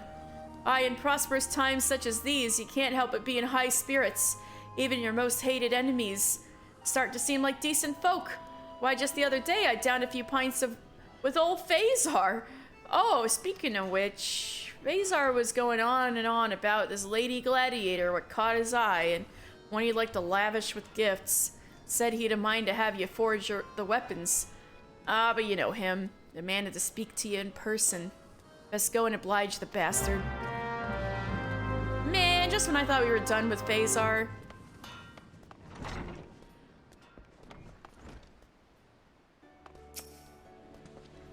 Mister, good of you to come. I know of no other I could call upon. Her name is Muriel. She is both muse and genius, a portrait of grace and beauty amid the carnage of war, expertly versed in every technical discipline of combat. Muriel is more than a mere gladiator. She is an artist. If she is to paint the battlefield red, only the finest of instruments will suffice, and such instruments can only be created by the greatest of blacksmiths. So you're a simp, got it, and you want to give her some nice gifts.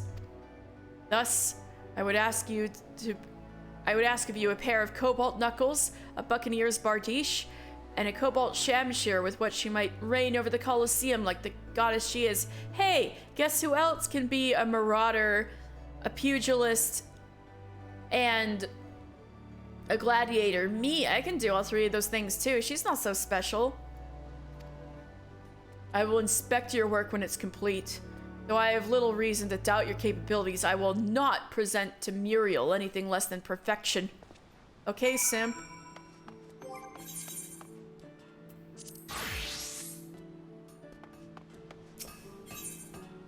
Ananza! I hope you're feeling competitive, mister, for Blandsteer has submitted a formal challenge. It seems he means to recover the pride you cost him with your previous victory. He is as an overgrown, sulky child who sees his fellow colleagues as not more than rivals. In his tiny world, all that matters is who is the best, who is the brightest, and who is the most able to provide immediate value to the guild. Now, I would be lying if I said I did not also take such factors into account. You well know my demand for excellence, but the methods we take to reach it differ vastly. Blandsteer would run a guild of exclusion, one in which an adventurer like yourself would have been unwelcome. The lack of sense in that is clear. He may be my equal in skill and technique, but it is this narrow perspective that weighed the balance against him in our contest for the Guildmaster's chair. I won, and he lost. That simple fact plays an enormous role in the enmity that now lies between us, and I'm certain that past defeat is no small part of what fuels Blandsteer's present desire to prove himself your better. I regret that this ridiculous feud has drawn you into its bitter maw, but if it means seeing that stubborn old dodo put in his place, then I'm just childish enough myself to encourage you to accept. Blandsteer awaits you at his usual haunt. Go to him and show you've the steel to pick up the gauntlet he's thrown down. Ooh, do I have to make gauntlets?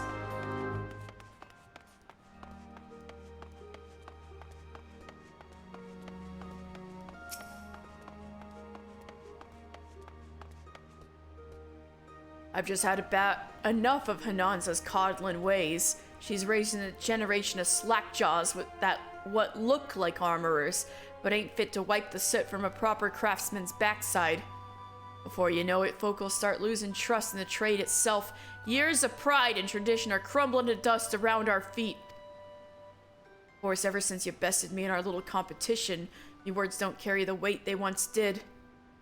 Seems I've got to take you down a few pegs before I can start putting things aright. Aye, like the world needs to know, old Blandsteer is not to be beaten by one of Hananza's lot, even if it were her prize pup. We'll settle this the old-fashioned way, a 3-round contest of skill. There ain't no point in dragging this out, so let's get straight to the challenge the first round, the finest mithril cuirass you can forge. Since I'll be choosing the tasks, we'll leave the appraisal of our work to your precious forge master. I'll be taking me armor to her directly. Once you've shown Hananza your own cuirass and heard her decision, you'll bring the piece to me so as I can see it for myself.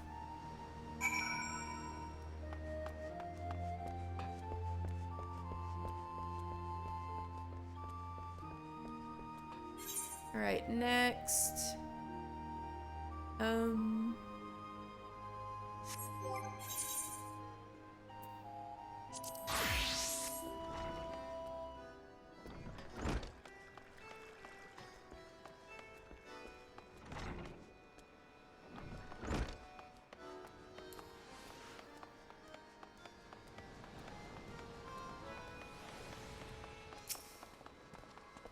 Go to the Culinarians Guild.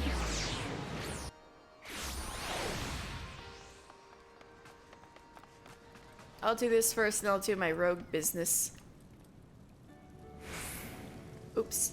Diving Dove appears distressed over some matter. Approach her while cloaked in your hide ability to attempt to eavesdrop on her grumbling. Oh, okay. Never mind. I'll do this first then.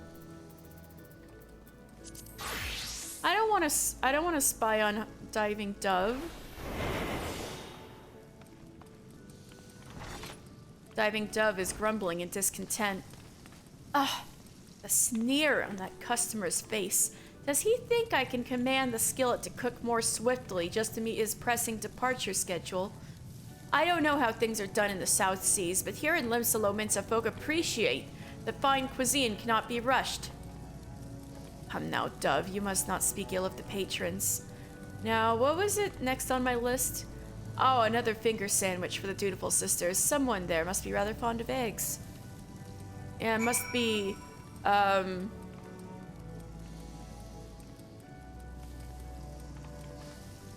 must be Jack, because he ate Vakebe's freaking sandwich.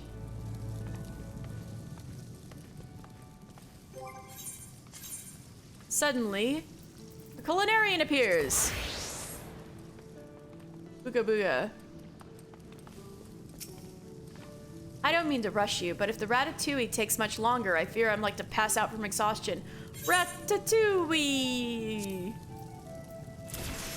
Where's Remy? Ah, such an enticing aroma. I will enjoy this right away. There's the ratatouille. I can't remember the last time I had such tasty ratatouille. That was truly wonderful. And with my hunger sated, we can now delve into the kind of work I do here. In fact, you have just witnessed one of my more important duties, keeping track of our members' progress. I found that sampling each person's rendition of ratatouille gives a marvelous insight into their growth. Owing to its simplicity, the vegetable sauté lends itself well to variation, allowing the chef to pour himself into his creation. Indeed, your own bespeaks your ability to create a quality dish under strict time constraints. Yes, my strict time constraints of 2 weeks, I know. Do not underestimate that skill. You'll find a great deal of restaurant success lies in performing tasks expeditiously. As an example, some other services I provide are procuring ingredients, ensuring our equipment functions, and, perhaps most importantly, listening to our customers. If any of these tasks were ignored for an extended period, it is fair to say that Bismarck would fall into chaos and our name would lose its considerable luster. Well, I trust you now have something of an insight into my responsibilities. I only wish that all our members shared your curiosity about what goes into running this place. I don't think I need these. All right.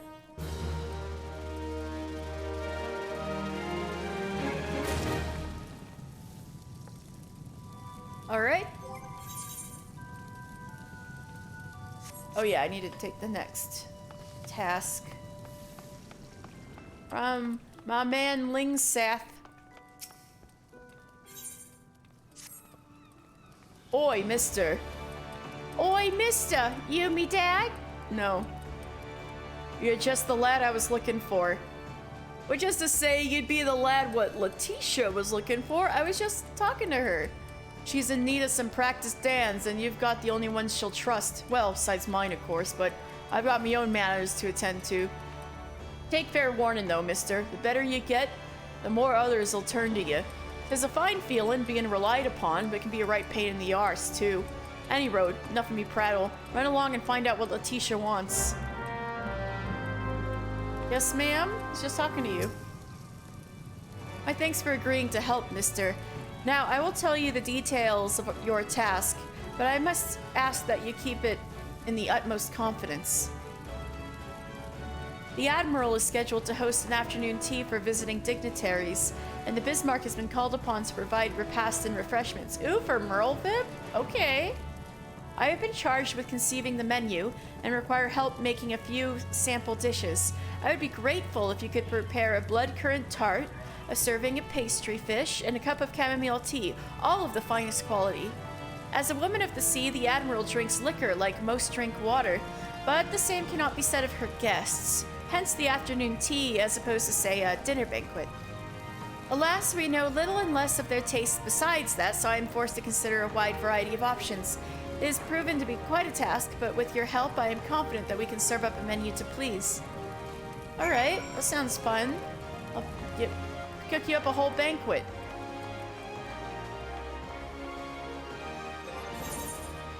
Alright. So, now I just need to do my remaining rogue thingies. So let's go to Hawker's Alley.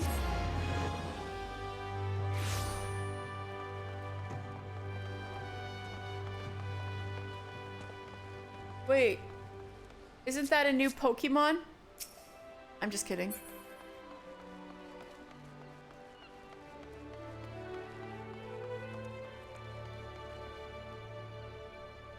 Geralf is speaking in a low but lively tone to a nearby customer. Approach him while cloaked in your hide ability and attempt to eavesdrop in his exhortations.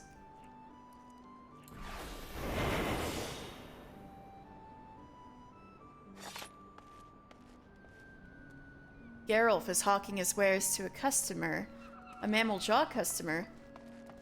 You have quite an eye for quality, sir.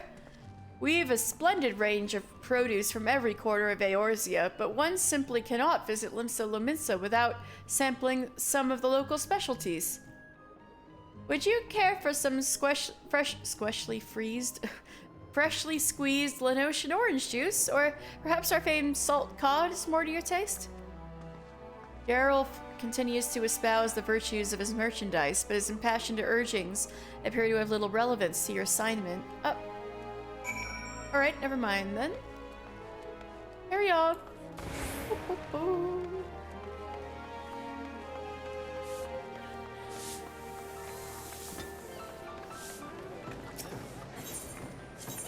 We need to go to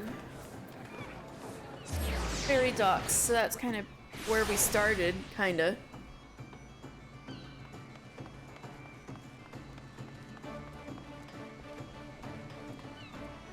Rerinasus appears distraught. Approach him while cloaked in your hide ability and attempt to eavesdrop on his mumbling.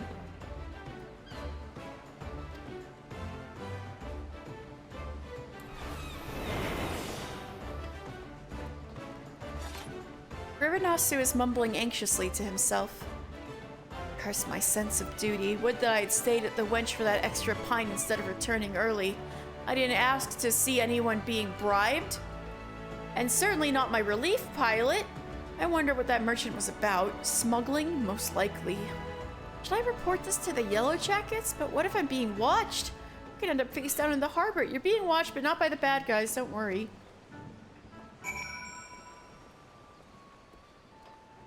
Favorite Kepe, guess what? There are some weird happenings. Welcome back, mister. I hope your skulking went well. You might be an angel of death with the daggers, Colt, but any rogue what shuns the shadows is headed for an early grave. A sneaky cove can nose about without risking a scrap, or slip himself into the best position to ambush a mark. Once they've seen you, though, your rum fun is done. Hiding is a part concealment and part distraction. And you won't be disappearing on a cove what already knows you're there. Alright, I'm done prattling. What'd you manage to learn about our musket buying merchant friend? Slipping coin to a ferry pilot, was he? And what you heard from the chef at the Bismarck, this trader means to hop the twig and soon. That matches with me own findings. He's vacated his rooms at the inn and paid his dues in full. Being a merchant, we can be sure he won't be leaving without his merchandise, so here's the plan. We wait for him to stack his goods on the pier, then you ghost in and grab all them firearms. I'm hoping we can get the job done quiet and under the cover of darkness, but it never hurts to be prepared for the worst. Sounds like he's got a small army of sellswords on the payroll. Oh, okay. I'll send word to the Yellow Jackets and have them post a coal near the Hawker's Alley. That way you won't have far to bolt once you've bidden the goods. The mark should be along at any moment, mister. Have you got your skulking boots on? Yeah, let's skulk.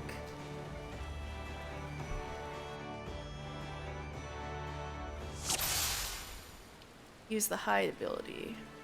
I spotted the mark at the end of the pier. Sneak over and lighten his load.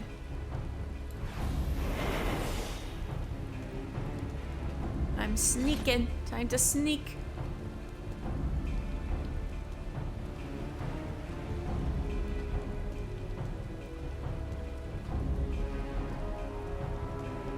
Do, do, do, do, do, do, do, do. Trader of Edge Merchant. Now they said that they were from the traders of Edge were from the South Seas, so that actually follows that he's a Lalafell because Lalafells are from the South Sea Isles.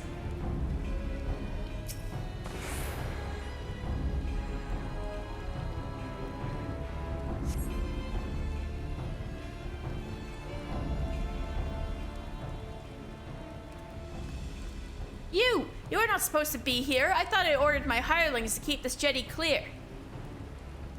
1, 2, 3. There's one missing. My crate of muskets, it's gone. Smile, smirk. Thief! Stop him, you useless sluggards. What am I paying you for?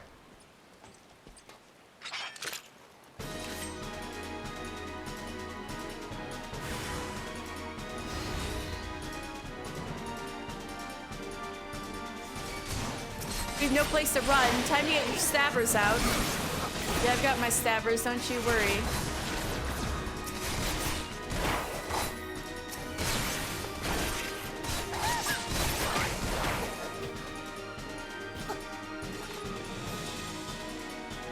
Thieves, scoundrels, a bonus to the one who brings me their hides.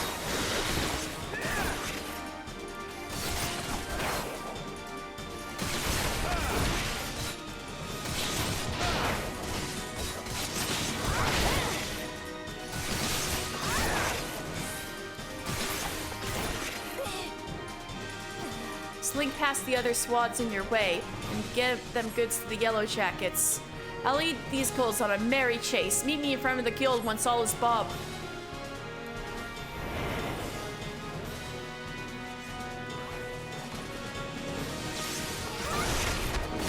Time to get moving.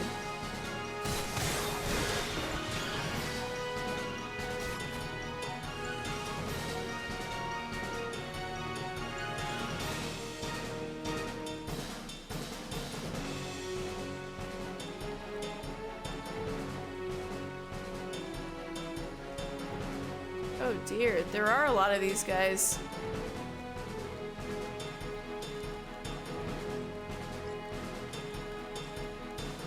All sneaky like now.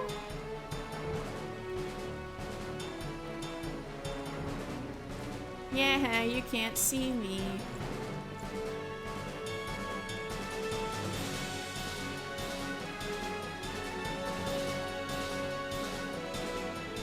Alright, there we go.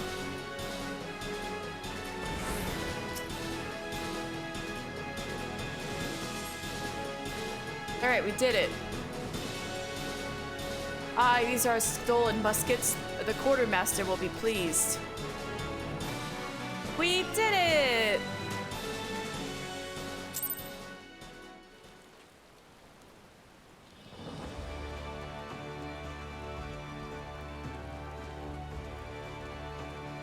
Oh wait, no, I need to go back the other way because the Rogues Guild is down there.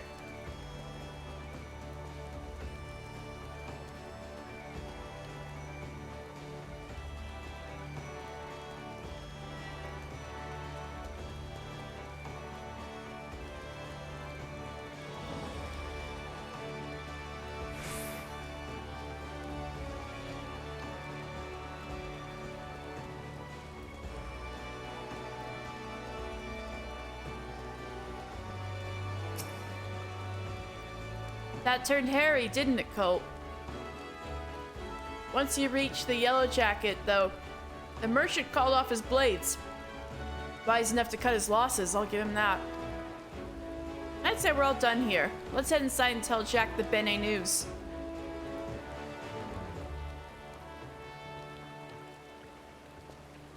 I heard the sounds of fighting coming from outside, and now I've whittled the cause of it. I thought we were aiming for subtle on this job. Well, I had to smirk. Okay, that many swads was there? But you got the Yellow Jackets what they wanted, so all's well that ones ends well, eh? You on your way to becoming a first-class rogue, mister? Aye, the job didn't unfold exactly as planned, but do you see the value of keeping out of sight? Skulking might seem slow, but it can save you time and a fair amount of bleeding in the long run. Ah, speaking of unexpected developments, I have a bit of bad news for you, Vikebe. I searched high and low, but it seems some unprincipled cove has yaffled your sandwich. There are naught but crumbs to be found. Oh, come on, just tell her it was you. No, my sandwich! It was a Bismarck special! Do you know how much I was looking forward to that meal? My belly's about to ready to cave in on itself. It's a tragedy of the highest order, love. And you know I can't bear to see me rogues in such distress. So I gave Underfoot a special assignment. He should be back any moment now. With a freshly made Bismarck special finger sandwich. You did that for me? You're not japing with me, are you, Jack? This ain't no japing matter. 'Tis a guildmaster's responsibility to see that all his coves and morts are on their best for the job. Ah, Jack, there you are. I got that sandwich you ordered. And didn't the chef give me a waddleful when I said we was in a hurry? Maybe next time you could think twice before you yaffle a fellow rogue Oh, bollocks.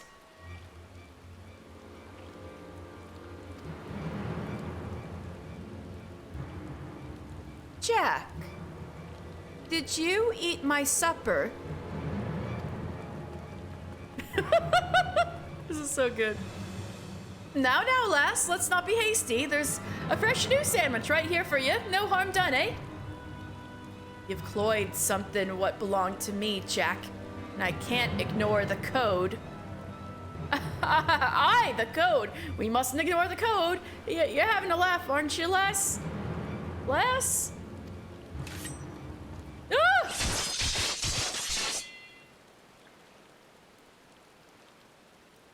You strung him up? Oh my god, you did string him up. That might be the swiftest string up I've ever seen. A punishment to fit the crime. Take a good, long look, mister. The code exists to preserve peace in Limsa, to keep the alleys from running red with blood. This city's me home, and I'll draw daggers on any cove fool enough to threaten that peace, including your boss who ate your sandwich. A pointed lesson. Let's head inside, eh? Your sandwich will get cold.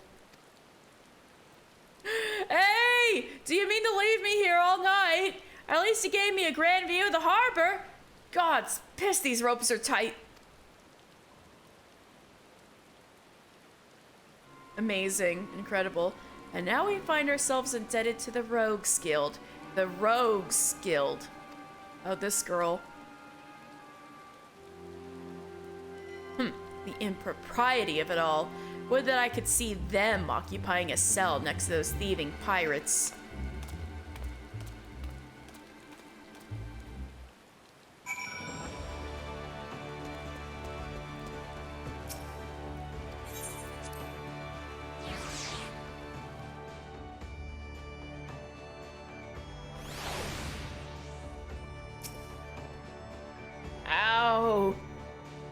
ropes will leave chafe marks for a bleeding week. I may have wriggled myself free, but that's the last time I let me belly do the thinking. And just think, the Keve strung me up over an egg sandwich. Those coves what well and truly stomp on the code get it far worse. Keep up your training, lad, and you'll soon be handing out rogue justice yourself.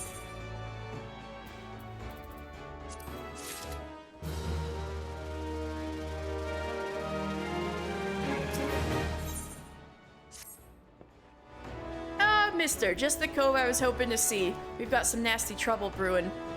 The client's on his way, so sit tight and pay attention. I'm calling Underfoot and the Stray in on this as well. It'll be a right little rogue family reunion.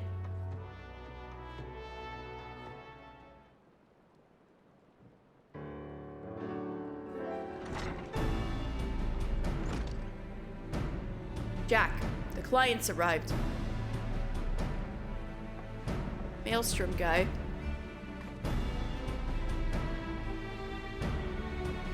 Our guest has come from Maelstrom Command with confidential orders direct from the Admiral herself, so you know this won't be a simple job.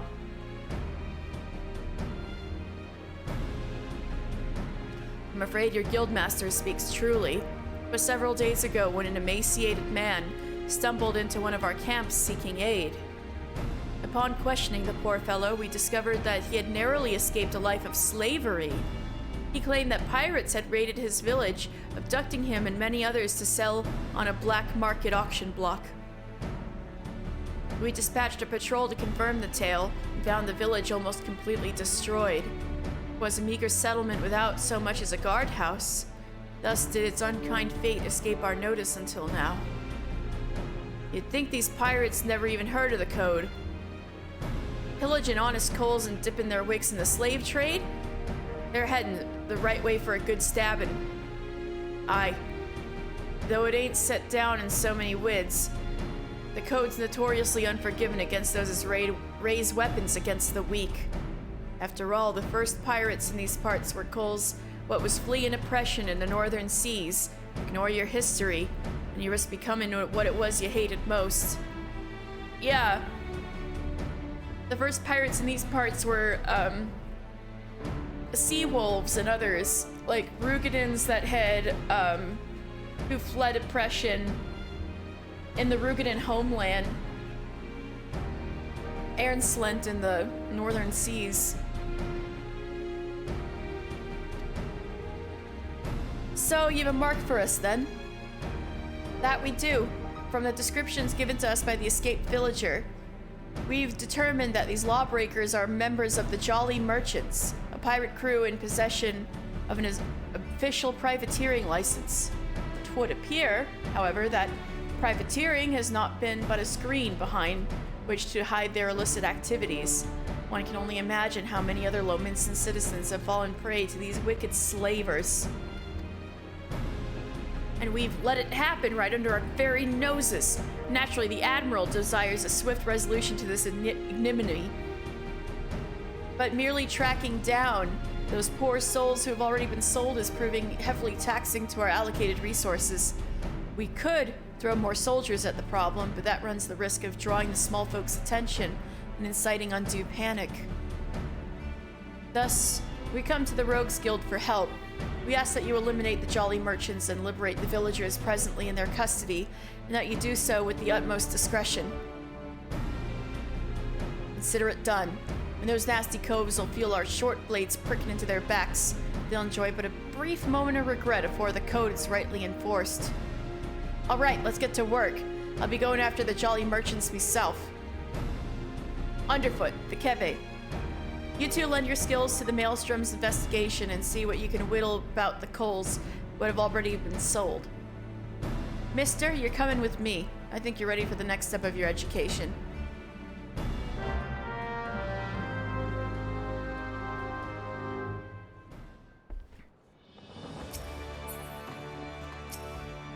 I've no doubt you and Jack can handle a few ale-sodden pirates, but if you need an extra set of fambles, just say the word and we'll be there.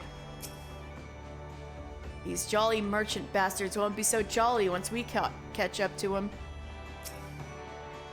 Your aid and confidentiality in this matter is greatly appreciated. We can now focus on coordinating with the Yellow Jackets to free those unfortunate folk already sold into slavery.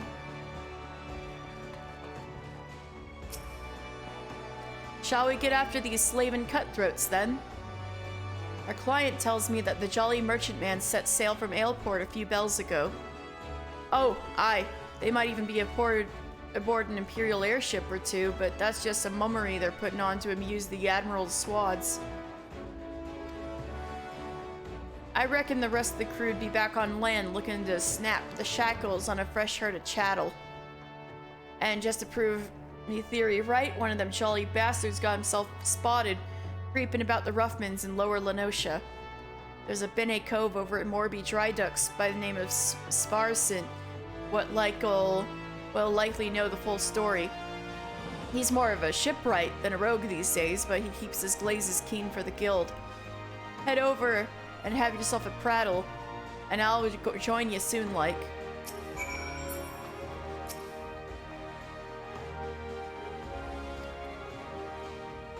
Alright, that's enough for Rogues Guild for today. Let's see. Should I do anything else? I do still have some energy in me. There's an endless amount of things to do. Let me look at my journal.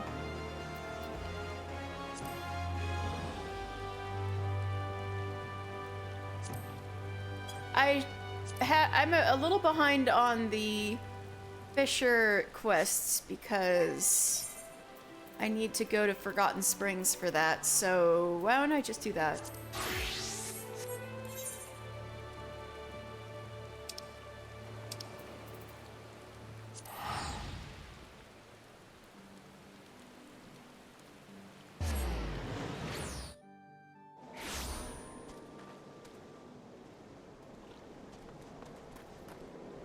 Oh right, and self-quests. I'll do that after this.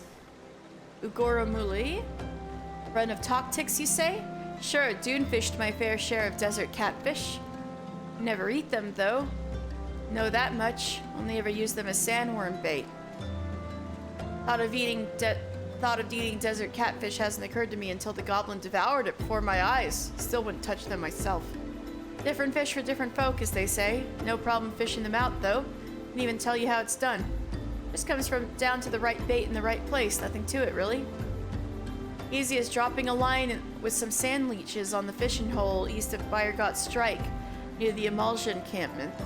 Not the same as sea fishing here in the dunes, mind you. Real test of your reel out there. Trick is to hold on when it flails. Only takes one to make a day's haul.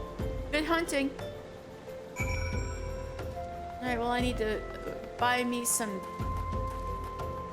dune worms, or whatever those were.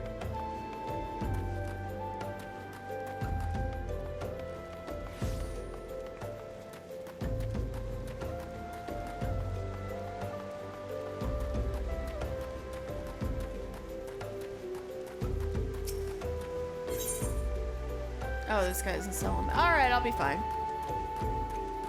Anyway, let me go out to Sylph quests.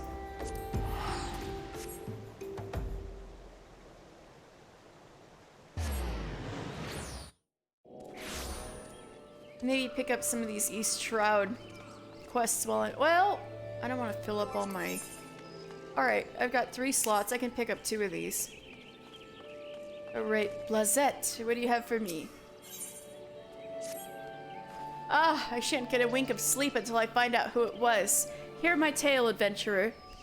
Last night, upon returning from my patrol, I caught sight of a child playing atop of the roof. Fearing for the little one's safety, I called out, but the child promptly vanished. Now we haven't received word of any missing children, but if there were even a chance... Are you sure you weren't looking at a sylph? Oh, were it not for my duties here, I would be out searching now. Might I trouble you to climb to the roof and investigate in my stead? I could climb, or I could fly to the roof.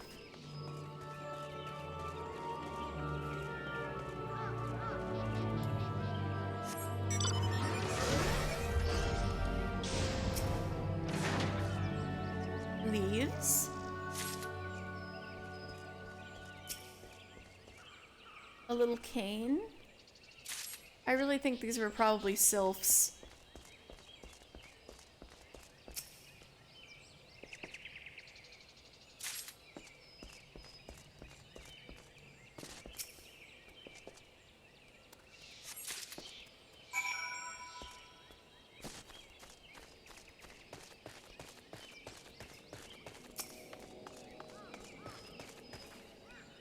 Ah, you have returned. Tell me all that you have learned. Small cane, almost large enough for a Lullafellan child. This cane appears more suited for a sylph than a man. Young leaf. At a glance, this tender green leaf looks as if it could be from a Gisal green. Found this cane atop the roof, you say? 'Tis far too small for our use. I wager it belongs to one of the sylphs of Little Solace, the settlement to the east. Well, I suppose that solves the mystery. It would seem the child I saw was in fact a sylph. I was so worried. At any rate, we should see the return of this cane to its rightful owner. Please take it to a sylph named Alexia in Little Solace. She will know what to do with it. And while you are there, tell her in no uncertain terms that her people should not wander the forest at night. This area is teeming with dangerous creatures. We're doing our part to keep everyone safe, but you must needs take care of yourself as well.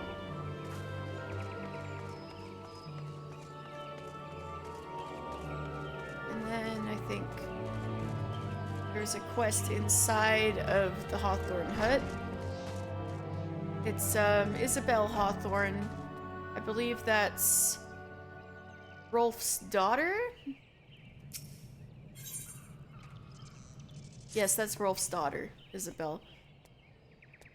You are an adventurer, are you not? Aye, you have the same air about you as father.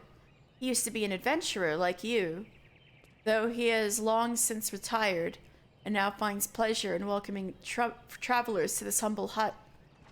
We also serve hot meals to the brave men and women who protect our borders, a small token of our appreciation for their efforts. Speaking of which, our meat stocks are running perilously low yet again, and I must head into the bramble patch to trap some game. Sorry to cut short our conversation, but duty calls and no one else is going to... Oh, I do hate to impose, but might I trouble you to take this box of hunting tools and lay the traps in my stead? It is for a good cause, as I mentioned. There are only so many hours in the day, you understand, and every bell I spend on this task would be a bell spent neglecting another. Okay.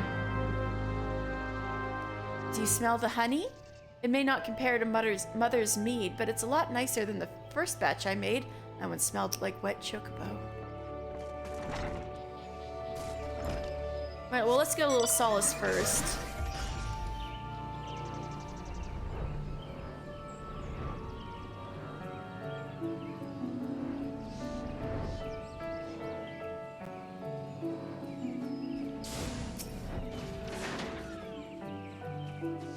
What brings Walking One to the abode of these ones? Walking One brings Cain. This one was looking under every leaf and flower for Cain. This one's heart is full of joy. Walking One is kind, like Seed-Seeing One. This one likes kind ones.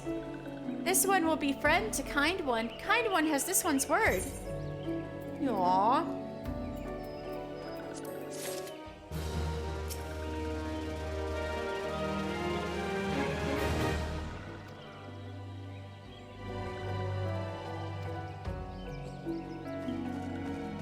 Right, Voice.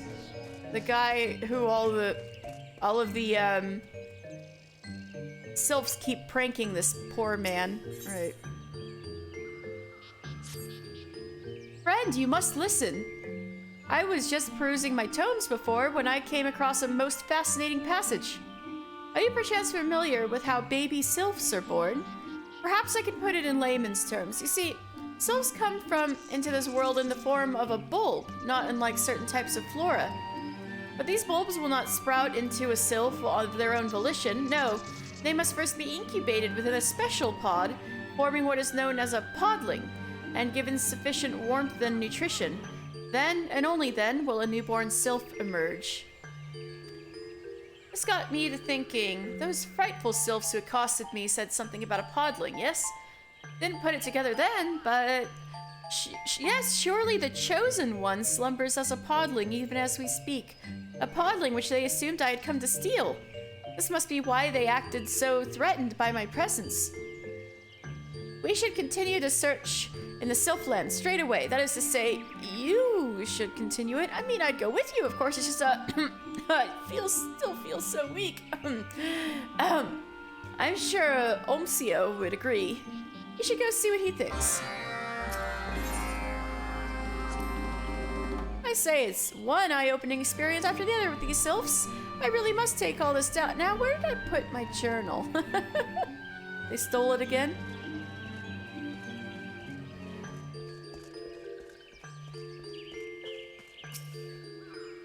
Bumbling One said, what?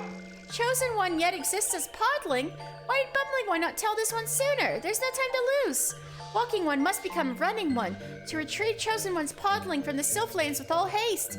Won't they be super mega pissed, the tempered sylphs? This one can help. This one uses see-through magic so that Walking One becomes Hidden One.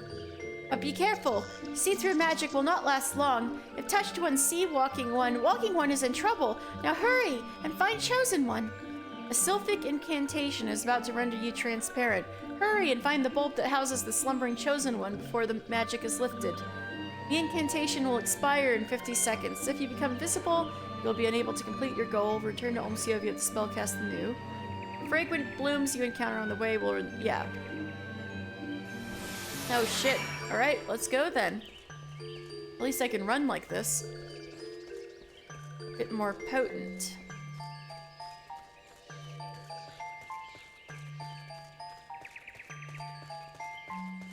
If I find these fragrant blooms soon.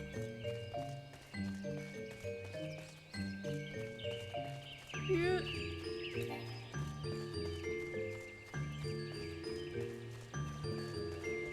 Could you put the spell on me a little closer to the Sylphlands? I mean, I'm not even in Lark's Claw. Where is the bloom? There we go. Oh shit, I have 6 seconds. Ew.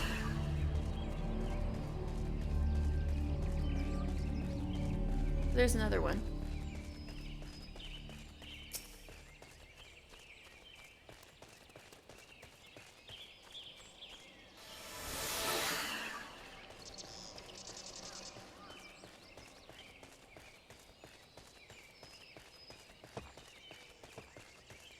Oh, there's another one.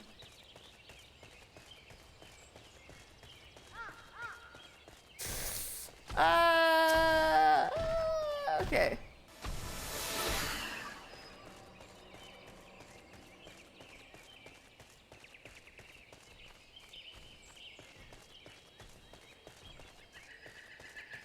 Sluggish sylph.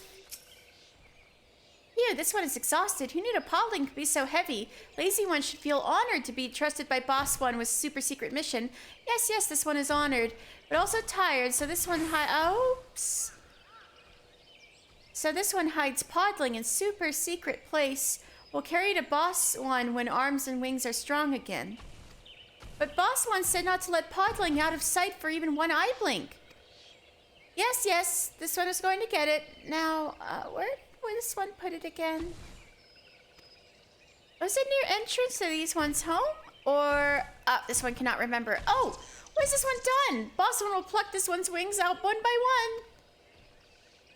These ones must search. If these ones do not find Chosen One quickly, this one will not survive Boss One's wrath. Uh-oh, I need to get myself a...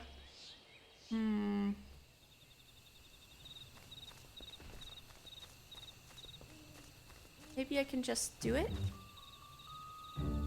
Aha.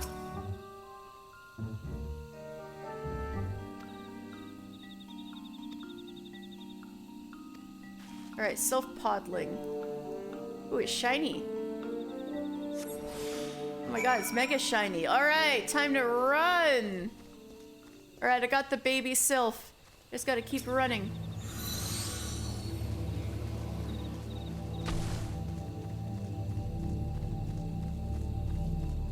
Moongrass, cool stuff.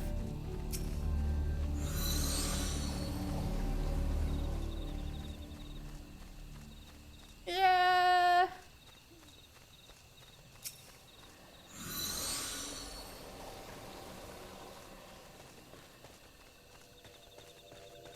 like how we just stole like the most important sylph baby in the whole world, and we're like just running with this baby. Just stealing this baby.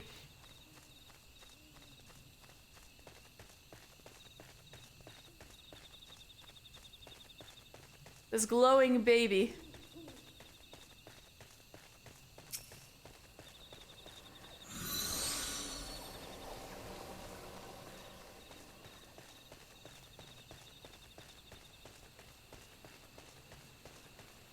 And I'm coming!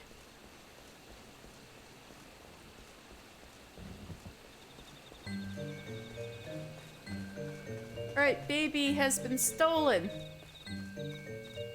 We are in Little Solace. I gotta bring the baby upstairs? Are you kidding me? Alright, apparently this baby is already really heavy. Now I gotta hoof it up the stairs. Alright. Hoof, hoof, hoof, hoof. Oh, wait, they're not even stairs, it's a ramp. But still. Wait. No, it's not even supposed to go up the ramp. Fuck. Where am I supposed to put the baby? There it is.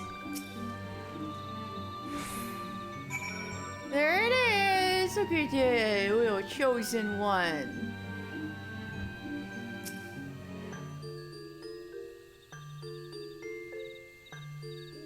I just abducted a baby. Could it truly be? The chosen one's podling. Good show, friend. Why, it's every bit as beautiful as I would have expected from the tails and thrice the size. Brave One has did it. These ones cannot thank Brave One enough. By keeping Chosen One out of the hands of Touched Ones, Brave One has saved these ones. No, everyone in Eorzea from a thundery demise.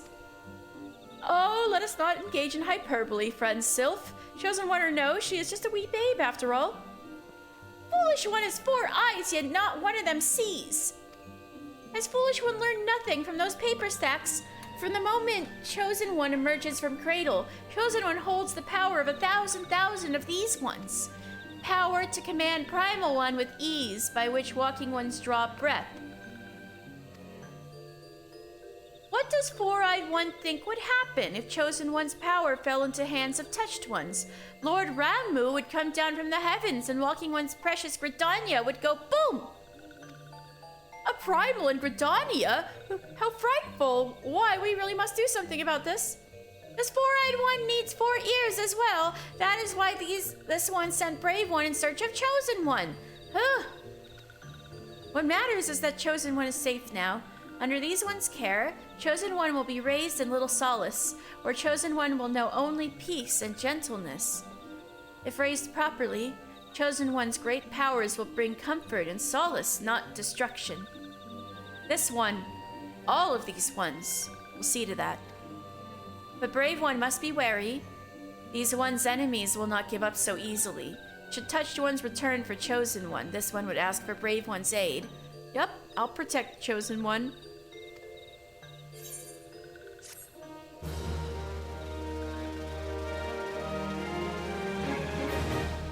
Yay! I'm now recognized by the Sylphs of Little Solace.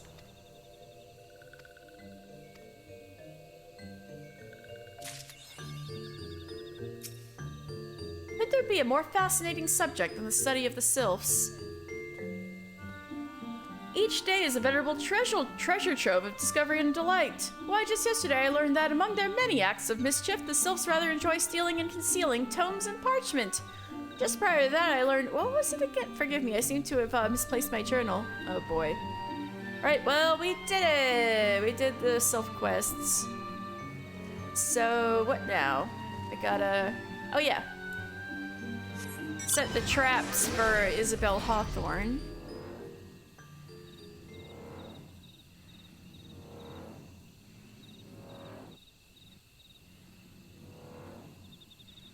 Guess since I'm so close by, I might as well do the Gridania class quests too.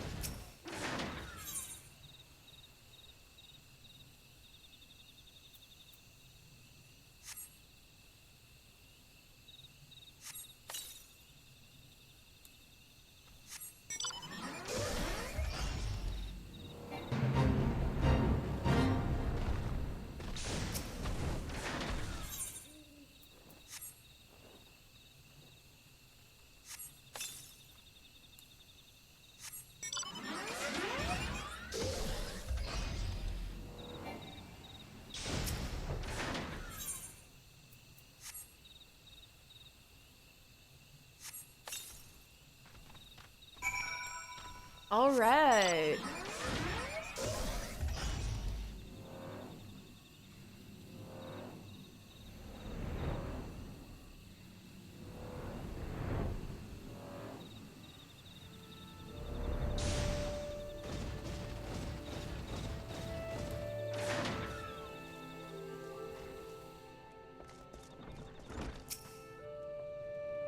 Thank you ever so much. Now all that remains is for us to wait and to pray for a bountiful catch. I shall have the wood whalers check the traps on the morrow. They are more than happy to do so, knowing that the meat will end up in their own bellies like as not. But if I might be permitted to speak seriously for a moment, it is not an easy time to be a frontier sentry. Fearsome beasts abound in these parts, and there is the Imperial threat besides. Thus am I glad that I, who cannot wield a sword, may yet play my part by preparing hearty meals for those brave men and women who willingly endure hunts that simple folk like me might enjoy peace. Aww.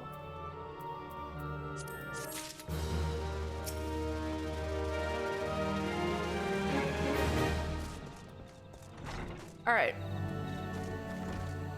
I think I should probably head off soon, but I don't know. I could still go to Gridania and do my class quest, so I think I should probably just do that real fast. Alright, I know,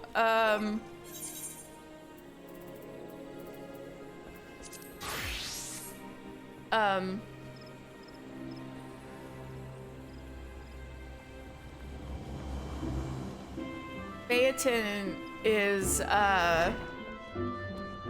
horribly depressed, so I need to give him wood.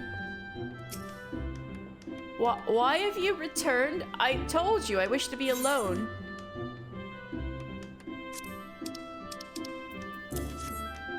I was told some wood might cheer you up.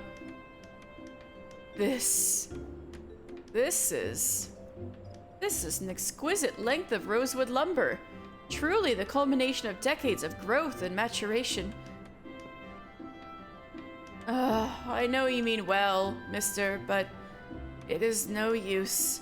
My thoughts remain with Gerhard.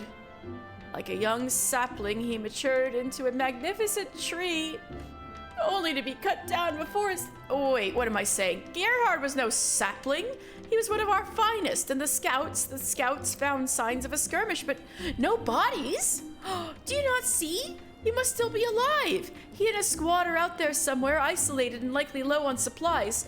I know for a fact that he only carries one bow, so if that weapon has been broken, matron forfend, he could be defenseless.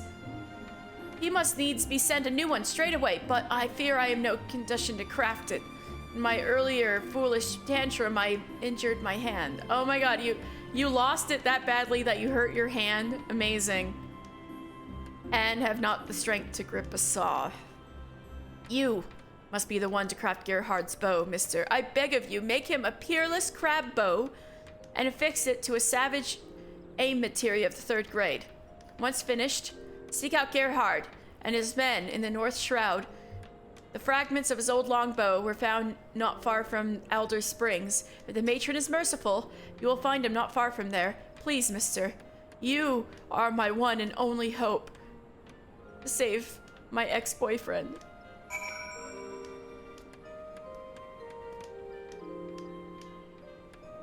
Well, I know Gerhard is like an imminent danger, but I think I will make the bow and get it over to him next Sunday.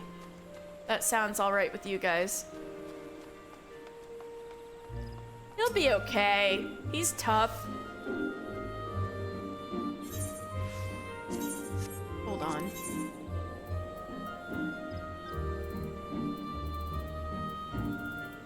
How are we doing with these? South Shroud, Alberic. Aha!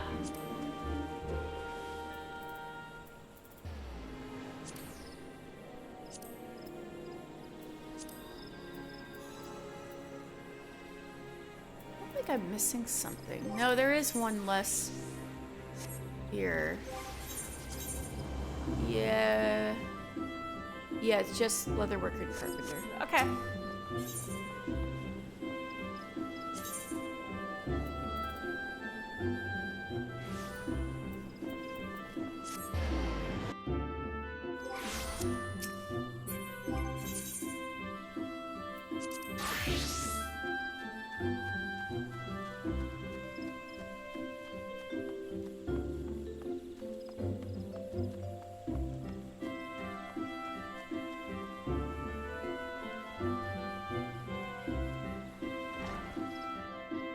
Eva, my love.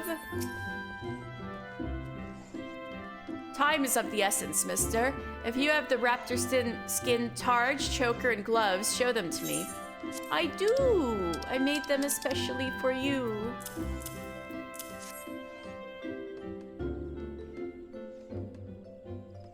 Yes, I suppose these will do. The skin of the Fleetfoot Raptor boasts both superior flexibility and exceptional ruggedness, the rub, of course, being that it is by no means easy to work with. Fingerless gloves are the choice of many a warrior for allowing the fingers to better grip their weapon. Thus do weapon and wielder become one. A well-crafted choker affords a superior protection without impairing breathing or causing undue discomfort. And the targe, at first glance a means of defense, in times of need it can be employed to intimidate or even injure one's foe. I presume you are well aware of all this. The quality of your work speaks to a sound understanding of material and implementation alike. I see no reason that these items be kept from their purchasers any longer. Deliver them with all speed. The gloves to Pimo Nelha at Nofika's altar, the targe to Lurik at Carline Canopy, and the choker to a new client by the name of Nago Jawantal. You'll find her at the Shaded Bower. With that, I can finally return to my work for the exhibition, and I swear the next person who dares interrupt me will see their hide made into the centerpiece of my display. Oh, Jesus. Yes, ma'am.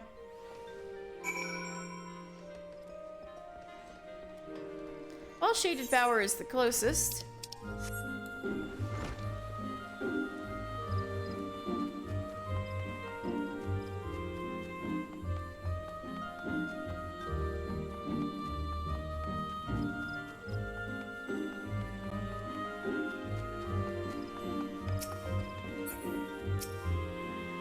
Hold it right there, you loafing leather worker. You'll not take another step until you explain why your guild is yet to deliver the choker I commissioned moons ago. It best not be another overworn excuse. Yes, I take my business straight to Angrbotha and tell all my friends to do the same. Chill! Why this choker? I've never seen such... I mean, bah, a choker's a choker. My battle-scarred papa could fashion the likes of this with one remaining arm tied firmly behind his back. You brazenly neglect your clients in favor of designing frivolous fashions for some ridiculous exhibition, and then expect to pay for shoddy work delivered behind schedule. The arrogance of you self-styled artisans knows no bounds. I hear that even your guild's own have had enough of Guildmaster Geva and her nonsense. Mark my words, the Leatherworkers Guild is finished. Customers these days want speed and value for their guild, and your lot offers neither. Alright, Jesus, goodbye. I know you actually like the choker. But if you want to be that way, then be that way.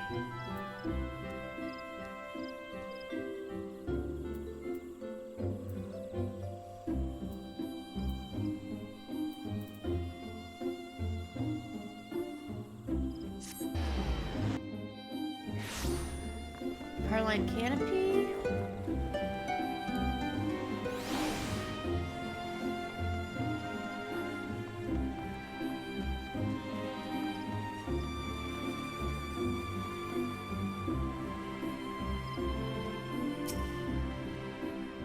You have the work of a leather worker.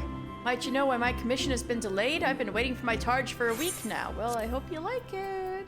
I think it looks pretty. This is exceptional. Oh, Sam. Hello, salutations. Thank you for stopping by. I'm probably leaving in a few, but I just wanted to finish up a couple of quests before I call it in. Thank you for stopping in. All right. This is exceptional. No apologies needed, my friend. For a charge of this quality, I'd have waited twice as long. All right, good. You're a lot nicer than that other girl. Which is why these rumors of mass resignations are so distressing. What could have possessed good, honest leather workers to abandon their craft? I mean, I'm doing okay.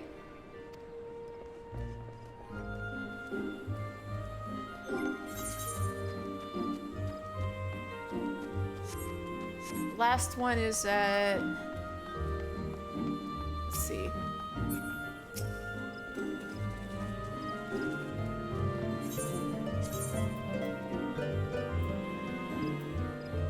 Ah.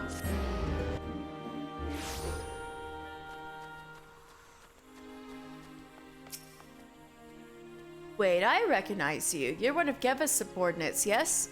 Have you perchance come to deliver my gloves? Yes, I made them myself. What craftsmanship? Why, it's as if these gloves were tailored to fit each of my fingers. This is precisely why I would never think to obtain my protectives from anywhere other than the Leatherworkers Guild.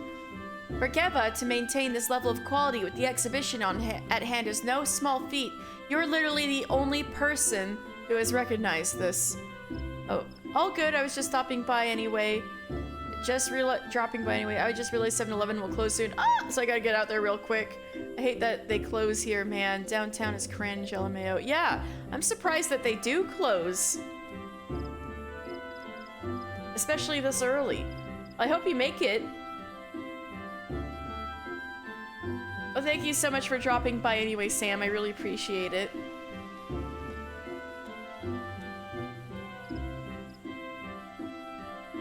Alright.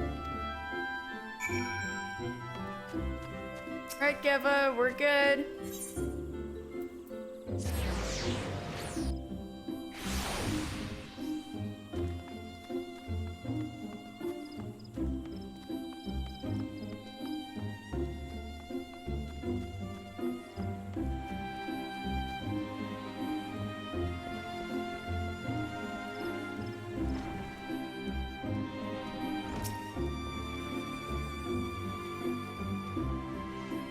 Nago said, what? Speed and value? That mutton-headed Mikote wouldn't know a well-crafted choker if I used one to wring her scrawny neck. Ugh. That said, even I must admit there is some truth to her words. No self-respecting guild would seek fame and fortune at the exhibition, while valued customers suffered undue delays for goods purchased with honest coin. I wish it had not come to this, mister, but my decision is made. The Leatherworkers Guild shall withdraw from this year's exhibition. There are customers out there who appreciate the quality our guild offers, and we must see them well served. You have a good night! Almost nobody except homeless people and drunk people are out past 11, so usually only bars stay open. Oh. In your downtown area, got you.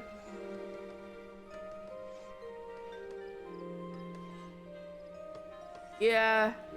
I guess I live in a more 24/7 kind of town.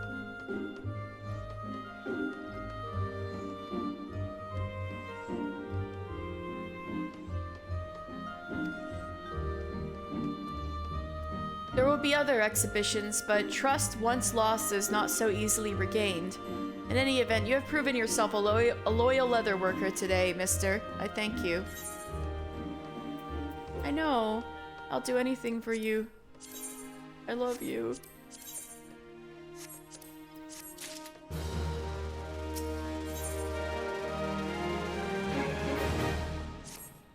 Oh, for the love of... Mister, you picked a fine time to show up, and for once I'm not being sarcastic.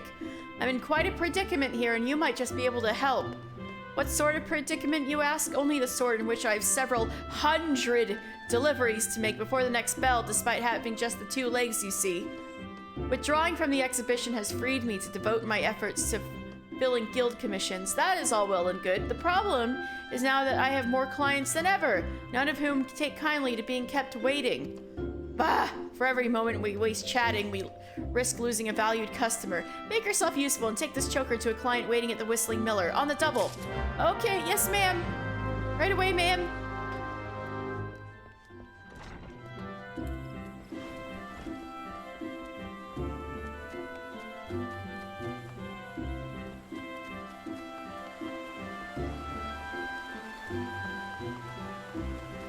As fast as my little legs will get me.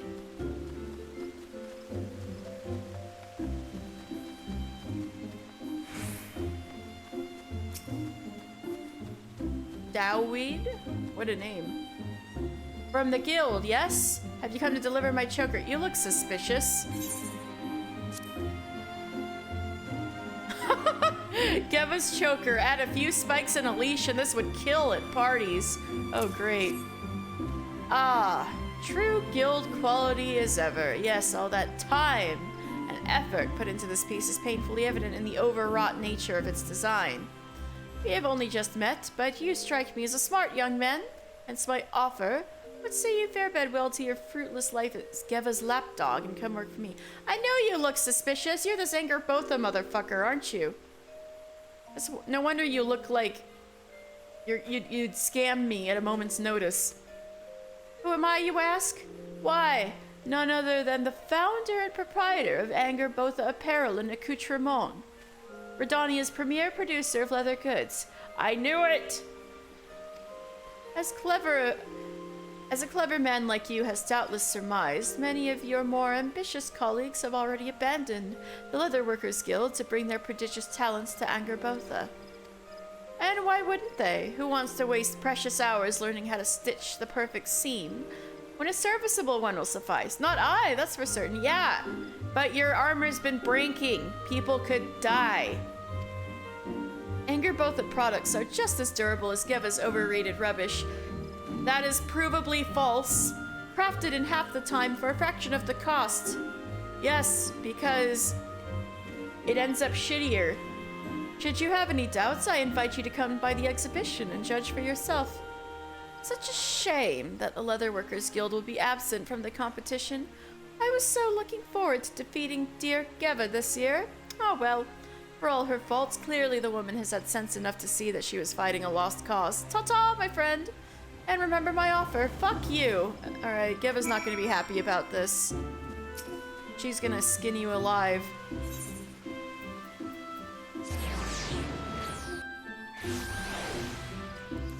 Geva, I have some terrible news. You should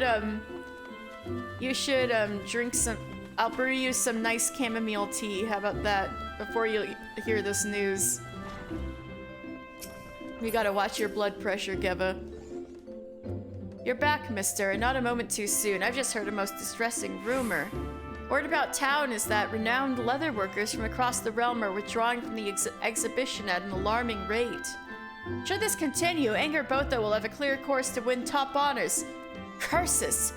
Pains me enough that I cannot represent our guild in the contest. The thought that those talentless hacks could claim the prize that is rightfully ours. What's that? Dowweed of Angerbotha was the client who commissioned that choker. If I'd known, I'd delivered it in person and taken payment out of his lousy hide.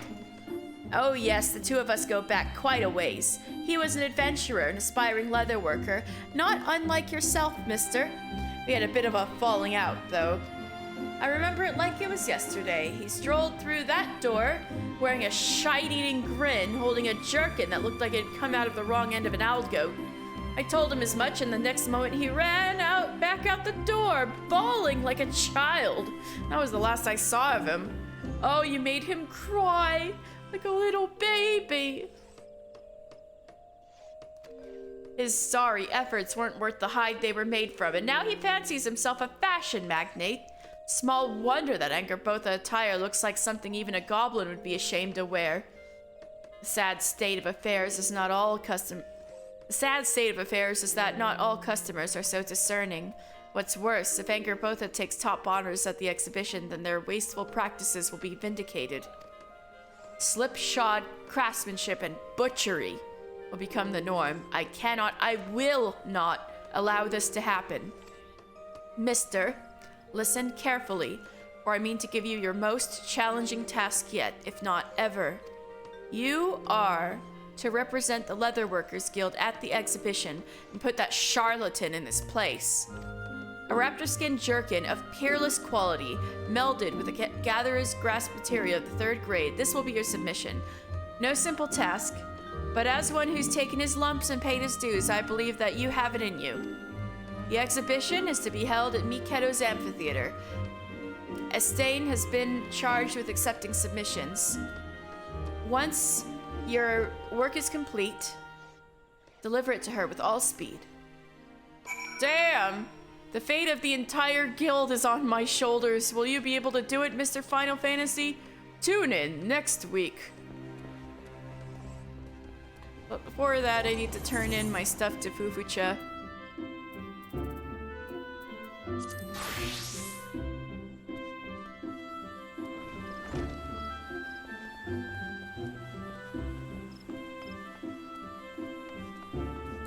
Run.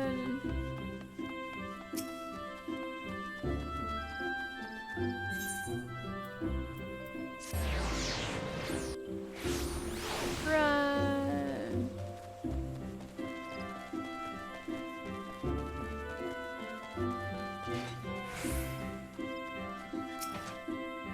I would ask you to harvest 20 laurel leaves, which can be found amidst the lush vegetation to the northeast of Little Alamigo and southern Thanalan, then bring them to me for inspection. Yes, ma'am. Here you go, ma'am.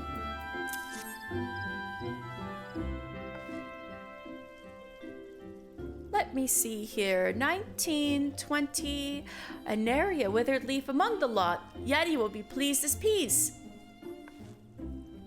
Pleased as peas. What a good turn of phrase. Speaking of which, mister, do you know why laurel is so prized by culinarians across the realm? Not only does it boast a most pleasant aroma, deep yet not overpowering, the perfect accent to a savory stew or seasoning for a steak, but it is also known to stimulate the appetite. The brave men and women of the God's Quiver feast now, but it is only a matter of time before they are summoned back to the field of battle. Deliver the laurel to Yanni, that she might prepare a feast that will warm their hearts as well as sate their stomachs. Okay. Yanni, I have some laurel for you.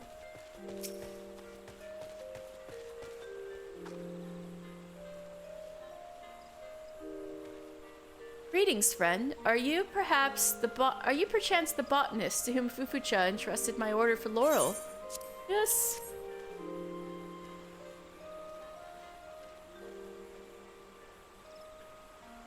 Well, I can see why Fufucha is always singing your praises. These will be among the crispest, most aromatic laurel leaves ever to grace my spice rack. Ixali raiding parties grow more relentless with each passing day. I fear that the day will soon come when we can no longer afford to feast our men as heartily as we do today. Still, Redania's finest require sustenance as much as they need their lances and bows. I am but a simple culinarian, but I would do what I can to support my countrymen. And yet there's only so much that I can accomplish on my own. In any event, I am grateful for your aid. Pass along my thanks to Fufucha, and let her know that I shall be calling upon your services again.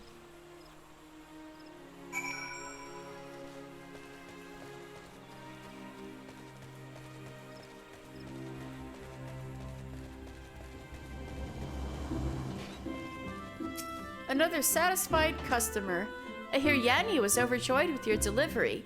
Thanks to you, she'll be able to prepare a feast befitting the triumphant occasion. And yet, truth be told, I take no pleasure in martial victories. Every day that we continue to water the soil with blood, I fear we lose something of what we once were. There was a time when Gridanian and Ixal alike lived in harmony with nature and with each other. Is there no other way to resolve our differences than with lance and arrow? Oh, forgive me, mister. I do not mean to burden you with my troubles. No.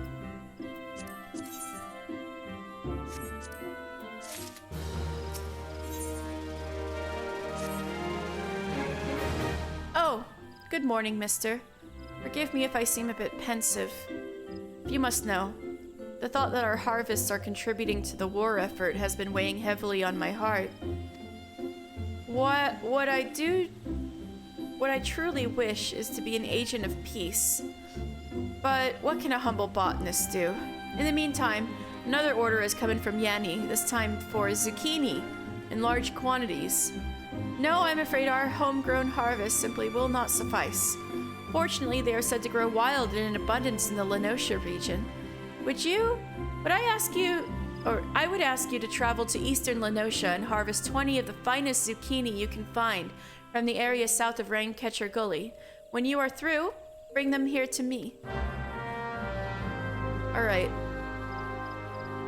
That will do for now, I think. Alright, so next Sunday, we'll be back on the MSQ grind. We will be going through more of the main story of the Realm Reborn patches. And in the meantime, finish as much of these quests as we can. I'm gonna start trying to do a Moogle delivery every weekend, every Sunday, and a Hildebrand episode every Sunday too.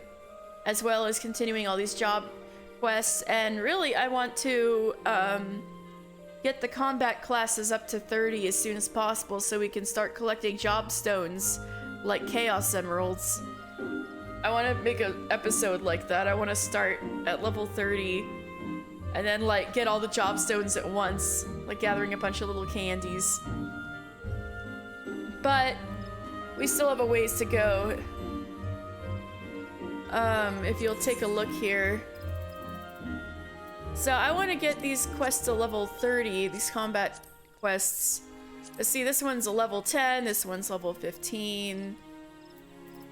This one's level 25. Alright, so we're getting close with Archer. And I just need to finish up this quest. And I'll be ready for White Mage. Okay, so we're doing okay there. But we really need to work on these two for Limsa. And then I'm only on level freaking 5 with Thaumaturge quests. And then I want to get Gladiator up to 30 also. So yeah. Anyway, thank you guys so much. I had so much fun doing Coils of Bahamut. Very lore-heavy series of quests. And thank you guys so much for sticking around. I'm glad this has gone really well. We now have like a good quality stream with my new laptop and everything. So let me see, is anyone on this time of night? Oh yeah. Hey, this is the first time my roommate and I are streaming at the same time. How's about we raid my roommate? She's playing Beat Saber. You guys ready for a VR raid? This will be fun.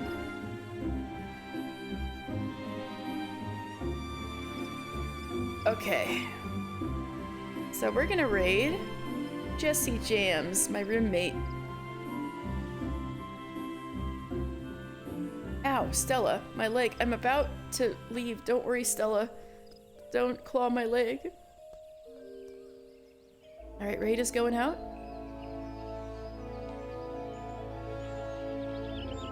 Thank you guys so much. I really appreciate you. And I'll see you guys. I'm gonna be back next Sunday with more of the Great Ace Attorney 2 Resolve. And then, next Sunday, will be more Lore Sunday with Mr. Final Fantasy. I'll see you then.